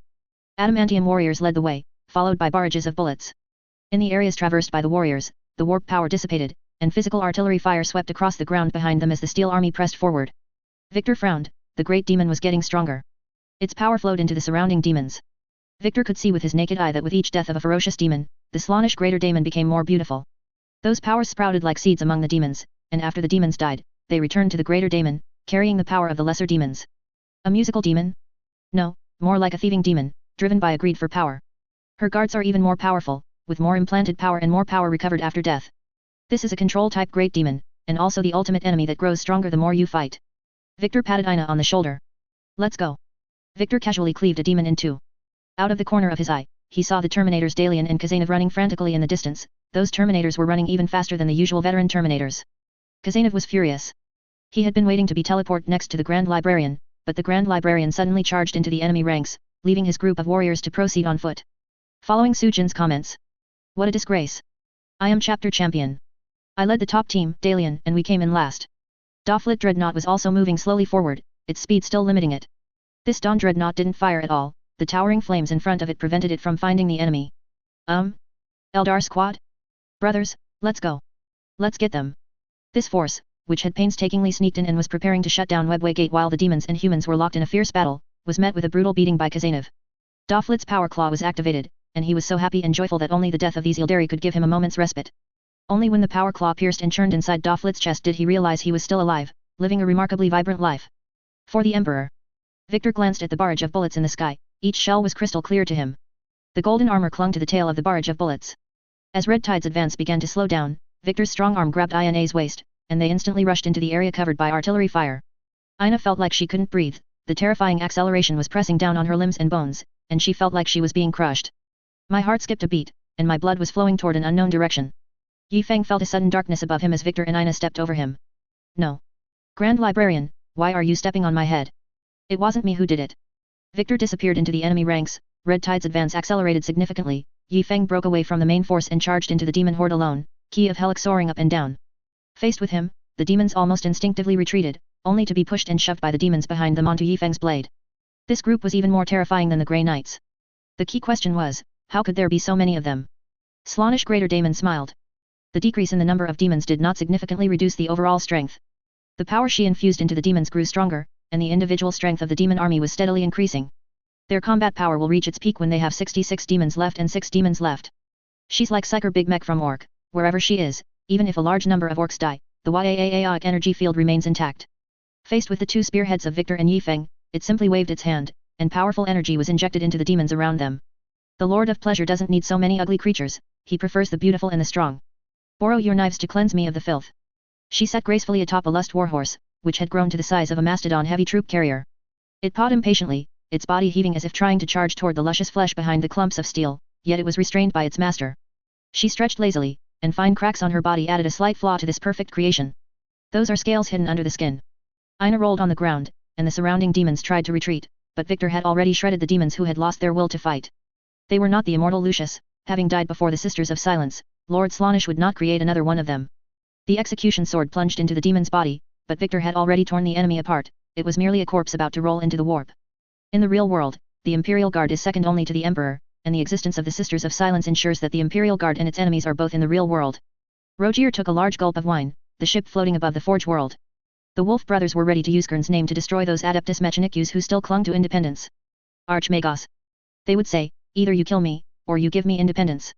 We would say, then die. Only those who are greedy for your technology would want you to live, we just want unity. At worst, you can spend some time archaeological digging in the steel forest of Forge World to find the backup memories you left behind. The Wolf brothers enjoyed their victory feast, getting quite drunk. It was Kurosel's turn to act as the watchdog and keep the wolf alert. Sir, we have detected 10 ships jumping out of Mandeville Point. They bear the insignia of the Ultramarines. Tell them that I am Red Tide, the invaders of chaos have been driven out, and we have won a great victory. Kurosel assumed the other party was a fleet responding to a request for assistance. Sir, the reconnaissance report indicates there are 10 transport ships. Okay, make way for them. They're probably here to collect supplies from Forge World. Then, a grumpy face of a Victrix Guard veteran was displayed in the holographic dialogue box. Kurosel was immediately struck by the fact that the design was anything but simple. I have come here to collect supplies on the orders of Lord Regent Robert Gilliman. Our ship understands that it is making way for entry into the port. No, Regent's orders are to come here and collect the Crimson Torrent chapter. 5,000 sets of adamantium armor supplies. Kurosel? They're robbing me? At that moment, another communication arrived. Sir, the main force has issued an emergency signal, requesting immediate support for the previous night world, the Chaos Invasion. Tell the Wolf brothers to stop drinking. There's a war going on. Damn it, the division commander is keeping it from us again. That, Kurosel noticed that the display screen was still on. We'll go and rendezvous with the main force first. I will report your requests to Chapter Master, but it will probably take some time. Let's deal with the Chaos Invasion first. I will walk with you. Ultramarines veterans were inexplicably dragged away together, and the 10 transport ships made a sharp turn, pulling them all toward Night World. Rogier was still drunk, and when he recalled what Yi Feng had said to him, he slapped himself hard across the face. I've been tricked by Yi Feng again, that damn guy. I'm going to drink all his drinks, including all that yellowish stuff. That whole Grand Librarian and Tank Army, together with Night Titan, Destroy Eldar Titan, and Adamantium Warriors can't withstand Eldar Titan's bombardment and don't even try to fight. Thing is all a lie. Yi Feng, you big liar. That's just to fool them into not participating in the war. Rogier's face was flushed red. He had no idea how loud his voice was. Half the ship could hear his roar. I don't need cowardly timidity to maintain the number of wolf brothers. Only the hunt is the meaning of our existence. Awoo! Awoo! The howls of wolves echoed across the warship in response to their company commander. Driven by alcohol, Rogier ordered full speed ahead, nearly losing the transport ship with a sudden burst of acceleration. Luckily, it was an empty ship and moved quickly, otherwise, he wouldn't know where to find this chapter. Tech Priest sat in a small boat, floating outside Forge World's spaceport, his heart filled with mixed feelings of grief and indignation. Eus again. Imperial Logistics Department, you deserve to die a horrible death. Chapter 343, Imperial Guards, Great Demon, Ina. The demonic power around Victor and Yifeng greatly increased. The daemon in front of Yifeng was comparable to a siege tank, several demons stood on its back, attacking Yifeng from above. He saw a naked daemon grab a long-tailed daemon, brutally rip out its long black barbed tail, crack it like a whip, and then fling it through the air, attempting to bind Yifeng. He saw the giant beast open its massive mouth, its fangs made of gold, diamonds, and jade, becoming exceptionally hard when infused with warp energy. He saw a small daemon sitting inside the giant beast's mouth, greedily counting gold coins that had actually grown from the daemon's tongue. The small daemon plucked a coin from the gold-covered tongue, licked it greedily, tossed it behind its back, and continued to extract other treasures. The saliva-covered coin seemed to gain some nourishment. Upon returning to the tongue, it grew larger and took root. The open mouth saw the golden Yifeng, and a silent terror began to waft through the giant maw. The small daemon shrieked, wanting to flee, but seeing the gold coins on the ground begin to vanish in white smoke, the miser immediately bristled and pounced, fighting Yifeng to the death. Yifeng's blade was fending off the attacks of the giant beast and its cavalry. He hadn't expected a small daemon as well and couldn't free his hands to deal with the enemy. The small daemon pounced, embracing Yifeng's head, and began to scratch at Yifeng with its claws. Yifeng was the most simply armed warrior on the field, with a power sword and a plasma pistol. The combat dagger on his leg was already gone. However, Yifeng smiled sinisterly, exerted force throughout his body, and flung himself backward. The small daemon's claws were still firmly hooked onto Yifeng's helmet, but its body was thrown behind him. Yifeng, I'll say one name, and you'll remember. Green Templar's Chapter Master Deka. Two hidden blades suddenly sprang from the gap between the power pack and his body, piercing the small daemon's torso. The daemon hung there on Yifeng's body, wailing incessantly. Banished to the warp? Such a knife wound wouldn't be enough, but the dense anti-psychic energy below was scalding like lava, constantly burning the daemon's body. Its terrified wails could even be heard by the demons on Victor's side. What's the deterrent in hanging a skull or something? I'll hang a living daemon on my head. The cavalry on the giant daemon hesitated for a rare moment, and Yifeng sent them back to the warp with a plasma shot. The tank-grade energy core hummed, and Yifeng's savage struggle with the daemon carved deep furrows into the earth. Every daemon could see the small daemon shrieking, its energy growing thinner and thinner. Only warp creatures could see the invisible tendrils of power being violently ripped from the small daemon's body, merging into the bones of the untouchable. Finally, it was banished. It wasn't the small knife wound that expelled the greater daemon, but the annihilation of its demonic power. The daemon grew smaller and weaker until, eventually, the unchanging knife wound became unbearable for the constantly shrinking small daemon. Several demons immediately jumped away. Well, a small knife couldn't kill a greater daemon, so they went back for a bigger knife. You, on the other hand, couldn't kill a greater daemon with a small knife, so you drained the greater daemon until it became a small daemon. No more playing, not even self-banishment. The weak Slaaneshi demons were scared away. The greater daemon had no choice but to play a more intense symphony, injecting more demonic power into the army to maintain morale. The daemon in front of Yifeng grew another 10 feet taller. Although its hard skin softened as it approached Yifeng, and although Key of Helic had deeply embedded itself in the daemon's flesh, with the cruciform hilt touching the daemon's body, screeching loudly. But Yifeng was forced back by its strength. Suddenly, Yifeng remembered once fighting a gluttonous daemon, whose body was so thick that blades could not harm it, and its frenzied eating allowed it to recover faster than Yifeng could strike. Last time, Sisyphus delivered the decisive blow. Now, do you mind if I put a hole in your body? Yifeng's sword-wielding speed grew faster and faster. The flesh before him was assaulted by anti-psychic energy, healing slowly. The violent impact sent Yifeng directly into the daemon's body, and all the bizarre organs and warp energy retreated. Yifeng's figure disappeared from the chapter's sight. No one panicked, no one feared, everyone was bravely killing enemies. Finally, the giant daemon fell, creating a gap in the Red Tide's front line. The daemon horde howled, leaping onto its body. It was like a bridge of flesh, signaling that they had broken through the first line of defense. And then, oh my perverted old evil godmother, this bridge deck is hot on the feet. Yifeng violently tore through the daemon's body, bursting out the other side, and his spinning blade cut down a circle of surrounding enemies. The faint white mist on his body quickly dissipated, and his golden adamantium armor was revealed once more. White Scar's cavalry like to hunt. Today, I'll show you what it means to be a Iron Cavalry breaching formation. Having just burst out of the giant daemon's body, carrying a malevolent aura that even demons would shy away from, a similarly golden glowing figure flew overhead. Upon landing, its crimson power claws were even more brutal than a power sword. All who touched them were dismembered, and wails filled the field. Kazanov. Victor crossing over was one thing, but you two, from over my head, hey, you're still coming. The entire first company charged to the front line, but the moving adamantium armor wall was so thick that they couldn't find a breakthrough. Kazanev's eyes widened, and he saw this Damon Flesh Bridge. He led his team to charge. Terminators jumped down one by one from above Yifeng's head, joining the battle, making this truly the main attacking spearhead. The scythe tank, on the other hand, became a flank, constantly incinerating demons attempting to outflank and ambush. Daflit prodded Yifeng's backside with his power claw. Brother Yifeng, first, long time no see. Second, where are the Ildari you promised? Yifeng felt a chill down his spine. He pointed his long blade forward. You'll see them once you cut through this Damon tide. Of course, that's assuming the Ildari haven't been wiped out by the time you charge through. The Dawn Dreadnought's steps were incredibly fast, its short legs thump thump thump charging into the enemy lines. Yifeng looked at the chaotic impact zone, stomped his foot. Damn it, what attack route? Kill them all, leave none alive. He thrust his blade forward, plunging into the formation. Victor and Ina quickly caught up to the Grand Librarian. His massive body and the ceaseless gunfire made him a standard-bearer-like presence. A giant daemon fell before them, and another daemon grew even larger, as if all the surrounding demons could quickly transform into a pseudo-greater daemon. I feel like I'm still in the Omegagon's hold. The Grand Librarian called Li Anjun on the comms. Why does every enemy seem like a potential greater daemon? Come on, Grand Librarian. Li Anjun's voice was filled with heavy breathing. I bet you there's a daemon shouting at you. Look. Daemon engine. You should be grateful we didn't turn you into a daemon engine on the Omegagon. How about we try a stasis bomb? The master said stasis bombs can't defend against the warp if the enemy wills it. So annoying. As the Grand Librarian spoke, several dark matter bombs had already been hurled at the Slaanesh Greater Daemon, and the Hellstorm constantly fired anti-psychic bolter rounds. The warp interference there was too dense, he wasn't confident in teleporting directly. The dark matter spheres turned into bubbles under the power of the warp, slowly rising and bursting.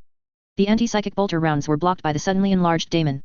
We must find a way to assassinate that greater daemon, otherwise, we'll be facing a large number of pseudo-greater demons. I'm already working on it, preparing to strike when the opponent is most complacent.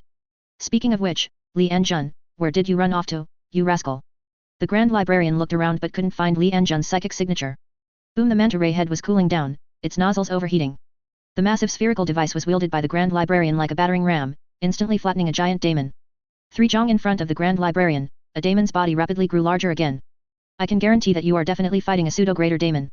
The melody shifted. The Grand Librarian's comms channel lost contact with Li Anjun. The battlefield was segmented. The 3 spearheads of the Grand Librarian, Yifeng and Victor were surrounded by pseudo-greater demons. The other warriors could only fight fiercely, quickly dealing with the weaker demons. 880, 774, 709. The Slaanesh Greater Daemon's smile not only grew sweeter but also carried a hint of innocence. The protective instincts rising in the hearts of any mortals who dared to look here grew stronger. The Iron Warriors recruits mercilessly patrolled around their gun crews, slaying any corruptors at the onset of chaos. The Greater Daemon clutched a daemon in its hand, silently counting, 667. Now. The Greater Daemon instantly crushed the daemon in its hand, and the entire daemon army seemed to receive some kind of blessing. They became sharper, swifter. The demon's senses dulled, only more slaughter could bring ultimate pleasure. The originally timid demons began to charge our lines, and the combat pressure instantly increased. Victor and Ina passed through the gaps in the daemon horde, heading straight for the Greater Daemon. This surging tide of demons couldn't help but remind him of some unpleasant memories. Then, he sneered contemptuously. What kind of force was this meager daemon horde?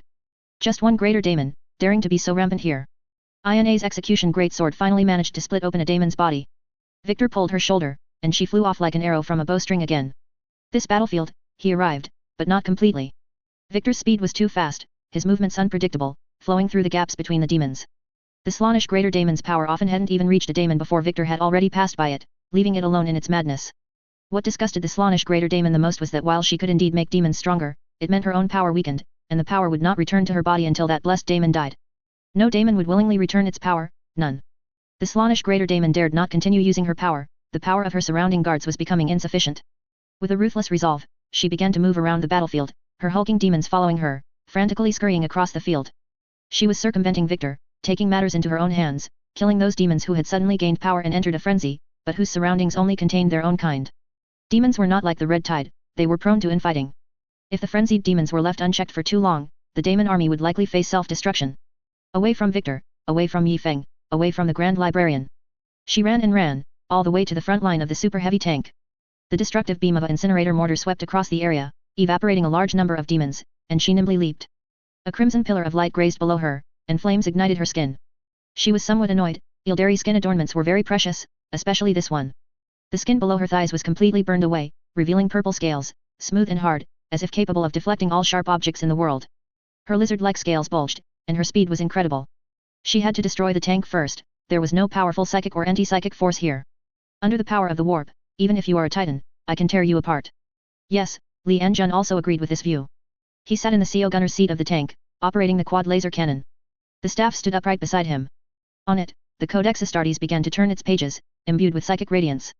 Then, the book flipped to its last page and spontaneously combusted without fire. At the spine, a sharp spear tip shredded the precious leather, and the thick staff suddenly burst apart, revealing the shaft of the Eternity's Lament. I will use everything I have to guide the chapter forward. The spear tip and Li Anjun's legs simultaneously vanished from their original positions. The fine purple scales suddenly bristled. The Slaanesh Greater Daemon's body, along with the areas covered by skin, had its sharp scales tear through the skin and stand erect, exposing the pale flesh beneath, completely unprotected.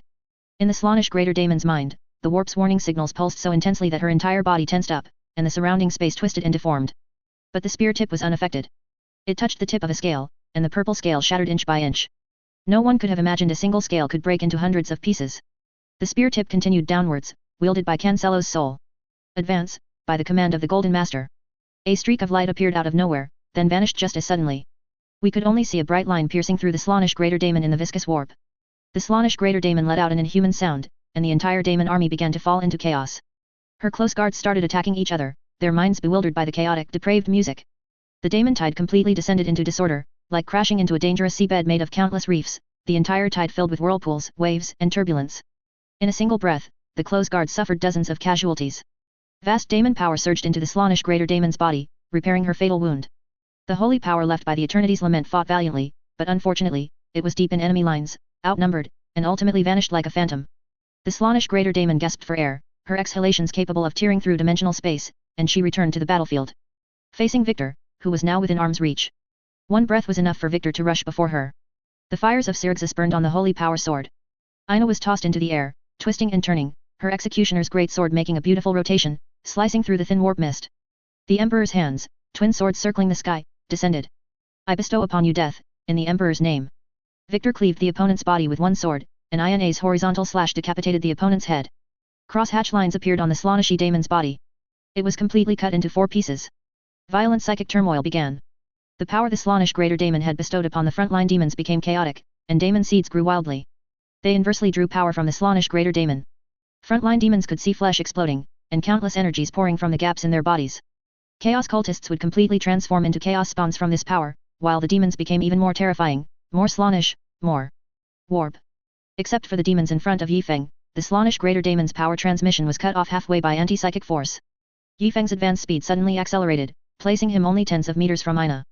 The light of the Slaanesh Greater Daemon's banishment was blinding. This enchanting light reflected off the spherical walls, dozens of kilometers high, refracting downwards and engulfing the front half of the battlefield. This time, under the forced command of the Iron Warriors, no one looked in that direction, but the machine spirits of the vehicles wailed. The Roscoe ground sweeper experienced various problems, heavy cannons misfired, tanks belched black smoke, and only the most stable and reliable Chimera armored vehicle continued to race forward. Such intense energy naturally drew the attention of another Slaanesh Greater Daemon, the one currently assaulting the Ildari front line. Rogier's forces entered the orbital space of the night world. The strike cruiser and the transport ships behind it steadily docked at the spaceport. The Space Wolves were ready for battle, but the Victrix Guard veterans were already getting fired up. You say you're a White Scar's cub? Hide that thick mane first. First, explain what's going on with a full chapter of adamantium armor. Do you know how many duels we had to win to get the right to use those few suits of armor? The disappearance of the Slaanesh Greater Daemon controlling the battlefield allowed signals to reconnect. Everyone used the simplest method to ensure smooth communication inside and outside the webway. They pulled a thick information transmission line from inside the webway to the outside. Yifeng also learned that a Victrix Guard had arrived, and communication between the two sides was established. Yifeng, while swinging his sword to kill demons, also had to bicker with the old veteran. By the Emperor, what exactly is going on with your chapter? Connect to my perspective. I have one sentence, don't ask too many questions about the situation here. You are not qualified. On the Victrix Guard veteran's communicator, Yifeng's fighting perspective appeared. A custodian guard was in front, slaughtering minor demons like harvesting leeks. A Sisters of Silence was by his side, trying to keep up with the custodian guard's pace, and psychic spells were flying everywhere in the sky. This Daemon tide, it really does seem like only a chapter-wide anti-psychic armor could withstand it. The veteran's anger quickly dissipated. The other party was simply using better weapons and participating in a war of higher intensity. Don't worry about it, just speak. I don't care about these few demons. As he spoke, the veteran saw a daemon splattering onto Yifeng's face, only for Yifeng to yank it off and crush it with one hand. The veteran swallowed. Is killing these things that simple? Our backpacks provide tank-level energy, you know. I am commanded by the Regent to retrieve 5,000 suits of adamantium armor. No, although I have indeed learned a lot from you, Guilliman, in various aspects, why are you acting like me, Guilliman? Just snatching things? You're not my Qing father, there's no need for us to be like this, hey? Yi Feng felt a twitch in his temple. In the communication screen, the Ultramarines veteran was still looking at him with a serious expression. What is the deadline Guilliman gave? No deadline, just here to collect. No, you're being unreasonable. Yi Feng's tone was filled with anger. If you want 5,000 suits of adamantium armor, shouldn't you inform the Forge World in advance, make resource and production plans, give a time frame, and let us produce them? You just come and demand them, where am I supposed to conjure them from? The veteran didn't know why his father, who was always good at planning, had issued such a strange order, but he completely trusted his Qing father. Are you refusing the regent's command? Then what am I supposed to do? Even if I strip every single piece of clothing from my entire chapter to give to you, it would only be 1,000 suits. As he spoke, both the custodian guard and the Sisters of Silence were moving closer to Yi Feng. Ina, as always, leaped onto Yi Feng's back, brandishing her executioner's greatsword, a veritable cavalryman. Victor moved behind Yi Feng. At this moment, he finally understood the Emperor's reason for supporting Yi Feng and his comrades. If, in the Webway War, there had been such anti-psychic cover for exhausted custodian guards, deep in enemy lines and out of ammunition, giving them a chance to catch their breath, their casualties would never have been so high. Well, for the custodian guards, these large, slow, anti-psychic things were mobile cover. Now, it was the Victrix Guard veteran's temple that began to twitch. The Sisters of Silence's long legs occasionally flashed across the camera, clearly demonstrating practiced coordination, not their first time working together. Having long cooperated with the Emperor's left and right hands, Yi Feng was almost a chosen one of the Emperor, making it hard to say if his refusal was not the Emperor's will. Yi Feng, this guy brought 10 transport ships. Kurosel's voice suddenly cut in. Yi Feng saw the 10 transport ships quietly docked. Yi Feng recognized that type of vessel, Call had used them to show off back then. One ship could carry 5,000 Primaris warriors. Isn't this the solution? Brother of the Ultramarines, do you feel this order is sudden, unlike the Primarch's style? I cannot presume to discuss my father. Then that's it. You have to listen to the Primarch's implied meaning. Look, the transport ships allocated to you can carry 50,000 suits of adamantium armor. Is that for you to transport 5,000 suits? Victrix Guard? Look, where did Robert send you? A night world. Of course, it's under the guise of armor to transport a large number of Night Titans to join the expeditionary force. You need to be careful, Guilliman might be acting this way because he fears spies. The Alpha Legion is everywhere. Chapter 344, Escapists. The Victrix Guard veteran felt it made sense, but refused to entertain such associations. My mission is to transport 5,000 sets of adamantium armor to the expeditionary force. So, did the regent say what you should do if there isn't that much adamantium armor here? My Qing father would not deceive me. Yi Feng could see it now, the Primarch was clearly amused, sending over such a stubborn veteran who insisted on that exact quantity. If there isn't, there isn't. You can search all my warships and territories, or I can even take you to my home world to inspect it. Now we simply don't have that much. The People's Light hovered in space with its stealth system active, seemingly watching the show. INA's long legs once again blocked the screen, and Yi Feng slapped them away. The screen became a bit blurry. The camera was enveloped in anti-psychic energy, but the machine spirit of the data transmission line carrying the daemon images seemed very unstable. Carefully recall every micro-expression of the regent when he gave you the order, and everyone present. The honor guard veteran was also confused, his orders were relayed by Calgar, and should have been random. He truly was one of those who eagerly volunteered. You mean the Primarch's true order was for me to come to the Night World to transport a Night Titan army, to serve as a secret force unknown to anyone, to be deployed at a critical moment? No, if that were the case, the great Qing father would state it clearly. The Ultramarines are united, and he would summon me individually. Think again. Did you receive any other missions, or are there any other routes for this journey? The veteran didn't trust Yi Feng, but he did, unfortunately, have another mission. The regent asked me to inform you that the gene seed tax exemption period for your chapter has been extended by another 100 years. As for the rest, that's not information for you. At this moment, Kurosel secretly told Yi Feng about the reduction in products to be submitted by the Forge World and the increase in resource allocation. The spies embedded in the Forge World already knew about this matter. Yi Feng cleaved a daemon in half, impaling a translucent, octopus-like daemon on his sword. Originally, I wouldn't have given you a single suit of adamantium armor, but since your Primarch has granted a favor, I'll give you some. I understand. Now, let me tell you about our current situation. This war is brutal. After this battle, at least 500 Night Titans will need repairs, with fewer than 200 remaining combat ready. The regent knows about this war, and I think I understand his meaning.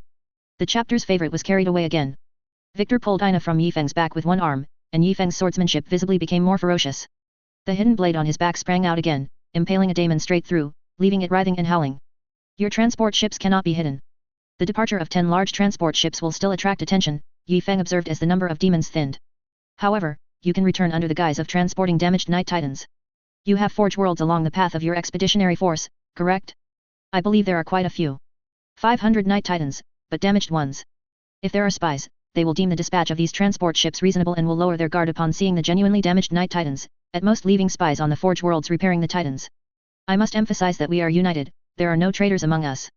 Too many people are involved. Any leader would consider secrecy.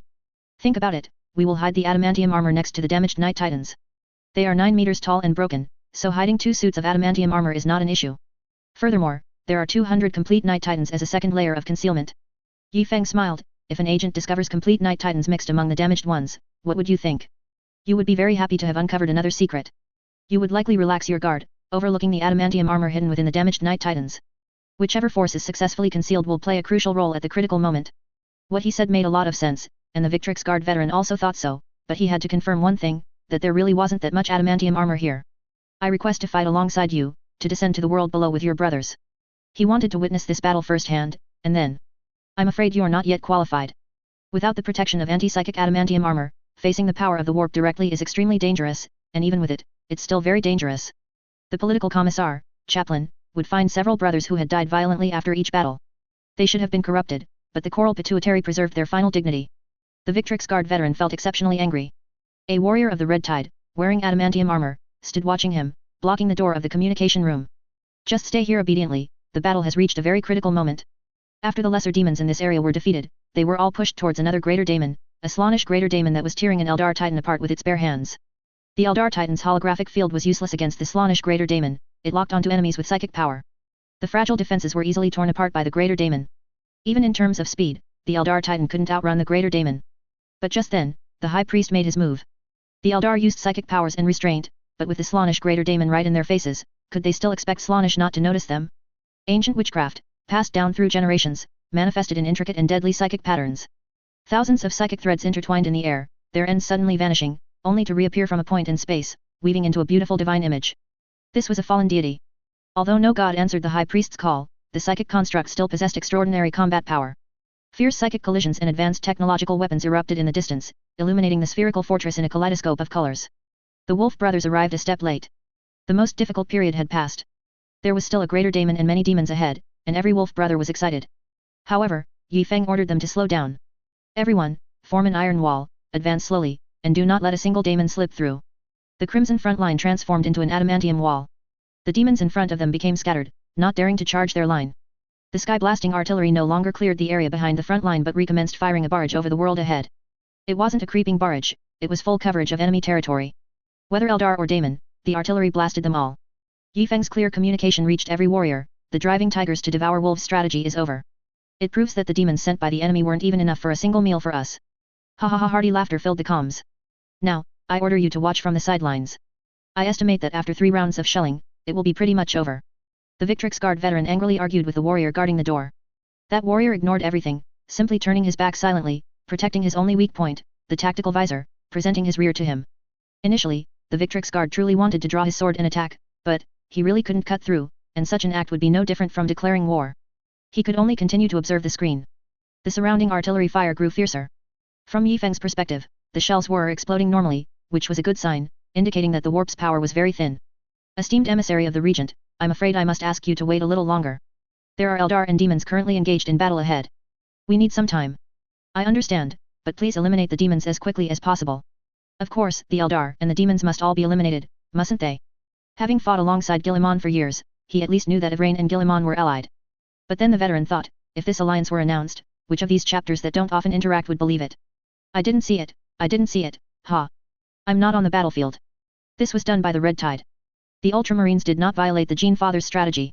Thinking this, the Victrix Guard veteran actually calmed down. I want to kill Xenos, but alas, my old man wants an alliance. The veteran couldn't remember the last time he killed an Eldar. In the psychic department, Eldar moved back and forth, making him really want to strike them down with 2 blades. He felt like he was back when he first joined the chapter. At that time, his modifications weren't fully complete. To strengthen their faith, the chaplains would show them footage of Xenos slaughtering mortals, and then, their own chapter would bravely appear, killing swathes of Xenos. Artillery roared. Ranger Knights charged out, only to be pulled back by Templar Knights. They were so eager, the Emperor's enemies must be strewn dead immediately. As executors, we must act at once, time is of the essence. Li Anjun sat steadily on his fireblade tank. It's not that I want to be lazy. I anticipated losing my legs if I attacked, which is why I'm sitting in the tank, alright? I'm not trying to ambush anyone, alright? He controlled the quad laser cannons, firing continuously, and used psychic powers to scout for enemies ahead. Soon, the tank reached the same position as the Red Tide front line. He saw Yi Feng holding down Kazanov with his left hand and pulling Rogier with his right. The heavy adamantium armor was practically being dragged by the two of them.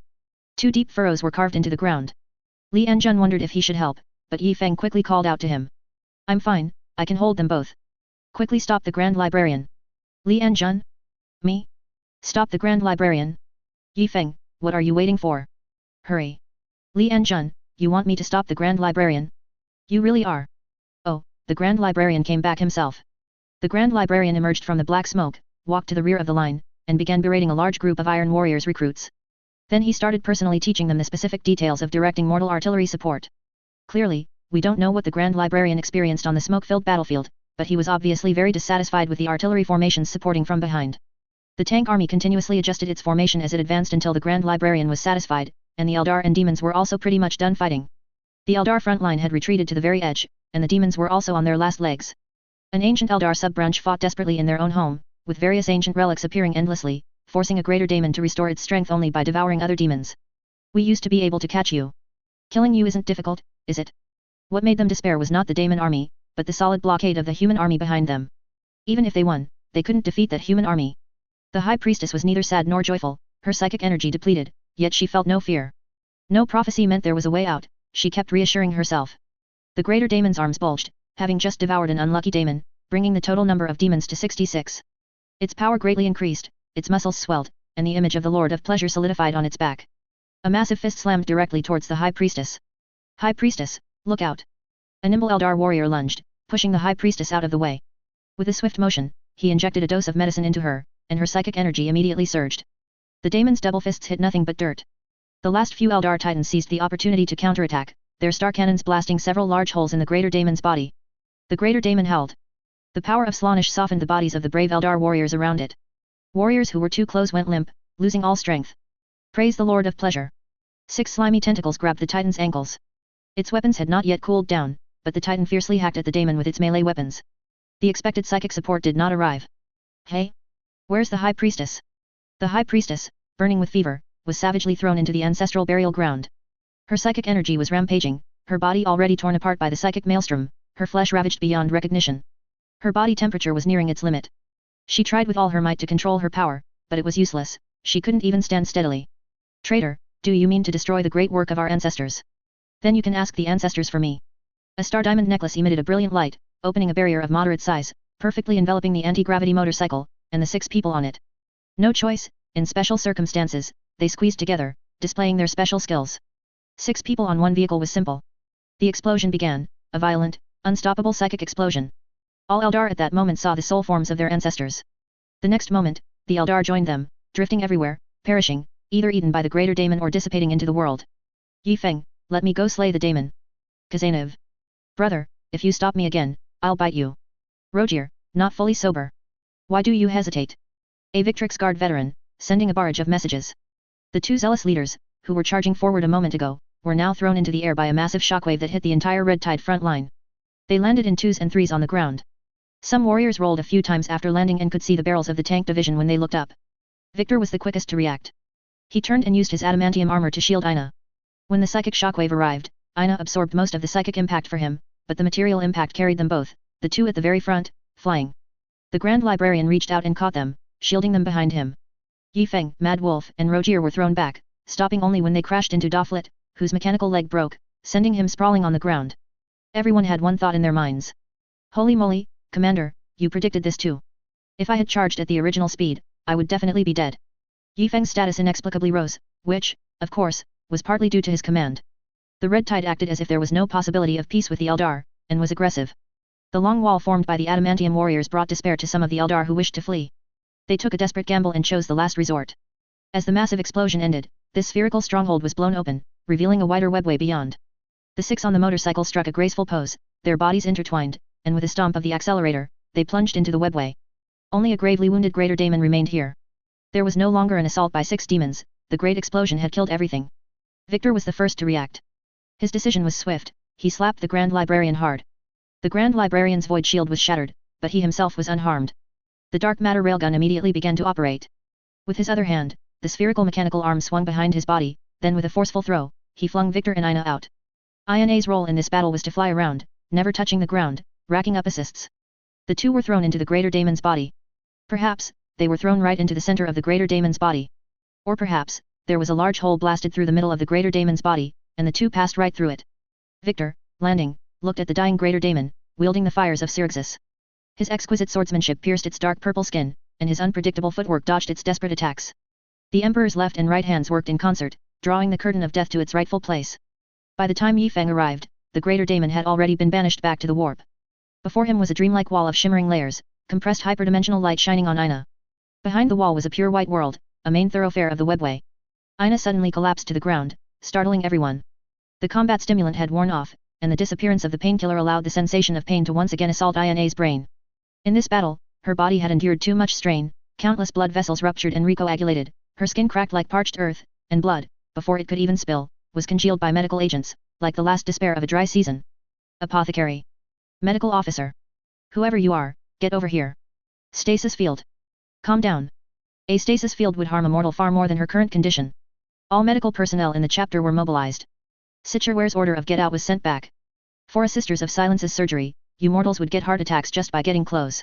The chief apothecary personally took action to rescue her. Ina was in the emergency room. Everyone was irritable. This veteran insisted on greeting the returning heroes. You won't let me fight, but I can at least greet them, right? Actually, he wanted to use the wounded to determine if this was a real war or a recorded video. Then, he was knocked flying. We understand you're unfamiliar with the road, but blocking the route of Ina's ambulance is not okay. Later, Victor stood beside him and chatted for a few moments as he got up, which made it less awkward. They knew each other, having met a few times during an incident on the phalanx. Victor only found him familiar, he had also been tasked with protecting Lady Yuden. Regarding the issue of 5,000 sets of armor, Victor merely gave a knowing smile and then disappeared.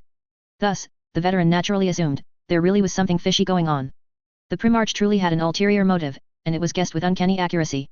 An hour later, he and Yi Feng, still in his armor, sat opposite each other in the reception room. The chapter master's oppressive presence quickly asserted itself. Yi Feng's stature was tall even among Primaris warriors, and he was wearing adamantium armor. In close proximity, the Victrix Guard veteran's multi-track mind inevitably began to calculate the success rate of a sudden attack now, but the result was always zero. I extend my congratulations to your chapter on this great victory. That's kind of you, brother. Let's return to our previous topic. Yi Feng's face had been struck multiple times in battle. The strong impacts triggered combat stimulants, causing his skin to adhere to his helmet. As Yi Feng removed his helmet, a piece of skin was torn away. The wound slowly healed in front of the Victrix Guard veteran. There aren't 5,000 sets of armor here, brother. You won't find them even if you search the entire warship. The plan you proposed is just a possibility. Conjecture cannot replace the truth. A stubborn man. Are you trusted by the Primarch? Without boasting, yes. The veteran had fought alongside Guillemon for many years, and he said this with immense pride. If you fail to complete the Primarch's mission, what punishment will you face? You don't need to worry about me, the 5,000. Is punishment truly punishment? Yi Feng interrupted him in a louder voice, this is an impossible mission. Both Guillemon and I know that he wants to justly reprimand you, demote you, or reassign you to a certain position. I believe this is also an important objective. Again, agents could be in many places, and you might therefore be placed next to a suspected spy. One of Yi Feng's hands was trembling, this was a side effect of the combat stimulants. You yourself said you are a warrior highly valued by the Primarch. Victrix Guard veteran, although that sounds good, but... Brother Yi Feng, those 5,000 sets of armor. Yi Feng, old brother, what are we to each other? I'm just an honest person. The Red Tide has always treated others with sincerity. All chapter, assemble. All the adamantium warriors gathered. The first company was hidden on a night world, only Mad Wolf came up, barely making a few hundred men. Brother Victrix Guard, please inspect them. 1,000 sets of adamantium armor, some deformed, some with their coating lost, revealing their original color. Among them, hidden were wounded warriors, warriors with gene seed from traitor legions, and some hid nothing at all. Empty armor and shattered tactical visors, the warriors' flesh and blood had not been completely cleaned out, and a faint smell of blood emanated from the armor. 1,000 sets of adamantium armor stood here, silent, with an imposing aura. The veteran, with the most solemn expression, followed Yi Feng and walked a full circle. They were the heroes of the Imperium, this was undeniable. Yi Feng stood back on the platform, attention everyone, listen to my command, disarm. Each warrior turned and returned to the arming chamber. In the field, 400 sets of armor remained unmoved. A moment later, every set of armor returned to the field, with its master standing beside it.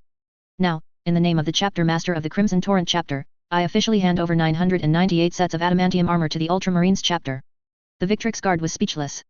Chapter 345 Our goal is The adamantium armor was being orderly stuffed into the shattered Night Titans, some even disguised as the Night Titans' weapons. The Honor Guard veterans made a round on the warship and found nothing except for a few recruits. When asked Yi Feng, he immediately presented the 4th Legion's invasion records. My homeworld was turned into a desert planet. Population recovery will take hundreds of years. The chapter monastery can only keep this warship in service, so how can we recruit from the home world? If it weren't for the urgent war situation, I should be on my home world planting trees to stabilize the sand, restore the ecosystem, and increase the population. Yi Feng's muttering was mixed with whispers, nagging in the veteran's ear for a long time. Ultimately, the veteran could only comply with the custodes' arrangements. After all, Victor didn't object when Yi Feng spoke. During the time the adamantium armor was being loaded, the warriors, wearing scout armor, ran incredibly fast. The entire chapter barely had a few mark the 10th adamantium armors. Don't ask. If you ask, it's because all resources were coordinated to the Carcharodon's chapter. They need these adamantium armors more than we do. We, the Red Tide, have always been honest and never secretly hoard treasures or let them gather dust in a warehouse. Adamantium armor is only adamantium armor when it's on an alien's face, otherwise, it's scrap metal in a warehouse. The Ultramarines veteran was stunned to hear this. Yi Feng was still shouting, you should know this better than I do. No one can do better in this regard than your great Gene father, Rabut Giliman. With flattery and deception, he then put the Victrix Guard onto the transport ship and sent them away. Everyone breathed a sigh of relief. Finally, it's over. Those 200 brothers can come down. It must have been uncomfortable hiding in the interlayer.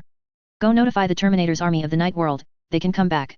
Do you really think I lost that many people? It was just a tide of demons. Can they instantly kill me? Most of the fallen brothers were byway army veterans and the combat servants of the first company, because they were by Yi Feng and Kazanev's side. They faced pseudo-greater demons enhanced by a Slaanesh greater daemon, with formidable power. One punch could make a Tio's cerebrospinal fluid boil and instantly evaporate, indeed having a chance to instantly kill a warrior. But other demons could only injure our forces for a short time. Unless they pierced the tactical optics, instant death was impossible. Everyone, what is our fighting style? Iron cavalry charging formations. Once injured, one cannot move the heavy adamantium armor, and speed naturally slows down.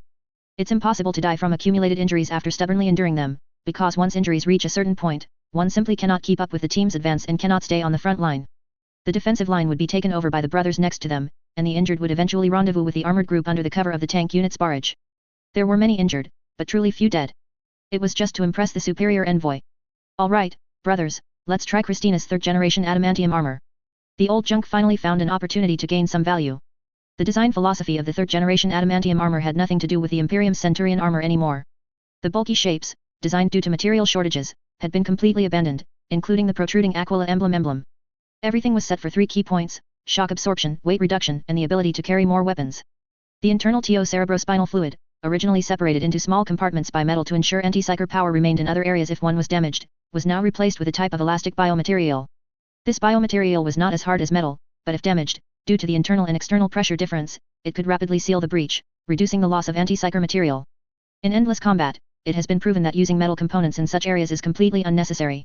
If the adamantium is shattered, who cares about a bit of broken metal? At the same time, this rubber-like biomaterial also provided excellent shock absorption. Between the adamantium skin and the steel bones, there was finally a layer of elastic flesh. In most cases, massive impacts would be absorbed by the adamantium armor itself, rarely transferring to the warrior. Therefore, warriors must skillfully use magnetic locks to transfer excess impact force to the ground. Furthermore, the flight module still hadn't made significant breakthroughs.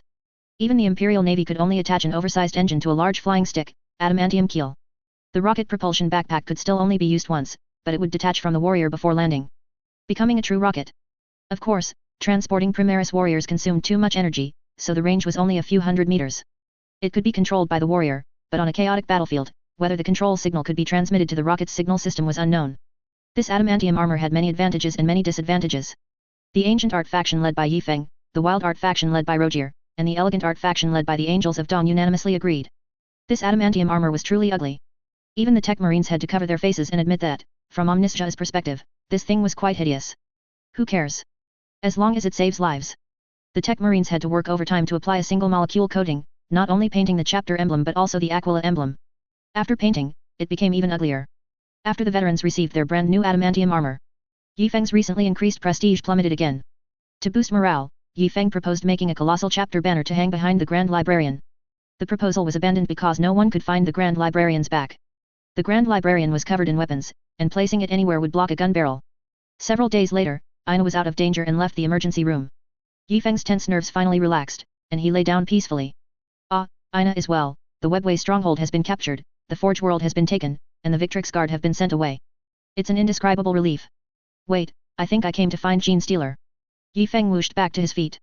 Overtime, damn it, more overtime. For the next 10 years, the chapter searched everywhere. The Gene Stealer, which seemed to be everywhere before, suddenly seemed to have gone extinct. They couldn't be found anywhere. Finally, in the chapter year 322, Lian Lai Luo discovered a planet with Gene Stealer. In the Taiping Star region, the Red Tide's territory had subtly expanded to over 1,000 worlds, including a large number of feral worlds and mining worlds. Lian Lai Luo, with our old home as his back, had a significant strategic advantage. However, he never had many troops, and Yi Feng often came to borrow resources. The military equipment of the Deqian world also didn't support them. This severely hindered their advance speed. But after that Forge world submitted, the speed of military supply significantly increased. Subsequently, the Calixis 10th chapter provided support. Since the Khmerak War, Yi Feng had only issued orders for recuperation. Including the surrounding areas, 10 chapters spread across 4-star sectors was an overly dense military force. We were stubbornly committed to building bio-bases. During these years of recuperation, we consistently maintained a high growth rate of over 2,000 recruits per cycle. No choice, the Redemption Light Battle Group joined us, after all. This chapter, specializing in bio-enhancement, with apothecaries capable of forming an assault company, at Yi Feng's request, dispersed its ridiculously numerous apothecaries to other chapters. A regular chapter's century-long replenishment was achieved in 30 years for us, going from a remnant chapter of about 300 to 900, thanks to not paying gene seed tax, having several times the number of apothecaries, and ample recruit organs and modification vats. The important thing is, our rapid expansion was cheap. We didn't need supporting facilities power armor, and the warships were captured. Purifying was always cheaper than building ships, and adamantium came from the adamantium keels of enemy ships. The main expenses were only biological organs and large quantities of ammunition. Costs decreased exponentially. Why? The Imperium needed so many things. In terms of value, it was only a few times more, but the effort required to protect trade routes for so many types of goods was enormous. We only needed to protect a few important routes from breaking, saving that money as well. Now, the Calixis sector was overcrowded. Forget Xenos, even minor rebellions would get a few slaps from recruits. These warriors pondered that although many Imperial informants in the Calixis sector had been removed, the outer sectors hadn't been completely cleared. If the Imperium discovered their territorial expansion, wouldn't those planets be handed over? Helping them was not as good as helping themselves. They would go help Lian Lai Luo. When Lian Lai Luo met the 7,000 troops of the 10th chapter, he truly trembled with excitement. He had never imagined that one day he would receive support from his brothers. Unlike that stingy master. This thought hadn't even left his mind when Yi Feng's support arrived. Under Yi Feng's command, Deqian world mortal forces arrived to support. Lian Lai Luo rolled up his sleeves and got to work, bravely pushing forward. With this military strength, how could he shrink back? All the Imperial lands at the far end of the Great Rift were recovered. They never thought anyone would actually launch a surprise attack from the real world, not through the warp. As the most ambitious leader of the entire chapter, these poor places could not satisfy his ambition. However, he also knew that the Great Crusade launched by the Imperium was heading this way, and the wealthy areas had to be captured as quickly as possible. Populations and supplies had to be rapidly transferred to our safe worlds.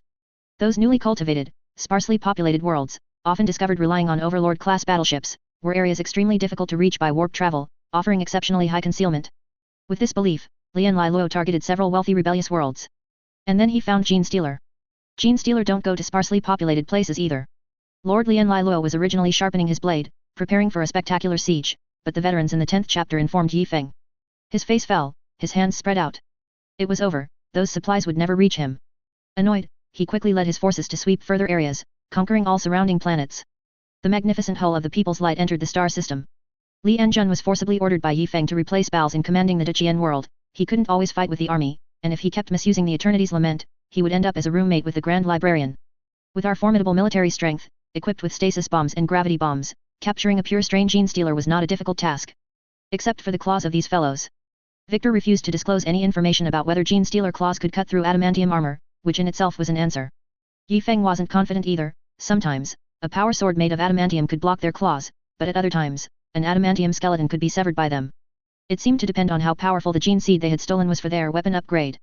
But after the librarians left the People's Light, they immediately noticed something was wrong.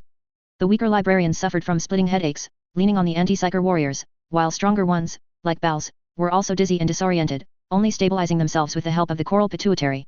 The Tyranid/Tyranid hive mind was already approaching. Psychers could feel a shadow closing in, they would go mad, become imbeciles, and before their condition pathologically worsened, the closer Tyranids would crush them, causing them to explode and die on a psychic level.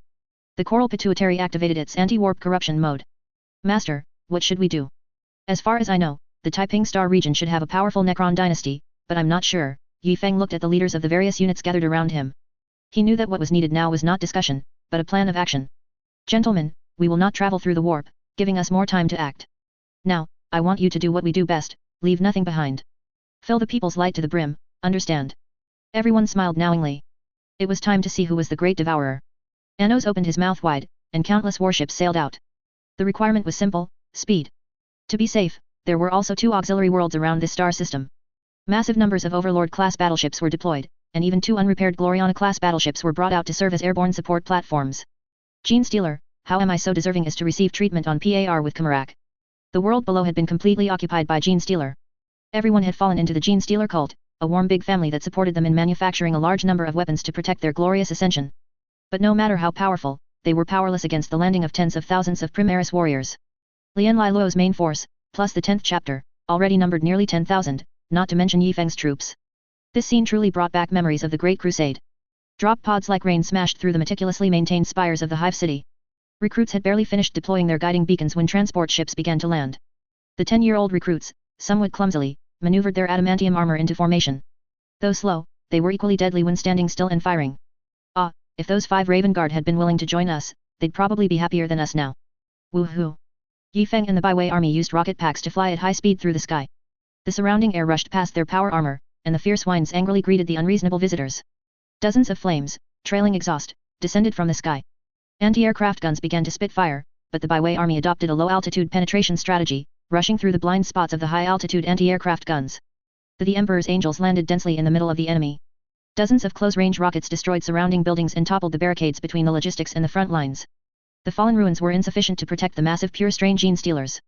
The rocket bombardment did not cause too many casualties, but after the violent explosions, the terrain here, if not flat, at least had no blind spots for shooting. The adamantium armor began to lay down suppressive fire, and pure-strain Gene Stealers fell like grass under a scythe. The firepower unleashed by dozens of 3rd-generation adamantium armor would make even Nurgle's followers retreat 3 steps. The deadly shot of a Jackal Alpha merely ricocheted off the head of an adamantium warrior. A heavy bolter then blew its head off. These were the enemies with the best eyesight among the Gene Stealer. Even with the best sniper rifles, they could only hit targets about a kilometer away, while the Emperor's Angel's marksmanship could easily win in a firefight. Move and fire. Target, Hive City bottom. Go. A huge, mobile wall of red firepower began to move, cutting off the enemy's reinforcement lines. Soon, the front line, deprived of reinforcements, was breached, and more adamantium warriors surged in. Do you have 1 million, 10 million, 100 million pure-strain Gene Stealers? Is that a lot? 10,000 adamantium warriors, each with at least 6 weapon slots, spewed out firepower that could tear through anything. This was the first time that the Strategic Resource Non-Voluntary Transfer Unit joined the battlefield at the start of combat. The leading Astartes led his troops and Kriegsbeasts, launching an attack as soon as the heavy guns began to roar. They almost dismantled the Hive City. The specialized units for dealing with Nurgle began to cooperate. Flamethrowers incinerated all biological corpses, filling the entire world with the stench of smoke. A prosperous world was thus destroyed in an instant. Mortals who believed in the Gene Stealer cult turned their weapons on us. 4th-generation Gene Stealer hid among them. Humans screamed and died until Khazanov successfully killed their patriarch, and Yi Feng cleaved the enemy's high priest in half. Only then did the almost hypnotic distortion of faith begin to wane. Adamantium warriors walked the streets, dispelling the dense psychic interference. Mortals suddenly awoke, and as their hearts violently ached, they saw their beloved children switch between handsome soldiers and terrifying Xenos. No, you are not my child. What are you? Every time a warrior passed by, these terrified screams could be heard from collapsed ruins, behind closed doors, and in the pipes beneath their feet. Outside the Hive City, battles in countless small cities and settlements were equally horrifying. The aberrant overlord hid behind the city gates, holding a large hammer with both hands, ready to attack when the adamantium warriors rushed in. On the city wall, Xiao Lan seriously considered which was smarter, an Ogryn or the mass of flesh in front of her. The enemy's artillery fired indiscriminately. Their extremely poor eyesight made it difficult for their ranged attacks to hit targets, yet this ironically yielded some results. Stealthily advancing mortal assault teams often suffered inexplicable blows from the enemy. But the arrival of the People's Light forcefully destroyed the void shields of the ground defenses. The battleship's shield-breaking waves completely neutralized the defenses of the small settlements, and then the battleship-level bombardment blasted them into a crater a kilometer in diameter. Gradually, the enemy could no longer hold out. But their fanaticism rivaled that of the Ecclesiarchy sisters. They would never surrender. The Gene Stealer hidden deep within the cities and the stubbornly resisting forces were not attacked. We raided all supply points, killed hundreds of millions of opponents, using every weapon we could. Orbital bombardment, bombers, void bombs, even Titan carpet bombing. Then, as the Tyranids approached this world, we retreated. The chapter carried bloody spoils of war, pure-strain Gene Stealers held in stasis fields and warehouses full of supplies. Every warship was filled with rescued mortals. Identifying them would be a long task. Only 1 in 10,000 of the original population remained here. When the gene stealer completely occupied this world, humans became a rare, protected species. At least hundreds of thousands of people were still hiding deep within the planet, and microorganisms and small animals had not been completely wiped out. Yi Feng did not order the deployment of virus bombs to destroy everything here. The Tyranids would descend upon this place, wasting some time on this planet with scarce biomass. The surrounding star system had long been cleared by Lian Lai Luo. This Tyranid hive tendril would not receive much biomass replenishment. In the Taiping star region, the human habitable zones were narrow lines, very small areas. Most areas were unsuitable for human survival due to radiation storms, gravitational anomalies, and geological activity. Even if one managed to survive, they would become mutants from long-term exposure to mutating radiation. After the human territories in this region were swept clean, the Tyranid tendril had only two choices: turn back and leave, or wage war against other Xenos. Until the Necrons or a shard of the Star God decided to act. That Imperial Expeditionary Force shouldn't be that fast, right? After all, the Lamenters are with us, so they shouldn't be that unlucky, right? As the Red Tide departed, this Imperial Expeditionary Force also found itself embroiled in a difficult war. They had clashed with the Necron dynasty. They knew nothing about these Xenos. Their warships disintegrated under Gauss rays, and hardened Terminators were incinerated like paper. Loyal blood spilled across the stars. The Expeditionary Force paid a huge price, yet still made no substantial progress. They couldn't even touch the shadow of the enemy's warships. Custodes reinforcements teleported here via the Pharos, but they also had no good solutions. Custodes squads were confident in killing any individual Necrons, but against the elusive Necrons warships, they couldn't even get close. After tactical deployments by the Custodes and paying a bloody price, they destroyed a small Necrons warship and successfully withdrew from the star system. This setback severely dampened the morale of the Expeditionary Force. The entire Expeditionary Force suffered heavy casualties and urgently needed to repair their warships. The entire Expeditionary Force turned around, setting their sights on a forge world near the Storm Sector. At this point, this Necrons finally decided to cease its pursuit of an escaped shard of the Star God. There were too many bugs here, and they had been thoroughly provoked. It was time for a great cleansing. Newly arrived Hive Fleet.